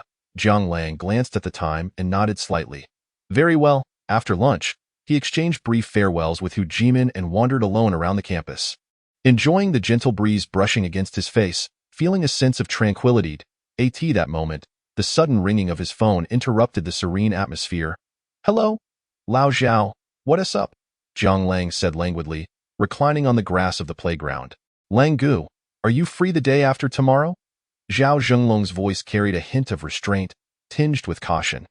Ever since the Jiang family had fallen from grace, countless individuals in the magical city had been scrambling to claim a share of their assets, with the Zhao family reaping considerable benefits. After Jiang Lang handed over the information to Zhao Yinyu, the Zhao family had gained access to invaluable intelligence. They were acutely aware that the Jiang family would inevitably collapse, beyond rescue, even calculating the time frame for their downfall. Moreover, the role Jiang Lang played in this scenario sent chills down their spines. The dirt on the Jiang family from over 2 decades ago had been unearthed by Jiang Lang. Who knew what other hidden cards he might hold? Jiang Lang raised an eyebrow, easily detecting Zhao Zhenglong's unease, and replied with a hint of exasperation, spit it out. Don't beat around the bush. Zhao Zhenglong chuckled awkwardly, rubbing his fingers together as he continued, well, the time for our race with the SCC Supercar Club from the capital has been confirmed for tomorrow night. A race? Jiang Lang arched an eyebrow, admitting that had Zhao Zhenglong not mentioned it, he would have forgotten entirely. After a moment's thought, he countered, is it still at Duanlong Mountain? Yes, still at Duanlong Mountain, Zhao Zhenglong affirmed. Pausing briefly, he added, Lang Gu, would you like to go for a test run beforehand to get a feel for the track? They've already started closing off the mountain, so there won't be any disturbances. I heard the drivers from the capital have been practicing since this morning. Zhao Jinglong's voice was laced with concern. After all, Duanlong Mountain was notorious as a death trap.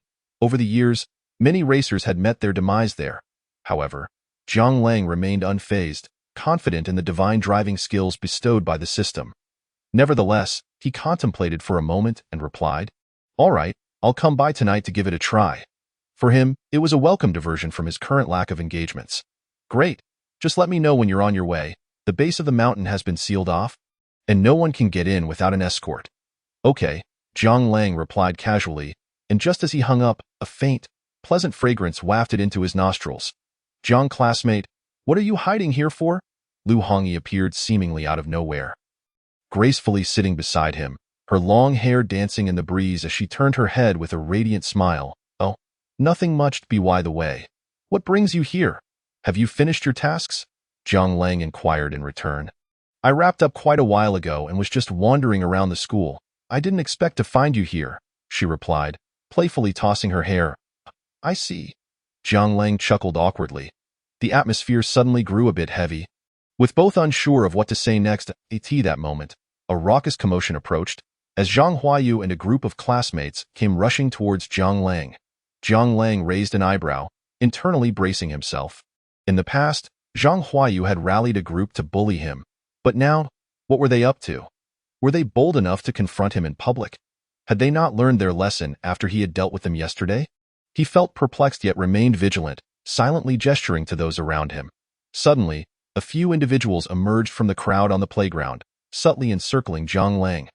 However, to his surprise, upon spotting Zhang Lang, Zhang Huayu dropped to his knees with a thud. "Zhang Zong, I beseech you, please show mercy to my family," he cried, tears streaming down his face. Gazing at Zhang Lang, he felt an overwhelming fear.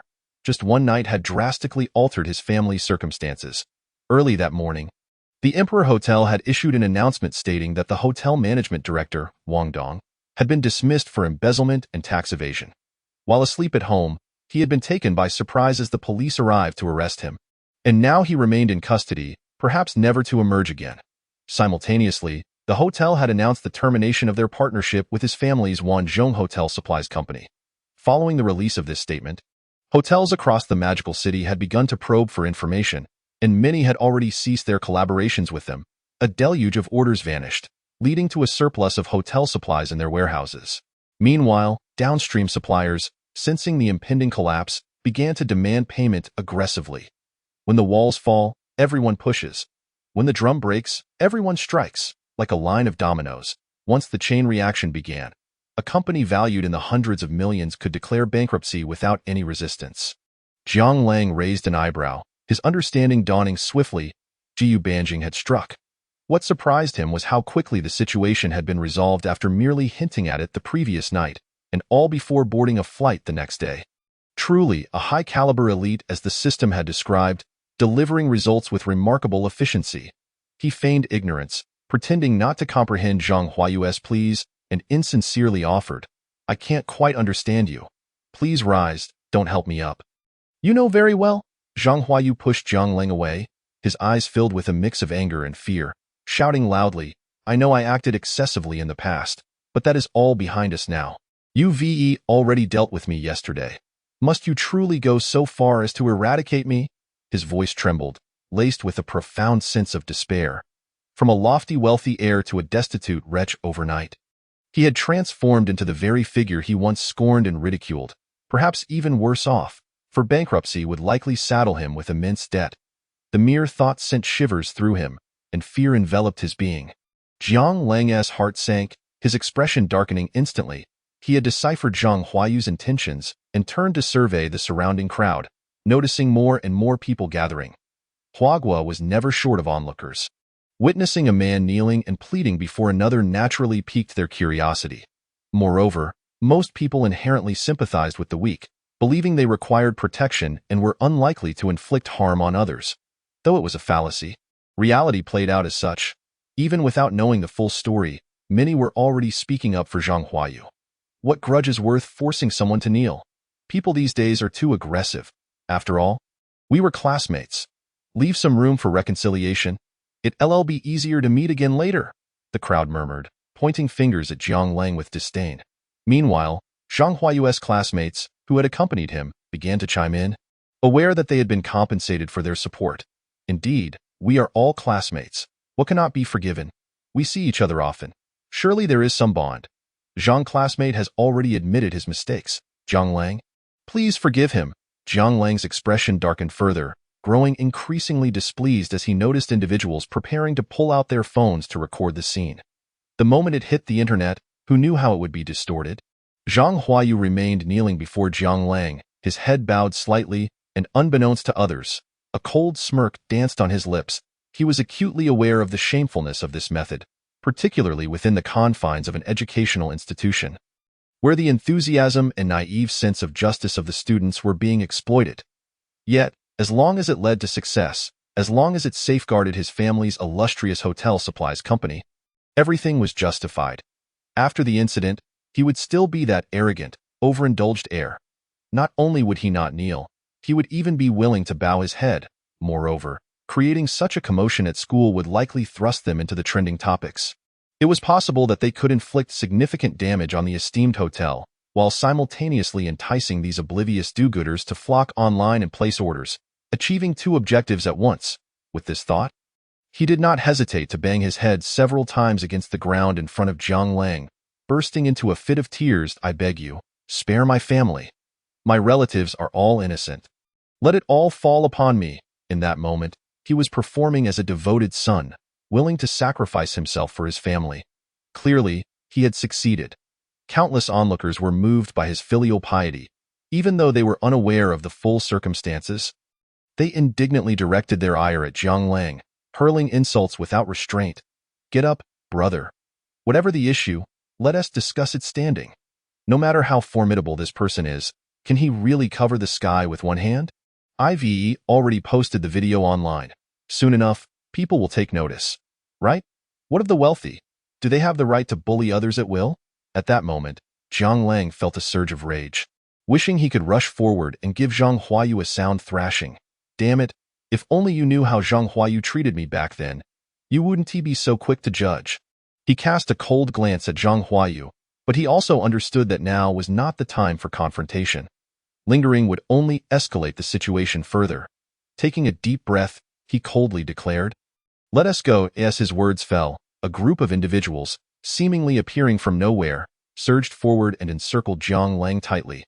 They raised their phones, preventing even a single photograph from being taken. By the time the crowd realized what had happened, Zhang Lang had already burst forth from the encirclement, fueled by a fiery anger. Chapter 68. A grudge must be avenged. Inside the Bugatti, the knight's voice, with a resounding thud, his hands slammed onto the steering wheel.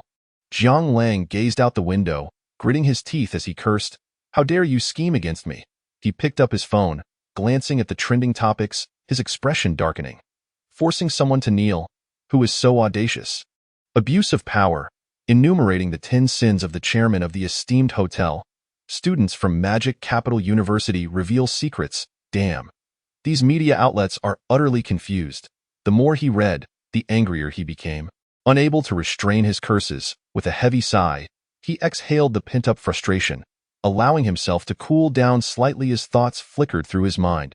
It had only been a little over 2 hours, and it had already surged into the trending topics. Was it truly that swift?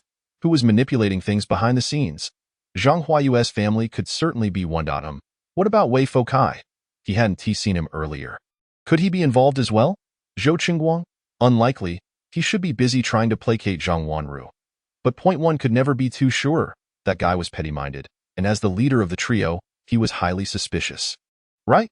There was also Zhang Shaoling, mother of Zhang Beicheng. Could the Zhang family be stirring the pot from behind the scenes as well? Zhang Lang rested his chin on his hand, mentally tallying those he had offended. His brows furrowed. Ding! The system detected that the host was being schemed against and began to issue a new task. A grudge must be avenged. The experiences from his student days had become a nightmare. Being schemed against yet again was utterly intolerable. Crush those who bullied you back then and bid them a definitive farewell. Conditions. 1. Overthrow Zhang Huayu's family. 2. Overthrow Wei Fokai's family. 3. Overthrow Zhou Qingguang's family. Reward. Jan Tiancheng law firm. Zhang Lang's expression momentarily froze, his gaze instantly turning frigid. The system's voice confirmed his previous suspicions. It was indeed these three miscreants at play. Just then, his phone rang. "Hello, boss, I've just landed." Gu Baiming's voice was urgent, tinged with a hint of panic. "I saw the trending topics online. Dio, you need me to come back right now." She felt anxious. She hadn't anticipated such a major incident would erupt just after she left the country. Although the trending topic regarding the esteemed hotel had only exploded domestically for now, it was still a cause for concern. Once it made its way to international news, it would adversely affect their upcoming plans. As no one would want to stay at a hotel with a tarnished reputation, Zhang Lang shook his head and replied slowly, "No need. You all focus on your matters. I will handle the domestic situation." Gu Baiming hesitated before saying, "All right." After hanging up, Zhang Lang pondered for a moment before dialing Dong Rongjia's number. "You've seen the situation regarding the esteemed hotel online, haven't you?" "I have." "Chairman Zhang," Dong Rongjia replied, slightly bewildered but instinctively responding, "I am the chairman of the esteemed hotel." Zhang Lang spoke succinctly, his voice low. Dong Rongjia was taken aback. He hadn't expected that today's uproar over the trending topic was linked to the company's major shareholder. And he hurriedly said, "Chairman, what would you like me to do?" "I will have the hotel issue a new statement to clarify the situation. Simultaneously, I need you to leverage Tiger Tooth's influence online to suppress this matter. If necessary, you can employ your streamers, influencers, and even hired commenters. If it cannot be suppressed, it's best to muddle the waters." "Understood, Chairman Zhang," Dong Rongjia promptly replied. After hanging up, Zhang Lang raised an eyebrow and called Hu Jimin. "Hello, Principal. What is the matter, Zhang Lang?" Hu Jimin scratched his head, somewhat puzzled. "Didn't you just leave? Why are you calling again?" Zhang Lang briefly explained the situation and then shook his head helplessly, saying, "My dear junior and junior sisters have been used as pawns. Completely oblivious. I need the school to help me clarify the matter and suppress it, prohibiting any student discussions." Hu Jimin pondered for a moment before nodding. "All right. I will arrange for someone to handle it immediately." Zhang Lang nodded in agreement and continued, "Secondly, I hope the principal will dismiss the head of the teaching department, Wei Tianxiu. He intended to eliminate all obstacles in one fell swoop. The second target was Wei Fokai's father. Without this man's protection over the years, Wei Fokai would never have been so audacious." A hint of difficulty crossed Hu Jimin's face. "That's a bit unreasonable." "It might be." Zhang Lang narrowed his eyes and slowly said, "Principal, I've donated 3 billion. Not just $300 money is not so easily dismissed. As long as I make my voice heard, not only will a head of the teaching department be replaced, even you, Principal, will find someone to help me with the change, though you believe it." He spoke half-jokingly, but his tone was chilling, instilling fear. A bead of cold sweat appeared on Hu Jimin's forehead.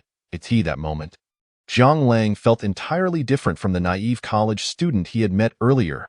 Now, he resembled a tycoon with hundreds of billions in assets, gazing down at the city's affairs. "I'll find a way. Give me a week." He wiped the sweat from his forehead, speaking hurriedly. "No. At most 3 days. If you can't manage it, I'll find someone else." Zhang Lang unhesitatingly rejected, his voice pausing slightly at the end. "Just get it done, Principal. I'll be waiting for your good news."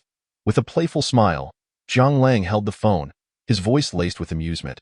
After hanging up, he gently tapped the steering wheel with his long fingers, as if deep in thought. Glancing outside, he hesitated before dialing again. "Hello, Xiao Wu, what are you up to?"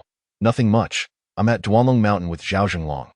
"Are you coming over now?" Song Wenwu scratched his head. Grinning foolishly, Zhang Lang replied with a light smile, "Not yet. I'll come over tonight." Pausing, he continued, "Xiao Wu, I'd like to ask the Song family for assistance on something."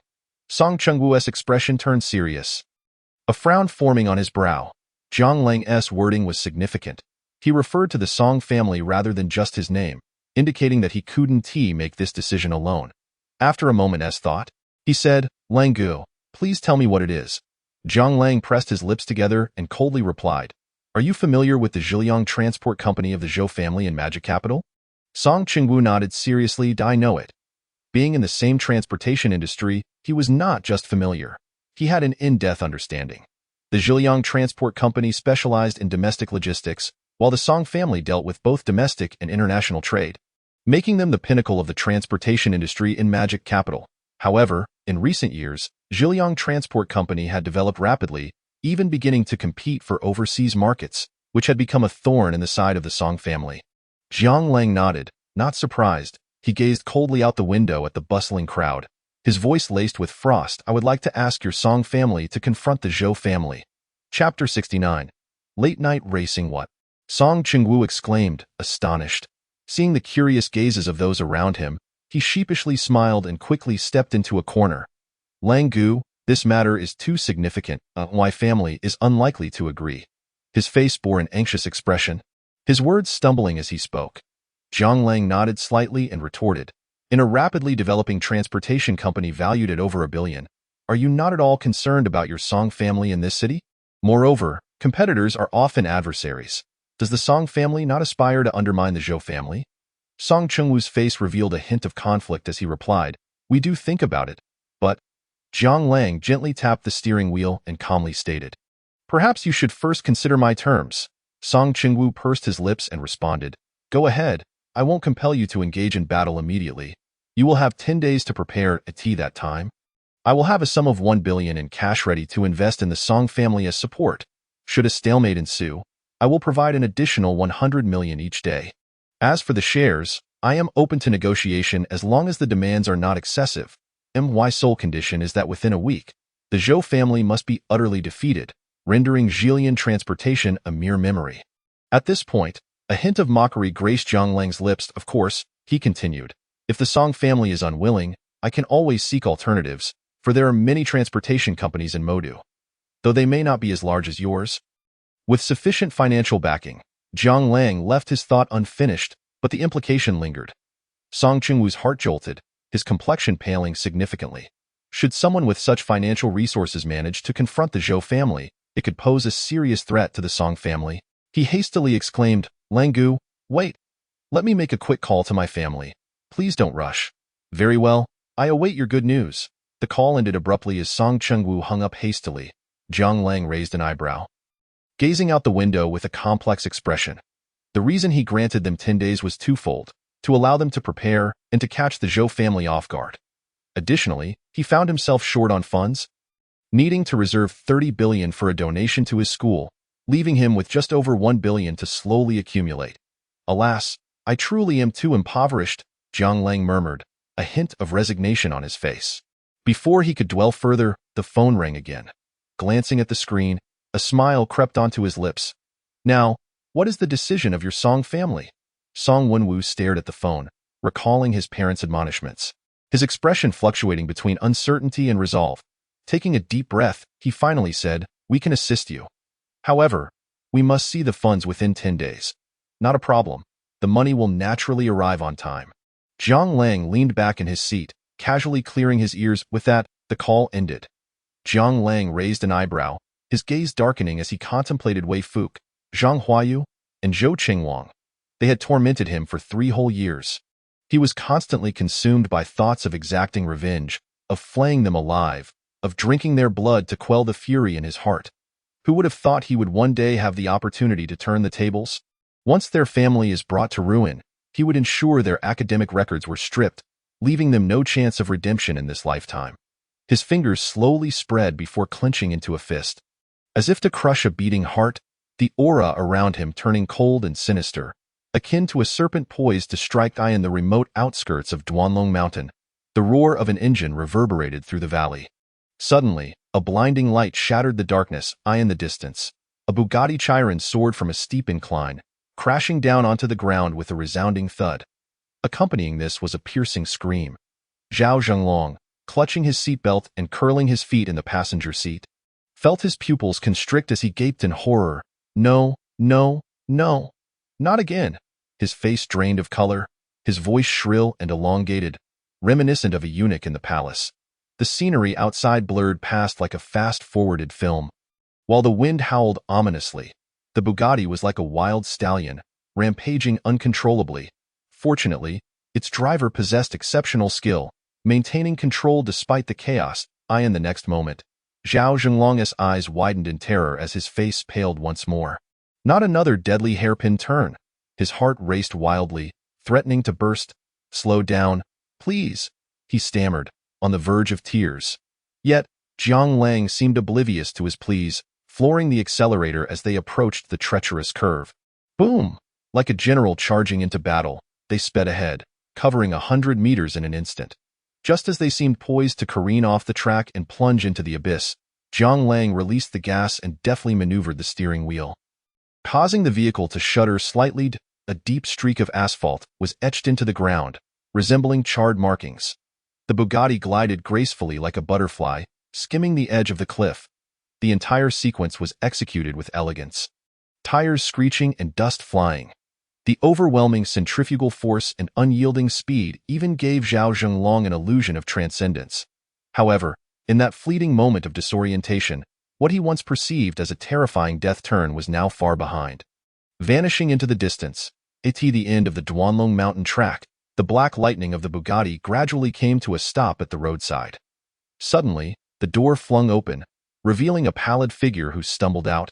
Scrambling to the edge, gagging and retching, tears streaming down, his throat felt as if it were on fire, his stomach roiling violently. In that moment, he reflected in silence. Why was he the only one foolish enough to endure such torment? It was simply cruel. Zhao Zhenglong felt utterly despondent. At that moment, a voice reached his ears. "Hey, are you all right?"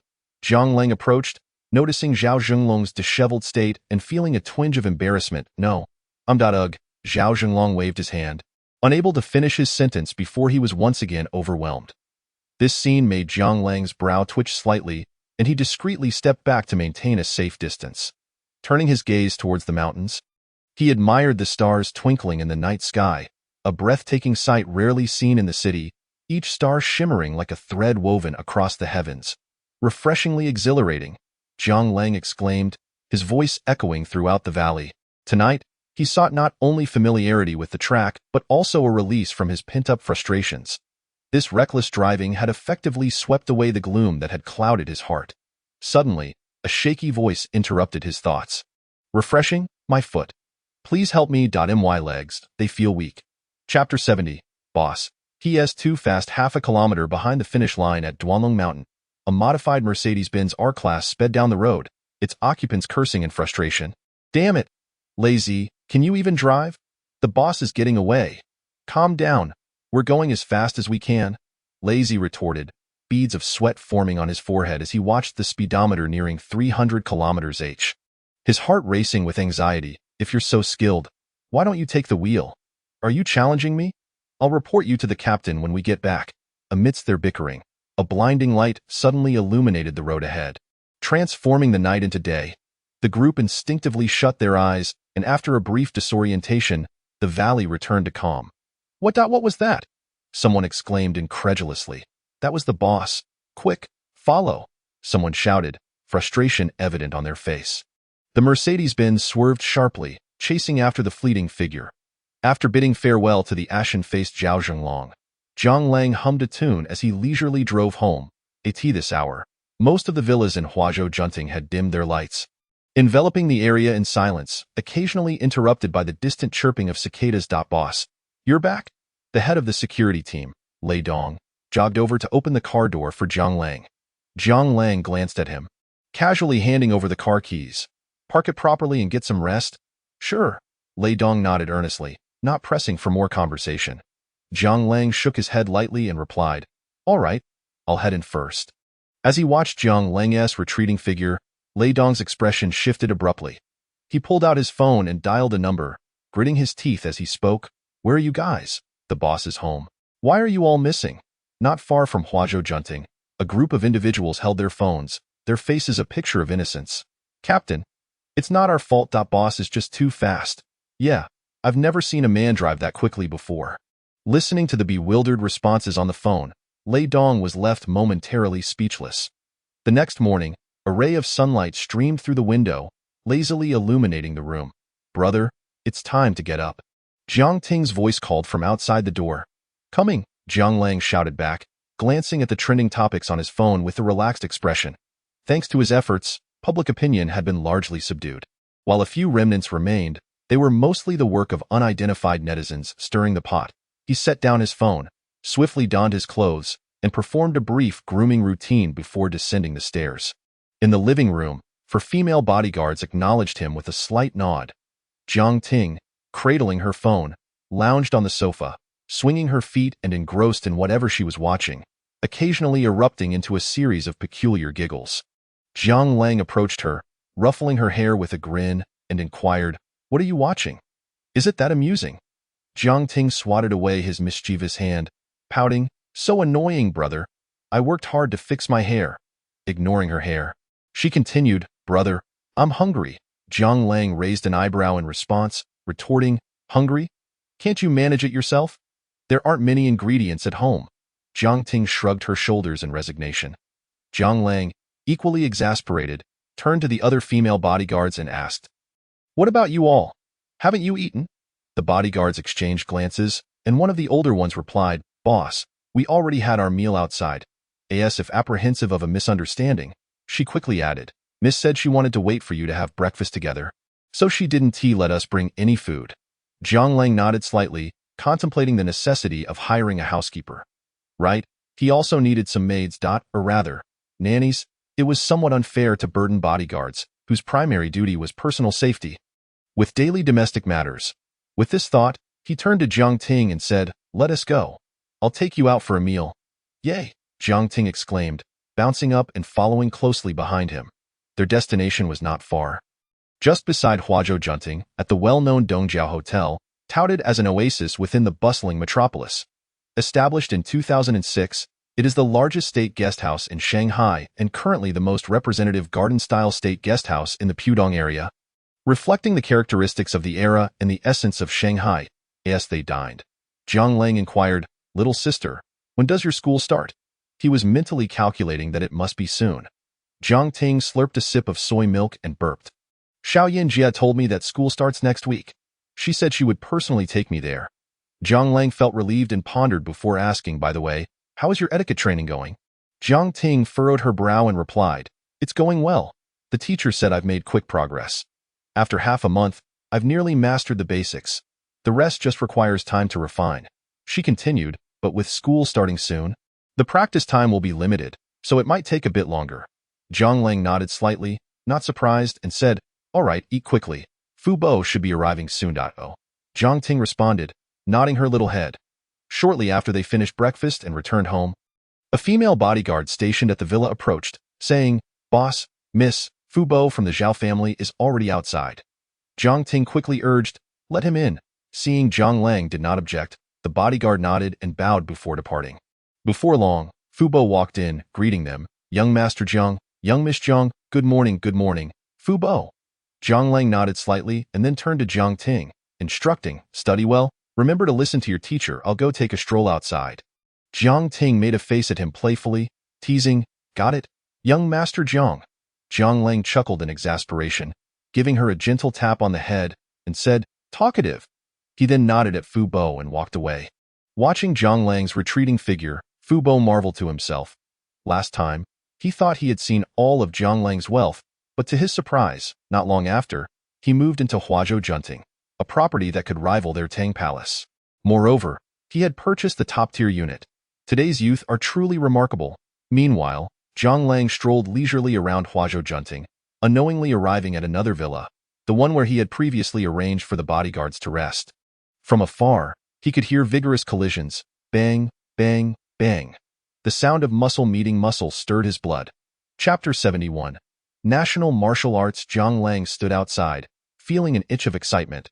Lei Dong and several teammates were sparring, and it was a 1-against-3 scenario, their movements swift, and the sound of fists meeting flesh was exhilarating. He couldn't comprehend Lei Dong's techniques, but found them incredibly impressive. Despite having similar physiques, he was able to dominate 3 opponents, making it even more thrilling than watching One teammate, despite successfully blocking Lei Dong's swinging punch with his arms crossed, was sent soaring like a balloon. Flying out of the ring, he cursed, "Damn it, I'm not playing anymore. This is unfair." Jiang Lang's eyes widened, unable to contain his astonishment. What the hell? How is this even possible? Damn. You can knock someone into the air without them getting hurt? Is it really that incredible? His exclamation interrupted the sparring session. Lei Dong glanced over at Jiang Lang and approached. "Boss, what brings you here?" Jiang Lang replied excitedly, "Nothing much. I was bored and came to take a look." After a pause, he mimicked Lei Dong's movements and asked, By the way, how did you do that just now? Internal power? Martial arts? His eyes sparkled with curiosity. He remembered how the late Master Jin's books had captivated countless readers. Igniting dreams of becoming a legendary hero, he still recalled his childhood, wielding a wooden stick and single-handedly battling 10,000 soldiers, almost triumphing before his father intervened, tying him to an old tree and whipping him several times, leaving him bedridden for 3 days. Yet, he could not extinguish his fervent dream of martial arts. However, as he grew older, Jiang Lang came to realize that there was no such thing as internal power. It was all a ruse from novels. Nevertheless, Lei Dong's punch had truly astonished him, as if it had opened the door to a new realm. No, Lei Dong chuckled, shaking his head. Jiang Lang muttered in disappointment. Really? He bit his lip and looked up at Lei Dong, still curious. But how did you do that just now? Lei Dong furrowed his brow and explained. This is called national martial arts. National martial arts? What does that mean? Jiang Lang asked, puzzled.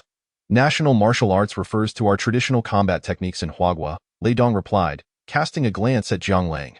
Before Jiang Lang could inquire further, he continued, what you just saw was the internal strength I utilized within national martial arts.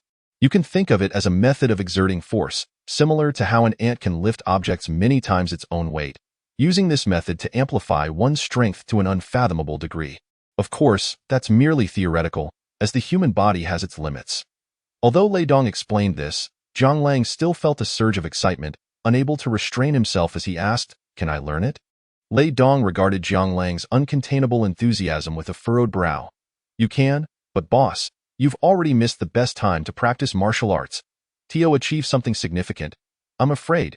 He hesitated before continuing. Moreover, practicing martial arts now doesn't hold much advantage against firearms. After all, 7 steps away, the gun is fast. Within 7 steps, the gun is both fast and accurate. He made a light-hearted joke, yet his eyes carried a hint of melancholy. Jiang Lang hesitated for a moment, but ultimately asked, so, how powerful can one become after mastering national martial arts? Lei Dong explained, currently known national martial arts is divided into 3 levels, Mingjin, Onjin, and Huajin, each representing different thresholds for practitioners. Mingjin, training the body's strength and then focusing it, delivering a punch that creates explosive sound and impressive force. What is often said is the sound of 1,000 pounds being hard to buy. Mingjin hits like cannon fire. Onjin, training the mind and skin, adjusting the center of gravity at the tailbone, allowing the body's muscles and tendons to be permeable, unleashing Onjin, akin to what is described in martial arts as connecting the 2 meridians throughout the body. Onjin strikes like a needle, one slight touch, and you could be in trouble. As for Huajin, it connects the entire body, regulates internal organs, and controls every organ within and without, allowing Onjin to permeate the entire body, making it so that not a feather can land, nor a fly can alight. This represents the pinnacle of human capability. Huajin strikes like a painting. Huajin is the force of the transformed realm. Humans are not gods, and achieving this is no easy feat. As far as I know, there hasn't been a Huajin master in Huagua for a century. The last one was the martial saint Sun Lutong and the sharpshooter Li Shuwen from 100 years ago. Yet even such figures would have to retreat in the face of firearms. Lei Dong shook his head and silently lamented, damn, that's a bit disappointing. Indeed, wealth is the ultimate power. Instead of spending time training in martial arts, it's better to earn more money. Who cares about masters? A couple of shots, and it's all over, he thought to himself, feeling his enthusiasm wane significantly, and said, all right, you all carry on with your practice. Just as he was about to leave, a notification chimed. New task detected, now issued. Task, heir of national martial arts. Although martial arts have faded, national martial arts endure. As a wealthy individual, while you possess the physique of human limits, merely flailing around is a waste of your talent. Conditions: 1. Follow Lei Dong to practice national martial arts for 1 month. 2. Practice at least 5 hours daily. Reward: mastery of internal martial arts, including Taijikun, Xingyiquan, and Baguazhang. What the hell? Jiang Lang glanced at the system interface, his brow furrowing slightly. Upon hearing Lei Dong's commentary, he found himself devoid of interest in martial arts. As for the reward, though be frank, he held it in disdain. Never mind, even the smallest ant is still meat. With this thought in mind, he turned to Lei Dong and said, I've given it some thought, and I've decided to practice a bit. Let's begin tomorrow morning. I have some matters to attend to this evening. Lei Dong, slightly bewildered, nodded in agreement. All right, boss. Jiang Lang glanced at the time and realized it was already noon. He waved his hand and remarked, All right, I shall take my leave. He intended to find a place outside for a casual meal before heading directly to Duanlong Mountain. Considering the considerable distance to the outskirts, by evening at Duanlong Mountain, the sky unexpectedly opened up, unleashing a torrential downpour that drenched the eaves, the earth, and the streets. What kind of lousy weather forecast is this? Why is it raining? Zhao Zhenglong grumbled, taking shelter in a hastily constructed tent. Perhaps we should just inform the people from the capital to cancel the competition. Zhao Yinyu approached, her expression betraying concern as she gazed at the heavy rain. You must understand, this is Duanlong Mountain, the land of death. For an ordinary person, running a lap here could be terrifying, especially in this downpour. One misstep could lead to a fatal accident. What's wrong? Are you from Modu's SSCC afraid? A sarcastic voice echoed from outside the tent. Chapter 72. The competition begins, you capital city rascals. What are you pretending for? Zhao Zhenglong turned his head in annoyance, muttering curses under his breath. Zhao Zhenglong, apart from barking like a dog, what else can you do? Under your leadership, the SSCC has become a joke. Don't you realize you'd be better off disbanding than competing, as you'll only lose anyway? A tall man wearing gold-rimmed glasses entered, followed by several of his subordinates. He wore a malicious grin that exuded an air of cultured villainy. Upon hearing this, Zhao Zhenglong's expression darkened further. What happens to the SSCC is none of your business. You are not welcome here. Yes, you should leave immediately. Your presence is bothersome, Zhao Yinyu chimed in, rolling her eyes. Within the tent, the club members echoed their agreement. Get lost? You think you can act tough in Modu? Do you believe I won't teach you a lesson? Do you really think this is your capital? Keep a low profile, or you might run into trouble at night. All you have left is your mouth. What other skills do you possess? If I remember correctly, you've lost 3 consecutive competitions. The bespectacled man continued to mock them without getting angry, his gaze lingering briefly on Zhao Yinyu before he left with a dismissive chuckle. This scene instantly riled up the people from Modu, who were left speechless, their faces dark with displeasure. Just then, Jiang Lang peeked in, noticing the silence and the glum expressions of the crowd. What's wrong with you all? By the way, who just left? They walked like they owned the place. Everyone turned to him, their eyes gleaming with a predatory glint, reminiscent of wolves eyeing a sheep, sending a shiver down his spine. Please don't look at me like that. I'm not scared. Jiang Lang instinctively took a step back, feeling exceedingly awkward as he stammered. Ladies are one thing, but you burly men staring at me like that, what are you planning? The crowd erupted in cheers, surrounding him. Car God. This time, we must crush the opposition. Let's annihilate them. By 8 o'clock in the evening at Duanlong Mountain, the rain continued to fall relentlessly, intensifying with each passing moment, creating a curtain of rain that made it hard to keep one's eyes open. By now, numerous spectators had gathered, holding umbrellas, seeking refuge along the sides of the racetrack. Wow, are we really going to race in the rain? Racing in Duanlong Mountain is practically courting death. Rain racing is the ultimate test of a driver's skill. First, visibility is low. Second, tires are prone to slipping. Moreover, with the downpour in the valley of Duanlong Mountain, previous test driving experiences become almost meaningless, and no one knows where the water might accumulate. Back in the day, one of the reasons Schumacher reigned supreme was his unparalleled prowess in rain racing. Only those with exceptional skills and mental fortitude dare to race in the rain. This time, it promises to be an enthralling spectacle. The crowd buzzed with excitement, their expressions animated. Meanwhile, in the makeshift racing room, I advise you to concede early, otherwise you might lose your life in this competition. Zhou Su glanced disdainfully at Jiang Lang, unimpressed. He had trained under the renowned racing champion from the beautiful country for 5 years before debuting. Racing licenses are divided into 6 levels: E, D, C, B, A, and Super. According to his instructor, Zhou Su's abilities are on par with an average super-level racer, essentially an F1 driver. Participating in an underground race like this is a significant downgrade. If it weren't for the Modu a Supercar Club spending 10 million to hire him, he wouldn't be here. Jiang Lang raised an eyebrow, turning to face him, a playful glint in his eyes. Perhaps you should worry about yourself. I'm more concerned that after this race, you might never regain the confidence to touch a car again. Humph. Zhou scoffed, turning away dismissively.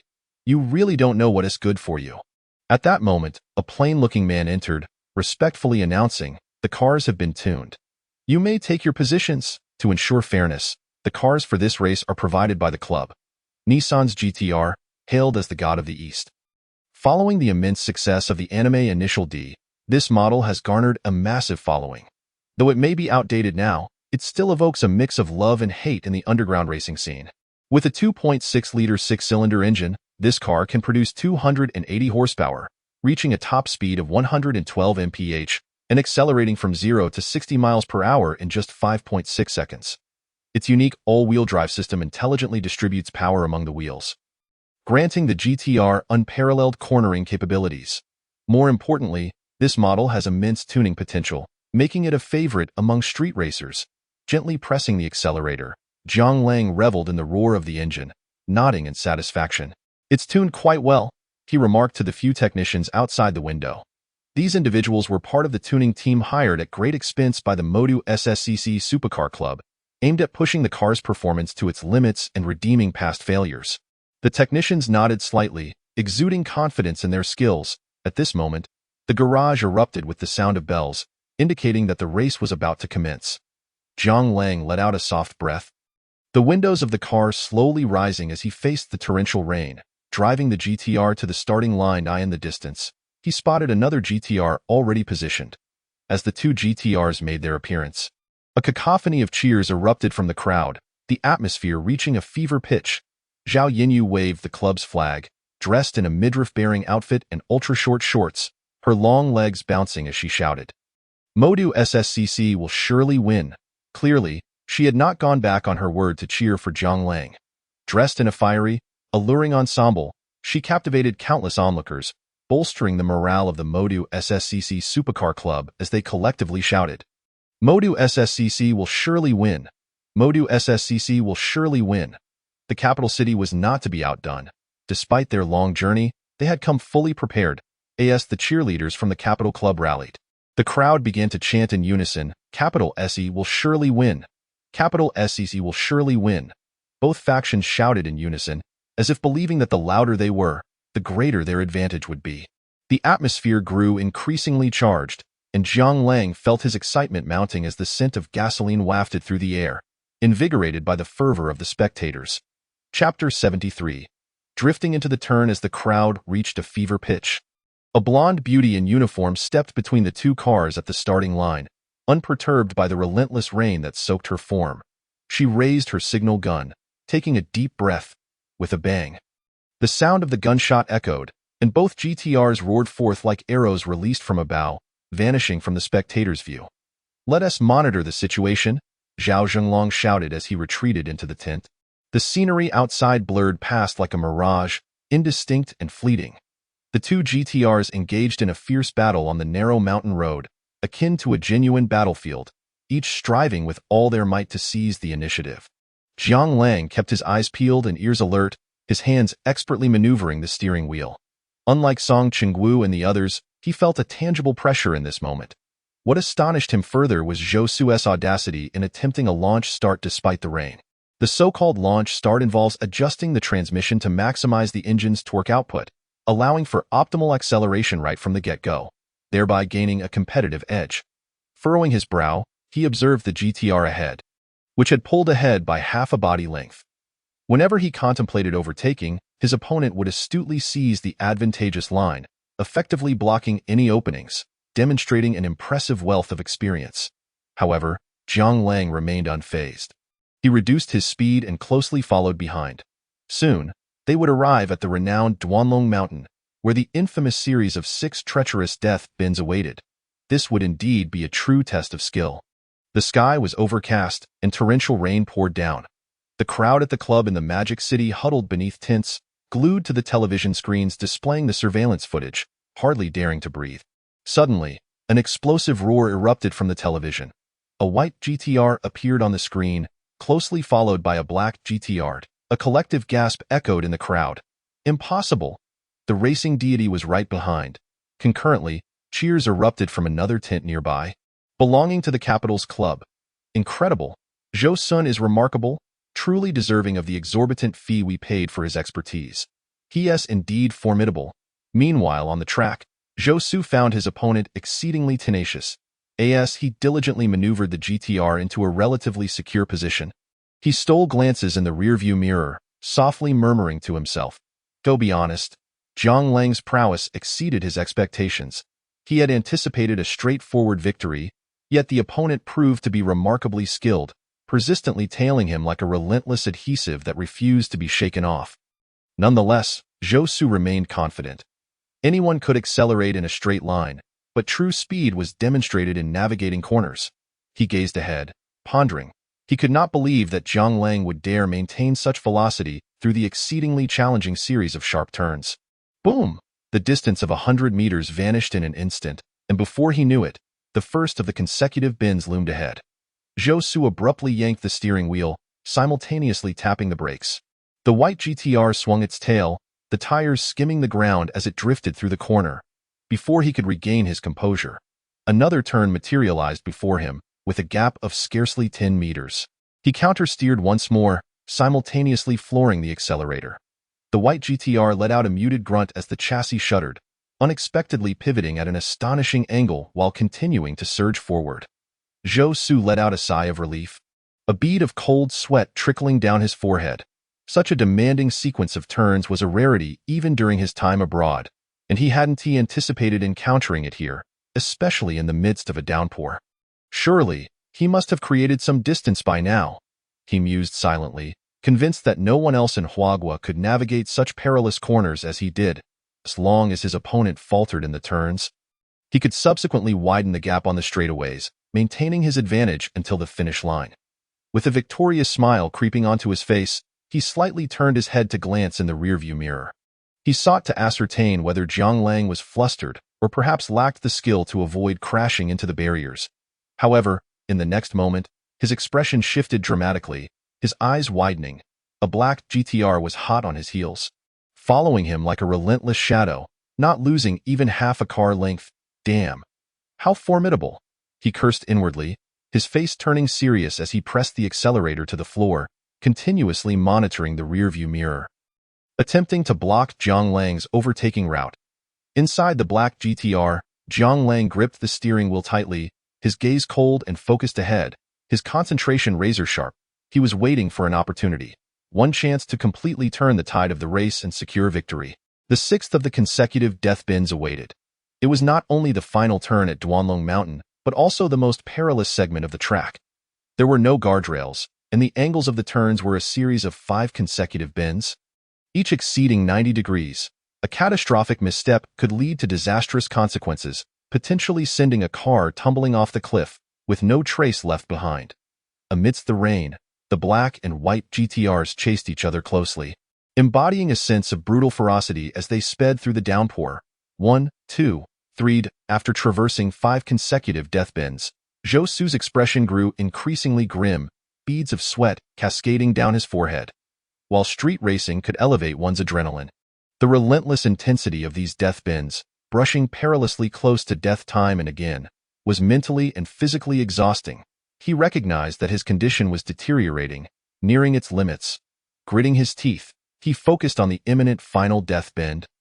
Striving to remain calm, if he could just navigate this turn, the remainder of the route would be a straight shot. He was confident he could maintain pressure on his opponent, leaving no room for an overtaking opportunity. Meanwhile, inside the black GTR, Zhang Lang's gaze intensified, his palms slick with sweat, his foot firmly on the accelerator, relentlessly applying pressure to Zhou Su ahead. Simultaneously, the crowd in front of the television watched in rapt attention as the surveillance footage displayed the 2 GTRs engaged in a fierce battle, all holding their breath, fearing they might miss the most thrilling moment. The final series of death bends would determine who would seize the advantage and thus secure victory. Boom! The white GTR entered the bend first, and Zhou Su did not hesitate, lightly tapping the brakes as he swung the car's rear around the corner. To drift into a turn in the rain required not only technical prowess but also an audacious spirit. However, this time, Zhang Lang refused to yield. He floored the accelerator, the black GTR roaring like an enraged bull, charging into the track with an unstoppable momentum, audaciously squeezing into the inner lane. The black and white GTRs raced side by side, drifting around the bend, sending waves of water splashing everywhere. Chapter 74. The drainage ditch turned sizzling. The two GTRs were tightly pressed together on the narrow mountain road, sparks flying. Time was of the essence, and neither was willing to concede an inch. Just as they passed the first bend, another one appeared before them. Zhou, his eyes ablaze, glared at the black GTR beside him and cursed vehemently. He had trained under a world-renowned driver, reaching a super level of genius. He aimed to make a name for himself, to become the Schumacher of Huagua. How could he possibly lose, especially in such a minor underground race? Anger surged within him, and reckless determination took hold. He jerked the steering wheel towards Zhang Lang's vehicle. Bang! The two cars collided, their front ends swaying uncontrollably. Zhang Lang barely had time to react. His vision spinning, his mind buzzing. Instinctively, he slowed down until he stabilized the car, then glared at the white GTR ahead, shouting furiously, "What the hell? Are you trying to kill me? Don't you realize there's a cliff right beside us? With no guardrails? This is absolutely reckless." Gritting his teeth, Zhang Lang glared ahead, flooring the accelerator and pursuing once more. But this time, Zhou offered him no opportunity to pass, unwilling to yield even an inch, even at the risk of a collision. Zhang Lang, however, was not inclined to take such risks. His life was precious. He had been fortunate to escape unscathed earlier, but who could predict the dangers that might arise if it happened again? Time flew by, and before long, they had entered the final series of death bends, the most challenging of them all. Zhou cautiously monitored the rearview mirror, noticing that Zhang Lang had not continued his pursuit, and felt a slight sense of relief. Just one more turn. If he could navigate the final bend, victory would be his, he thought, yanking the steering wheel sharply, the car's rear swinging out like a swallow's in flight as he drifted into the turn. However, in the next moment, he was utterly stunned. A black GTR suddenly appeared in the rearview mirror, utilizing the drainage ditch on the inside to drift through the turn, the front wheels directly skimming along the drainage ditch's grating. Boom! The black GTR surged forward as if propelled by a booster at its rear, charging into the inner lane with an unstoppable force. The drainage ditch turned. At that moment, Zhou was left in disbelief, a ludicrous thought creeping into his mind. Was this not a scene from an anime? Could someone truly accomplish this? He attempted to obstruct the maneuver, but his speed was insufficient. He could only watch helplessly as Zhang Lang gradually squeezed out of space, then gracefully sped away, leaving only a taillight in Zhou's line of sight. However, the drama was far from over. In his desperate attempt to prevent Zhang Lang from overtaking, Zhou neglected to return the steering wheel after the turn. With a screech of tires followed by a resounding crash, sparks erupted, and smoke filled the air as the white GTR collided with the mountainside, its fate uncertain. Exhaling softly, Zhang Lang glanced at the scene unfolding in the rearview mirror. A cold smile gracing his lips. Those who sought to harm others ultimately harmed themselves, he muttered to himself, no longer paying it any mind. From the moment Zhou recklessly collided with him, Zhang Lang felt no pity for such a person. The only regret was that he plummeted directly off the cliff. Yet, given the speed at which he crashed into the mountainside, even if he survived, he would likely never race again. As for the so-called drainage ditch turn, it was inspired by a manga he had seen in his youth. Initial DaveThe described how, during an inner turn, the tires on the inside could grip the drainage ditch, using it as resistance to maintain control over the vehicle, thereby creating centrifugal force to prevent a rollover while providing a thrust that facilitated overtaking. With Zhou blocking his path, Zhang Lang had no choice but to take this risk. Fortunately, his exceptional physical condition, combined with top-tier driving skills, allowed him to execute the maneuver successfully. With a smirk, Zhang Lang leisurely drove away, and thus, this thrilling and exhilarating scene was captured by the surveillance cameras installed on either side of the road, transmitted to the television inside the tent. Astonishing! A miraculous maneuver through the drainage ditch. A comeback of epic proportions. Who would have thought to witness such a display of skill in reality? Truly, this is the prowess of a driving god. The members of the Magic City Club engaged in animated discussions, their expressions brimming with excitement.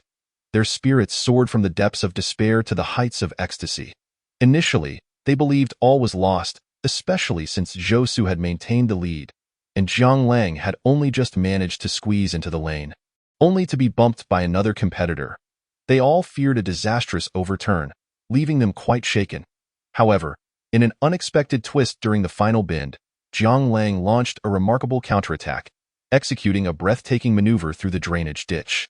Not only did he succeed in overtaking, but he also made Zhou Su pay a price for it. Meanwhile, from another tent, a voice of anger erupted. Useless. After spending 10 million, this is the best we can do? The tirade continued unabated. Zhao Zhenglong smirked internally, observing the members of the Magic City SSCC Supercar Club with a hint of schadenfreude. Brothers, shouldn't we go offer some consolation to our distant friends?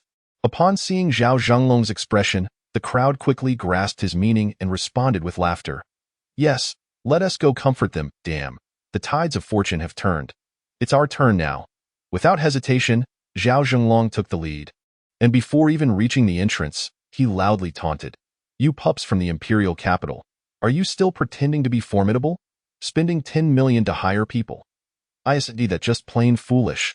With that kind of money, why come here to seek humiliation? As the tent door of the imperial capital opened, a man in golden-rimmed glasses shouted back, Zhao, look at you, reveling in your small triumphs.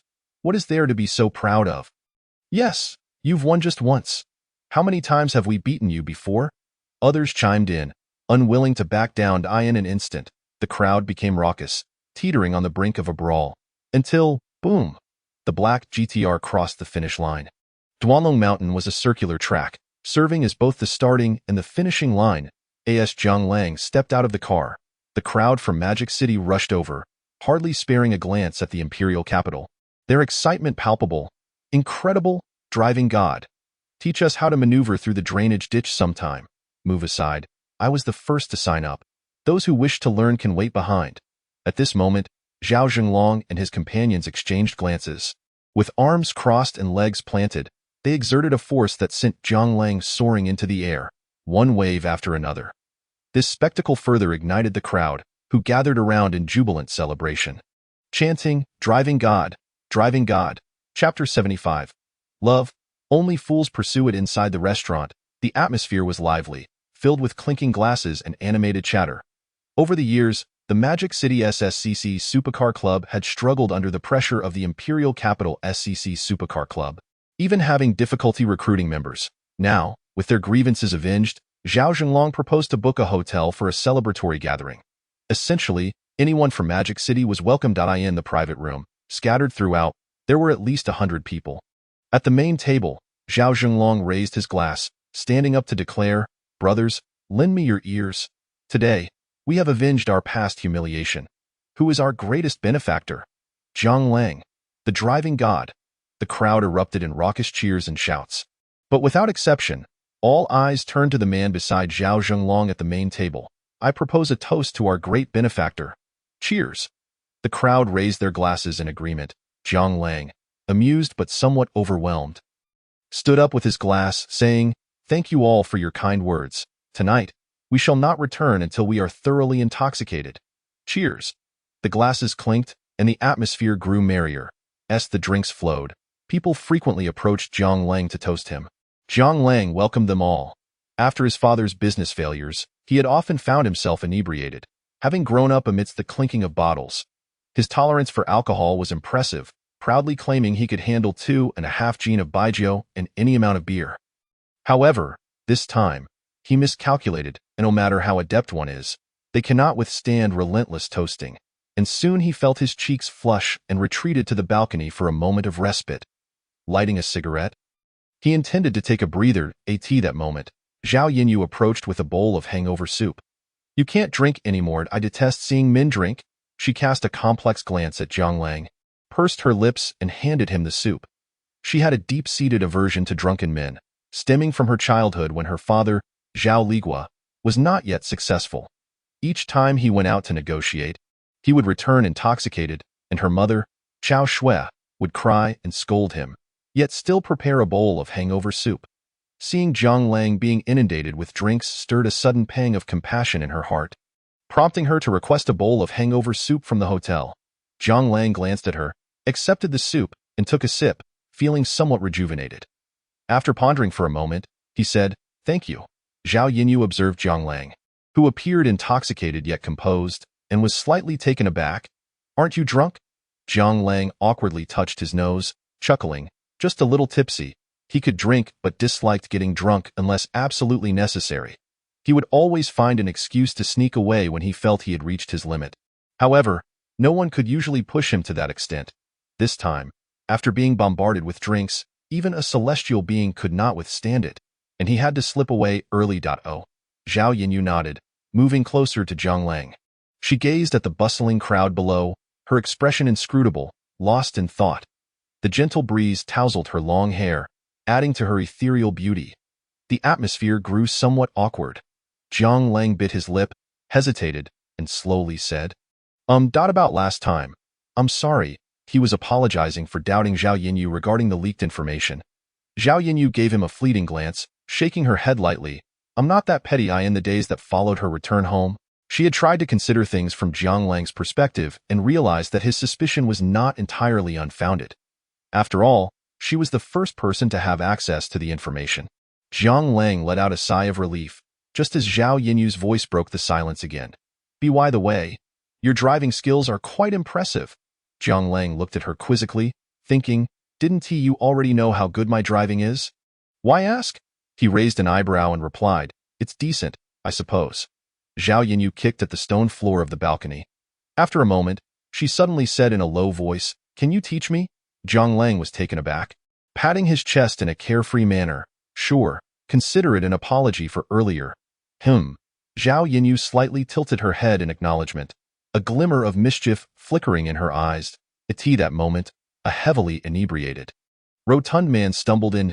Damn, Langu, what are you hiding here for? I've been looking for you forever. Zhao Zhenglong slurred, his breath reeking of alcohol. Let us drink. Come on. He threw an arm around Jiang Lang's shoulders, exuding joy. Suddenly, a look of realization crossed his face as he rubbed his eyes, staring at Zhao Yinyu. Oh, Zhao Yinyu, what are you doing here? What is it to you, Zhao Fatty? Zhao Yinyu retorted, waving her hand dismissively at Zhao Zhenglong's drunken state. Zhao Zhenglong, feeling slighted, glared at her with narrowed eyes. You little brat, how many times have I told you not to call me Zhao Fatty when we're outside? You're asking for a beating? Aren't you? Zhao Yinyu rolled her eyes, unimpressed. With that physique of yours, who is going to beat whom? You don't know? You. Zhao Zhenglong pointed at her, snorting. Then, looking at Jiang Lang, he seemed to have an epiphany and grinned mischievously. Wait, you two are sneaking around here, and so close together. Are you dating? This comment left Jiang Lang momentarily dumbfounded, gazing at him incredulously. What? Being close means we're dating? He felt like pounding on Zhao Zhenglong's head to see if there was any sense in it. However, after a moment's hesitation, he cast a sidelong glance at Zhao Yinyu. This striking woman, with her toned physique and well-defined abs from regular training, would surely be exhilarating to drive with. But dating? Only a fool would pursue such a thing. He shook his head internally. As for Zhao Yinyu, her face flushed crimson. She shot Zhao Zhenglong a glare, kicked him angrily, and turned to leave. Zhao Zhenglong yelped, hopping on one foot. Come on, it was just a joke. Is it necessary to be so harsh? He grimaced, clearly aggrieved. Jiang Lang rubbed his nose, unsure how to respond. Ultimately, he felt at a loss for words. Zhao Zhenglong rubbed his leg where Zhao Yinyu had kicked him. Glancing at Jiang Lang, Langu, are you really not dating? No, Jiang Lang replied, slightly amused. What a pity. I actually think you two would make a good couple, Zhao Zhenglong sighed, speaking his mind. Among supercar enthusiasts, those with exceptional driving skills earned the utmost respect, and Jiang Lang's background and wealth were on par with theirs. If they were to become a couple, he would be the first to support it wholeheartedly. After a brief pause, he shook his head and said, Come on, let us go inside and continue drinking. These people have been clamoring to see you. If you don't show up soon, they might just overturn the table. Jiang Lang shrugged, chuckling helplessly. All right, let us go. Chapter 76. The Mute Bride. The next day at Huazhou Junting. The sun hung high in the sky, and a lazy beam of light poured into the room. Jiang Lang rubbed his eyes, grunted softly, and drowsily opened them. The door swung open, and Jiang Ting entered, carrying a basket of dumplings and a cup of soy milk. Brother, you're awake? She glanced at Jiang Lang and casually placed the bag on the bedside table. I brought you breakfast, lunch, from the Dongjiao Hotel. Eat if you feel better. All right, I got it, Zhang Lang replied lazily with a yawn. Uncertain of how much he had drunk the previous night, he felt utterly drained and had no desire to move. After a moment of contemplation, he asked, "Who brought me back last night?" "Xiaoyan did," Zhang Ting replied, then disdainfully added, "You have no idea how wild you were last night when you got drunk. Dancing with that big dog at the entrance all night long. Goodness, you've certainly made a name for yourself in the entire community this time." Zhang Lang knew who she was referring to. The big dog? A Samoyed from the security office. As Zhang Ting spoke, she pulled out her phone, grinning mischievously. "I even recorded a video. Dio, you want to see it?" Zhang Lang's lips twitched slightly, a wave of frustration washing over him. "Get lost." "All right then, I'm off," Zhang Ting said, bouncing out of the room. Watching her retreating figure, Zhang Lang shook his head in exasperation. After mustering his energy and washing up, he had a few dumplings but found he had little appetite, opting instead for a few sips of soy milk before retreating back to bed. After a moment's thought, he picked up his phone and began to scroll through short videos. Suddenly, a notification popped up on his screen. Ding! Your followed streamer, Shang Xiaoyi Air, is live now. Come and watch. Zhang Lang raised an eyebrow and clicked it. On the screen, ECU was singing. This summer, melting the entire season, day by day, capturing you at the end. Letting me understand, love can be so simple, embellishing the blue sky outside this eve. I recall the scenes that involve you. After finishing a 10-year-old song, Summer by Li Jiuzha, the comments flooded the screen with praises. My ears are pregnant. The goddess still sings so beautifully. Let us have another song. Why sing more? Let us go for a PK. If it's good, we'll stop. Indeed, listening to songs all the time is boring. ECU coughed lightly, took a sip from the cup on the table, and glanced at the comments, her brow slightly furrowed. During the time Zhang Lang was absent, her career had flourished, and she had become a rising star on the platform. However, competing in PKs had never been her forte. She could bully those weaker than herself, but when faced with someone of equal caliber, she felt overwhelmed. Ultimately, Zhang Lang's previous performance had propelled her to stardom, leading to an imbalance between her reputation and abilities. Many viewers in her stream were eager to get close to Zhang Lang through her. She bit her lip, intending to change the subject, when suddenly, a dazzling icon appeared in the live stream. What the heck? The wave god has returned. I'm feeling nostalgic. The legendary top-tier rich guy who once threw 50 million in one night. Bow down to the boss. Wave Army brothers, get ready. ECU quickly stood up and shouted, "Welcome, Wave God, to our live stream. Brothers, let us get hyped up. Welcome, Wave God. Welcome, Wave God. Welcome, Wave God." This scene left Zhang Lang a bit bewildered, and he typed in the chat, "What is going on?" ECU, seeing this, began to explain. Ever since Zhang Lang gained fame after his last battle on the platform, many had come seeking the legendary rich man. Known as the Wave Army, with him as their leader, Zhang Lang raised an eyebrow, but didn't he think much of it and typed back, "Let us PK. We'll win for sure." The crowd erupted in excitement, collectively reaching a frenzy. The boss is incredible. Who else would dare to say they would win a PK? Brothers, let us go. My big knife is already itching for action. ECU nodded slightly and began the connection. Meanwhile, in another live stream, the sound of banging on a table echoed incessantly. "Hey, you old six. I'm about to get chicken dinner. What are you doing?" The host, Zhou Yi, was losing her composure, visibly frustrated. Today, she had been playing PlayerUnknown's Battlegrounds at the request of her viewers for the entire morning, landing in the box every time without a clue how many times she had flown in. Finally, managing to scrape into the final circle with a 0-kill, 0-assist record, she encountered an even sneakier opponent who eliminated her as soon as she entered the circle. Staring at the black and white screen, she could no longer hold her composure. "Ha ha ha, the main writer has broken down again, brothers. I recorded it. Do you think the host will thank me? I've already thought of a title. Zhou Yi's Top 10 Breakdown Moments. Landing in the box. No.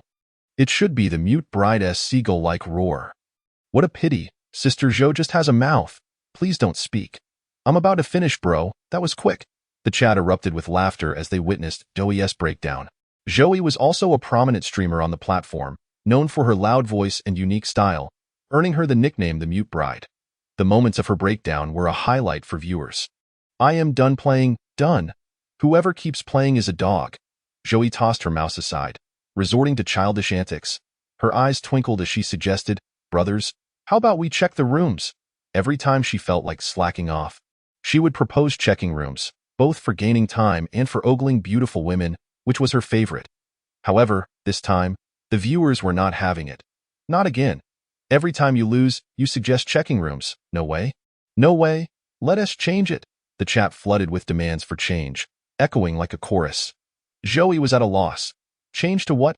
Dancing? She feared that if she started dancing, everyone would leave before she finished. Singing?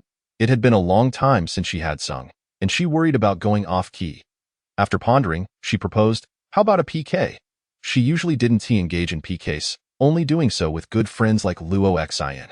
But today, after losing all morning, she had no mood left. All right, let us do one. Charge, it's a rare occasion."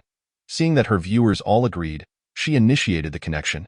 The screen split in two, and a melodious voice resonated within the live stream. "Hello, everyone.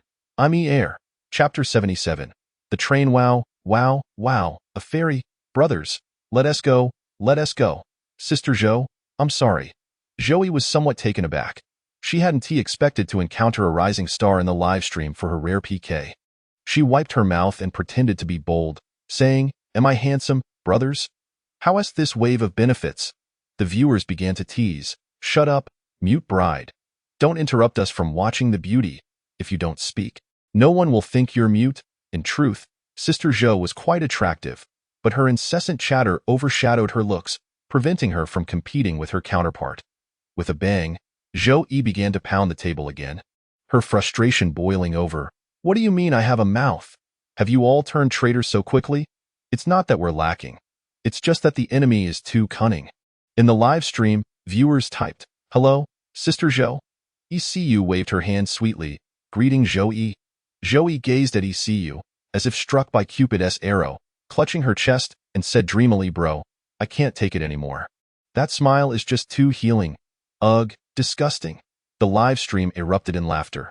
Joey rolled her eyes and continued, "Air, you decide how you want to play it." ECU furrowed her brow, contemplating. "How about we have a singing competition?" She had her own little scheme. While she might not have a chance in other areas, singing was her forte. Joey shook her head vigorously, declaring, "No way, let us change it."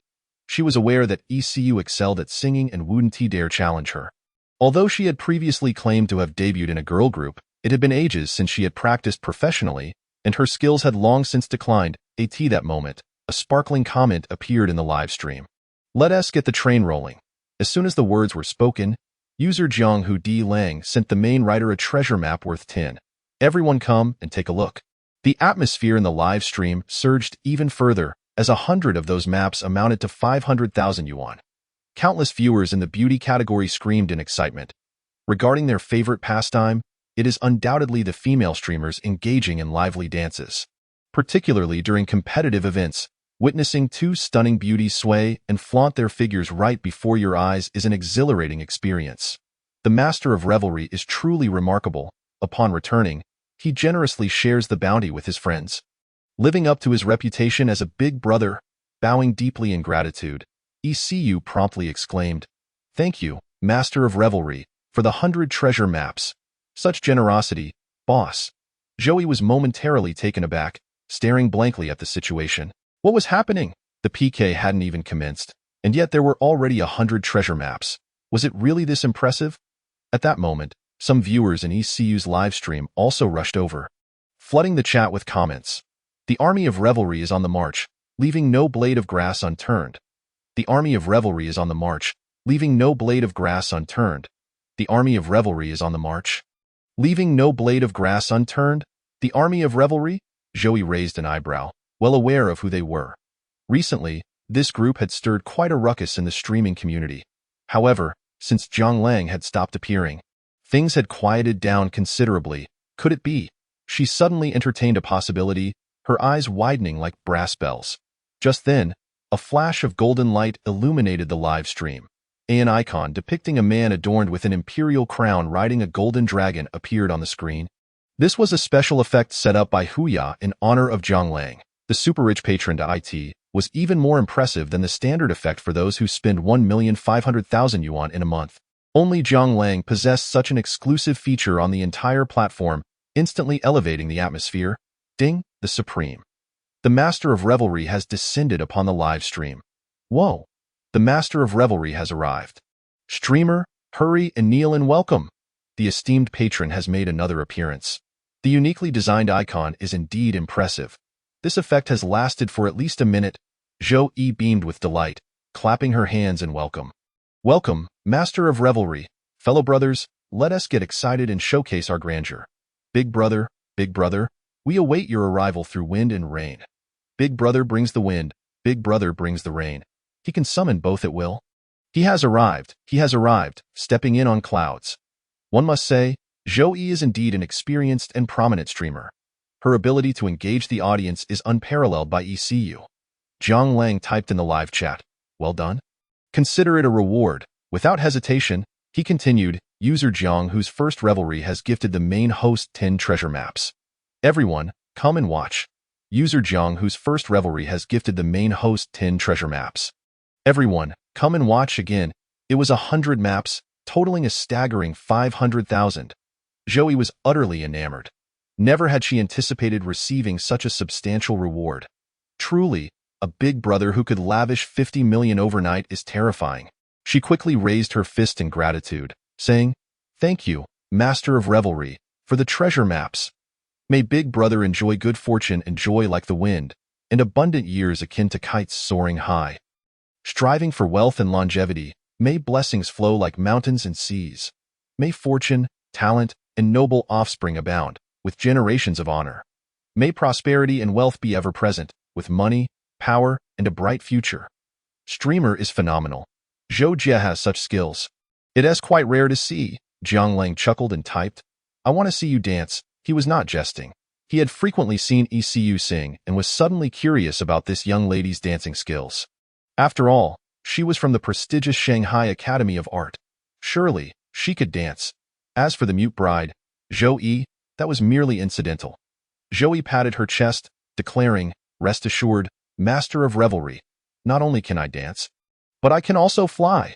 Zhang Lang glanced at a barren area on the other side and cryptically typed, "I can even land the plane." With that, he returned to ECU's live stream, leaving Zhou Yi in a state of bewilderment. Land the plane? What does that mean? I was talking about dancing. Wait a moment. She glanced down, her eyes suddenly lighting up with realization. Zhou Yi was not to be underestimated. She clasped her hands around her modest bust, attempting to enhance its fullness. "No, I do have curves. Please don't spread rumors." Meanwhile, the viewers in the live stream erupted in laughter at the scene. Land the plane? Oh my, she can indeed land it. Attention ahead. No parking for planes. No way. This is hilarious. Zhou Jie, don't prop it up. Even if you do, it can't compare to the other side. What? How dare you question Zhou Jie's gender? To be fair, Zhou Jie has her merits, but it depends on who she is compared to. The live stream was filled with raucous laughter. Chapter 78. The scandalous femme fatale. Zhou Yi rolled her eyes in frustration. All right, so you want to see a dance? Huh? I'll go change into another outfit and mesmerize you lecherous folks. With that, she tossed a flirtatious glance. "It's just a dance," she thought. After all, she had debuted as a member of a girl group, so dancing was second nature to her. ECU too, slightly bowed in the live stream. "Please wait a moment. I'll also go change." "Go ahead. We can wait. I'll go first to avoid losing control later." "What? You guys are that quick?" The atmosphere began to shift. The numerous lecherous viewers were howling, already preparing to record. Meanwhile, as Zhang Lang gifted a total of 200 treasure maps, the live stream's popularity skyrocketed. It instantly topped Huya's rankings. His private messages began to flood in, with countless streamers, onlookers, and even guild members greeting him. Moments later, Zhou Yi was the first to change her attire. She appeared dressed in a bunny girl outfit, which, perhaps due to the outfit, accentuated her curves, making her look both innocent and alluring. Zhou Yi sashayed towards the camera, flipping her hair. "Brothers, am I beautiful?" Unfortunately. Her voice, filled with a rough edge, instantly shattered the allure. The live stream audience was thrown into disarray. "Oh dear. Can you not speak, sister?" Truly the queen of backlash. Her reputation is not unfounded. I was ready to dive in, and suddenly I'm in sage mode. Can you believe it? If you're going to flirt, at least do it right. Even the moderators are running away. Zoe frowned, banging her fist on the table in frustration. What is wrong with me? I speak beautifully. It's just that you all lack appreciation. Let us go, let us go. The live stream was flooded with comments. Zhang Lang couldn't help but chuckle at the scene. However, in the next moment, wow. Wow! The atmosphere in the live stream shifted dramatically, filled with astonishment. ECU had changed her outfit and stepped out. With a bold makeup look, her hair slightly curled, she wore a tight white tank top and black jeans, paired with luxurious black stockings and sky-high heels. The contrast. This extreme juxtaposition left everyone in shock. They had never expected her, who usually presented herself as pure and conservative, to transform into a scandalous femme fatale.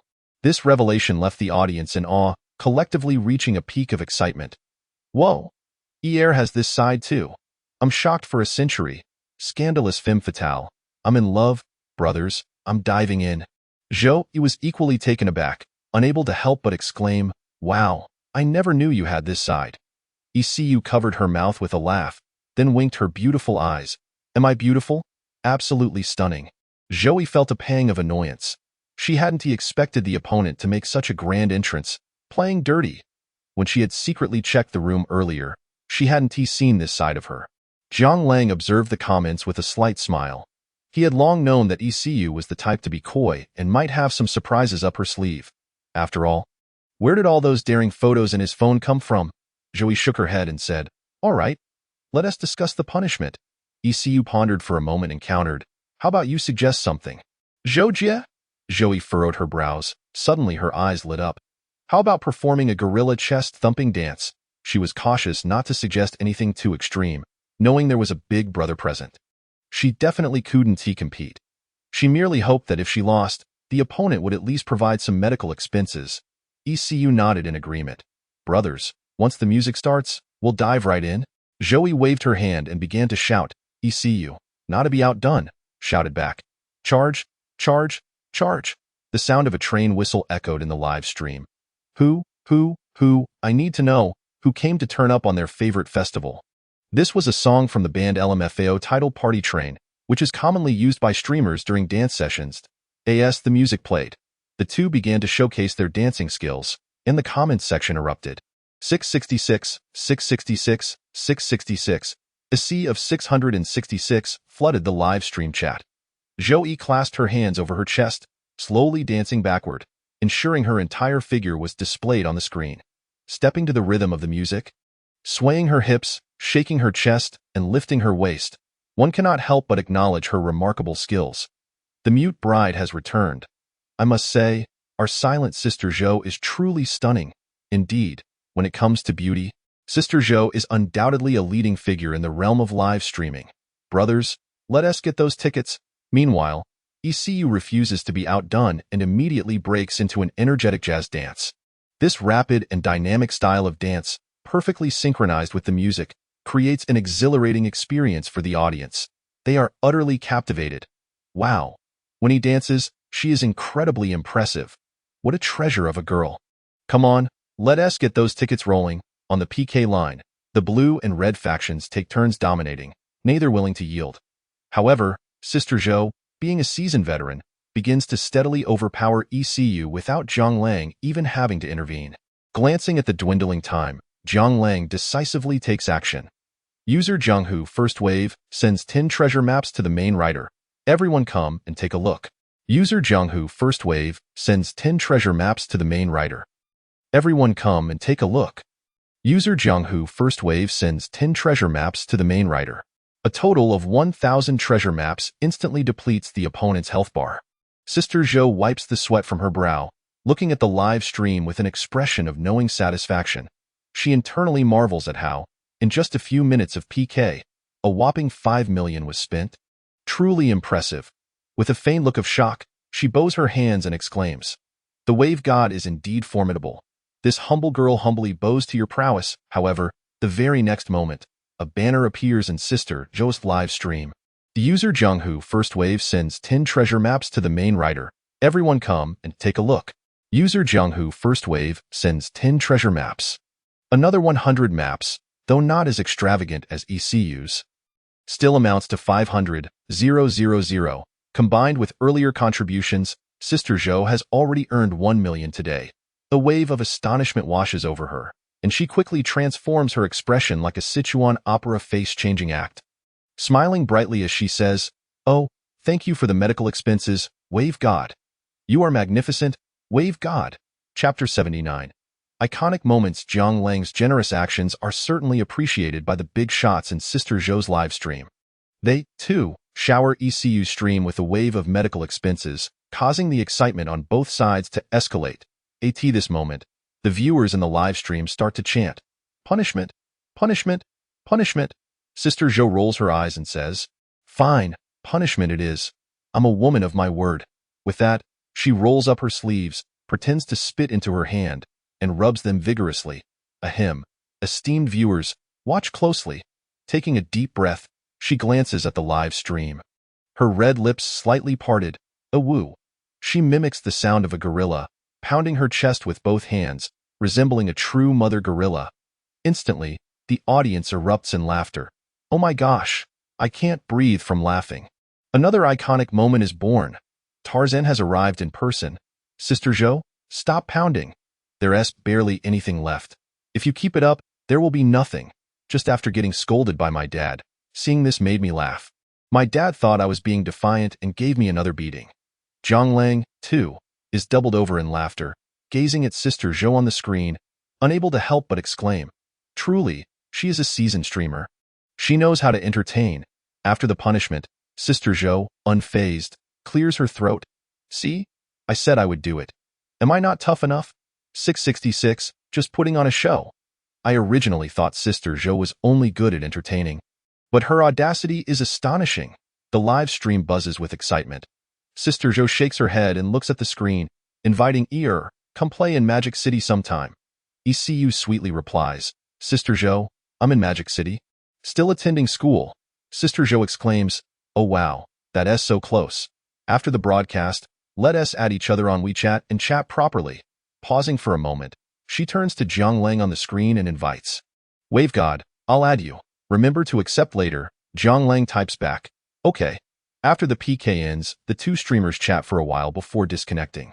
With Jiang Lang's support, Ear begins to connect with other major streamers for PKs. Wherever she goes, her opponents are left in the dust, hardly anyone able to compete. Jiang Lang also spends nearly 10 million, once again solidifying his status as the one true god of the streaming world. Before long, the evening has arrived. Everyone, that concludes today's live stream. ECU smiles as she bids farewell to her audience. No, stay on for a bit longer, goddess, I can't bear to see you leave. I was just getting into it. You're leaving already? The viewers plead desperately. ECU simply waves goodbye with a smile, softly saying farewell before the screen goes dark.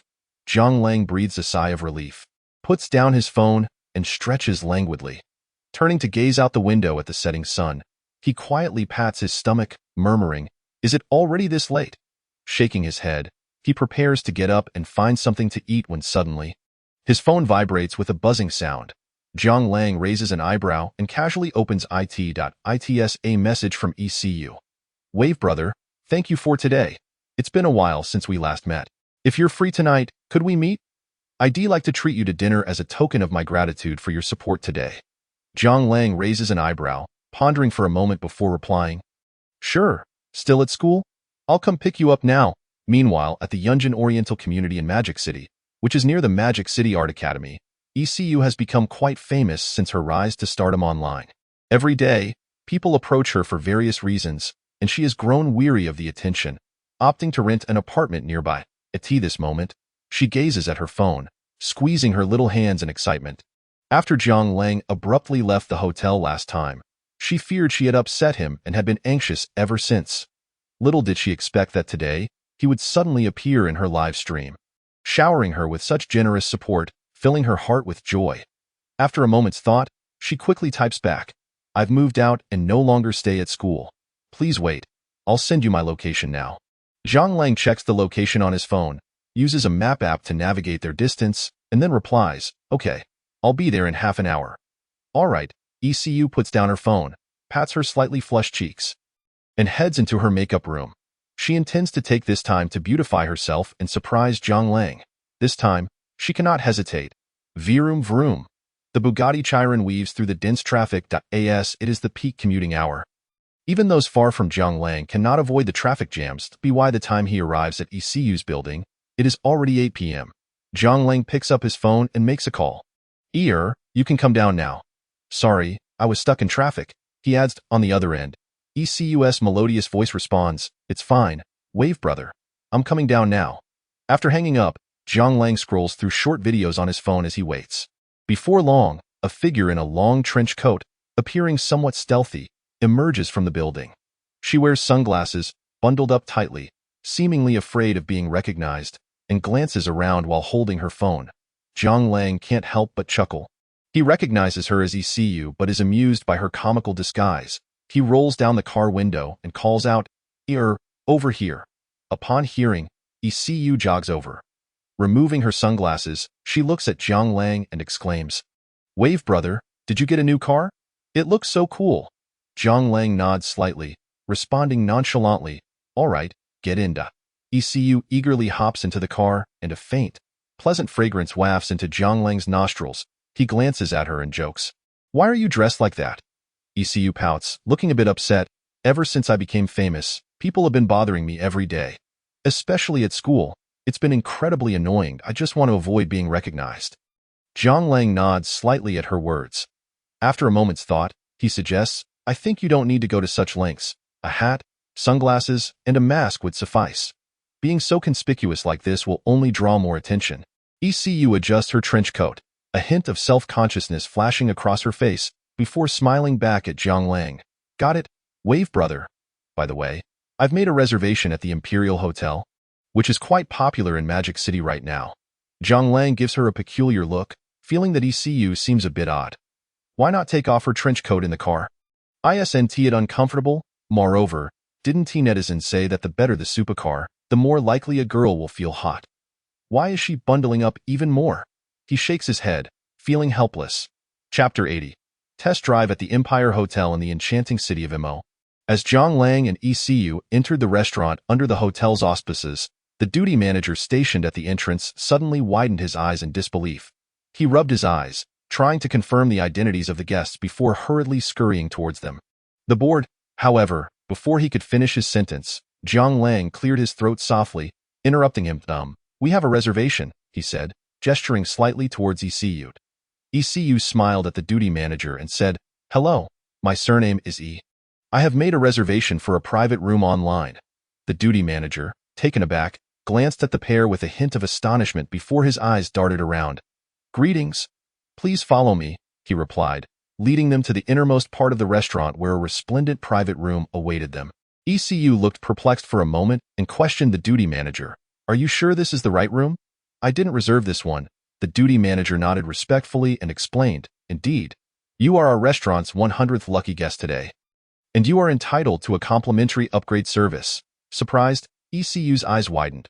Such good fortune exists, she exclaimed, turning to Zhang Lang with delight. Let us go, Lang Gu. Today is truly our lucky day. Zhang Lang raised an eyebrow but remained silent. He was not particularly fond of presumptuous individuals, yet he understood the duty manager was trying to curry favor. Observing the jubilant ECU, he pressed his lips together and smiled. Let us go. Inside the private room, as the servers brought forth exquisite dishes, Zhang Lang's eyes sparkled with anticipation, ready to feast. Having spent the entire day watching live streams in bed, he was ravenously hungry. Suddenly, ECU raised her glass of red wine and said to Zhang Lang, Lang Gu, I toast to you. Ah, all right. Zhang Lang wiped his mouth with a napkin, clinked glasses with her, and downed the drink in one go. Though be honest, while he could drink, he had little knowledge of wine and could hardly discern its flavors, merely noting that some were a touch more bitter or spicy than others, which made little difference to him. Even now, with the means to enjoy high-end wines, he had no intention of learning about them. In his view, it was simply about drinking. However, what transpired next was beyond Zhang Lang's expectations. Despite her inability to handle alcohol, ECU kept toasting him, her words flowing seamlessly as though rehearsed, and one glass followed another. Before long, the entire bottle of Roman E. Conti was consumed. ECU let out a soft hiccup. Her cheeks flushed, gazing at Jiang Lang with a dreamy smile. Feeling a bit uncomfortable under her gaze, Jiang Lang turned to look out the window and said lightly, you're drunk? Shall I send someone to take you home? ECU shook her head and, lowering her gaze, asked in return, Lang Gu, why did you suddenly leave last time? Did I upset you in some way? Her words were fragmented, revealing her inebriated state.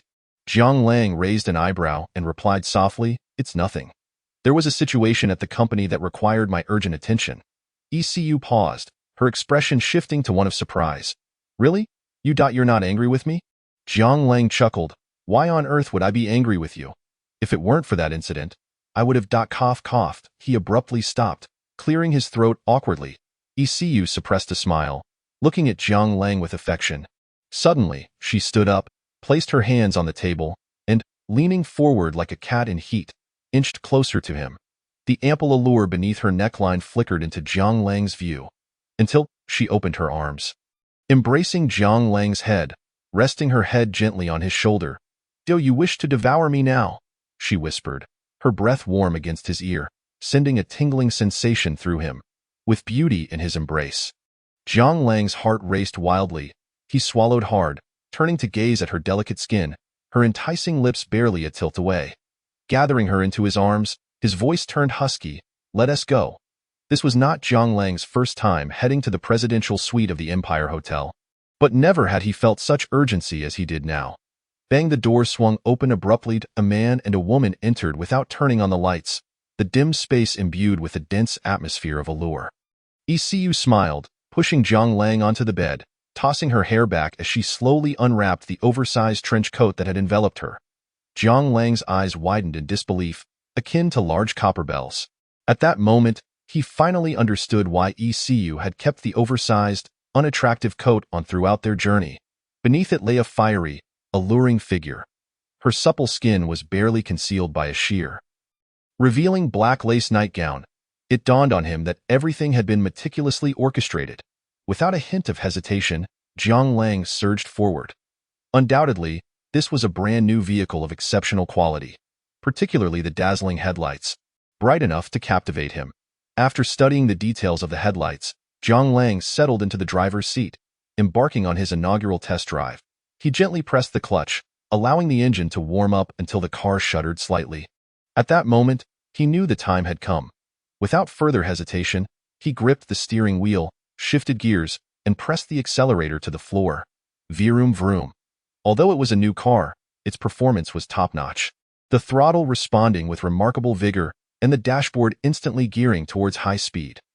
Jiang Lang turned on the sound system, only to discover the audio quality was exceptional, enhancing the lively atmosphere. The melodious, melancholic tune flowed, enchanting and indulgent. Continuing to shift gears, he sought to test the car's limits. The new vehicle exceeded expectations. Even with Jiang Lang's aggressive driving, it advanced steadily on the highway. Satisfied with his first test drive, Jiang Lang recognized the need for further experiences to fully understand the vehicle's capabilities. Thus, he resolved to spend the night testing the car. Only as dawn began to break did the high-performance vehicle finally come to a halt. Chapter 81. The unfolding of affections in the presidential suite of the Empire Hotel at noon. The room was a chaotic mess. Clothes strewn everywhere, a beam of light filtered through the clouds, lazily illuminating a bed that was begrudgingly still somewhat tidy. Suddenly, the man on the bed wrinkled his nose and opened his eyes, a face as radiant as the dawn appeared before him. Her body bare, long hair cascading over her shoulders. She playfully twirled a lock of hair around her finger, eagerly teasing his nose. The moment he opened his eyes, she was startled, hastily shutting her eyes in an attempt to feign sleep. Yet, the flush on her cheeks and her slightly rapid breathing gave her away. Jiang Lang's lips curled into a sly smile as he inched closer. Little one, why are you awake so early instead of sleeping? His deep, magnetic voice resonated in ECU's ears. As he spoke, he reached out to tickle her slender waist. ECU's eyes remained shut, her cheeks flushed, her body trembling slightly. Suddenly, she let out a soft, involuntary sound. It tickles. Who told you to tease me earlier? Jiang Lang paused, shooting her a look. After a moment, he playfully patted her rear, a mischievous smile gracing his lips. Have you rested well? How about no, ECU? Startled by Jiang Lang's mischievous gaze, quickly interrupted. Not what? I was asking if you want to wash up. You smell. Jiang Lang's voice carried a teasing lilt, echoing around the room. ECU blinked, her cheeks reddening. After a refreshing wash, Jiang Lang carried ECU back to bed, helping her dry her hair. ECU playfully pinched Jiang Lang's love handles, complaining, "You said we were going to wash up, and it nearly killed me." She felt a bit embarrassed as she trailed off. Jiang Lang, with one hand combing through her silky hair and the other holding the hairdryer, chuckled. "Is this my fault? Who told you to be so reckless? Stop it." ECU's face turned crimson as she playfully covered Jiang Lang's mouth with her hands. Seeing this, Jiang Lang burst into laughter. Once her hair was dried, ECU nestled under the covers, her little head peeking out. Turning to the scattered remnants on the floor, a blush crept up her cheeks as she murmured shyly, My clothes are all torn." Jiang Lang awkwardly scratched his nose, musing, well, whose fault is that? For dressing so provocatively last night. At that moment, ECU looked up at Jiang Lang, her gaze earnest. "Lang Gu, can I be your girlfriend?" Jiang Lang furrowed his brow, glancing at her. "Of course, no," he began, but the words hung in the air. Abruptly cut off, Jiang Lang cast a fleeting glance at the crimson stain on the bedsheet, hesitating momentarily before retorting, "I might not marry you in the future, and I may have more than one girlfriend. Can you accept that?" His tone grew icy, and his expression was one of utter indifference. The atmosphere suddenly turned quiet, leaving only the soft sounds of their breaths in the room. After a prolonged silence, ECU's voice unexpectedly broke through. I can accept it." Her expression bore a hint of disappointment, yet it was not entirely unexpected. She wrapped her arms around Jiang Lang's waist, resting her head gently against his chest, and softly uttered, "I understand that a quality man like you, with such wealth, cannot possibly have just one girlfriend, but I hope you won't abandon me in the future. Is that all right?" She looked up at Jiang Lang. Before becoming a streamer, she might not have reacted this way. However, having seen and heard so much in this industry, her mindset had already shifted. Becoming a streamer without the backing of powerful allies is a precarious endeavor. Many other streamers, equally talented and attractive, faced the same challenges. During this time, Jiang Lang had been noticeably absent from her live streams, and she could distinctly feel the difference his presence made. Moreover, which wealthy individual isn't surrounded by admirers? Indulging in multiple relationships? It's just that everyone keeps it discreet. She felt fortunate to have encountered such a generous, youthful, and handsome boyfriend, rather than an aged, portly, middle-aged man. Jiang Lang affectionately ruffled her hair and smiled. "All right, as long as you behave, I will definitely be the most obedient." ECU nodded earnestly, tilting her head to place a gentle kiss on Jiang Lang's cheek. Just then, a notification chimed in Jiang Lang's mind. "Ding! Congratulations, host, on successfully attracting your first 9-point girl. The path to becoming a wealthy romantic is about to commence. Point 1. Exclusive route. 1 flower blooms, once in a lifetime, bearing but a single fruit. 1 fated relationship. 1 lifetime, seeking but 1 heart, allowing only 1. 2. Casanova route. I am not a scoundrel. My heart is merely shattered into many pieces, longing to provide each girl with a home. Note: different choices will yield different rewards." Jiang Lang was momentarily taken aback, patting ECU's head as he silently pondered, "System. I choose the second one. Ding. Casanova route has been activated. Rules. 1. Each time you attract a 9-point girl, reward will be triggered. 2. Completing a girlfriend's dream will also trigger a reward. Ding. Successfully attracted a 9-point girl. Reward. Girlfriend panel, multiple girlfriend mode, girlfriend number 1. ECU occupation. Streamer hobbies. Singing, dancing, figure, 9.2 points, measurements, 39D. 28, 35, appearance, 8.9 points, personality. Reserved yet sentimental affection points, 82, out of 100. Jiang Lang raised an eyebrow, a mischievous smile playing on his lips. Each time he attracted a 9-point girl, a reward would be triggered, and he could also help his girlfriend fulfill her dreams, earning yet another reward. Quite intriguing indeed. Jiang Lang stroked his chin, a glimmer of excitement flashing in his eyes. He glanced down at ECU and asked, please tell me, what is your dream?" Upon hearing this, ECU seemed momentarily stunned, her mouth agape as she stared blankly at Jiang Lang. Jiang Lang furrowed his brows. Puzzled, Come on, what is your dream? ECU hesitated before slowly responding. I don't even know what my dream is. Does making money count? Zhang Lang shook his head. No notification rang in his mind. Try again. Traveling the world. Another one. Eating a lot of delicious food every day? Little glutton. Try again. I really don't know. Can world peace count? Zhang Lang playfully swatted her bottom, causing a ripple of soft flesh, and grumbled. Are you joking with me? Chapter 82. Returning to Modu University, ECU covered her bottom, nestling into Zhang Lang's embrace with a pout. But these are all I could think of, Zhang Lang sighed in exasperation. He had his suspicions. The concept of a girlfriend's dream seemed deceptively simple, yet it was profoundly complex. Just like when people were children, some aspired to be astronauts, scientists, or soldiers, protecting their homeland, and so forth. But now, when asked, most would simply say they want to make money or buy a house. Yet, these are not their true dreams. No one admits their childhood dream was to make money or buy property. Reality has turned people into mere shells of their former selves.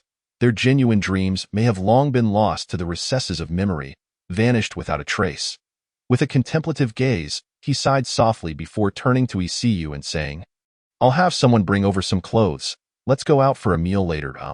Can you still move? ECU nodded, a fleeting grimace crossing her face. I can manage, but I might need your support. Zhang Lang affectionately patted her head and said no more. After making a phone call to have the clothes delivered, he helped ECU downstairs. On their way, ECU limped, leaning on Zhang Lang's arm. Attracting numerous curious glances, she secretly pinched Zhang Lang. Her cheeks flushed crimson, and complained, This is all your fault. You don't care about me at all. Look, everyone is laughing at me. Zhang Lang turned back to glare at the onlookers, then awkwardly chuckled. How can you blame me? Wasn't it you who insisted on? Feeling the pressure of her fingers tightening around his waist, Zhang Lang's lips twitched, and he wisely chose to remain silent. After lunch, Zhang Lang wiped his mouth with a napkin and said to her, You shouldn't stream today. I'll take you home later so you can properly rest. ECU bit her lip, her face reflecting inner conflict. But I still have a lot of streaming hours to complete this month. If I miss a day, I'll have to spend so much more time later. As a streamer, after signing a contract, there are obligations. Although big streamers like her no longer need to stream for countless hours daily, she wanted to finish this month's tasks as soon as possible so she could spend every day with Zhang Lang. Zhang Lang playfully patted her behind and said calmly, Just listen to me. Okay, ECU pouted, looking somewhat dejected. Just then, a phone rang in the booth. Hello, Zhang. I've completed the task you assigned earlier. Zhang Lang raised an eyebrow and replied softly, Great. I'll come by shortly. After hanging up, he turned to ECU and gently said, I'll take you home first. I have some matters to attend to. Got it? ECU clung to Zhang Lang's arm, understandingly nodding. After a pause, she cautiously inquired, So, when will you come to find me? Zhang Lang thought for a moment and replied, In a couple of days, once I've sorted everything out. All right, after escorting ECU home, Zhang Lang drove off to Modu University. The principal's office. A series of knocks echoed. Come in. Hu Jimin adjusted his reading glasses and called out. The door creaked open, and Zhang Lang strode in with confidence. Teasing, I knew it. The morning's good news was heralded by a magpie knocking at my door. Upon seeing Zhang Lang, Hu Jimin hurriedly gestured him in. Zhang, come in, sit down and have some tea. He turned to fetch a cup of tea. Zhang Lang plopped down on the sofa, catching the cup and taking a small sip, smiling faintly. Let's get down to business first. Hu Jimin pursed his lips, seemingly contemplating something. Suddenly, he spoke. Last night, our school uncovered that the director of education, Wei Tianxiang, abused his position to accept bribes from students' parents, tampering with papers and enticing female college students. This morning, he was unilaterally dismissed by the school and has been handed over to the police for further action. If you're not in a hurry, you can see the police's announcement at 8 p.m. tonight. Zhang Lang looked at Hu Jimin in surprise. He hadn't expected the old principal to make such a powerful move. He had directly sent the man to prison. It seemed that those who rose to such esteemed positions were indeed formidable, especially in a prestigious institution like Modu University. Zhang Lang nodded in agreement. All right, since that's the case, I won't dawdle. I'll call someone to set up a joint account, and the funds will be transferred immediately. However, pausing for a moment, Zhang Lang added, But Hu Jimin's expression shifted slightly, unable to help but ask, But what? Can you please be clear? I need to dismiss 3 more individuals. For the first tranche, I'll only transfer 1 billion. Once these 3 are dismissed, the remaining 2 billion will be sent over at any time. Hu Jimin hesitated, speaking cautiously. Dismissing Wei Tianxiong was due to his prior offenses, and we have incriminating evidence. But if you request us to dismiss others without justification, it may be hard to explain. Zhang Lang glanced at him, speaking coolly. Rest assured, they are all insignificant characters, not difficult to deal with. The first is Wei Tianxiong's son, Wei Fukai. He is my classmate and often relies on his father's influence to bully others at school. A little inquiry will reveal everything. The second individual, my classmate Zhang Huayu, is in cahoots with Wei Fuke, both cut from the same cloth. They are the very ones who previously plotted against me. At this point, Zhang Lang's expression revealed a hint of wry amusement. He could not deny that this despicable fellow truly had the audacity to lower himself, readily kneeling and bowing, even going so far as to broadcast it online without a moment's hesitation. Shaking his head, he continued, however, this matter has essentially been resolved, so you need not worry. A cold smile lingered on his lips. 3 whole days had passed.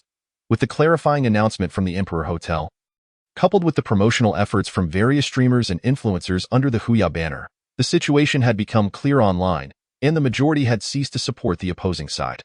Now, in the entirety of Modu, not a single hotel was willing to collaborate with them. With so many hotel supplies piling up in warehouses, it was likely that the downstream suppliers' debt collection calls were ringing off the hook.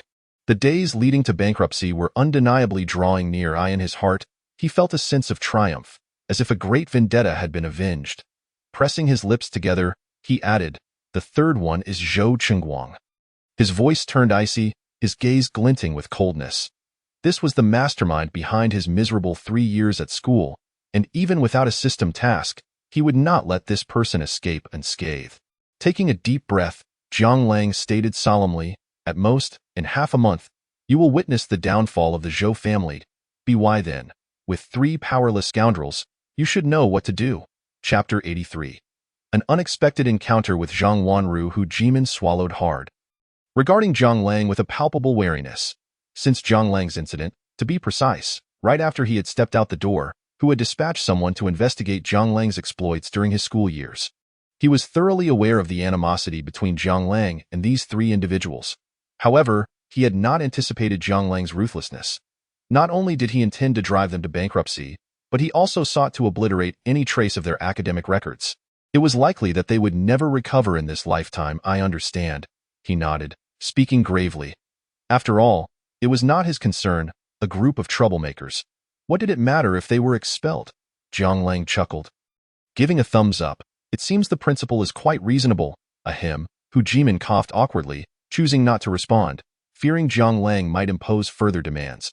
Observing this, Zhang Lang subtly shook his head, saying, all right, I shall send someone over shortly. Once the joint account is established, the first installment of 1 billion will be readily available. With that, he declared, I wish to take my leave. Hu Jimin hurriedly rose, exclaiming, then, classmate Zhang, please take care. Upon exiting the principal's office, Zhang Lang meandered to the parking lot. Suddenly, his eyes brightened. A tall figure appeared before him, her long hair cascading down her shoulders, her waist swaying gracefully, exuding an air of charm, while clutching a stack of documents. Hey, Senior Zhang, long time no see. Zhang Wanru turned in surprise, catching sight of Zhang Lang, and exclaimed joyfully, Junior, what brings you here? I just came by to stroll around. Zhang Lang casually replied, then countered, but I haven't asked you yet. Didn't you graduate? Why are you still at school? Zhang Wanru chuckled softly, explaining, I am pursuing a combined bachelor's and master's degree, hence I need to remain at school for another year. Zhang Lang raised his thumb in admiration, exclaiming, impressive. Pausing for a moment, he feigned looking at his watch. So, how about we grab a meal together? It's getting late. However, Zhang Wanru's expression appeared somewhat conflicted, as if she were hesitating. Zhang Lang smiled lightly, teasing, what's the matter? Are you worried your boyfriend might be concerned? At his words, Zhang Wanru took a deep breath, her expression fluctuating between emotions. Leading the way to the Crown Plaza Hotel, a 5-star establishment located in Yangpu District, directly across from the renowned Modu University. It was adjacent to the Wanda Plaza, Paris Spring, Walmart, and various dining and entertainment facilities. Generally, affluent students from the school favored bringing their companions here for weekend getaways. Zhang Lang had previously worked part-time here during summer breaks, so he was quite familiar with the place. In the Western restaurant. Soothing light music played in the background. That should suffice, by the way. Could you fetch me a bottle of Romani Conti? Zhang Wanru frowned at Zhang Lang, half-jokingly remarking, if you treat me to something so extravagant, I won't have the means to reciprocate next time. Senior, you jest. Zhang Lang patted his chest, declaring, with such a beautiful lady dining out, why should I even consider the cost?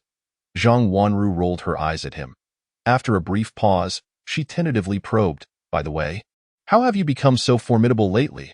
She had been curious ever since their encounter in the principal's office, but there had been too many people present at the time to inquire further. Following Zhou Qingguang's ruckus, she had missed her chance altogether.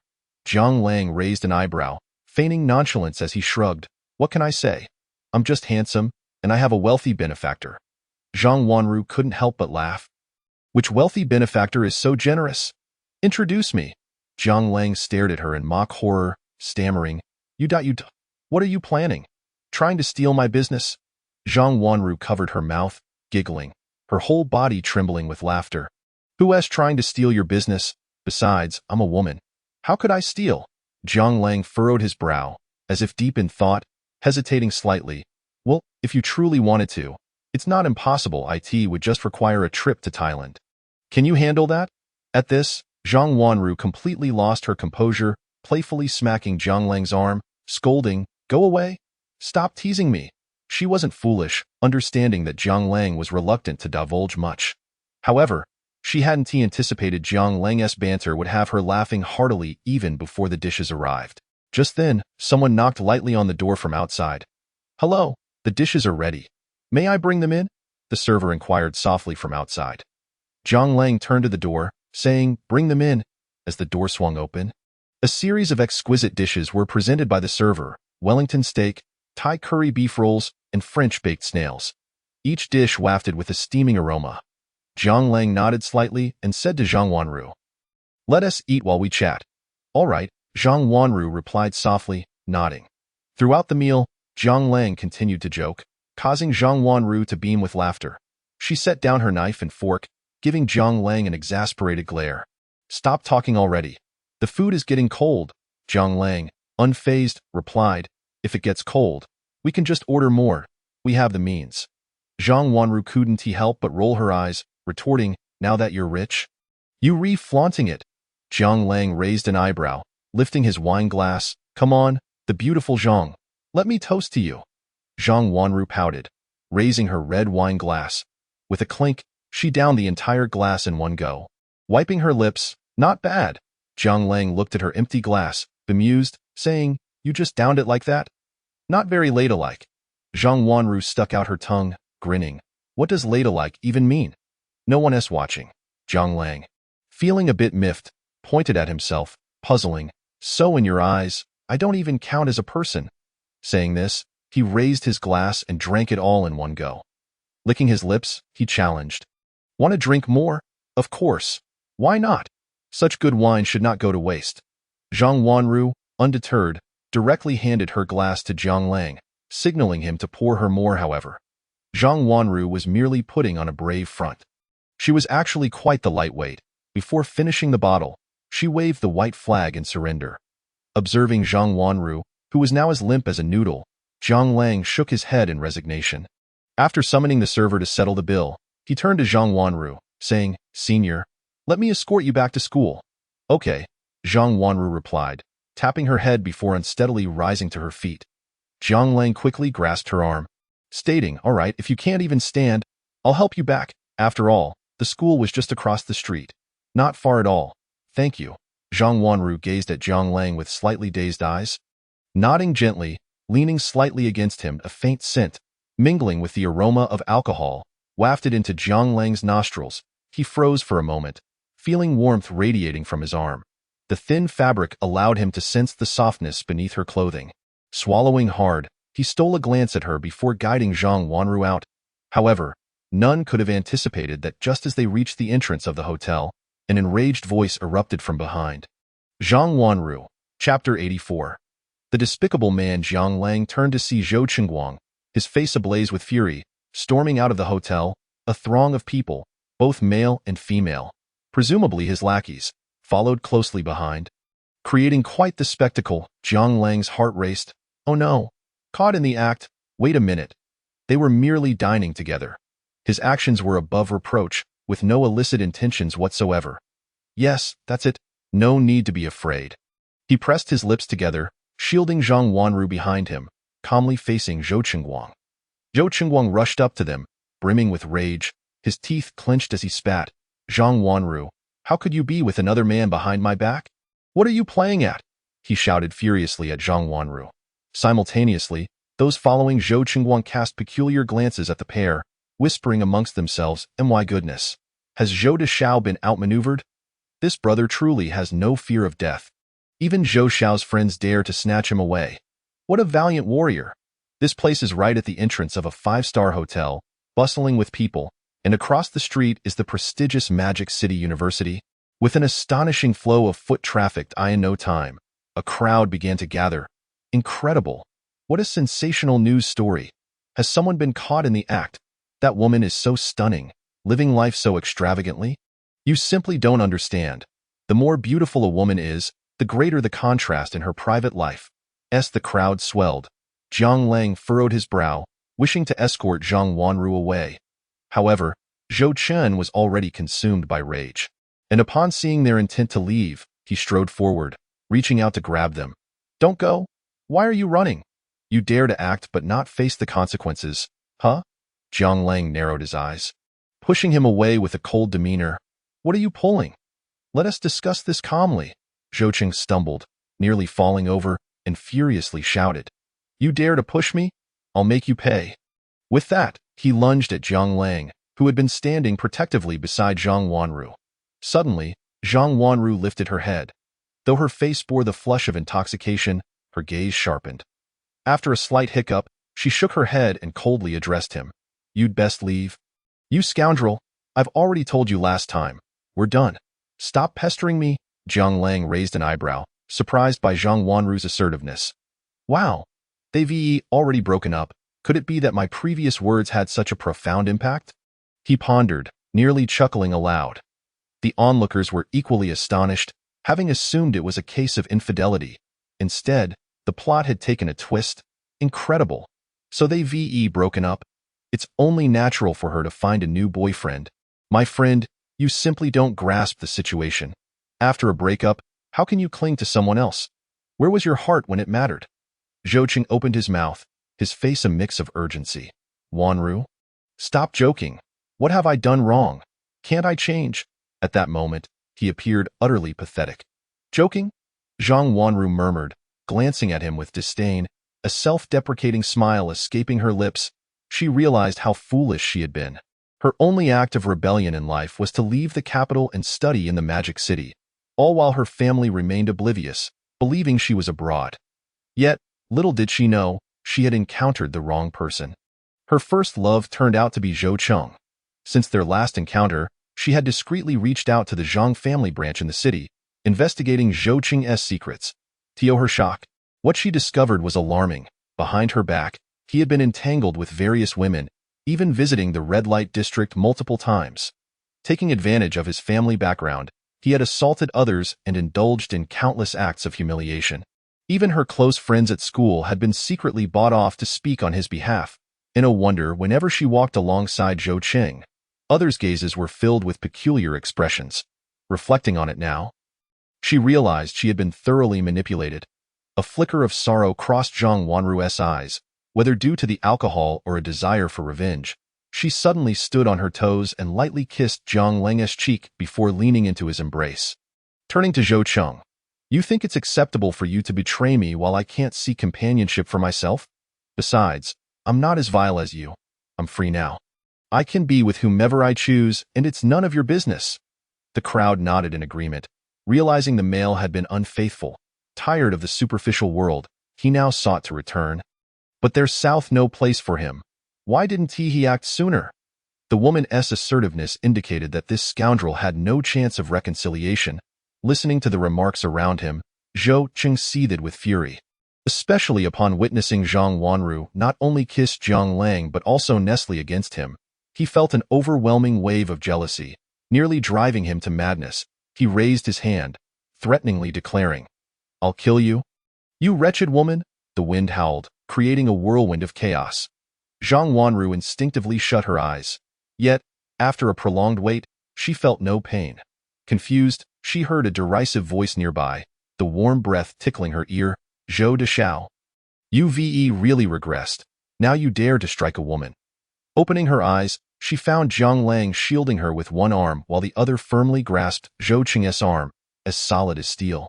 An aura of masculinity enveloped her, providing an unprecedented sense of security that left her entranced. His tone was commanding, filled with an assertive aggression.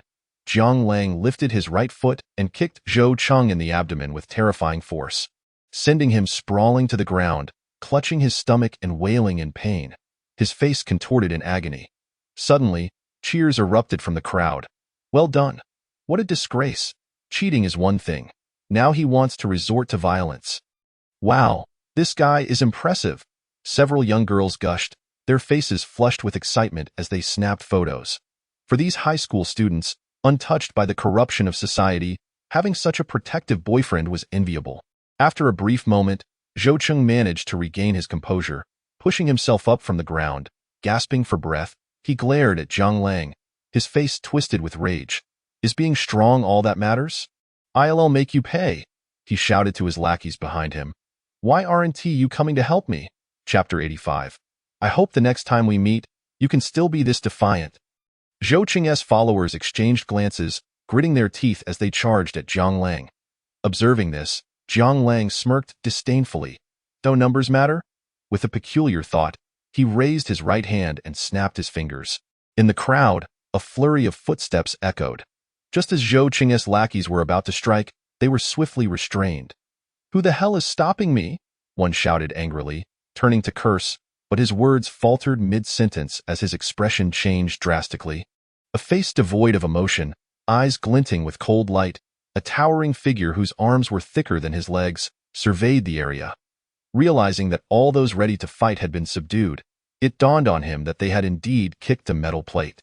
Lei Dong raised an eyebrow and delivered a sharp slap. A bright red handprint appeared on his face, making the world spin. Dazed, he shook his head and rubbed his face, bewilderedly asking, "Who are you? Behave yourself, or I'll slap you again." Lei Dong barked, then nodded slightly at Jiang Lang. Their boss preferred to remain low-key, so the bodyguards typically blended into the crowd, neither interrupting Jiang Lang nor neglecting his safety. Whenever Jiang Lang faced danger or required assistance, a simple gesture would summon them. At this moment, the crowd stood in stunned silence, eyes wide with disbelief, exchanging bewildered glances. They had expected Jiang Lang to be outnumbered, only to be surprised by the sudden appearance of so many individuals. The key question was, where did these people come from? Not only the onlookers but also Zhou Cheng, who had been eager to redeem himself, were equally astonished. His lips twitched, his face darkening with anger. Jiang Lang approached Zhou Cheng, looking down at him with a playful expression. Gently patting his face, he asked with a smirk, "Does having the numbers matter? Should I give you more time?" Zhou Cheng chuckled awkwardly, instinctively taking 2 steps back, sensing that Jiang Lang was even more dangerous than before, like a venomous snake ready to strike. Indeed, Jiang Lang's intentions became clear in the next moment. He suddenly raised his hand, and Zhou Cheng could only see a blur before feeling as though he had been struck by a hammer. A bloodied tooth flew through the air as he spun like a ballet dancer before landing on the ground. Covering his mouth, he glared at Jiang Lang, cursing with a voice that barely escaped. Damn it, as he tried to push himself up shakily. Jiang Lang's expression hardened as he pressed his foot firmly on Zhou Qing's face, pinning him to the ground. With a tone laced with mockery, he crouched down, narrowing his eyes. "Enjoy your last days as a wealthy heir. I hope the next time we meet, you can still be this defiant." With that, Jiang Lang forcefully dragged his shoe across Zhou Qing's face as if it were merely a rag. Only when Zhou Cheng could no longer contain himself, letting out a series of pitiful wails, did Jiang Lang rise and stride over to Zhang Wanru. "Let us go. Senior sister, I'll see you home." Zhang Wanru swallowed hard, casting a shocked glance at Jiang Lang before regaining her composure and hurriedly responding, "Ah, okay, supporting Zhang Wanru. They slowly made their way out. As they passed by Lei Dong, Zhang Lang furrowed his brow, seemingly struck by a thought, and quietly instructed, "Leave a few people to clean up. Delete all the photos and videos taken just now. If necessary, we can offer some money." Pausing for a moment, he gave Lei Dong a knowing look. "If he really doesn't want to delete them, you know what to do." Lei Dong quickly nodded and replied, "Rest assured, boss, we'll handle these minor issues." Zhang Lang nodded, his expression easing slightly as he left with Zhang Wanru. After the incident involving Zhang Huayu, he had become exceedingly cautious about such matters. Once a video makes its way online, who knows how it might be distorted? He could even predict the upcoming headlines. Abuse of power. Why is the chairman of the Emperor Hotel so arrogant? Public assault. Counting the top 10 crimes of the chairman of Emperor Hotel. Revealing the unsavory origins of Emperor Hotel. In short, these headlines would be crafted to capture attention at any cost. Unethical media outlets care little for the truth. As long as there's money to be made, they would twist the narrative. As for netizens, they are quick to believe any rumor. If it weren't for his cleverness last time, the name of Emperor Hotel would likely still be trending at that point. It would be a case of slander running rampant, while clarifying the truth would take a toll. He had just gone through something similar 3 days ago and had no desire to experience it again. Arriving at the graduate student dormitory, Zhang Lang glanced at the still half-reclining Zhang Wanru and gently said, "Senior, we've arrived." Zhang Wanru blushed, stepping away from Zhang Lang and nervously fiddling with her fingers. Thank you for bringing me back. By the way, about what happened at the hotel entrance. If it weren't for you, At this point, she instinctively touched her face, a flicker of fear crossing her eyes. Had Zhang Lang not intervened, that slap would surely have landed on her face. She never expected her ex-boyfriend, whom she had known for many years, to be so ruthless. His strike was merciless, devoid of any semblance of compassion. Thinking of this ignited a spark of fury within her. As the daughter of the Zhang family in the capital, she had always been the center of attention, yet today, she found herself in such a humiliating predicament. In that moment, she felt an overwhelming urge to contact her family. Zhang Lang remained oblivious to her distress. After all, Zhang Wanru had always dressed quite modestly and did not present herself as overbearing. He pondered for a moment before offering words of comfort. "It's all right, senior. Throughout life, one inevitably encounters a few scoundrels. The most important thing is to learn to protect yourself. Be cautious at school during this time. If Zhou Qingguang dares to cause you trouble, remember to call me, and I'll ensure he regrets it." Zhang Wanru took a deep breath, gradually calming down. She looked at Zhang Lang with gratitude and said earnestly, "Thank you. No need for formalities. We're friends," Zhang Lang replied with a light-hearted chuckle, patting his chest. After a brief pause, he continued, "All right, you should head back now. We can catch up another time." Zhang Wanru lifted her gaze to meet Zhang Lang's, biting her lip as if she wanted to say something. Ultimately, she merely whispered a soft goodbye, before turning and trotting up the stairs. Zhang Lang shrugged, watching her retreating figure, shaking his head as he departed. However, he failed to notice that just after he turned away, a slightly tipsy young woman appeared in the corridor on the second floor, staring blankly at Zhang Lang's silhouette, her eyes glazed over. Lost in thought for a long moment. Chapter 86. Arrival at the Song family. A week later, in the bustling metropolis of Huazhou Junting, within a villa district, an underground chamber had been temporarily converted into a fighting arena. The sounds of muscle colliding echoed loudly, sending adrenaline coursing through the veins. Countless bodyguards watched the two men in the arena, their expressions bewildered. Each delivered a punch, neither willing to yield. One was their familiar old captain, a first-level security consultant for Ace Shield, renowned abroad. The other was none other than the big boss of Ace Shield. Yet, everyone understood that their new boss was merely a businessman, perhaps possessing a bit more strength. But now, watching Zhang Lang on the stage, they realized his strength was not just considerable. It was simply outrageous. With a single punch, even the captain struggled to withstand. In that moment, they exchanged glances, questioning their existence. In the arena, the battle raged on. Lei Dong swung an arm punch toward Zhang Lang's chest. Zhang Lang raised his arms in a cross-block while simultaneously lifting his right leg, resembling an iron whip. Sweeping toward Lei Dong. Lei Dong slightly lowered his head, raising his left arm to form a triangle, bracing himself against the blow. A muffled grunt escaped his lips as he staggered backward. seeing Zhang Lang about to continue his assault. He hastily called out, "Stop! No more fighting!" Zhang Lang halted, puzzled. "What is wrong? I'm not done yet." He had been eagerly awaiting this opportunity for real combat practice after days of standing in horse stance or running with weights. Ahem, Lei Dong cleared his throat, his expression somewhat awkward. "Well, today's training ends here." After speaking, he cast a complex look at Zhang Lang. He had originally thought Zhang Lang was joking about training with him, but he never expected him to be so serious and incredibly formidable. Observing Zhang Lang's seemingly effortless strength, he couldn't help but wonder if he was dealing with an extraterrestrial. In a straightforward fistfight, he simply couldn't win. Although it was related to him not employing any hidden strength, it still seemed absurdly unrealistic.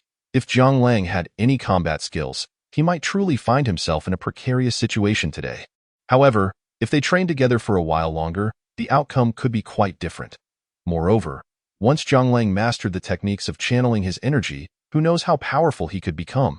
Thinking of this, he couldn't help but lament, "What a pity, boss.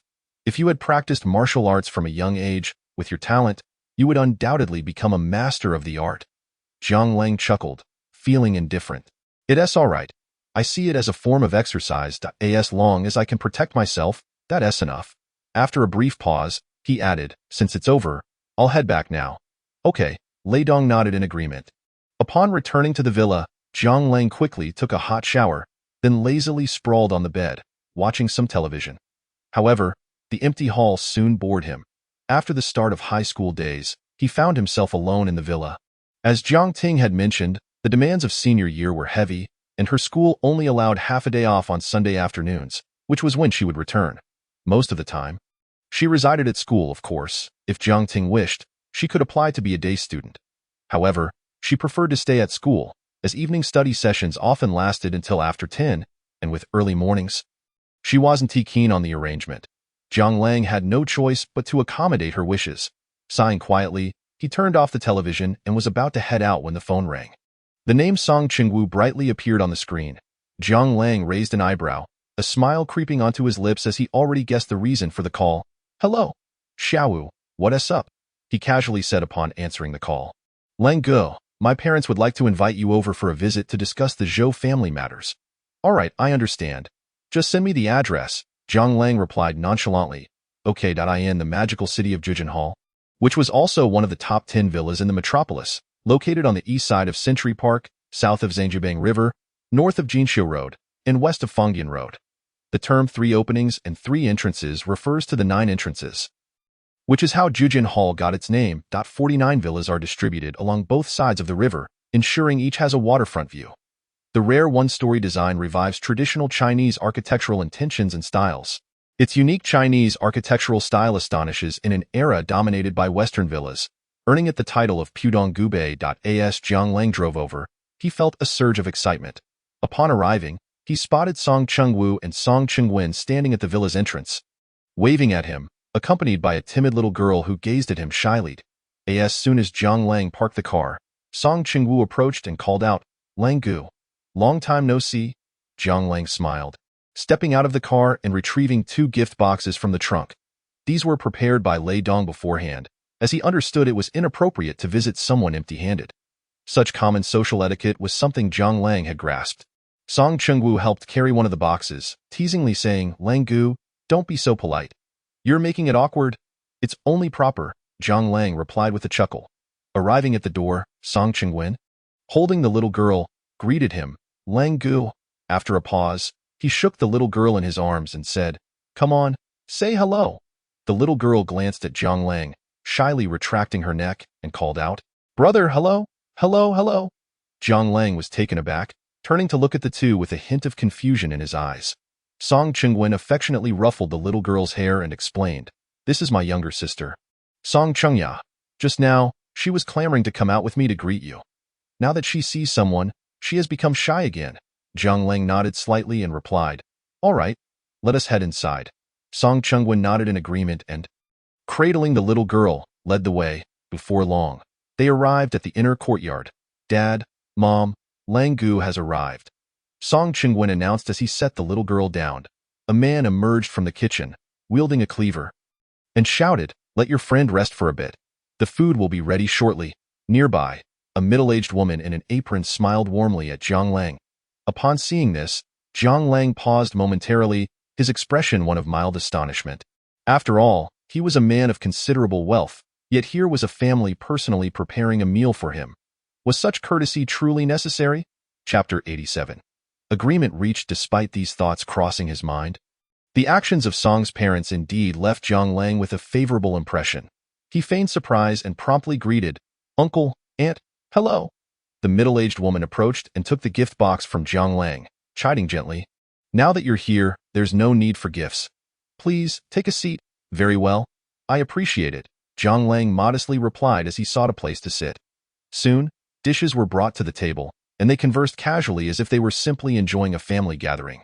Jiang Lang picked up a piece of twice-cooked pork and praised, "Aunt, your culinary skills are truly remarkable. This dish is rich yet not greasy, with a vibrant color and exquisite taste." Li Wanchuan chuckled softly, covering her mouth and said, "If it's delicious, do eat more." She exuded an air of cultured elegance, reminiscent of a refined young lady, possessing grace and polite discourse. In contrast, Song Zhenghua projected a more down-to-earth demeanor. Sporting a receding hairline and speaking in a straightforward manner, Song Zhenghua cleared his throat lightly, raised his wine glass, and said, "Come, Xiao Jiang, let us toast. Welcome to my home." Jiang Lang nodded slightly, raising his glass to clink with Song Zhenghua's. They drank heartily, and as Song Zhenghua lightly tapped the table with his fingers, he cast a knowing glance at the others and said, I need to have a word with Xiao Jiang. You all can step out for a moment." His approach was refreshingly candid, devoid of the circumlocution often favored by lesser leaders. The others nodded slightly, taking the oblivious little girl with them as they exited. Song Zhenghua looked at Jiang Lang and let out a quiet sigh of relief as he began, "Mr. Jiang, may I inquire when the funds will be transferred?" The shift in address from Xiao Jiang to Mr. Jiang was intriguing, indicating that he had initially perceived Jiang Lang as a junior visitor but now recognized him as an equal business partner. Jiang Lang understood the implications behind this. He first offered a cigarette to Song Zhenghua and then lit one for himself. Placing it between his lips as he lightly tapped the table with his fingers, watching the swirling smoke, he raised an eyebrow and remarked, "That depends on how well you are prepared." Song Zhenghua nodded slightly before continuing, "Currently, we have almost all our cargo ships from abroad back in port. Simultaneously, major domestic logistics and courier services are being prepared, with warehouses currently empty. As for air freight, flights have been consistently taking off. However, the Zhou family has yet to establish an air freight operation, so there's no need to worry about that for now." He spoke at a measured pace, exuding confidence. After all, Zhou family's Jillian Transportation Company was a mere 10 billion in scale. A stark contrast to their own $100 billion logistics empire. Jiang Lang nodded slightly, which was precisely why he had contacted Song Qingwu at the first opportunity. Lacking a logistics company of his own mint, he couldn't engage directly, so he sought collaboration. The best partner for this endeavor was undoubtedly the Song family, a titan in the logistics industry of the Magical City. Although there were other logistics companies in the Magical City capable of toppling the Zhou family, the timeline for such partnerships would be excessively long and fraught with potential complications. Moreover, he felt a measure of trust with Song Qingwu. After all, they were acquaintances, and surely the Song family would not deceive him. Of course, the business world is akin to a battleground, and such betrayals are not unheard of. However, the likelihood of such an occurrence was significantly lower compared to dealing with strangers. Jiang Lang pursed his lips and stated, "The terms remain as before. I will invest 10 billion in cash as equity, allowing both parties to engage in a genuine contest. As for your strategies, I shall not interfere, as I am not well versed in this field. Should a stalemate arise and assistance is required, I will provide an additional billion daily. I simply wish to see results. The sooner the Zhou family goes bankrupt, the better. Furthermore, you may offer any percentage of equity you deem appropriate. As long as it is not excessively unreasonable, I shall be amenable." After a moment's contemplation, Song Zhenghua smiled and inquired, "What about 8%, Mr. Jiang? Would that be acceptable?" Jiang Lang, taken aback, nodded slightly in agreement. "That sounds acceptable." He had not anticipated such generosity from Song Zhenghua. While he had heard claims that the Song family's Huaxing Logistics boasted 100 billion in assets, that was likely an understatement. A more accurate assessment would be closer to 150 billion. His 10 billion investment for an 8% stake was indeed a significant bargain. Noticing this, Song Zhenghua extended his right hand with a smile, saying, "Then let us welcome Mr. Jiang to join Huaxing Logistics." Jiang Lang's thoughts on the matter were unknown to Song Zhenghua, but for the latter, exchanging 8% equity for a powerful partner was entirely acceptable. Moreover, the Song family had been observing the Zhou family's Jillian transportation for some time. Even without Jiang Lang's support, they would inevitably confront the Zhou family sooner or later. The market was finite. As one party ascended, the other must decline. Unfortunately, their capital had been tied up overseas, preventing immediate action. With Jiang Lang's financial backing, they were not only prepared to fight but to fight fiercely. As Jiang Lang had stated, they aimed for nothing less than the complete bankruptcy of their rivals. Ensuring Huaxing Logistics' dominance in the magical city would yield endless profits. Jiang Lang smiled gently and replied, "You're too kind, Mr. Song. I will dispatch someone tomorrow to sign the contract, and then we shall be colleagues. From now on, let us work together to strengthen and expand the company." Indeed. Song Zhenghua clapped his hands, laughing, and then turned to call into the next room, "Dear, please bring me that bottle of Maodai I've been saving. I intend to drink with Xiao Jiang until we're inebriated." Upon hearing this, the individuals in the adjacent room emerged. Seeing the exuberance between the two men, it was evident that a successful business deal had been struck. Li Wanchuan shot a disapproving glance at Song Zhenghua and cautioned, "Drink less. I don't want you causing a scene again." Song Zhenghua shrank back slightly, giving a sheepish smile, much like a chastised child, not daring to retort. Observing this, Jiang Lang was momentarily taken aback, nearly bursting into laughter. He found it amusing to imagine a billionaire tycoon being henpecked at home. As for the two brothers of the Song family, they seemed unfazed, likely accustomed to this dynamic. They maintained a composed demeanor, attempting to stifle their laughter. Sensing the odd atmosphere, particularly Jiang Lang's slightly bemused gaze, Song Zhenghua gritted his teeth and defiantly declared, "Who's causing a scene? Can't you understand excitement?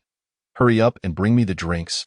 "Cut it out," Li Wanchuan retorted, turning to Jiang Lang and saying, "Xiao Jiang, I will fetch the wine right away. So please wait a moment, I'll prepare a couple of appetizers for you as well." Jiang Lang nodded eagerly, responding, "Thank you, Aunt." Chapter 88. Turning the raw into cooked rice the following day at the Zhou family residence. The hall was shrouded in silence. Zhou Qingguang knelt before an elderly man, trembling with fear. "You incompetent fool, failing to accomplish anything," Zhou Zheng snapped, shaking his slightly numb right hand. Looking at his son with disappointment, Zhou Qingguang covered his face, gazing up at his father with a mix of indignation and remorse, muttering, "Dad, if I'm a fool, then aren't you as well? How dare you talk back?" Zhou Zheng fumed, his temper flaring as he turned to grab a feather duster from the table, striking Zhou Qingguang without hesitation. "Dad, please stop. I made a mistake." Oh Qingguang cried, cowering and shielding his head, no longer daring to retort. At that moment, a middle-aged woman who had been silently standing by the side approached and intervened. "Dear, please stop hitting him. It would be better to think of a solution." "Humph," Zhou Zheng scoffed coldly, fixing a blank stare on Zhou Qingguang as he commanded, "I don't care what method you use, you must win Zhang Wanru back." Zhou Qingguang gritted his teeth and nodded. "I will do my best." "Not your best. It is mandatory." Zhou Zheng shot him a glare, shaking his head with a sigh. A few years ago, while he was in the capital negotiating a partnership, he unexpectedly learned about a mysterious family known as the Four Great Families. At that time, the Zhang family's little princess was approaching her coming-of-age ceremony. Thinking to himself that guests should be treated with respect, he mustered the courage to enter, hoping to broaden his horizons and perhaps meet a few influential figures. Fortunately, the Zhang family did not obstruct them but merely assigned them to the back row to observe. He had thought he would never have any ties with the Zhang family again. However, to his astonishment, the Zhang family's little princess had ventured to the magical city all alone. Upon witnessing this, he had been unable to contain his delight for several days. Without hesitation, he arranged for Zhou Qingguang to approach her. Believing that if Zhou Qingguang could become the Zhang family's son-in-law, countless opportunities for advancement would surely follow. Unexpectedly, he proves to be utterly useless when given a chance. His girlfriend has run off with someone else, which has truly infuriated him. After a moment of hesitation, Zhou Zheng slowly articulated, "You should call her, devise a strategy to arrange a meeting. Perhaps you could offer a face-to-face apology, or bring closure to the years of your relationship. In any case, you can fabricate your own reasons." Once she arrives, we shall proceed to consummate our plans. As long as a child is involved, a flicker of madness glimmered in his eyes. He was acutely aware that such thoughts were perilous. How could he possibly scheme against the esteemed princess of the Zhang family? Yet, the prospect of an opportunity that could elevate him to greatness drowned out his rationality. Zhou Chengguang took a deep breath and nodded solemnly. All right, I understand. However, he had yet to finish his sentence when the shrill ringing of a telephone interrupted the conversation in the lobby. Zhou Zheng glanced at the caller ID, his brow furrowing slightly. It was the company's vice president, who typically refrained from making calls unless absolutely essential. Hello, Mr. Li, what's the matter? He barely managed to speak before being cut off. Chairman Zhou, we're in big trouble. Huaxing Logistics has just declared war on us. They are offering a 20% discount on all collaborations with us, and many of our clients have been poached. Furthermore, DaveThe made it clear that anyone who dares to partner with our company will be considered an enemy of Huaxing Logistics. Chairman, you must return immediately. The company is in utter chaos. Zhou Zheng's pupils contracted as he struggled to suppress a curse. What on earth is wrong with them? Why target us without cause? Offering a 20% discount. Are they planning to lose money on this venture? He rubbed his temples and stated firmly, all right, I'm on my way. Meanwhile, at Huaxing Company, in the president's office, Song Zhenghua turned to Zhang Lang with a self-satisfied expression. Mr. Zhang, it seems I have not disappointed your expectations. Zhang Lang raised an eyebrow and chuckled. Of course. Huaxing is the leading logistics company in the metropolis. Dealing with a minor player like Jillian Transport is child's play. Early that morning, Zhang Lang had come to sign the contract. Becoming one of Huaxing's shareholders, Song Zhenghua wasted no time. Upon receiving Zhang Lang's funds, he issued orders to by midday. Zhang Lang had witnessed firsthand how Huaxing had managed to snatch away a significant portion of Jillian Transport's orders. Pausing to check the time, he decided, since everything is on track, I shall head back. I hope to hear good news from Mr. Song soon. Rest assured, within half a month, Mr. Zhang will see the news of the Zhou family's bankruptcy. Song Zhenghua declared, patting his chest earnestly. With 10 billion in funds, we could nearly purchase Jillian Transport outright. Given that Huaxing is a giant in the logistics industry, if we cannot bring them to ruin, I might as well consider starting over. Zhang Lang nodded, bidding farewell to Song Zhenghua. Just as he arrived in the basement, preparing to drive home, a phone call interrupted him. Hello, Ear, what's up? Zhang Lang answered, his voice softening. Lang Gu, didn't you say you would come find me once you finished your business? Have you forgotten about me? ECU pouted, displaying a hint of displeasure. Clearing his throat, Zhang Lang felt a twinge of guilt.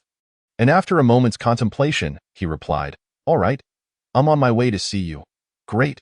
I'll be cooking at home waiting for you. ECU chirped sweetly, a smile gracing her lips like a crescent moon. The girl can cook?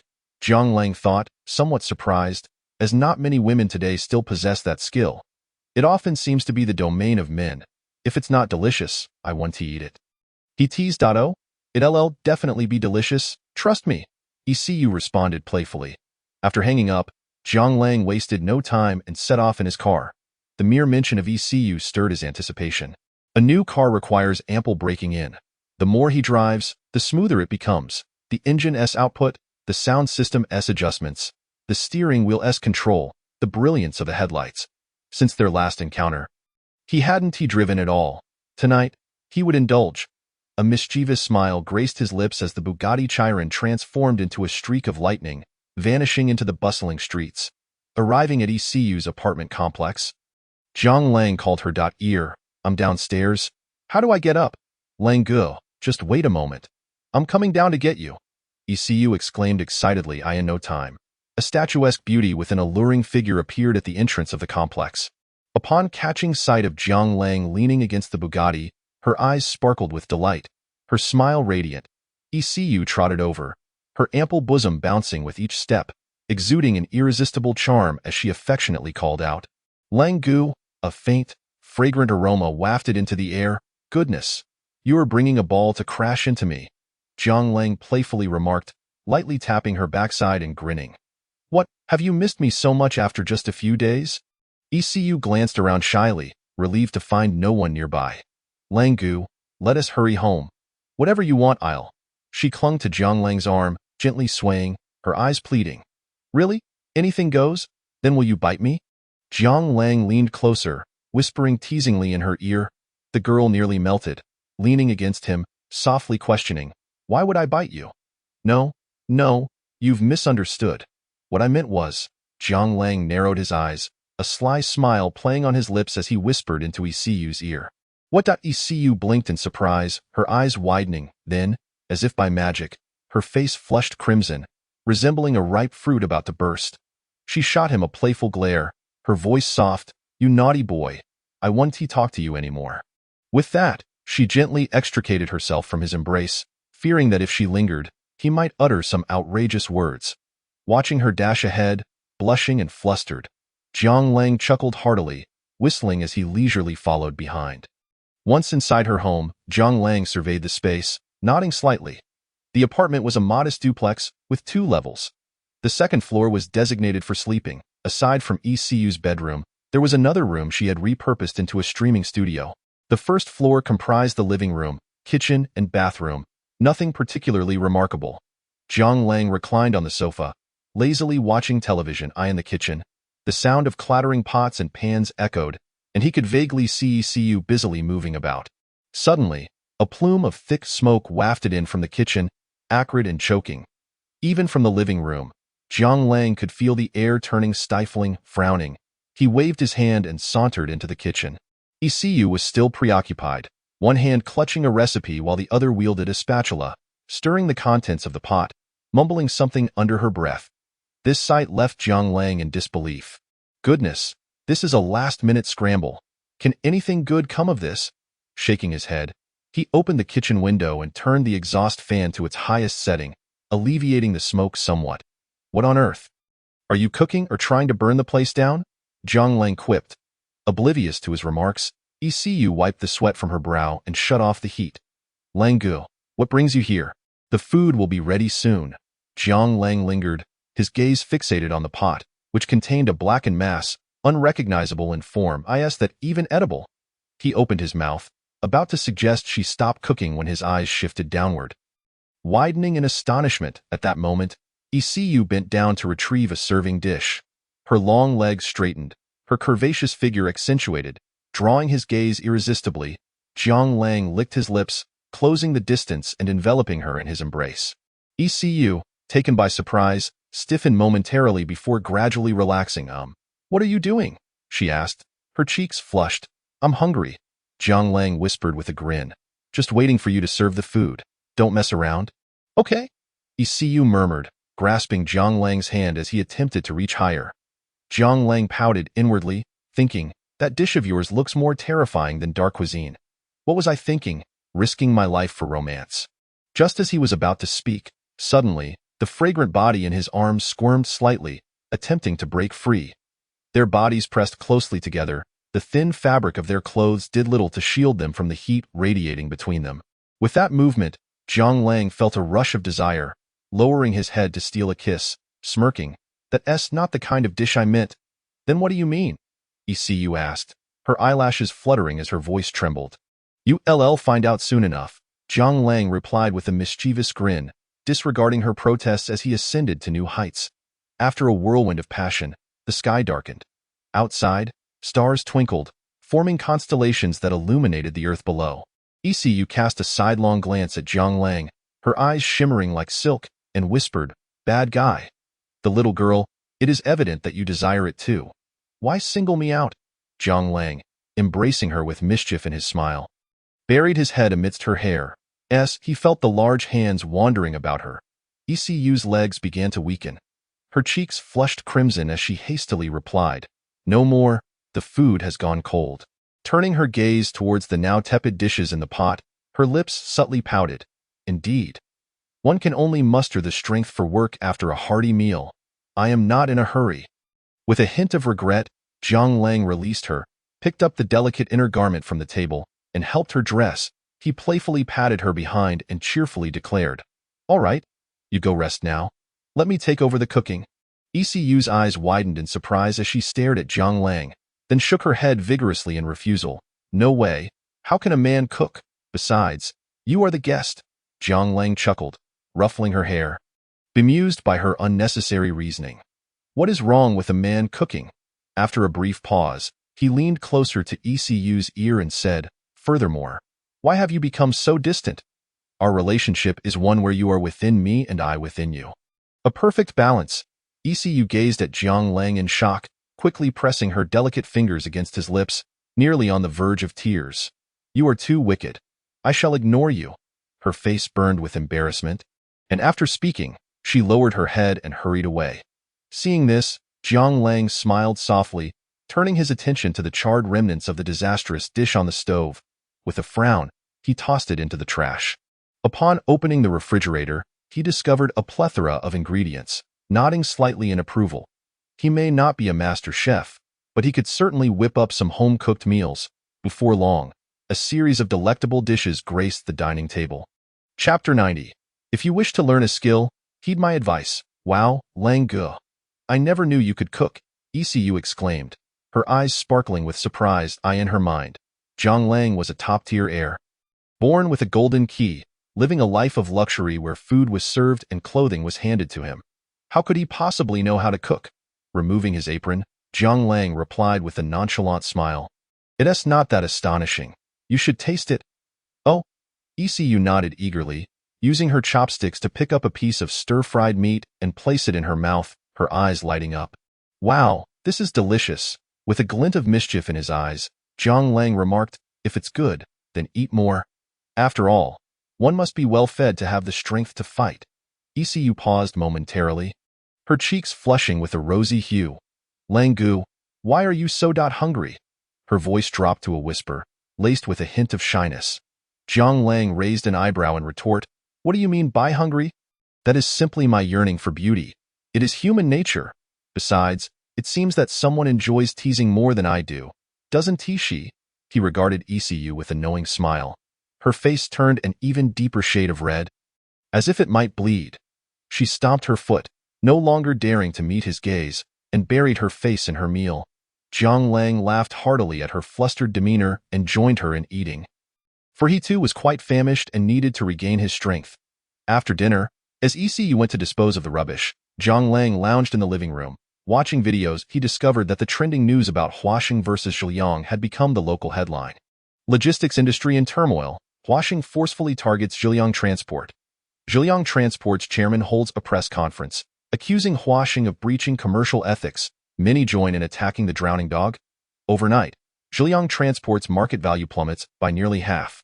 Jiang Lang raised his eyebrows in surprise. He hadn't expected Song Zhenghua to be so effective. However, the others were formidable as well. He could see that although the Song family was strong, the other logistics companies in the Magic City were equally impressive. After Zhejiang Transport fell into decline, they all began to exert their influence with a singular goal: to topple Zhejiang Transport and ascend to greater heights, even if they had no prior grievances with them and had previously benefited from their services. Indeed, as the saying goes, when the wall falls, everyone pushes. In business, few possess true morality. He set down his phone, silently lamenting that moment. ECU emerged after disposing of the kitchen waste. She tied her hair up. She called out to Jiang Lang. "Lang Gu, weren't you supposed to shower first? Why are you still sitting there?" Jiang Lang stood up, scooping ECU into his arms, causing her to squeal in surprise. "It's no fun alone. Let us shower together." ECU wrapped her arms around Jiang Lang's neck, casting him a flirtatious glance before softly agreeing. Their eyes met, sparking a flame of affection. The playful battle commenced in the bathroom, then spilled into the living room, and from there to the balcony, and ultimately into the bedroom. They were evenly matched, neither yielding to the other. Wherever they could move, their presence was felt. It wasn't until dawn began to break that they finally called a truce, promising to resume their playful skirmish another day. In the days that followed, Jiang Lang settled into a routine. He trained with Lei Dong in the mornings, spent afternoons watching videos and television series at home, occasionally checking in with Song Zhenghua on the current situation. As for the nights, they were certainly reserved for ECU, continuing their playful battles until dawn. Thus, nearly half a month passed. "Hey, Miss Xiao, what brings you to call me?" Jiang Lang, having just finished training with Lei Dong and taken a shower, lounged in his living room, clad in shorts, speaking lazily into his phone. "Jiang Lang, have you forgotten something?" Zhao Yinyu's voice was laced with a chill. Even through the phone, Jiang Lang could sense a hint of menace. "Huh, Jiang Lang scratched his head in confusion, offering a sheepish grin. Why don't you remind me? How dare you? You're the old one, Zhao Yinyu retorted sharply. Didn't you promise to teach me how to drive?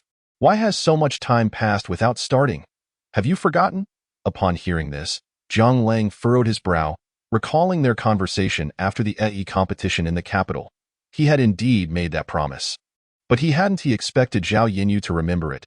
If she hadn't brought it up, he would have nearly forgotten. He chuckled awkwardly, half joking. I didn't forget. I just thought you were busy with work. Where are you? I'll come find you. No need. I'm already at the community entrance. Hurry and send someone to pick me up, Zhao Yinyu replied, rolling her eyes. What, you've come to my place directly? Jiang Lang was taken aback, turning to shout downstairs, send someone to the entrance to pick up Miss Zhao. Got it, boss. The female bodyguard downstairs responded before hurrying off. Before long, Zhao Yinyu arrived. Wow, impressive, Jiang boss. Your house is truly beautiful, Zhao Yinyu exclaimed, gazing around in wonder. Jiang Lang was momentarily speechless, shaking his head with a wry smile. You live in Tangong. You're not lacking. That's different. My family can't afford the wong of the house. Zhao Yinyu retorted, rolling her eyes. While she indeed lived in Tangong, the value of the wong was nearly 1 billion, which was beyond their means. After a pause, she continued. So, aren't you going to show me around? Such an honor, Jiang Lang shrugged, replying with mock resignation. After they had toured sufficiently, Jiang Lang finally said, All right, Miss Zhao, I believe the tour is sufficient. Let us get to driving. Zhao Yinyu looked at him quizzically. Why the rush? There is still plenty of time. Jiang Lang pouted inwardly, thinking, Of course you're not in a hurry. I am. After driving, I still need to go back and play cards. Naturally, he kept these thoughts to himself, merely stating, Who is the instructor here, you or me? If you want to learn a skill, then heed my advice. Zhao Yinyu pouted, replying, Fine. Let us go to the Tianma racetrack. I've already booked a spot. Jiang Lang nodded slightly and, after retrieving the car with Zhao Yinyu, drove out. However, this time he didn't take the Bugatti Chiron. He was simply tired of it. Instead, he chose a Lykan Hypersport, a splendid vehicle he had received as part of a luxury car package worth 1 billion during the last monthly signing. Along with it, he also had a SSE Tuatara, a Koenigsegg CCR, and a Hennessy Venom. The rest had been sent to the luxury hotel as reception vehicles. It seemed that only he in the entire Magic City could afford such extravagance. With the roar of the engine echoing, the Lykan Hypersport sped away from the villa. Chapter 91. The kneeling trio seeking mercy? Inside the car, Zhao Yinyu unfastened her jacket. This young lady Zhao maintained her signature sultry style, seemingly enjoying showcasing her figure. She wore a black crop top, checkered and semi-transparent, perpetually flaunting her slender waist, especially the two prominent abdominal lines that drew the eye. Such a fine waist must be quite resilient. Jiang Lang discreetly glanced over, silently appraising her. Zhao Yinyu, in the car, was curiously exploring every corner, clearly captivated by this luxurious vehicle. With so many high-end supercars in your garage, how did you manage to acquire them? She glanced at Jiang Lang, her expression tinged with confusion. Setting aside the 3 divine cars, each model boasting several hundred units, which might merely evoke astonishment, Jiang Lang's trio was all pristine white.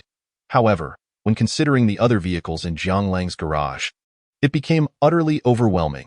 Not to mention the initial Lamborghini Veneno, which had already succumbed to dust in Jiang Lang's possession, causing Zhao Yinyu's heart to ache with regret, wishing she could scold him for being a spendthrift.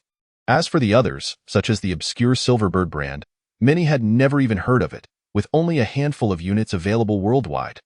The Koenigsegg CCR, a pinnacle supercar with merely 25 units globally. The Hennessy Venom, renowned for holding the title of the world's fastest car, is also a rare find, with only 10 in existence, and now, the Lykan Hypersport, a premier supercar hailing from Lebanon, once showcased in the Fast and Furious franchise, of which there are only 7 in the world. It could be said that Jiang Lang's garage housed those exceedingly expensive, unattainable supercars. Yet, what truly astonished Zhao Yinyu was the sole Bugatti La Voiture Noire, of which there exists only one in the world.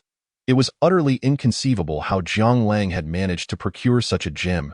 Jiang Lang raised an eyebrow and jested. A rich lady gifted it to me. Well, if you don't want to elaborate, then I won't ask.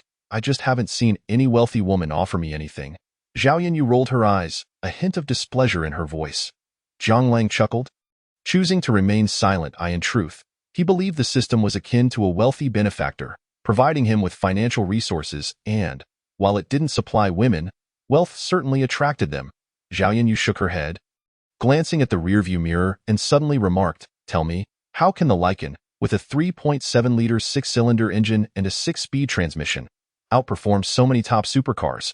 The LaFerrari accelerates to 100 km/h in 3 seconds, with a top speed of 350 km/h, while the Veneno manages 2.9 seconds and reaches 355 km/h. Yet, the Lycan astonishingly achieves 2.8 seconds to 100 km/h and a mind-boggling top speed of 395 km/h.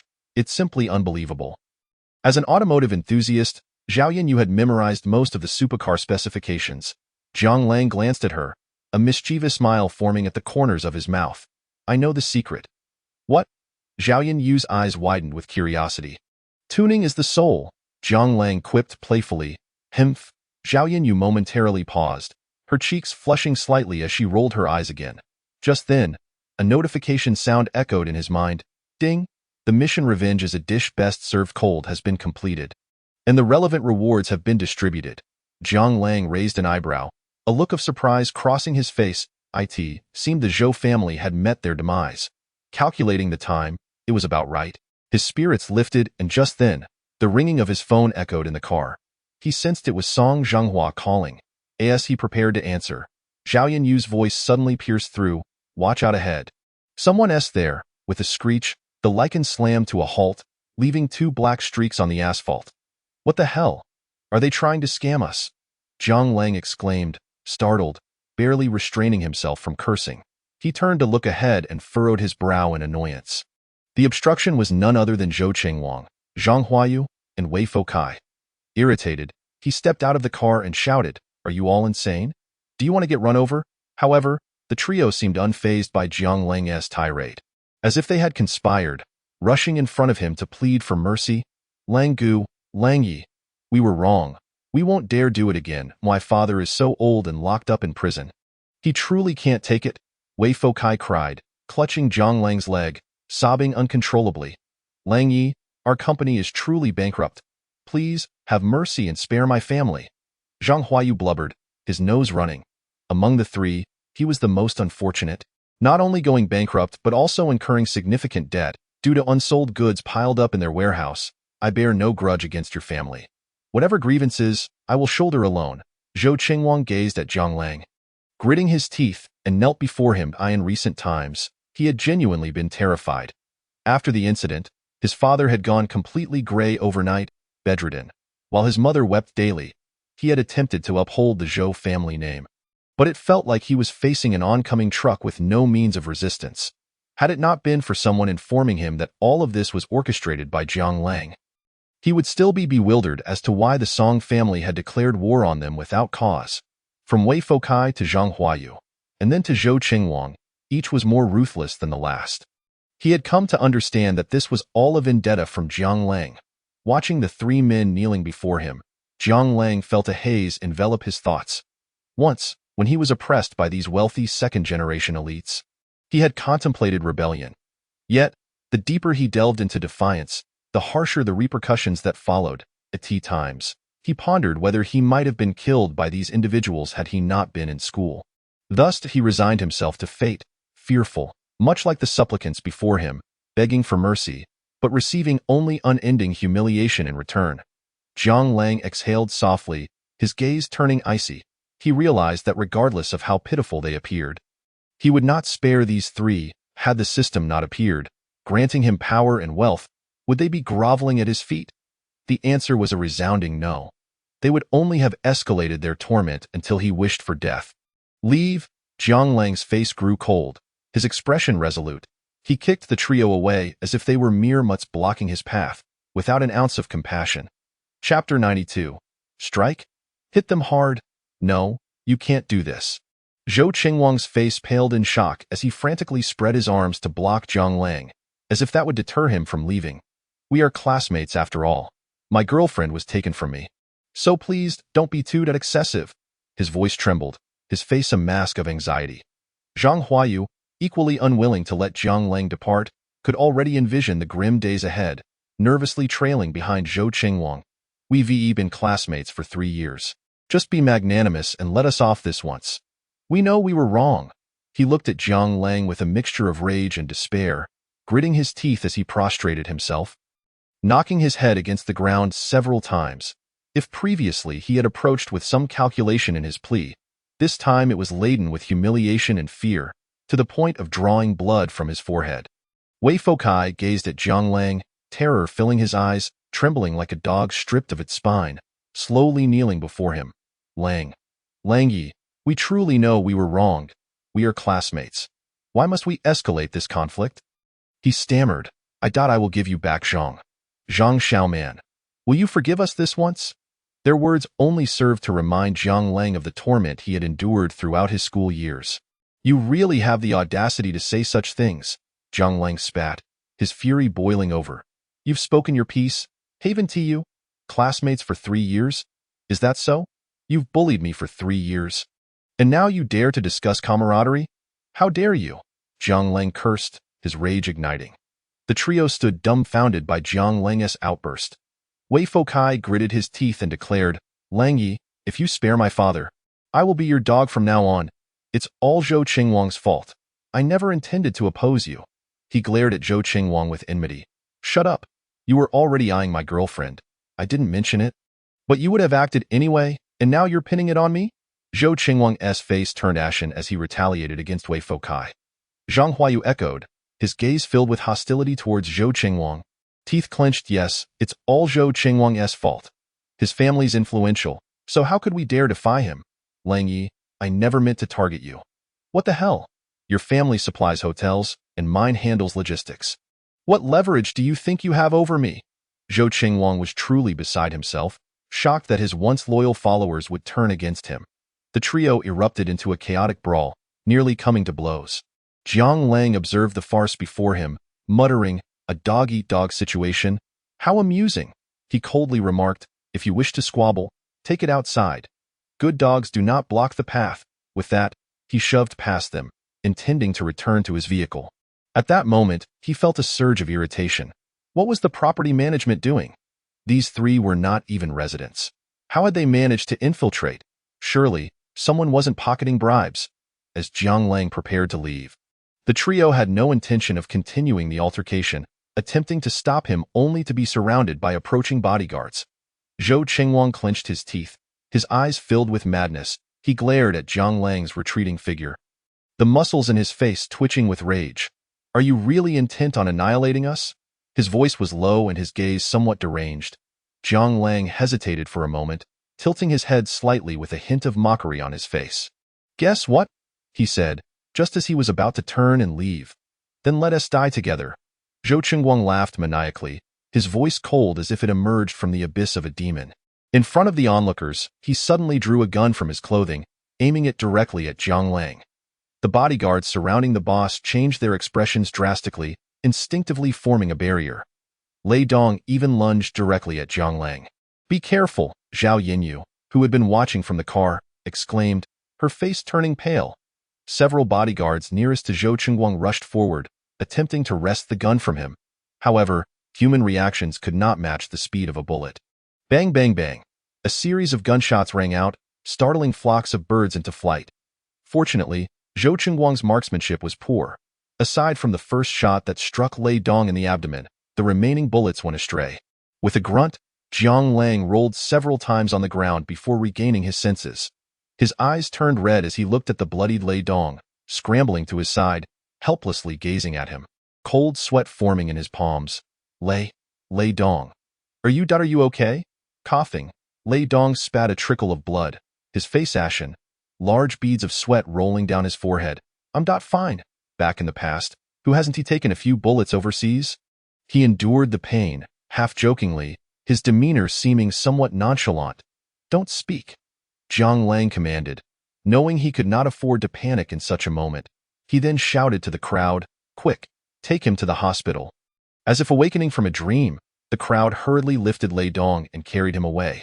Jiang Lang followed suit into the car, having no time to deal with Zhou Qingwang, whose immediate concern was to reach the hospital and assess Lei Dong's condition. Nevertheless, before departing, he gritted his teeth and ordered those left behind, beat him mercilessly. With Zhou Qingguang out of bullets, he faced the throng of bodyguards without any means of resistance. Bang, bang, bang. Fists the size of woks relentlessly pounded on Zhou Qingguang. These men were all life-and-death brothers who had fought with real weapons abroad, showing no mercy in their blows. Even the two stunned onlookers, Wei Fuke and Zhang Huayu, found themselves caught in the fray. They merely wished to seek Jiang Lang's forgiveness and had no intention of causing harm. Yet now, no one would listen to their explanations. They were soon begging for mercy amidst cries of despair. Before long, Zhou Qingguang was beaten to the point of spitting blood, his eyes rolling back, on the verge of being beaten to death. It was then that Zhao Yinyu called out, "Stop! Do you want to kill him and bring trouble to your boss?" Her words were cleverly phrased, avoiding the use of her authority as a police officer. Understanding that these men would not heed such commands, instead, she waited until the crowd had vented their frustrations before invoking Jiang Lang's name as an excuse. Indeed, upon hearing her, the bodyguards ceased their assault. With a sigh of relief, she calmly said, "Get a few people to help carry him away." Chapter 93. The Four Great Kings in the emergency room of Zhongshan Hospital in Magic City. Time flew, and dusk soon settled in. The red light of the emergency room continued to flash incessantly. Outside, a sea of black-clad bodyguards awaited news. Jiang Lang slipped into the corridor beside the emergency room. Lighting a cigarette and placing it between his lips, his expression one of discontent as for the public decency of not smoking in a hospital. He had no inclination to care. He was troubled. To be honest, he had not anticipated that Zhou Qingguang would come seeking a mutual demise. Had it not been for Lei Dong's timely reaction in tackling him down, the outcome could have been disastrous. Damn, that scoundrel was playing with fire. Jiang Lang cursed inwardly, his face darkening. This served as a wake-up call for him. He could not underestimate anyone. Even a rabbit fights with all its strength when cornered. When a person falls into desperation, anything mad could happen. He gazed at the swirling smoke before him, lost in thought. Who provided Zhou Qingguang with the gun, if the Zhou family had not fallen? A second-generation rich kid like Zhou Qingguang could have easily acquired a firearm. Even with the nationwide gun ban, sometimes wealth and power could transcend the rules binding ordinary people. Yet, given the current state of the Zhou family, it was simply impossible, unless it was something he had previously collected. However, once calm, Jiang Lang grew more concerned about another possibility. Someone might be orchestrating a scheme, supplying Zhou Qingguang with the gun, intending to eliminate him through Zhou Qingguang's hands. The possibility of such a borrowed knife tactic was not to be dismissed. Currently, in Magic City, he had an enemy, Zhang Shaoling from Jiangbeiqing and her faction, the Zhang family of Magic City. The grudges between the two families had not yet dissipated.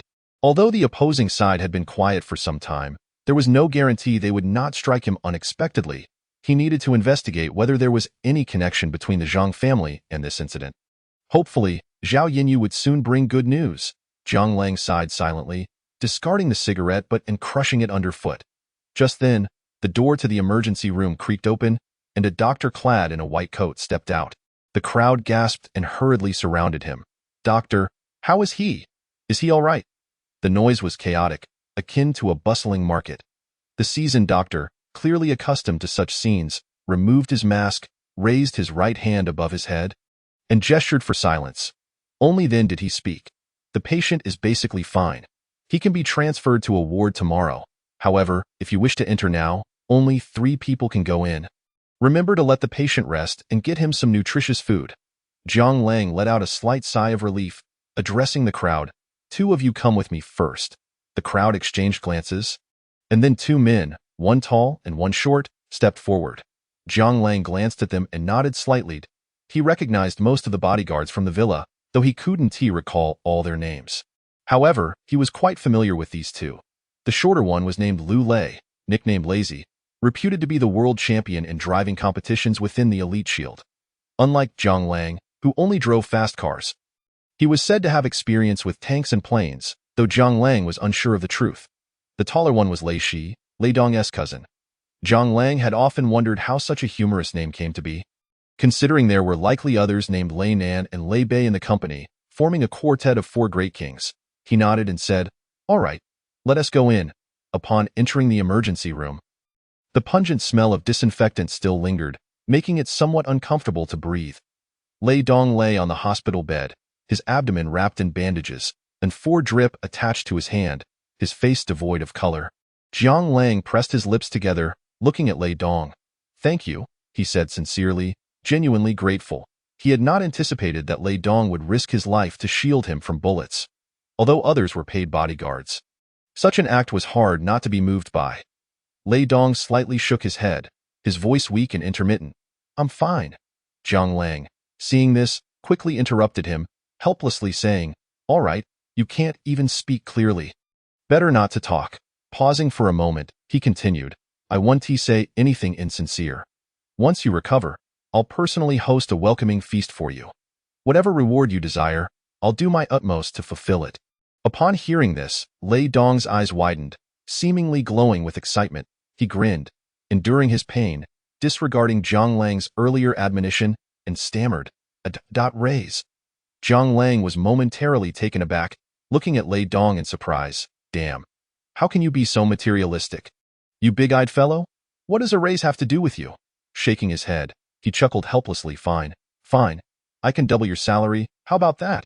And throw in a Magic City apartment for you. All right. Lei Dong's voice grew slightly louder. Jiang Lang nodded, contemplating before continuing. "As for the others, everyone's salary will increase by 10%. No, let us make it 20. He recalled seeing others rush in to protect him, but it was Lei Dong who had reacted the fastest and taken a bullet. However, that didn't mean the others had not contributed. Their attitude alone warranted recognition. In any case, the rewards deserved would not be lacking. After all, he wasn't short on money and had no need to be stingy. The two engaged in some light banter, with Jiang Lang doing most of the talking while Lei Dong listened. Jiang Lang glanced at Lu Lei and Lei Shi beside him, nodded slightly, and turned to leave. He could not monopolize the time. Others deserved their moments too. Once Jiang Lang departed, the atmosphere in the room lightened considerably. Lei Shi smacked his thigh excitedly and exclaimed, "Wow, our boss is truly generous. Brother, that bullet you took was worth it. Indeed, Captain. If only I were in your position." Lu Lei chimed in beside him, chuckling merrily. For them, this money seemed like a windfall. Abroad, injuries were merely a consequence of one's own inadequacy. There were hardly any hospitals, and survival was left to fate. As for rewards, one might as well wish for the impossible. With a severed connection, a straw mat thrown over, it was all over. If one encountered a decent employer, they might snag a few $1,000s in compensation. However, if luck turned sour, even the straw mat could be stripped away. Lei Dong's lips twitched slightly as he endured the pain, letting out a single word. Scram. Chapter 94.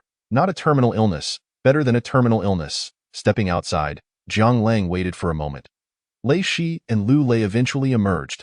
Jiang Lang turned to Lei Shi and beckoned, "Lei Shi, come here for a moment. I have something to ask you." Lei Shi, somewhat puzzled, scratched his head and approached. "Boss, what's up?" Jiang Lang pursed his lips, hesitating momentarily before speaking. Is Lei Dong in dire need of money? Is there something going on at home?" He understood that everyone loved money, yet Lei Dong's behavior seemed rather peculiar, almost too deliberate. During casual conversations with the bodyguards, he had learned that many of them struggled to save money. Most lived by the motto of drinking today and worrying about tomorrow when it came, a quintessential example of hedonism. However, one could understand this mentality. After all, abroad, where tomorrow was never guaranteed, indulging in life's pleasures was the norm. Thus, many had developed a habit of lavish spending. Even back home, where safety was assured, these individuals found it challenging to change their ways. But Lei Dong was different. His clothing and diet were notably modest, and he rarely indulged. Yet, he also lacked funds, having already received an advance on 2 months' salary. Were it not for the loyalty rating of 88 hovering above Lei Dong's head, Jiang Lang might have suspected that the latter regarded him as a fool. But with such frugality, where had all the money gone?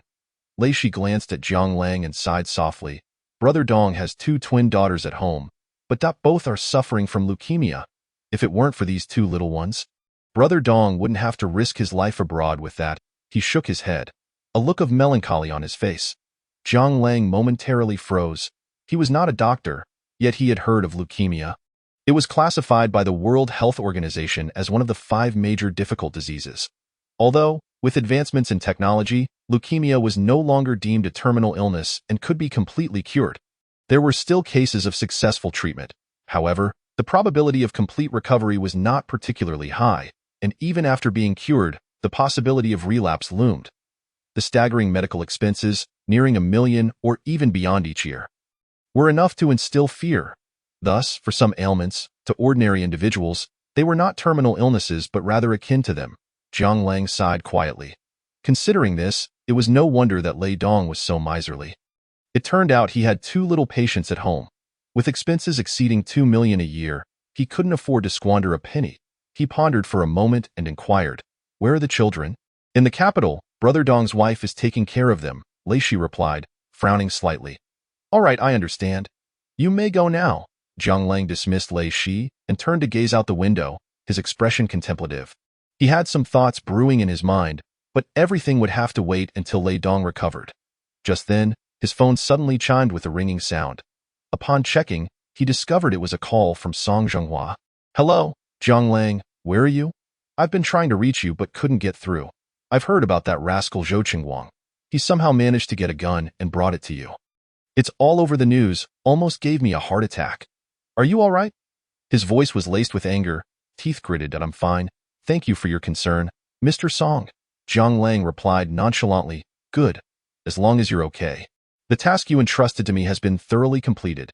Let's have a drink sometime," Song Zhenghua said half-jokingly. "Definitely," Jiang Lang responded. After hanging up, he frowned and checked his phone again, finding that indeed, as Song Zhenghua had mentioned, local news articles were all centered around him. Gun-related homicide. Zhou family's young master storms into Huazhou Junting. 2 tigers clash. The mastermind surfaces. A life akin to a cheat code.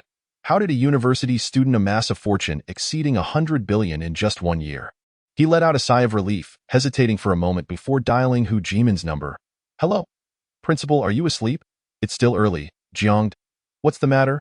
Hu Jimin, puzzled, answered. He had spent the entire day at the school, busy drafting new work plans for the upcoming semester, hardly having time to pay attention to the outside world. Jiang Lang nodded and explained the situation briefly. He then added, "I believe such behavior is tarnishing your school's reputation." Originally, Jiang Lang had only intended to bankrupt the entire Zhou family, leaving them in debt. As for stripping their academic records, they would be forever unable to rise again. Killing someone was never in his plans, unless he no longer intended to associate with Huagua. Otherwise, if discovered, even if he were exceptionally skilled at suppressing matters, it would forever leave him with a handle, a situation he wished to avoid.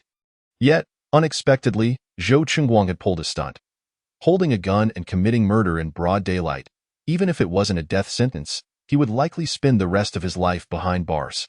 As for the other 2, Jiang Lang couldn't care less whether they were aware of being duped by Zhou Qingguang in any case. As long as it was classified as gang-related crime, the consequences would be severe. They would not see freedom for at least a decade, and even if they did, they would have a criminal record. Not only would they struggle to rise again in this lifetime, but even their descendants might find it impossible. Of course, the greater possibility was that there would be no next generation. However, how to maneuver within this situation remained undecided. For now, he would focus on stripping their academic records first. Hu Jimin nodded heavily, saying, "I know what to do. It's too late now. By tomorrow morning, you'll see the results you desire." Given the magnitude of the incident, even without Jiang Lang's mention, he couldn't possibly keep a few students' records intact. As Jiang Lang had said, it was purely damaging to the school's reputation. After a moment, Hu Jimin rubbed his fingers together, somewhat sheepishly saying, "About that donation. Rest assured, Principal, as long as I see what I want, the remaining donation will be promptly delivered." Jiang Lang glanced at the time and continued, "That's settled then. I'll hang up now, as I have other matters to attend to." "All right." After hanging up, Jiang Lang sighed in relief. The grievances from his time at the academy were nearly settled, with only the final processes remaining. Next, he needed to devise a strategy to deal with the Zhang family in Modu. Such a colossal entity lurking in the shadows. Watching him intently was enough to make anyone uneasy. Lost in thought, suddenly, his phone rang again. "Hello.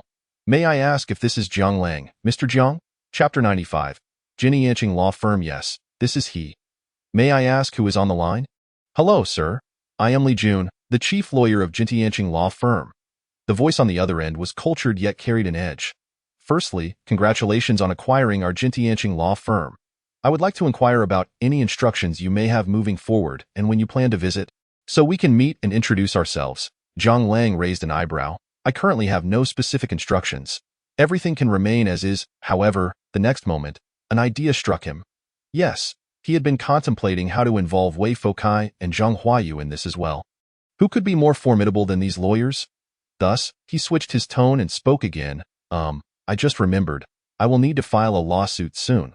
Li Jun was momentarily taken aback, surprised. He had initially aimed to establish a good rapport with the new boss. But now it seemed fortune was favoring him. If he handled this well, there would be nothing to worry about.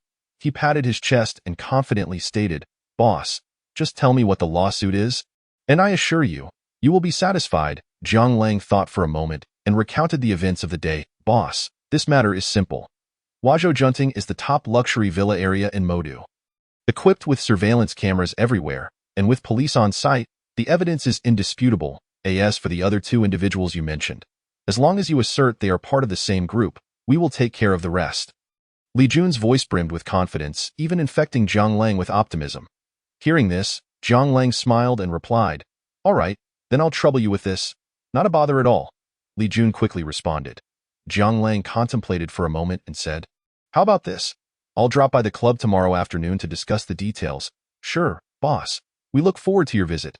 After hanging up, Zhang Lang checked his phone again. After all, prior to this, he was merely a university intern, utterly oblivious to the intricacies of law and even more so to the workings of a law firm. Even with the system in place, he had barely 2 months of experience and had yet to encounter this realm. Although Li Jun spoke with unwavering confidence, Zhang Lang still harbored some reservations. However, the investigation revealed startling insights. DivineTycoon's law firm was a prestigious Red Circle firm.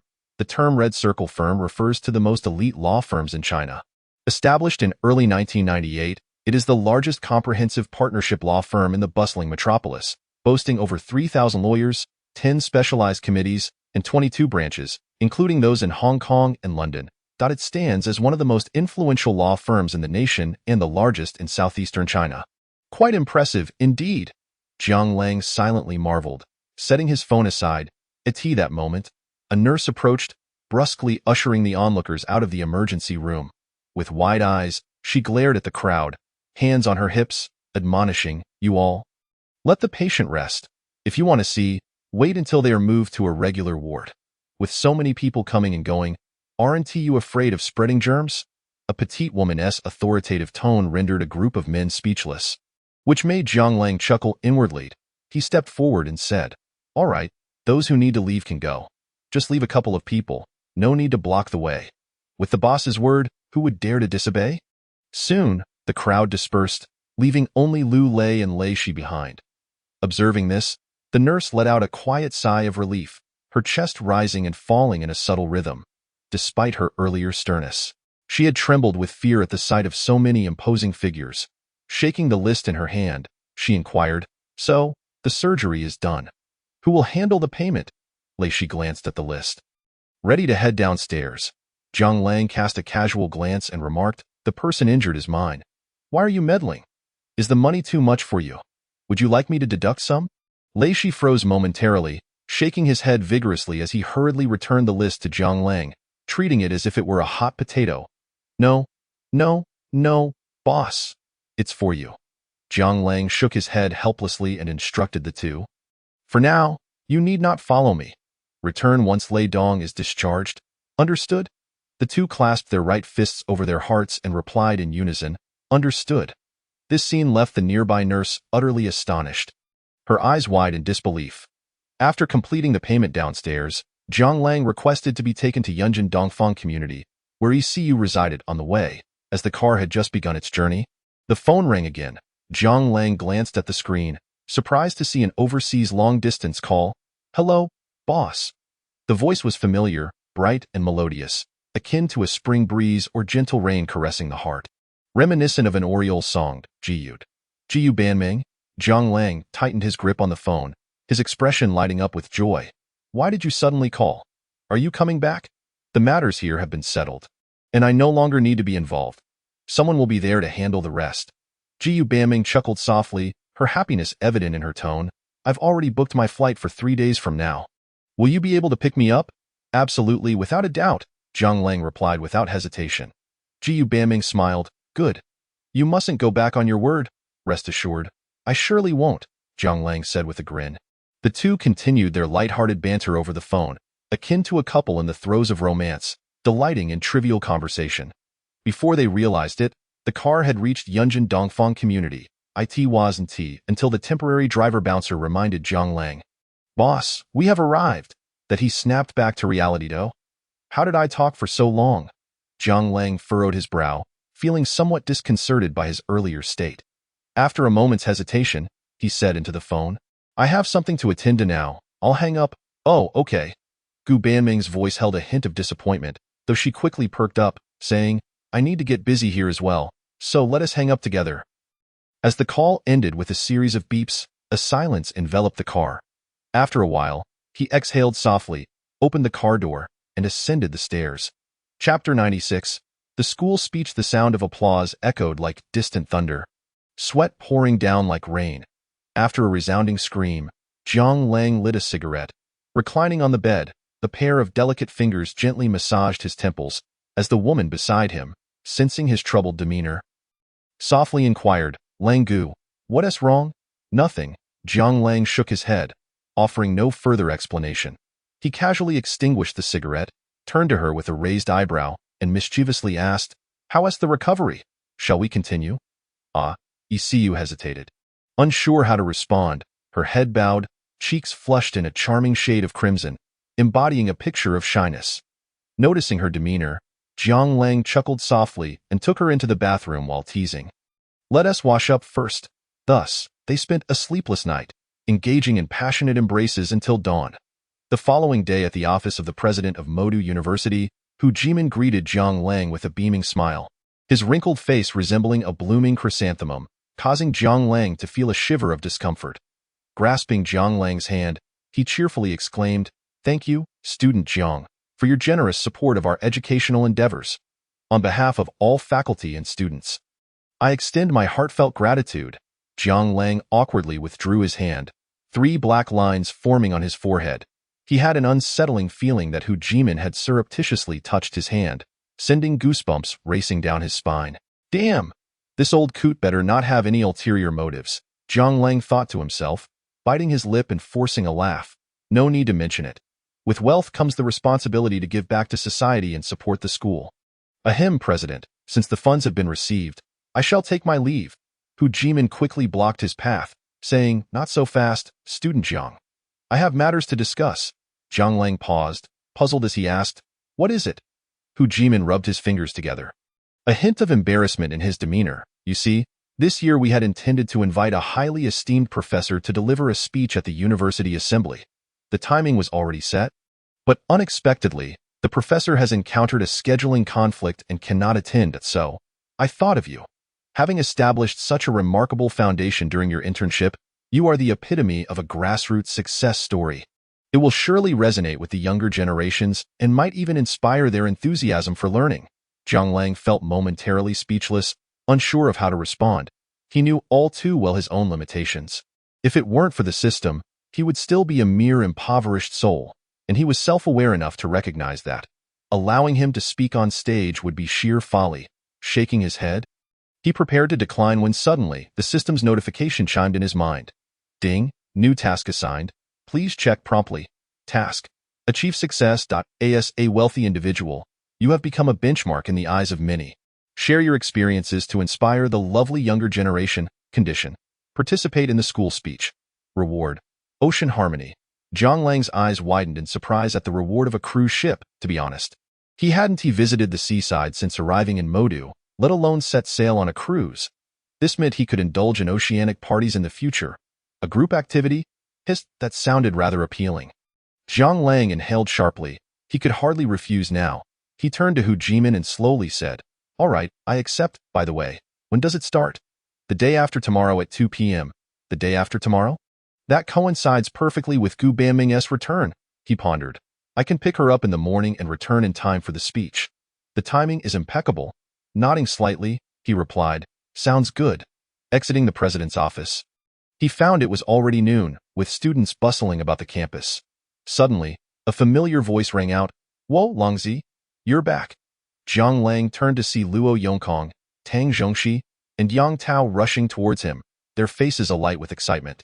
Jiang Lang felt a surge of happiness, casually asking, I just missed you guys and wanted to check in. What are you up to? Oh, what else? We're heading to the cafeteria to grab a bite. Luo Yongkong replied with a grin, the others nodding in agreement. Yeah, let us go together. We can eat while.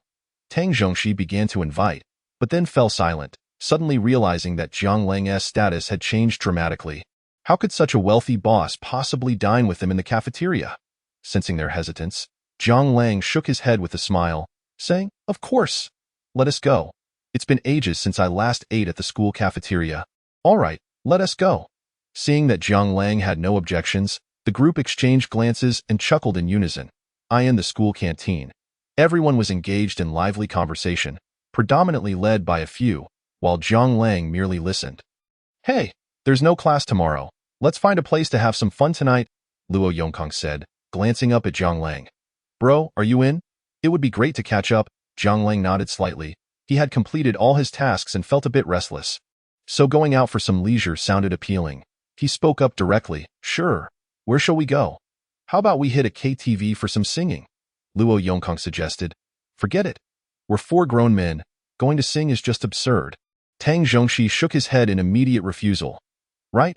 With that dreadful voice of yours, others charge for singing, but you might just take a life. Yang Tao chimed in, adding his critique. Then let us go have some barbecue and a few drinks tonight. That should work. Luo Yongkong, undeterred, cheerfully made another suggestion, in a way. Every time we go out, it's always barbecue. I'm sick of it.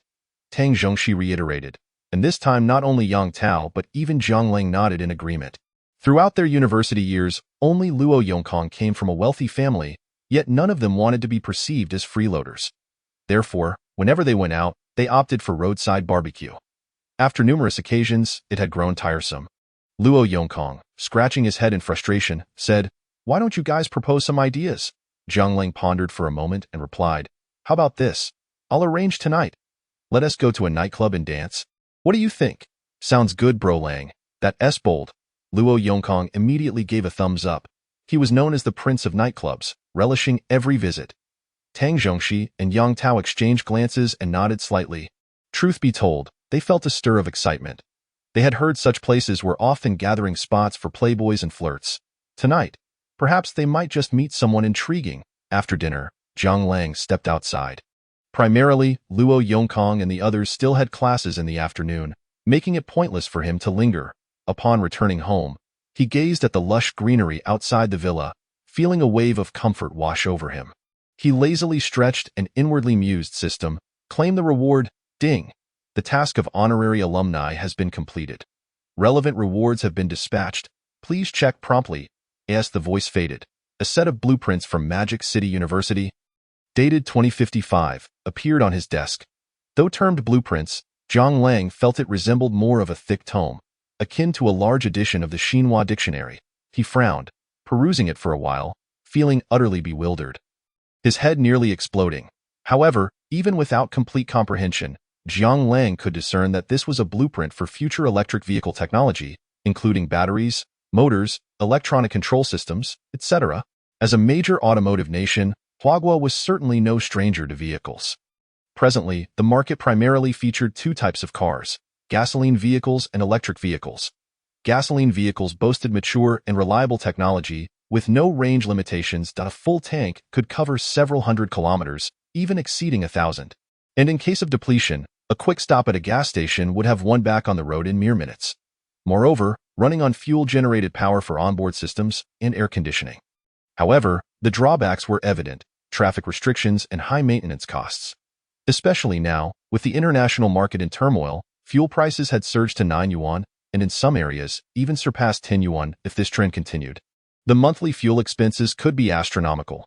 Conversely, electric vehicles, or more accurately, new energy vehicles, had their advantages: green license plates, unrestricted travel, exemption from purchase taxes, and low electricity and maintenance costs, among others.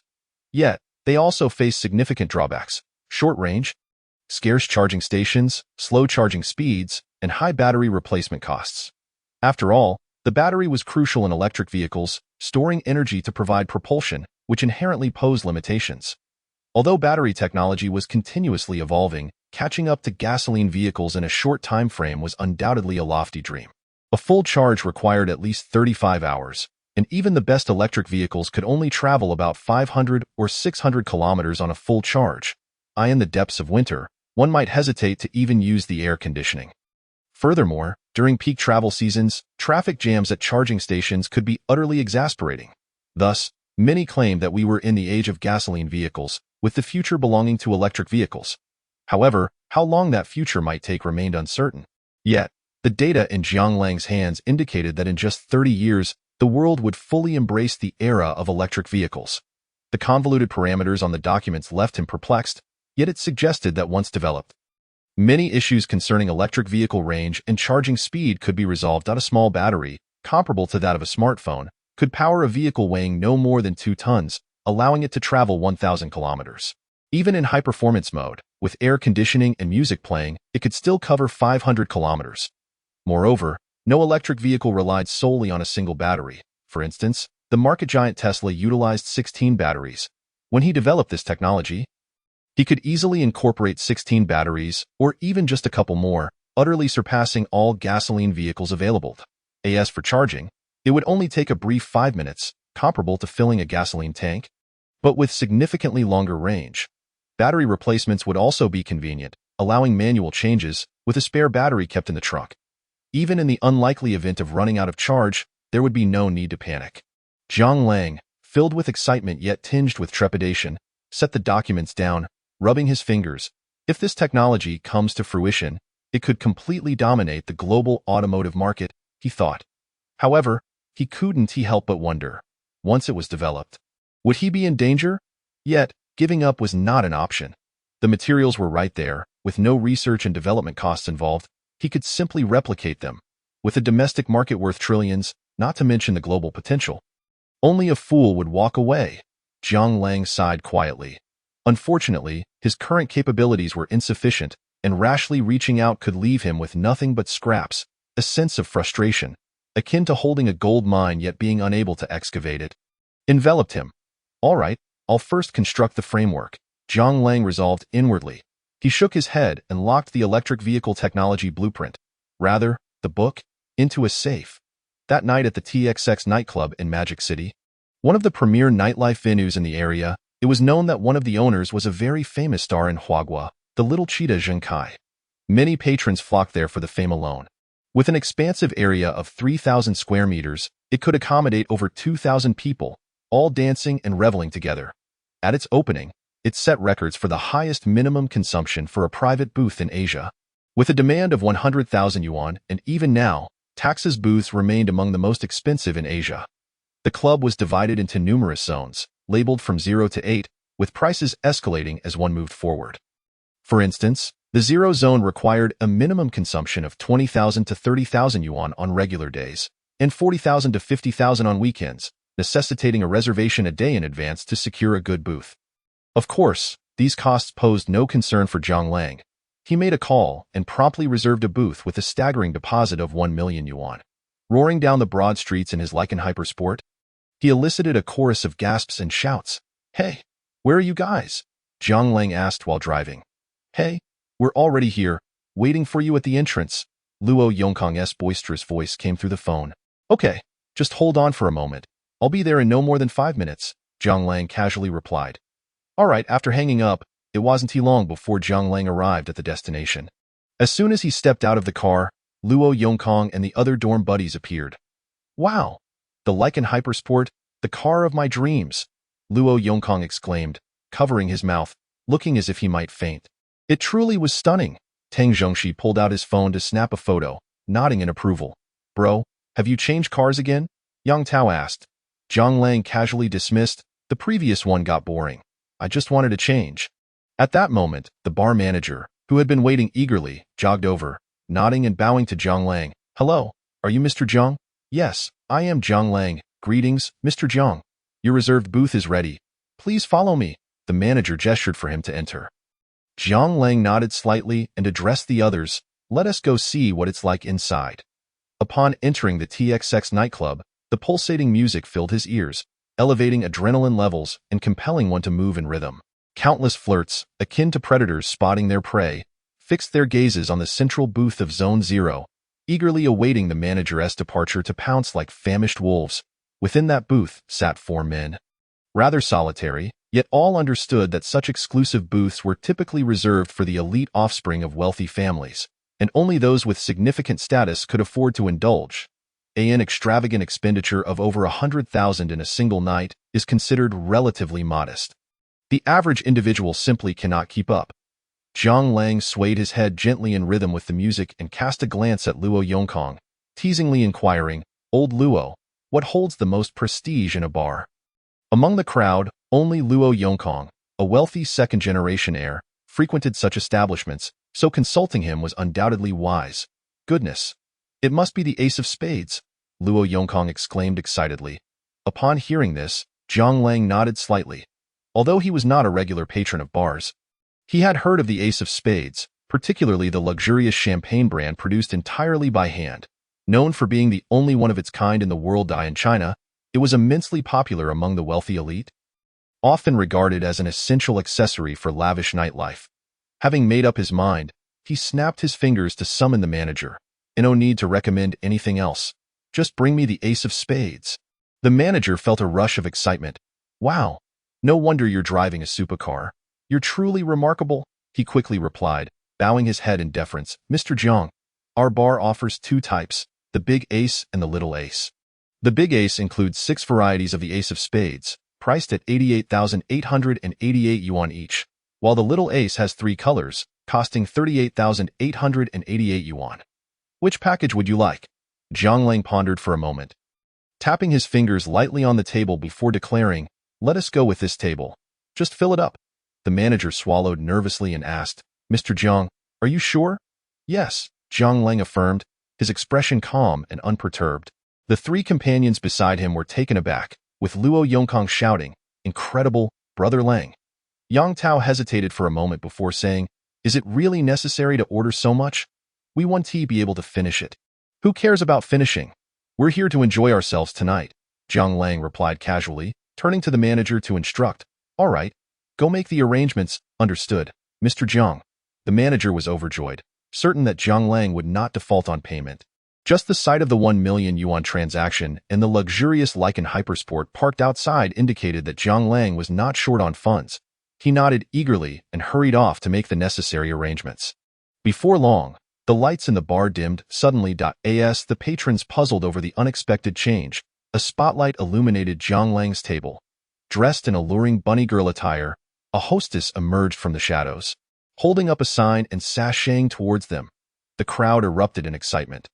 Everyone present knew that this was the arrival of the Ace of Spades, and not just any, but the Big Ace. Following the lead hostess was a throng of similarly clad beauties, pushing carts laden with colorful bottles of Ace of Spades, flanked by security personnel. On the DJ stage, a glamorous DJ took her place, shouting exuberantly, "Congratulations, Mr. Jiang, on acquiring an entire table of Ace of Spades, worth 2,228,000 yuan. Mr. Jiang is magnificent." The bar reverberated with cheers as countless waitresses and marketing team members showered confetti in celebration. Male sales representatives fired off confetti cannons, sending golden fireworks spiraling into the air. The atmosphere in the bar reached a fever pitch, filled with raucous cheers. One could not help but admire TXX, the premier nightclub of the city, for its understanding of the clientele's psyche. "Good heavens, this is truly opulent. I thought I misheard. It's really a whole table. 2,228,000. Enough to buy a house in a third-tier city." A multitude of voices buzzed with excitement, and the crowd of glamorous women gazed at Jiang Lang with fervent interest. The manager, beaming, inquired, "Mr. Jiang, shall we open the bottles?" "Open them all," Jiang Lang replied, glancing at the table before returning his gaze. The manager was momentarily taken aback. Typically, patrons would only open a couple of bottles of the Ace of Spades and save the rest for later, allowing them to save some money. However, considering Jiang Lang's extravagant nature, it was hardly surprising. The nearby hostesses were also slightly astonished. While they had encountered wealthy individuals before, none had been as extravagant as Jiang Lang. With a series of popping sounds, the bottles of Ace of Spades were uncorked. Releasing a fragrant mix of fruitwood and wine into the air, Jiang Lang gently swirled his glass, the Ace of Spades shimmering under the colorful lights, resembling a rainbow trapped within. "Cheers," he announced, raising his glass to the other three. After taking a sip, he pursed his lips, finding it agreeable. He scanned the sparsely populated booth, feeling a touch of emptiness. After a moment's hesitation, he addressed the manager. "Arrange for some more ladies to join us. It's quite dull with so few people." The manager understood immediately and dashed outside, pulling out his phone. "Hello? Are you free tonight? You won't believe it. We have a big spender here. It's absolutely incredible. Don't say I didn't take care of you. Hurry over. If you wait too long, there won't be any space left." After hanging up, he breathed a sigh of relief. Every nightclub's marketing team has a roster of attractive women, especially for male marketers. As a manager, his resources were even more impressive and seldom shared. However, faced with a lavish spender like Jiang Lang, he feared his ladies might not meet his expectations. Meanwhile, Jiang Lang's booth was already surrounded by an array of charming women. "Handsome, let me toast to you. Hey there, do you have a girlfriend? Brother, let us exchange WeChat. I can help you relax in any way you desire." Jiang Lang struggled to rise from the encirclement of women pressing against him. The moment the manager left, these bar-dwelling ladies had closed eye, and it must be noted that they were indeed quite lovely. After all, Jiang Lang had just ordered over 2 million worth of Ace of Spades. Only those with some capital would dare approach him. He glanced around, momentarily stunned. "Goodness, Luo Yongkong, you rascal! No wonder you're a regular here. How far did your hand go in there? And Tang Zhongxi, with those thick brows and big eyes, how could you bury your head in someone's chest without feeling suffocated?" Jiang Lang turned to Yang Tao and shook his head. Never mind. He initially thought he was the most innocent and naive in the dormitory, yet here he was, losing his glasses while groping a girl, incessantly playing games, a true scholar gone astray. Chapter 99. The first encounter with Wei Hongling. At that moment, the bar manager approached with a group of scantily clad ladies. Observing the crowd around the booth, he furrowed his brow. After a moment of contemplation, he turned to Jiang Lang and quietly said, "Mr. Jiang, I've brought the ladies as promised. Rest assured, they are all local university students." Pausing briefly, he glanced at the women surrounding the booth, hesitantly adding, "Mr. Jiang, shall we ask them to leave?" He dared not take liberties, fearing displeasure from Jiang Lang. While the quality of the ladies he had brought might not match those already present, one could never be too sure if someone accustomed to fine dining might wish to change their palate. Jiang Lang's eyes brightened upon seeing the quality of the ladies the manager had brought. It was no surprise that the bar manager had access to such attractive women, particularly one who caught his eye and stirred his interest. With that thought, he nodded slightly at the manager. These uninvited guests could be dismissed after a brief encounter. The manager understood and signaled the nearby security to escort the other women away.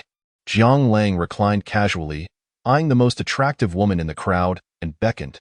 "You, come over." Among the crowd, a striking woman in a black tank top and ultra-short shorts, with a figure that was breathtakingly appealing, looked momentarily stunned. "Me? Yes, you?" Jiang Lang smiled. Wei Hongling felt a tinge of embarrassment, her cheeks slightly flushed, though the dim nightclub lights obscured any clear visibility.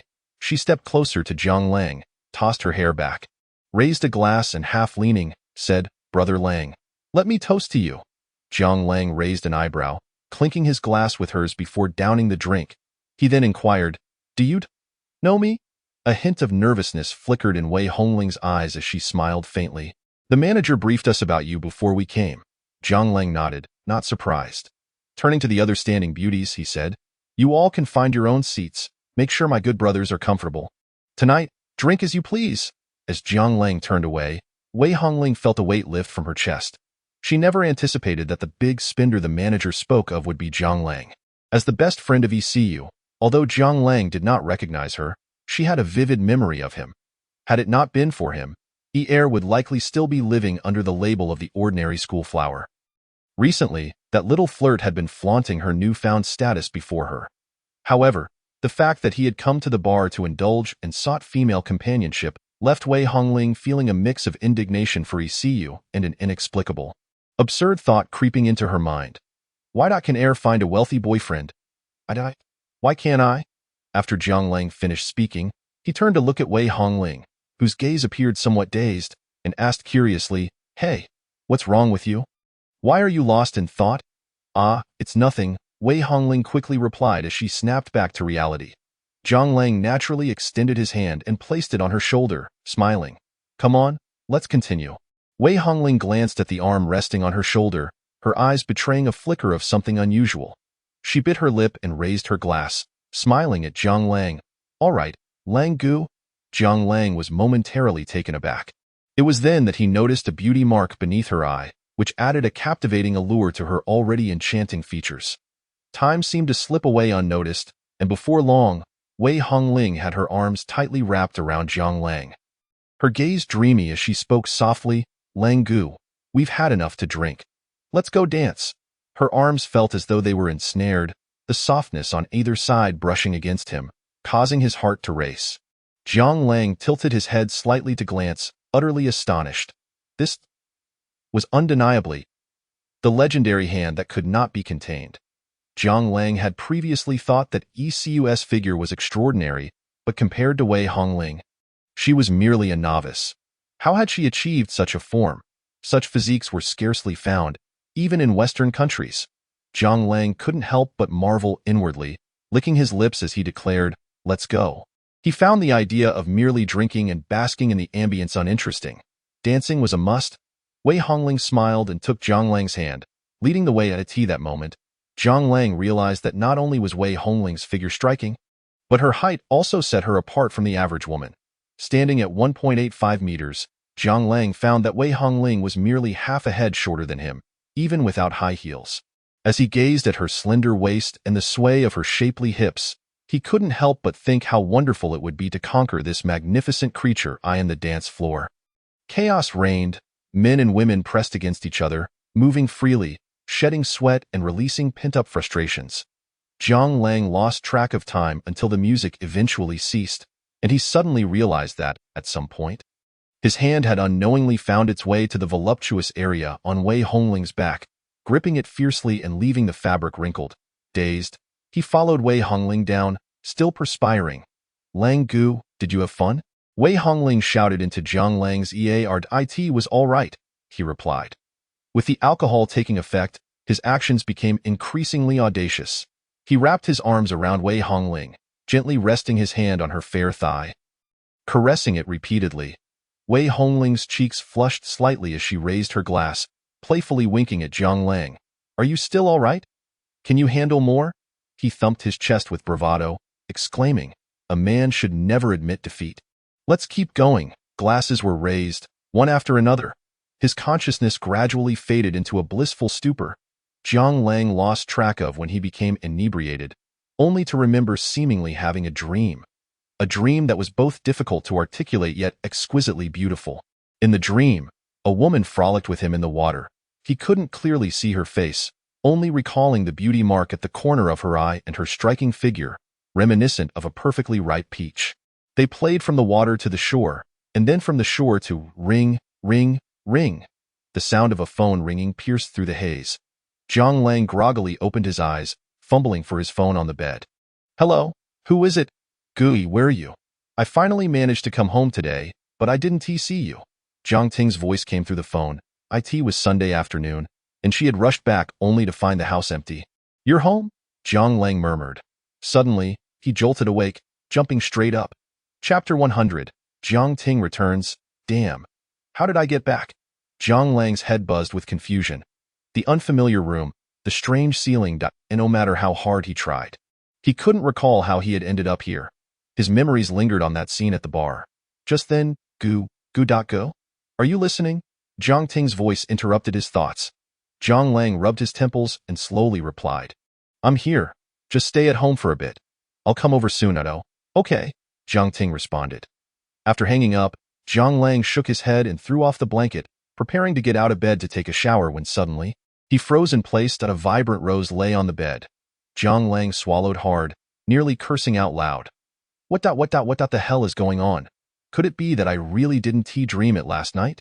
Did I spend the night with someone? But where is she?" Glancing at the crimson stain on the sheets, Zhang Lang's expression grew complicated.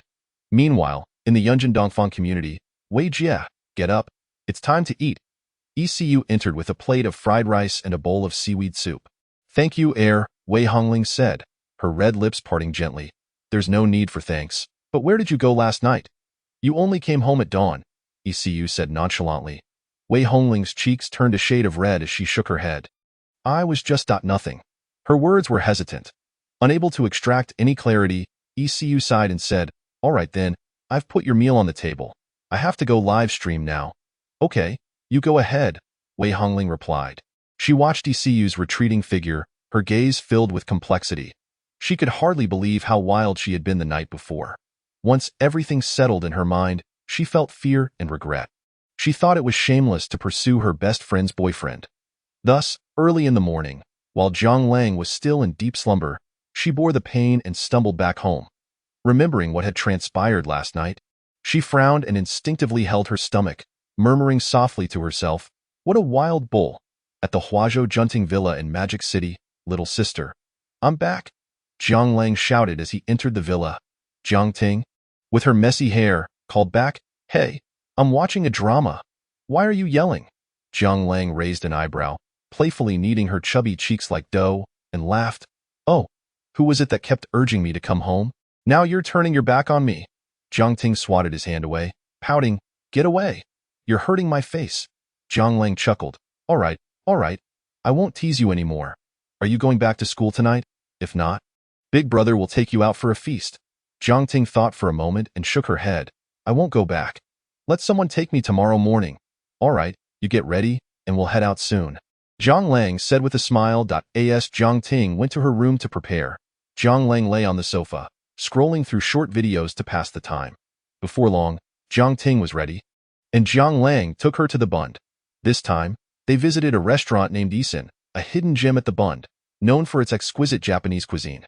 The restaurant was small, with only a 10-person dining area and a 6-person private room. Lacking any extravagant facade yet exuding genuine Japanese charm. It was said that over 90 of the ingredients came from Japan's renowned production areas.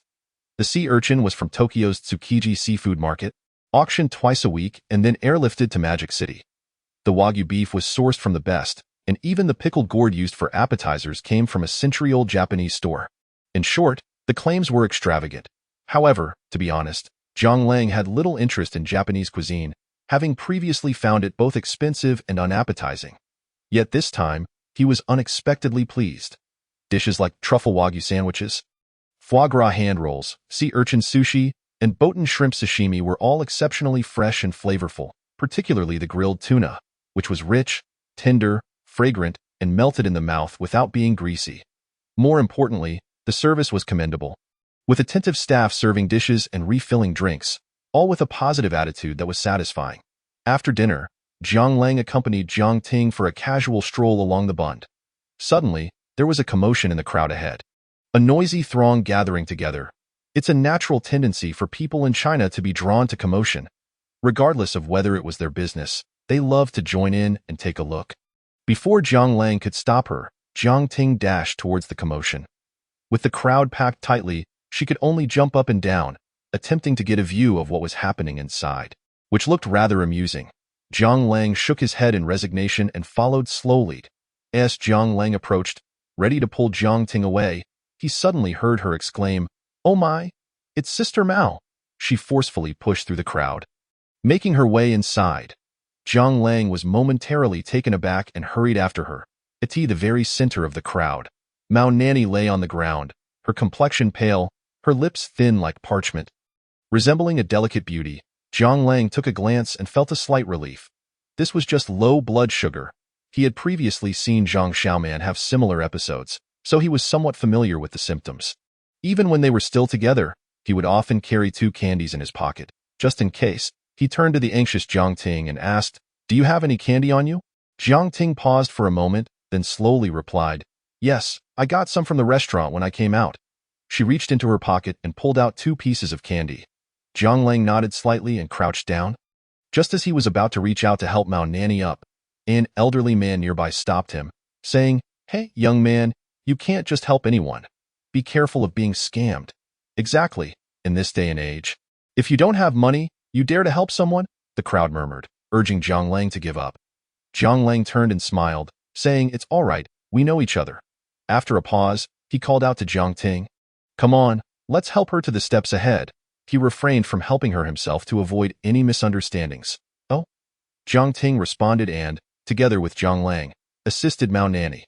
Seeing this, the onlookers ceased their urging and dispersed in small groups.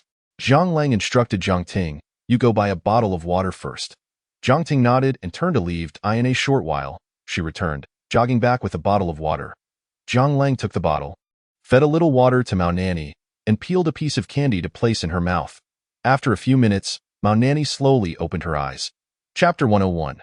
Gu Banming returns home. What happened to me? Mao Nanny furrowed her brow and couldn't help but knock on her head. Mao Jia, you finally woke up, Jiang Ting exclaimed as she leaned closer, beaming at Mao Nanny. Ting Ting. Mao Nanny exclaimed in surprise, unable to contain herself. What are you doing here? No, wait. How did I end up here? Her head still felt hazy, and her words were jumbled. Fortunately, Jiang Ting understood her meaning. You fainted on the street, and my brother and I happened to see you, which is why we saved you. Upon hearing this, Mao Nanny recalled the moments before her fainting and felt a chill run down her spine. How fortunate it was to be found by acquaintances. Had it been strangers, who knows what might have happened? Thinking of this, she gratefully said to Jiang Ting, "Thank you." Ting Ting, "Ah, it's nothing," Jiang Ting replied with a carefree pat on her chest. Mao Nanny struggled to sit up and glanced around, questioning, "You said you were with your brother. Where is he?" "That big smoker is hiding under the tree, having a smoke." Jiang Ting pointed to Zhang Lang, who was sitting under a large willow tree, and pouted. Mao Nanny nodded and said, "Let's go see him."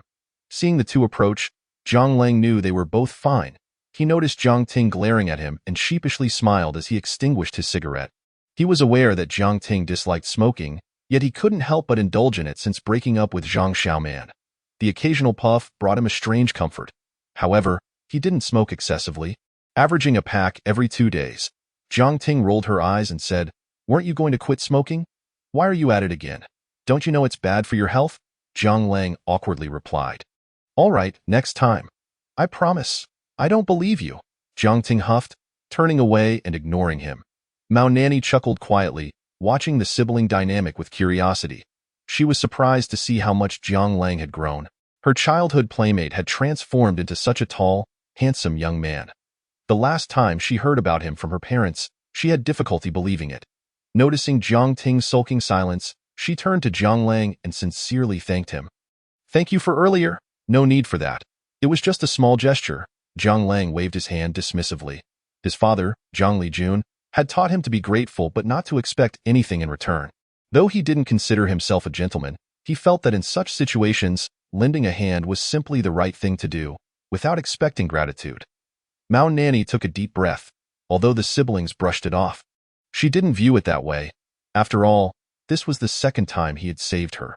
Filled with gratitude, she said, "Let me treat you both to a meal."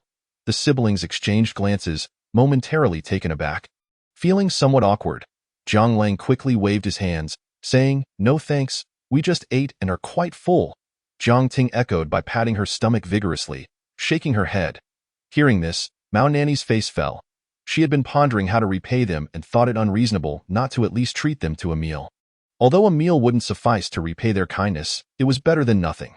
Sensing Mao Nanny's thoughts, Zhang Lang shook his head lightly and said, "If you want to eat, let's save it for another day." After a pause, he added with a half-joking tone, "After all, someone is treating, and who would refuse free food, right? Right, Jiang Ting?" He winked at Jiang Ting. Jiang Ting caught on and wrapped her arm around Mao Nanny's, saying, "Yeah, Mao Jia, let's do it next time. It's getting late, and I have school tomorrow." Mao Nanny nodded, disappointed, and said, "All right, next time it is, but you better not stand me up. Don't worry, I definitely won't." After they set a date, the three of them chatted idly under the tree for a while. Realizing it was getting late, the siblings finally managed to send Mao Nanny off in a taxi. Watching the taxi disappear down the street, Zhang Lang sighed in relief and muttered to Jiang Ting, "Wow, she's a bit stubborn." Jiang Ting shot him an exasperated look and replied, "What do you know? That's called being grateful." Zhang Lang frowned, playfully ruffling her hair into a mess. Teasing, "Oh, So now you dare to educate me, huh? I see you're getting a bit bold. Jiang Ting was furious. She despised having her hair messed up like that. Gritting her teeth, she picked up a brick from the ground and shouted, charging at Jiang Lang. Damn. You let go of me. Jiang Lang broke into a cold sweat. What the heck? This crazy girl is serious, he bolted, sprinting away. Thus, a comical scene unfolded on the streets of Magic City. A cute high school girl, wielding a brick, chased after a young man in black. The next morning, at Magic City International Airport, a plane sliced through the clouds and landed smoothly on the runway. Outside the terminal, people bustled about. Jiang Lang stood outside the exit, holding a bouquet of flowers and eagerly awaiting. Occasionally, young girls would stop, pull out their phones to take photos, their eyes sparkling with dreams of a dramatic reunion between star-crossed lovers. Suddenly, a large crowd surged out of the exit, a mix of men and women of all ages. Anxious relatives waved signs, calling out for their loved ones. Jiang Lang stood on tiptoe, scanning the crowd. Moments later, a group of elegantly dressed individuals emerged, exuding an air of sophistication. At the forefront was a striking woman, drawing gasps from onlookers. She was tall, her figure nearly perfect, dressed in a white shirt paired with a black trench coat. Showcasing her long, luminous legs, her heels clicked sharply against the marble floor of the airport, commanding attention from all directions. Jiang Lang smiled and stepped forward, presenting the bouquet. Welcome back. Gu Banming accepted the roses, her eyes gleaming with surprise, nearly crescent-shaped from joy. For me? She asked, lowering her head to inhale their fragrance. Obviously, Jiang Lang shrugged nonchalantly. Nearby, a few colleagues who had returned from the United States with Gu Banming exchanged surprised glances, greeting Jiang Lang with a respectful hello, Chairman, before tactfully moving away. Jiang Lang nodded to them, then gently took Gu Banming's hand, saying softly, let's go. The car is outside. Gu Banming held the flowers with one hand, staring blankly at Jiang Lang's back and then at the large hand clasping hers. She couldn't shake the feeling that Jiang Lang had somehow changed. Chapter 102. Returning to school inside the car. The atmosphere was somewhat tense, tinged with awkwardness and a hint of intimacy. It was eerily quiet. Gu Banming held the flowers and stole a glance at Jiang Lang before turning her gaze out the window. This doesn't seem like the way home. Jiang Lang chuckled, replying, I know. Do you remember what I said before you went to the United States? Gu Banming paused for a moment, as if recollecting something. She turned to Jiang Lang, her eyes wide with disbelief. You can't be serious, can you? Her voice trembled slightly. Jiang Lang nodded slightly, affirming, a man of honor keeps his word, and once spoken, it cannot be retracted. Seeing Gu Banming still hesitant, wanting to say something, Jiang Lang calmly said, all right, just follow my lead. The lichen wolf sped through the streets, soon stopping in front of the Tang Chini Pin building. Observing Gu Banming, who sat dazedly in the car, Jiang Lang raised an eyebrow and said, get out of the car. What are you waiting for? Gu Banming suddenly awakened, stepping out to glance around, swallowing hard. Boss, you can't possibly mean here, right? Tang Chini Pin. A single apartment costs over 100 million. This is a place I wouldn't even dare to dream of. Jiang Lang nodded slightly and replied, exactly. This was a well-considered decision on his part. As the future president of a hotel and potentially a conglomerate, every aspect of Gu Banming's outings would reflect the stature of the group, not to mention her impressive loyalty rating of 95, which made her a worthy investment for Jiang Lang. With such a beautiful, capable, and loyal subordinate, it would be sheer folly for him to let her slip away. Come on, let's go take a look.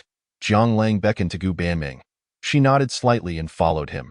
The elevator ascended slowly to the 23rd floor. This unit was one Jiang Lang had previously requested the property management to reserve for him, initially intended for his younger sister or parents, but now he decided to present it as a reward for Gu Banming.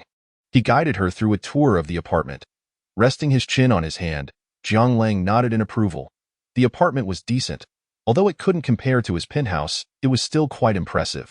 Albeit slightly smaller in size, he settled onto the sofa, hands resting on his knees, his fingertips idly tracing circles as he remarked nonchalantly, from now on, this will be your home. Pausing for a moment, he produced a car key from his pocket and placed it on the table before the sofa, a white Porsche 918, parked in the underground garage. Take it out for a spin when you have the time. See if you like it. If not, Just let me know. Gu Banming stared at the keys on the table, then glanced at Zhang Lang, inhaling deeply. She swayed her slender waist, slowly sitting beside him, a flirtatious smile gracing her lips as she draped her delicate arms over his shoulders. Teasingly saying, "Boss, are you planning to keep me as your mistress?" Her words were laced with charm, perfumed with allure. Zhang Lang's body tensed momentarily before he relaxed, wrapping his arm around her waist, his hands subtly wandering along her back as he playfully retorted. "What's wrong with that?" It was Gu Banming who had initiated the playful banter. Yet now she seemed flustered, akin to a startled kitten, springing up from the sofa in surprise, her cheeks flushed. She fidgeted with her hands, akin to a bashful maiden, unable to meet Zhang Lang's gaze. Observing her, Zhang Lang couldn't help but chuckle to himself, stretching languidly before standing up. "All right, I won't tease you anymore. I need to get going." Gu Banming blinked in surprise before responding, "Boss, you're leaving already?" Zhang Lang shrugged with a hint of exasperation, replying, "I have matters to attend to." Her expression shifted, a wave of disappointment washing over her as she murmured, "Well, okay then." She escorted Zhang Lang to the door. He continued to advise, "If you need anything or wish to make purchases, you can ask the property management for assistance. They're quite responsible at Tangchenipin. By the way, if there's anything from where you used to live that you want to bring over, you can contact a moving company." Suddenly, a soft kiss landed on Zhang Lang's cheek. He was momentarily stunned, staring blankly at Gu Banming by the door, stammering, What was that for?" That is your reward," Gu Banming replied. Her face flushed, eyes downcast, in the next instant. The door slammed shut with a decisive thud. Zhang Lang stood there, momentarily frozen, his hand touching the mark on his face. Then he shook his head and chuckled softly, teasing the closed door. "You kissed me. You'd better take responsibility." Inside, there was an eerie silence, no response. Gu Banming crouched on the floor, hugging her knees, her face a deep crimson, as though she might bleed from embarrassment. She patted her chest repeatedly, feeling her body ablaze with heat.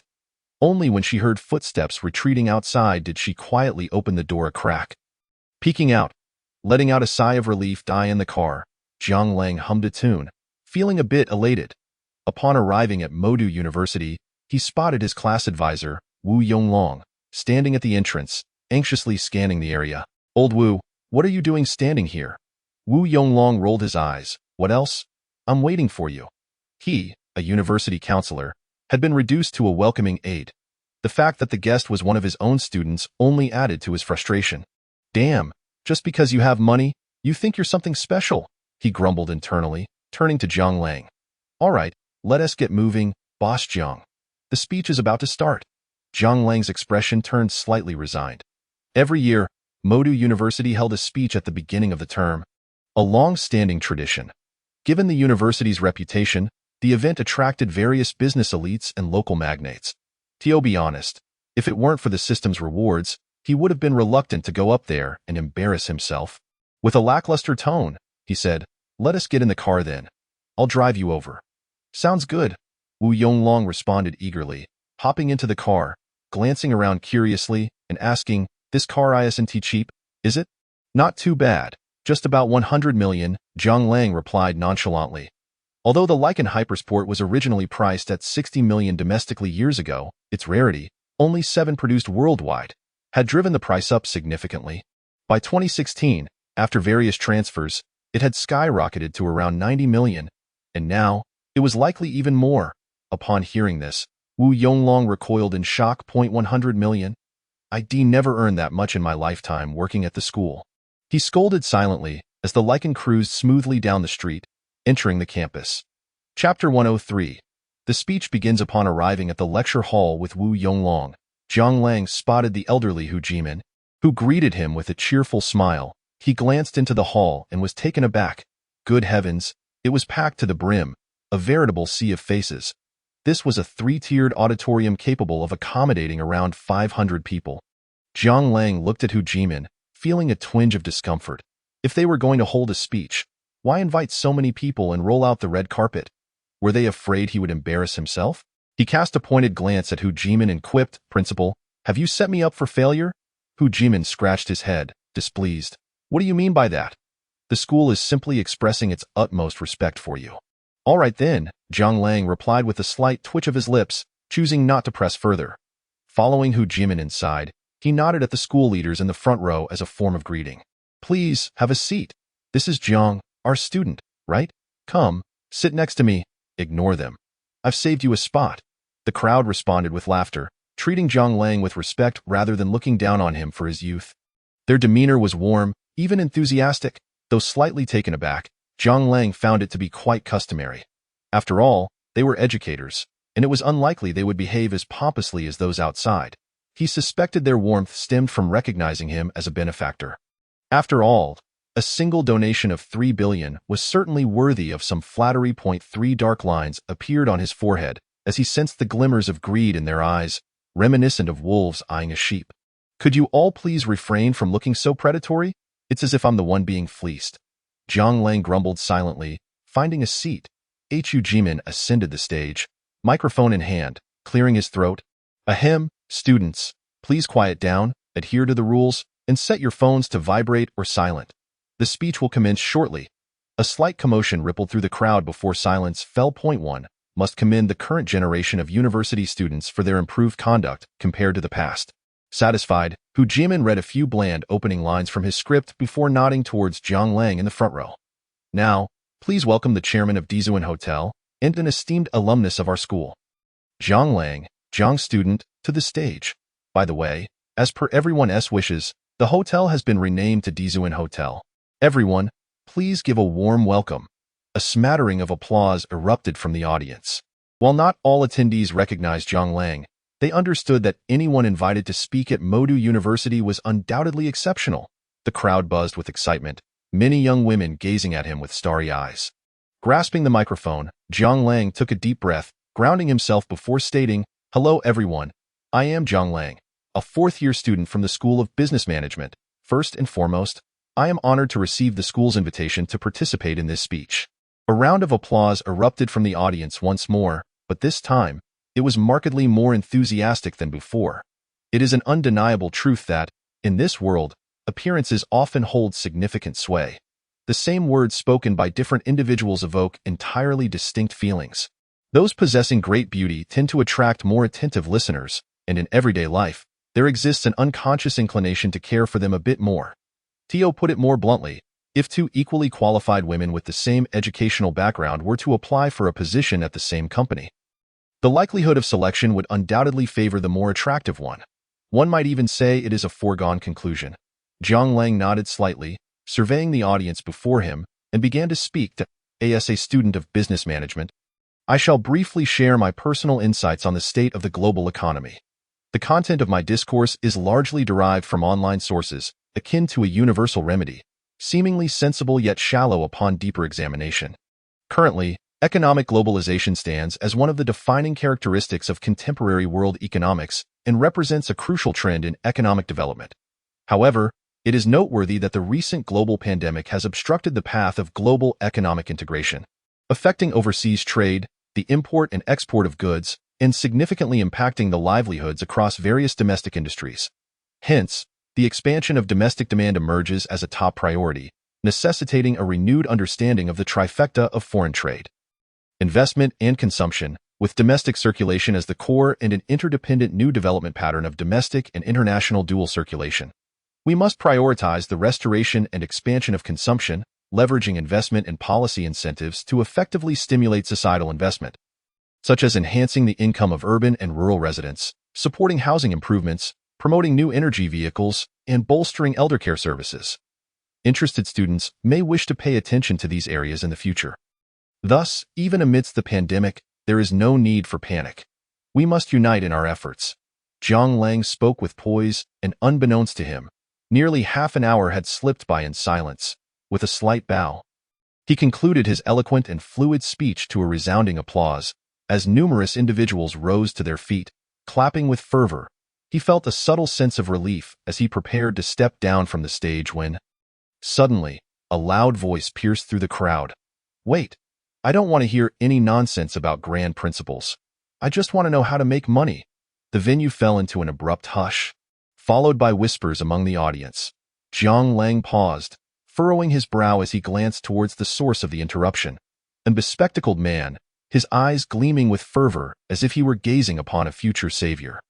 Jiang Lang's lips twitched slightly, a dark cloud of frustration hanging over him. What the hell? Am I here to brag? Why are you taking this so seriously? If I were truly capable of making money, would I have been a pauper for so many years? He turned to Hu Jimin, subtly signaling him to manage the situation. To his surprise, Hu Jimin seemed to misunderstand and responded with an equally exaggerated expression. What the hell? Are you out of your mind? Why are you copying me? Jiang Lang nearly lost his composure, feeling utterly exasperated. He turned back to the unyielding, bespectacled man in the crowd and, after a moment's consideration, coldly retorted, "Why would I divulge my money-making secrets to you if there are profitable opportunities available?" The classroom fell into a deeper silence. Chapter 104. The Ocean Harmony. The large classroom was enveloped in a profound stillness. Countless pairs of eyes, filled with mixed emotions, were fixed upon Jiang Lang. Even the school leaders seated in the front row appeared slightly moved. Observing this, Jiang Lang felt no surprise. He understood that his previous remarks may have been overly direct. A more tactful approach might have been preferable, yet he was here solely to fulfill his task, unconcerned about the aftermath. After the speech, who would recognize whom? As he regarded the stunned, bespectacled man, a hint of amusement flickered at the corners of his mouth. To put it bluntly, I am not your parent. Why would I share my methods of making money with you? Furthermore, even if I were to disclose them, would you inevitably succeed? In the last century? During the entrepreneurial surges of the 80s and 90s, China was awash with opportunities. It was merely a matter of whether one dared to seize them, as the market's void resembled a collection of gold mines, with the only challenge being the courage to leap. Yet, there were still those who clung to the security of factory jobs, convinced that they would never face closure. In 1998, with the real estate sector taking off, housing prices began to soar, breaking through various price thresholds. Measures such as purchase restrictions, loan limitations, and household registration constraints did little to halt the relentless rise of housing prices for over 2 decades. During this time, countless legends were born. In 2000, the internet boom commenced. The first wave of entrepreneurs capitalized on the internet's burgeoning popularity, while a decade later, a second wave rode the crest of mobile internet, even giving rise to China's internet tycoons, leaving a lasting impact to this day. Each era presents its own opportunities and trends, as well as unique characteristics of wealth creation and entrepreneurship. Every individual's success is utterly inimitable. Even if we were to bring some business magnates back to square one, they would not dare to guarantee their success in entrepreneurship once more. Jiang Lang paused, turning to face the audience, and continued, "As your senior, I can only suggest potential industries that may emerge as the next trend worth your attention. For instance, as I previously mentioned, housing improvements, new energy vehicles, elder care services, and coal, among others. But whether or not you achieve success rests entirely on your own efforts. Reality does not mirror fiction. There are no tales of meteoric rises without substantial groundwork. Finally, a word of caution. The cost of trial and error for ordinary individuals is quite low. Without absolute certainty, do not venture forth lightly. Otherwise, you may find yourself toiling away your entire life, burdened with debt, and unable to secure a spouse." As he concluded, he made a light-hearted jest. The audience erupted into applause once more, even more fervently than before. Seeing this, Jiang Lang felt a wave of relief wash over him, hastily making his exit. Upon reaching the backstage area, he found Hu Jimin beaming at him, giving a thumbs up. "Impressive, Jiang." Jiang Lang rolled his eyes, unwilling to engage with this comical companion. That moment, a notification tone echoed within his mind. Ding! Task completed successfully. Rewards have been distributed. Just as the words faded, the shrill sound of a phone ringing pierced the air. Jiang Lang nodded slightly to Hu Jimin before stepping aside. "Hello, boss. I'm Conrad Jerry, the captain of the Ocean Harmony." Jiang Lang furrowed his brow and replied, "Can you speak Chinese?" There was a brief pause on the other end. "Boss, hello.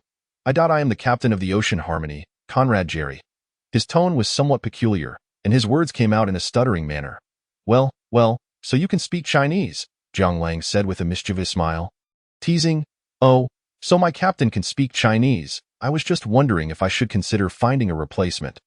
The voice on the other end seemed taken aback, the strange tone returning in a hesitant stammer. "Boss, please don't fire me. I will work hard." Jiang Lang rolled his eyes, momentarily speechless. He shook his head and replied coolly, "When will you arrive in China? Boss, the Ocean Harmony primarily operates in the Western Mediterranean, with a 7-day itinerary covering cities such as Barcelona, Provence, Mallorca, Pisa, Naples, Rome, and Florence. Currently, there are no routes to and from China." Zhang Lang raised an eyebrow and said, "Then let us establish a new route, fixing it in China from now on." He intended to dock the Ocean Harmony beneath the Emperor Hotel. After all, he couldn't allow his own ship to be enjoyed solely by outsiders. It's not as if there were no possibilities in Asia. The likes of Shanghai, Shenzhen, Hong Kong, Korea, Singapore, and Japan could easily be circled, perhaps even proving more advantageous than routes in Europe and America. "All will be done according to your instructions," came the respectful response from the other end. After hanging up, Zhang Lang called Gu Beiman to relay the news. Gu Beiman, holding her phone, was utterly bewildered. "Didn't you say there was something urgent? How did you suddenly end up purchasing the largest cruise ship in the world?" She was no stranger to the Ocean Harmony. During her time studying in the United States, she had the fortune of visiting it once with a white female professor from her school. The world's largest cruise ship, constructed at the STX France shipyard in Saint-Nazaire, France, employed 2,500 workers and consumed 10 million man-hours to build this colossal vessel. The total cost of the ship was $7 billion. Featuring 18 decks, measuring approximately 362 meters in length, 50 meters longer than the Eiffel Tower, and standing approximately 64 meters high. It is the widest cruise ship to date, weighing in at 227,000 tons and capable of accommodating 8,000 people, resembling a floating city upon the sea. Having such a grand cruise ship registered under the Emperor Hotel would undoubtedly send shockwaves through social media. Gu Beiman swallowed hard, regaining her composure. "Understood. I will contact local authorities regarding the cruise ship matters on behalf of the hotel right away. Such a colossal cruise ship cannot simply arrive at will. If the docking procedures are not executed properly, it may not even reach international waters, let alone dock at the port. It is both an opportunity and a challenge." "All right. I await your good news." Zhang Lang smiled faintly and ended the call. He turned to glance at Hu Jimin, who remained stationary, and inquired with curiosity, "Principal, what are you doing here?" With a chuckle, Hu Jimin replied, "Well, dinner is ready. Care to join us? Many esteemed professors have been inquiring about you." The rising star from Magic City University, Zhang Lang, checked the time and responded, "All right, let us go." Chapter 105. Encounter with Wei Hongling. He had no intention of declining, nor any reason to do so. Not only was it nearly dinner time, but he also wished to network with some university professors and educators, as someone who had been navigating the complexities of society for over a year. He understood well that university professors were not as straightforward as the general public might perceive. In fact, it could be said that ordinary individuals might only touch the upper echelons of society once in their lifetimes. To describe it as a gathering of hidden talents would not be an exaggeration. Within the institution, they were educators. Outside, they were influential figures. They could be CEOs of billion-dollar enterprises, renowned medical experts you could hardly consult, or elite lawyers who were nearly impossible to reach. Attending lectures at the university was not always appealing, while outside, the fees could soar into the thousands, and they might not even teach. Of course, some would teach, only to be drawn into other commitments. As a chairman of a company and a decisive leader, he believed it essential to cultivate relationships and expand his network, for one never knows when it might come in handy. Additionally, as a business leader emerging from Magic City University, whether Zhang Lang acknowledged it or not, he bore the indelible mark of the university's influence. Much like the financial circles of Qingbei. No matter how hard Fudan tried, it could never penetrate that realm. It was not merely a matter of wealth.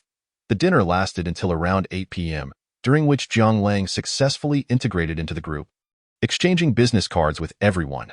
Just as he was about to leave, a voice of surprise reached his ears. "Lang Ge." Zhang Lang turned and was somewhat taken aback at the air. "What are you doing here?" ECU, adorned in a white dress and matching high heels that revealed her delicate toes, approached him with a bounce, her voice soft and melodious. "There's a new KTV nearby, and my dorm mate suggested we come and have some fun. What a coincidence to run into you." As she spoke, she turned to call out, "Wei Jia, why are you hiding back there? Come over, I want to introduce you." It was then that Zhang Lang noticed behind ECU stood an extraordinarily attractive woman, reminiscent of an American fitness celebrity. However, this beauty had her back turned to them. her flowing waves cascading down to her waist, as if unwilling to face Zhang Lang. Zhang Lang furrowed his brow, his eyes instinctively narrowing. For some reason, he found the silhouette strikingly familiar, particularly that prominently rounded backside, as if he had seen it before. The woman's body quivered slightly, and upon hearing ECU's words, she stiffened and slowly turned around. A delicate, fair face, radiant like the dawn, came into view. The beauty mark at the corner of her eye served as a captivating touch, rendering her visage irresistibly enchanting. "It's you?" Zhang Lang's eyes widened in astonishment, unable to contain his exclamation. ECU, surprised, glanced between the two, her lips slightly parted. "Langgu, do you know Wei Jie?" Zhang Lang quickly averted his gaze, looking at ECU as he laughed awkwardly. No, I must have mistaken her for someone else." ECU nodded, seemingly understanding, and then introduced Langgu. "This is my best friend, Wei Hongling." After a brief pause, she turned to Wei Hongling, cheerily saying, "Wei Jie, this is my boyfriend." Zhang Lang raised an eyebrow, a glint of mischief in his eyes. He never expected that the woman from that day would turn out to be ECU's close friend. How intriguing, after all. She had left right after their encounter. With a smirk, he greeted, "Hello, I am Zhang Lang." As he extended his right hand, Wei Hongling's face momentarily displayed a barely noticeable panic. She had not anticipated running into Zhang Lang while out for karaoke. If she had known, she might have refrained from coming. Internally cursing herself, she raised her head and extended her hand, feigning calmness as she said, "Hello, Wei Hongling." Their hands clasped, and then, as if jolted by electricity, they abruptly released. Wei Hongling's cheeks flushed. During their handshake, Zhang Lang had stealthily tickled her palm, sending chills down her spine. "You scoundrel!" she silently cursed him. Observing the oddly behaving couple, ECU's eyes narrowed with suspicion. She felt that the two were concealing something from her. Scrunching her little nose, she approached, wrapping her arms around Zhang Lang's, their bodies brushing against one another, stirring a fluttering sensation. "Langgu, let us go together. It'll be more fun with more people." Zhang Lang gazed into ECU's eager eyes, contemplating before softly replying, "I suppose it's fine, but I fear your friend might mind if I tag along." He was naturally averse to such situations and had his reservations. They certainly wouldn't. DaveThe brought their boyfriends, so they have no right to complain about me. Besides, my dorm mates have been urging me to bring my boyfriend out to meet them. "Right, Wei Jie." Wei Hongling's lips twitched as she resignedly affirmed, "Indeed, with that." Zhang Lang decided against hesitation. He nodded emphatically, declaring, "All right, let us go." "It has been a while since I sang." ECU clung to Zhang Lang's arm, bouncing ahead to lead the way. Watching their intimate figures, Wei Hongling felt a twinge of envy. "Phew," she exhaled softly, forcing a bittersweet smile before following suit. The new era karaoke, the KTV chosen by ECU and her companions, was a newly opened establishment in Magic City. In fact, KTVs in Huagua are distinctly categorized. Point one type is the mass KTV, like the one chosen by ECU, which boasts a pleasant ambience devoid of chaos, with reasonable pricing typically based on time. Allowing for minimum consumption, it is a straightforward singing venue. The other type is the business KTV, formerly known as a nightclub, where the experience transcends mere singing. One can order male models, or DJ princesses, so to speak, offering a more vibrant and exhilarating atmosphere. When they arrived at their destination and opened the door to the private room, they found two female classmates already singing, accompanied by two males who appeared to be their boyfriends. Although the latter were quite attractive, they paled in comparison to ECU and Wei Hongling. However, Zhang Lang was not surprised. After all were students from the Magic City Academy of Arts, where beauty standards were generally 2 tiers above other universities. ECU waved cheerily, greeting, "Hello. You all arrived so early." Just as they settled in, one ponytailed girl beckoned to ECU. ECU nodded and led Zhang Lang inside. The girl regarded Zhang Lang with a hint of surprise, asking, "And who might this be?" Chapter 106, Exceptional Singing Skills. "Hello. I am ECU's boyfriend," Zhang Lang replied nonchalantly. Hello. The ponytailed girl's lips twitched, forcing a somewhat awkward smile. Zhang Lang raised an eyebrow, sensing something amiss. Meanwhile, another girl wearing glasses chimed in, "Don't just stand there. Take a seat." ECU pulled Zhang Lang to a spot to sit, with Wei Hongling closely following. The group engaged in casual conversation, sipping drinks and singing. As time slipped by, however, Jiang Lang noticed that the atmosphere among the girls was not particularly harmonious. The other two seemed to share a closer bond. This moment, ECU grabbed two microphones and sweetly suggested, "Lang Gu, let us sing a song together." The others looked on with curious eyes, as Jiang Lang remained rooted, having yet to sing. Jiang Lang hesitated, slightly taken aback. To be honest, he had intended to showcase his vocal talents. However, after hearing a few songs from the others, he felt somewhat discouraged. It was evident that the students from the Arts Academy had impressive skills. He couldn't help but admit that their singing was delightful, akin to experiencing a live concert. He pursed his lips and joked, "With my rusty voice, it's better to spare everyone the embarrassment. Singing for others costs money. For me, it could cost my life." ECU giggled, shaking Jiang Lang's arm. "Oh, it's all right. You're not a professional." Wei Hongling chimed in from the side, teasingly, "Little E, you've truly forgotten your old flame now that you have a new one. You used to be the first to sing duets with me?" ECU's cheeks flushed as she playfully swatted Wei Hongling, pouting, "All right, Wei Jia, I'll sing the next song with you." "Okay, fine, at least you're perceptive." Wei Hongling rolled her eyes. The boyfriend of the girl with the ponytail suddenly spoke up, his curly hair bouncing as he said, "Hey, are you going to sing or not? If not, why not sing for us? It doesn't matter if you sing poorly. After all, you're not a professional, don't be shy." Another boy with a side-swept fringe chimed in, echoing his sentiments. The two of them were behaving in a rather sardonic manner, as if they had conspired together to target Jiang Lang. After waiting for so long, they finally found their opportunity. Although both already had girlfriends, in the esteemed Shanghai Academy of Art, which man did not harbor fantasies about ECU and Wei Hongling? After all, they were the unrivaled beauties of the academy. So why should Jiang Lang monopolize the attention of these two stunning women? Was it merely because he was slightly more handsome and taller than them? ECU was having none of it. How could her boyfriend allow outsiders to ridicule him? "Hey, what are you saying? You sing so well, yet you still fail. If you have the guts, come and compete with me." The moment those words escaped her lips, the two boys were at a loss for words, stammering as they pointed at ECU, unsure of how to respond. The two other girls also began to support their boyfriends, saying, "Oh, Ear, why are you getting so upset? They didn't say anything wrong. Does your boyfriend really know how to sing? If so, why hasn't he shown it?" ECU, like a protective mother cow, refused to budge. Whether he could sing or not was not for them to judge. Tensions were rising on both sides, and the atmosphere grew increasingly heated.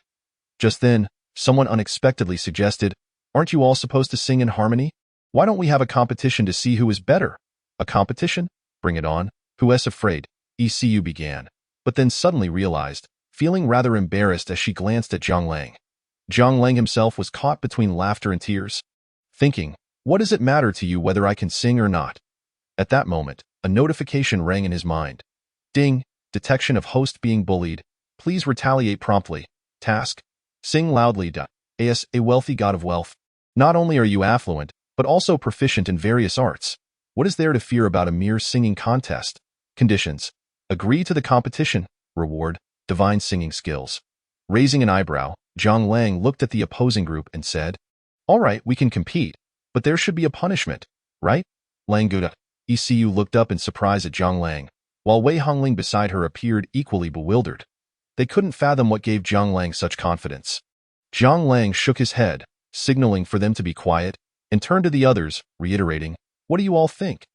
The group opposite was taken aback, not expecting Jiang Lang to be serious. The curly-haired boy replied directly, "Fine. What kind of punishment are you suggesting?" Jiang Lang raised an eyebrow and said, "How about this? Whoever loses pays for tonight's expenses." He had no intention of being overly harsh. After all, they were all classmates at ECU's school, and they would have to interact in the future. Besides, they were just a bunch of students. There was no need to take things too seriously. A small punishment would suffice. The opposing group nodded in agreement, saying, "All right." As soon as the words left their lips, a flood of unfamiliar memories surged into Jiang Lang's mind. His singing skills skyrocketed to an extraordinary level, making him a contemporary music master. Seeing that Jiang Lang was determined to compete, ECU took a deep breath and chose a song that was JJ's Little Dimple, a classic love song that had once swept across the nation. Being a fan of JJ, she was quite familiar with the song and hoped that her skills could help Jiang Lang win the competition. As the music began, The two exchanged glances and shared a sweet smile. I am still searching for someone to lean on and embrace, who will pray for me, worry for me, get angry for me, and fuss over me. Jiang Lang's voice was slightly husky compared to the original, yet it possessed a unique charm. His melodious singing resonated within the small private room, akin to an intoxicating vintage wine, captivating everyone with its allure. ECU's eyes widened in disbelief as she stared at Jiang Lang, while Wei Hongling was similarly mesmerized, her beautiful eyes sparkling as if seeing Jiang Lang for the first time. Filled with intense curiosity, the two boys and two girls across from them exchanged glances, their faces pale. From the moment Jiang Lang opened his mouth, they knew they were destined to lose.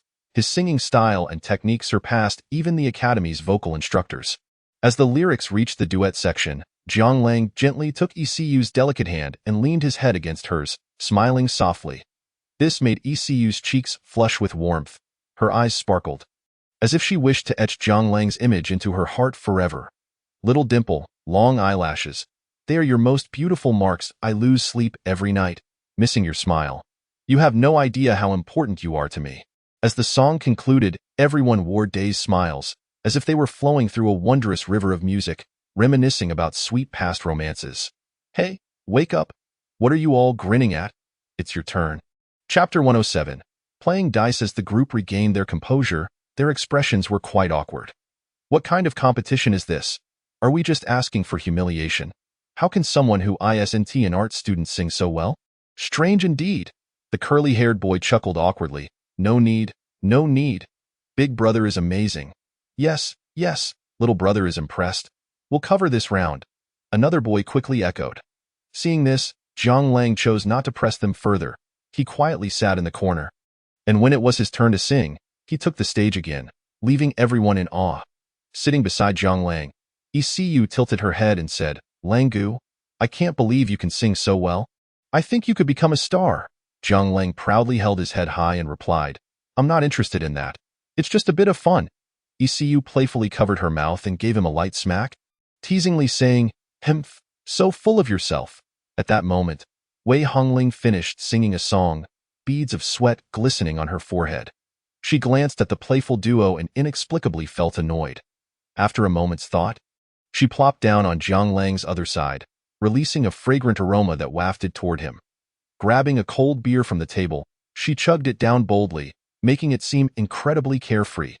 The crystal-clear liquid slid down her chin, dampening her collar and clinging to her snowy white skin, creating an enticing allure. This scene instantly captivated Jiang Lang's attention, causing him to gasp in surprise. Suddenly, Jiang Lang turned to see ECU glaring at him, her delicate fingers pinching his waist tightly down. Oh no, caught.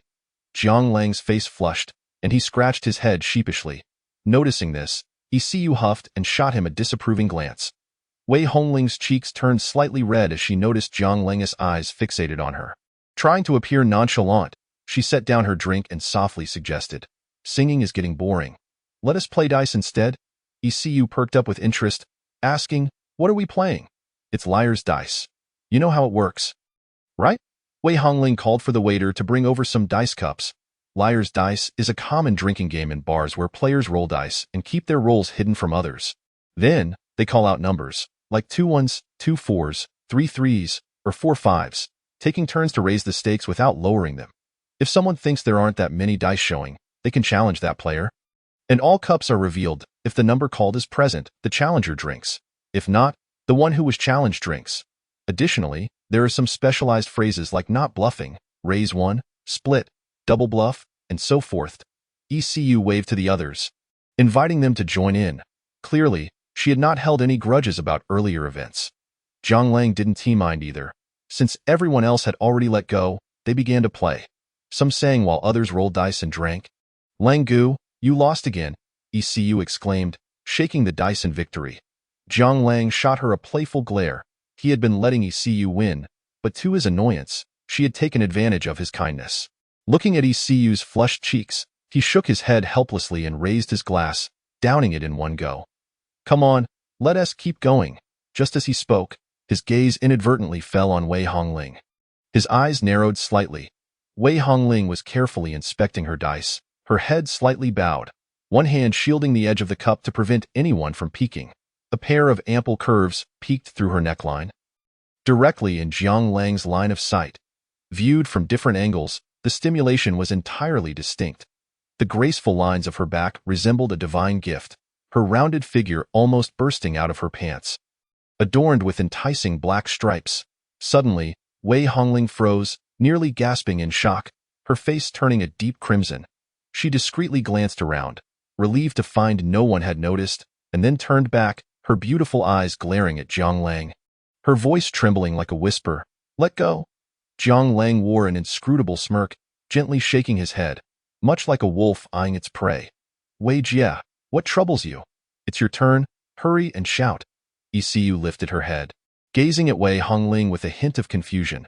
Jiang Lang subtly shifted his posture, and the dim lighting of the private room concealed the malicious hand lurking behind Wei Hongling. "Indeed, it's your turn. Shall we continue adding numbers, or shall we roll the dice?" Jiang Lang regarded Wei Hongling with a smile that seemed to hold a secret. Wei Hongling bit her silver teeth, her voice trembling slightly. For sixes, after speaking, she turned to look at Jiang Lang, her eyes filled with a pitiful plea. Like a wronged wife beseeching her husband for forgiveness, she evoked an irresistible desire to embrace her fiercely and indulge in her. Jiang Lang remained unfazed, calmly engrossed in the game as time ticked away, and Wei Hongling's face grew crimson. Suddenly, she sprang to her feet, flustered, and declared, "You all play first. I need to use the restroom." She adjusted her clothing and stumbled towards the door. ECU furrowed her brow, perplexed by Wei Hongling's hasty departure, and mused, "Why is she in such a rush?" Pausing, she wrinkled her delicate nose. "What is that smell?" Jiang Lang glanced at Wei Hongling's vacant seat, his eyes gleaming with amusement. He then turned to ECU, gazing at her with affectionate indulgence, and slowly asked, "I wonder, shall we continue playing?" ECU shook her head. "Forget it. Let's wait for Wei Jie to return before we resume. I'll sing a song first." As ECU stood up to select a song, Jiang Lang raised an eyebrow and followed suit. "I'll also go to the restroom." "Go ahead." ECU waved her hand, not suspecting anything amiss. Jiang Lang nodded and exited the private room. Upon reaching the KTVS public restroom, he spotted Wei Hongling at the sink. Her delicate fingers fanning her flushed cheeks, droplets of water cascading down her face. A smirk curled at the corners of Jiang Lang's mouth as he approached his prey like a seasoned hunter. Wrapping his arms around her waist, he rested his head lightly against her hair, a warm breath whispering into her ear. "Where do you think you're running off to?" Chapter 108. The Restroom. Wei Hongling shivered slightly, unable to suppress a startled gasp. In the next moment, she caught sight of Jiang Lang's reflection in the restroom mirror. Realizing her predicament, she hurriedly covered her mouth, her eyes wide with fear as she turned to face him. "Have you lost your mind? What if ECU sees us?" With that, she struggled to pry his rough hands from her slender waist. Yet, Jiang Lang's grip was as unyielding as steel, no matter how hard she tried to break free. His lips curled into a mischievous smile, his voice low and husky, the warm breath swirling around Wei Hongling's ear. "Is that what you're afraid of? That if I take you, I could just walk away afterward? What do you think I am to you?" Wei Hongling's legs weakened, biting her lip, her voice barely a whisper. Do you want?" Jiang Lang raised an eyebrow, a smirk playing on his lips as he glanced toward the women's restroom. His voice a mere whisper, akin to a devil's temptation. "One turn each. That is only fair. Come with me."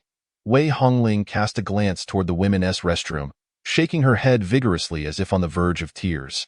"I want to go," she pleaded with Jiang Lang. He turned his head, biting her earlobe. "Really?" he whispered. Wei Hongling's face flushed crimson, her body soft and pliant against Jiang Lang, her voice trembling. "I don't know." A mischievous smile graced Jiang Lang's lips as he suddenly lifted Wei Hongling, eliciting a sharp scream from her.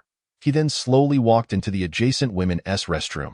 There, she stood, a delicate rabbit stripped bare, her skin glistening with a faint sheen of perspiration from exertion. Her frail hands clutched the door, leaving faint imprints as tears streamed down her cheeks, pattering on the ground. She turned her head, gazing at Jiang Lang with a mix of sorrow and resentment. "Are you satisfied now?" Her voice was low, imbued with a peculiar allure. With a flick of a lighter, Jiang Lang ignited a cigarette. The small restroom filling with smoke as he took a deep drag, he teased, "Satisfied? I'd give it a perfect score of 100. The young woman's cheeks flushed, and she spat in annoyance. Just then, voices echoed from outside, startling both of them. Wei Jia, where are you? ECU rushed in, having sung several songs without seeing either of them, her concern prompting her to investigate. Wei Hongling took a deep breath, biting her lip. I'm fine, just a stomachache. I'll be a while longer. Oh, all right. ECU's voice dipped slightly. After a pause, she inquired, by the way, have you seen Lang Gu? He has also gone out. Wei Hongling hesitated, her eyes betraying a hint of guilt. After a moment's contemplation, she replied slowly, I'm not sure, and no sooner had she spoken than she inhaled sharply, her head tilting slightly back, her legs buckling as she nearly collapsed. Turning to Jiang Lang, her face was taut with anxiety, beads of sweat forming on her forehead. Don't mess around. Her voice quivered. Jiang Lang wore a mischievous grin, a hint of roguishness in his demeanor. Wei Hongling stood frozen, her body trembling, biting her silver teeth in fear of making a sound. Fortunately, ECU, eager to find her friend, remained oblivious to the underlying tension in Wei Hongling's voice. Oh, I'll look for him again, she called out, her gaze drifting toward the rising tendrils of smoke, intertwining in the light, creating an ethereal scene. Wei Jie, when did you learn to smoke? She frowned and exited. Half an hour later, Wei Hongling wiped the sweat from her brow, dressed and brushed her hair back, turning to Jiang Lang. Biting her lip, she spoke softly, let us not do this again in the future. Jiang Lang raised an eyebrow, feigning ignorance. Dia, what, exactly? Wei Hongling playfully slapped him, her earlier passion giving way to a surge of guilt toward ECU, bringing her back to a calmer state. You know full well, yet you pretend otherwise. Her voice carried a note of complaint. Jiang Lang gently lifted her chin, compelling her to meet his gaze. Be my woman, he said, his eyes cold yet tinged with seriousness. Wei Hongling stood still, shock etched on her face as she stared at Jiang Lang, her eyes shimmering with a flicker of joy, but soon, her expression dimmed, devoid of light. No, we've already wronged ECU. If we continue like this, she trailed off, her voice laced with an indescribable turmoil. Jiang Lang's brow arched playfully, his gaze fixed on her with a teasing smile. Dio, you really think I would only have one girlfriend? Wei Hongling faltered, her eyes narrowing as she regarded him with a mix of confusion and intrigue. What do you mean? Jiang Lang shrugged nonchalantly. Just what it says on the surface. He gently bit Wei Hongling's red lips, waiting until her face was flushed before whispering, when I'm with Yi. She is aware of it. I can't possibly have just one girlfriend. Wei Hongling pushed Jiang Lang away, astonished. You think Yi would agree to such a thing? Well, why don't you take a guess? Do you think she would? Jiang Lang tapped her on the backside, lowering his head slightly. Wei Hongling's expression shifted, her thoughts racing as she took a deep breath, turning away to avoid Jiang Lang's roguish smile. Let us discuss the future later. Jiang Lang raised an eyebrow, refraining from pressing her further. He understood that once he had Wei Hongling, there would be no letting her slip away. He directly extracted her phone from her bag, adding his contact information before saying slowly, if you miss me in the future, just reach out. Oh, and no sneaking around to find other men, or I'll break your legs, he warned ominously. Wei Hongling glanced at the screen displaying the word husband, her cheeks slightly reddening. She gently swatted Jiang Lang with her delicate hand, shooting him a glare. All right, I got it. Let us hurry back. Yi must be waiting anxiously, as the two stealthily exited the restroom and returned to the private room. The door creaked open. The sight that met Jiang Lang's eyes made him furrow his brows, his expression instantly turning cold. Several unfamiliar men occupied the room, neither singing nor drinking. One of them, a man with bleached hair, was tugging at ECU's arm, seemingly in a heated argument. Damn it! Jiang Lang cursed under his breath, striding forward and delivering a swift kick to the assailant. What the hell are you doing? Chapter 109. The incident. Hey, what the hell? The bleached-haired man fell to the floor with a thud, exclaiming in surprise. Are you crazy? He shouted, scrambling to his feet, cursing Jiang Lang. Jiang Lang paid him no mind, pulling ECU close, examining her wrist where the man had gripped her. Are you all right? He asked softly. ECU shook her head, looking hurt. I'm fine. Jiang Lang ruffled her hair gently, turning his icy gaze toward the strangers. Who are you, and what were you trying to do just now? The bleached-haired man retorted. Who the hell are you? Jiang Lang's eyes darkened as he replied, a hint of amusement in his tone. You clinging to my girlfriend. Don't you think you should know who I am?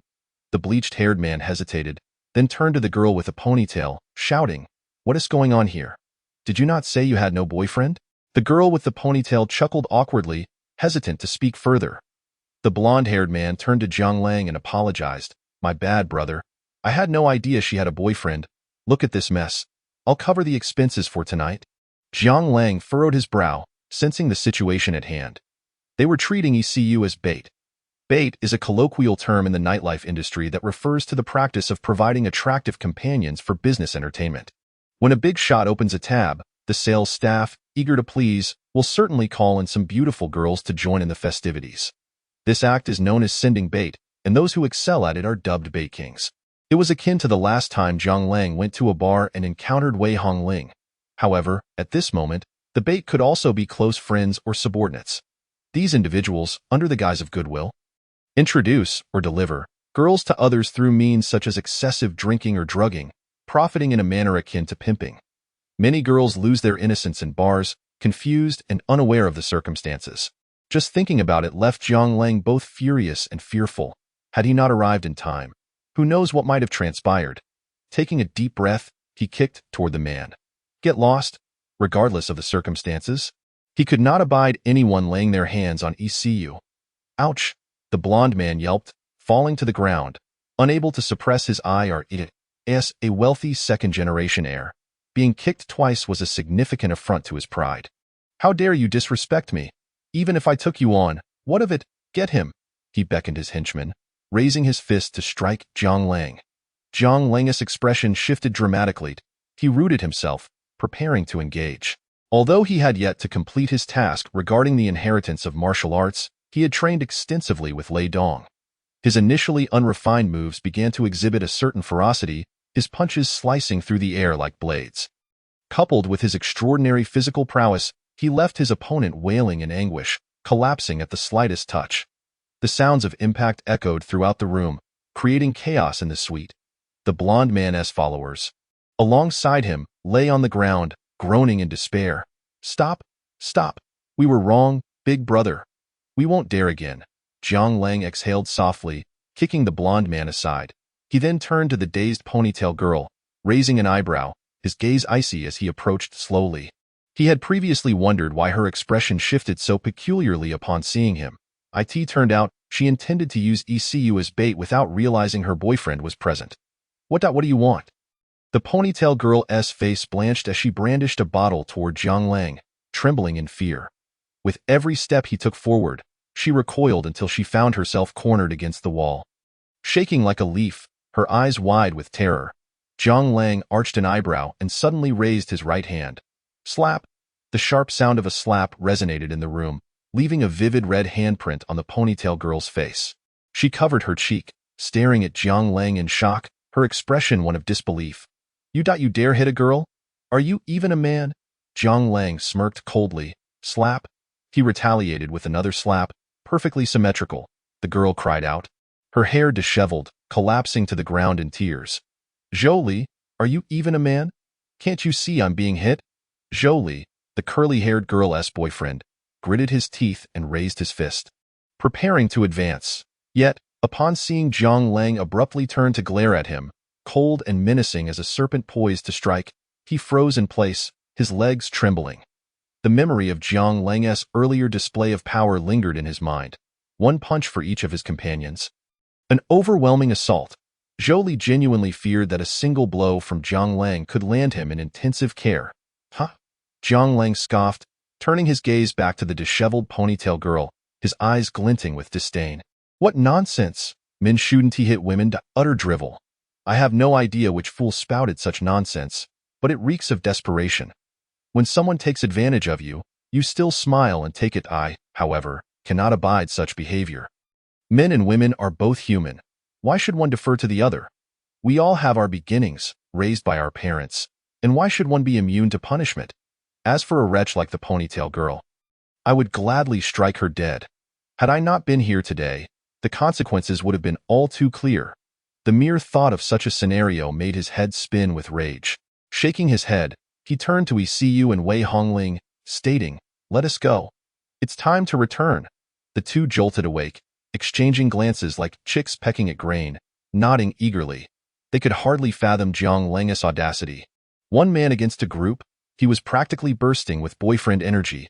Wei Hongling trailed behind, glancing at Jiang Lang's retreating figure, a twinge of discomfort flashing across her face, her steps slightly faltering. She gently rubbed her abdomen, contemplating. No wonder he was so. Just as this thought crossed her mind, her face flushed crimson.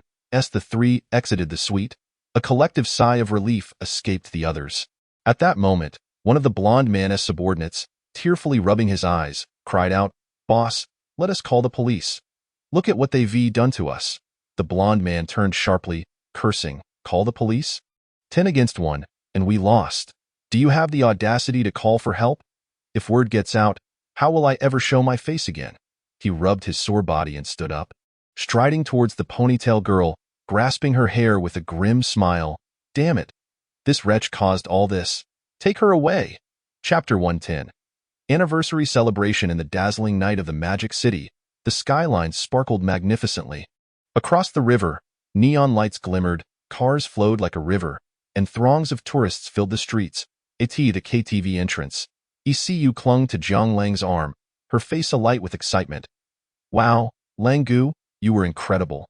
You took on 10 all by yourself," she chattered incessantly. Jiang Lang smiled, glancing at the silent Wei Hongling behind them, then turned to ECU and quietly asked, "Are you sleeping alone tonight?" His expression held a mischievous glint, unmistakable in its meaning. ECU pinched his waist playfully, whispering, My period just started." After a pause, she continued, "And I'm currently living with Sister Wei, so it's not convenient." Jiang Lang raised an eyebrow, surprised to learn that Wei Hongling was now living with ECU. It seemed he would have to be more discreet in his pursuits. However, if things played out well, perhaps one day his dream of sharing a bed might come true. His heart raced with anticipation, lips pressed together, ready to speak. Suddenly, ECU's phone rang with a cheerful tune. She glanced at Jiang Lang and said, "It's a call from Zhou Yi." Jiang Lang couldn't help but exclaim, "Do you two know each other?" "Of course. After our last PK, we added each other on WeChat, and she invited me to hang out at her place. But I've been too busy and haven't gone," ECU replied, rolling her eyes. "All right, then answer it quickly," Jiang Lang urged, nodding nonchalantly. ECU nodded slightly and answered the call. Hey, I know." Whatever was said on the other end, her expression shifted from surprise to concern. After what felt like an eternity, the call finally ended. Jiang Lang asked, "What's going on?" ECU explained, "In 7 days, Huya will collaborate with Douyu and Douyin to host a joint anniversary celebration. I'm one of the invited guests. My work phone was left at home, and they couldn't reach me, so Zoe called my personal number to inform me." However, as she spoke, her expression faltered. "But," Jiang Lang prompted. ECU glanced at him, pouting, "The anniversary celebration is being held in Yangsheng, and I don't really want to go. I just want to stay with you." Jiang Lang gently ruffled her hair, remaining silent but wearing a peculiar expression. 3 major streaming platforms collaborating on an anniversary celebration. Such a significant event. As a major shareholder of Huya, he should have been the first to know. Yet now, he was entirely in the dark. How absurd. Just as he pondered this, his phone rang again. Checking the caller ID, a smile crept onto his face. It was the CEO of Huya, Dong Rongjia. "Hello? Chairman, I wanted to report something." Stop, I already know," Jiang Lang interjected. Recalling ECU's earlier words, there was no need to repeat the information. After a moment's hesitation, he asked, "Is it possible to change the location of the anniversary celebration?" Since ECU wished to stay, a change of venue would suffice. However, while he was a significant shareholder of Huya, this was a joint event involving 3 platforms, and he couldn't simply dictate terms. Consideration must also be given to the willingness of the other 2 live streaming platforms. Dong Rongjia hesitated for a moment before speaking. "Chairman, this is a joint event with the 3 platforms." Without a compelling reason, abruptly changing the venue, he did not outright refuse, as Jiang Lang, being a major shareholder of Huya, would certainly have their full support in switching locations. However, the other 2 platforms might not be as accommodating. Faced with such a dilemma, he could only pass the buck to Jiang Lang. Jiang Lang's eyes flickered with inspiration. "Are you familiar with the Ocean Harmony?" he asked with a slight cough. Dong Rongjie was taken aback. The conversation seemed to have veered off course. He dumbly replied, "Chairman, what does that mean?" Zhang Lang replied nonchalantly, "That cruise ship belongs to me. It will be arriving in Huagua in a few days." After pondering for a moment, he elaborated on the details of the Ocean Harmony. Since this anniversary celebration was a collaborative effort among the 3 platforms, why not elevate it by hosting the event on the cruise ship? The world's largest cruise liner, a floating city, would be more than adequate. Not only could they invite the streamers from the 3 platforms, but they could also hold a lottery and invite some passers-by to join in the fun. The more he spoke, the more animated he became, his words quickening in pace. Dong Rongjie was left dumbfounded. How could the major shareholder be so impressive? While others might have a private jet, Zhang Lang had a private cruise liner, the largest and most magnificent one at that. Was it really necessary to be so extravagant? Gritting his teeth, Dong Rongjie said, "Chairman, moving the venue to the Ocean Harmony would certainly maximize our prestige, but how do we calculate the cost of chartering the ship?" If it's too expensive, he trailed off. Zhang Lang's eyes narrowed. He understood the implication behind Dong Rongjie's words. If it were just Huya, the matter would be straightforward. Zhang Lang could ask for any amount, as it would merely be a transfer of funds. However, if the cost were excessive, the other 2 platforms might not agree. With a calm smile, he reassured, "Rest assured, it won't be exorbitant. A friendly price of 1 million will suffice. When the time comes, the anniversary celebration will be held on the cruise, and prior to boarding, I can arrange for all the major streamers and the behind-the-scenes staff to stay at the Emperor Hotel free of charge. However, I do have a request. The streamers from all 3 platforms will need to promote my cruise in the Emperor Hotel." He had his own calculations in mind. The Ocean Harmony could typically generate daily revenues exceeding 10 million, and during holidays, it could even reach over 100 million. The venue he was providing was top-notch and immensely valuable. Yet, the advertising exposure from the 3 platforms would also yield nearly 100 million in advertising costs. It was truly a win-win situation for all involved. He would not incur any losses, that of course, even if he did, it wouldn't matter. After all, he was signing in for 1 billion every day. Money was of no concern. Dong Rongjie took several deep breaths, having guessed Zhang Lang's intentions. He neither rejected nor had a valid reason to decline, just as Zhang Lang anticipated. It was indeed a mutually beneficial arrangement. And the other 2 platforms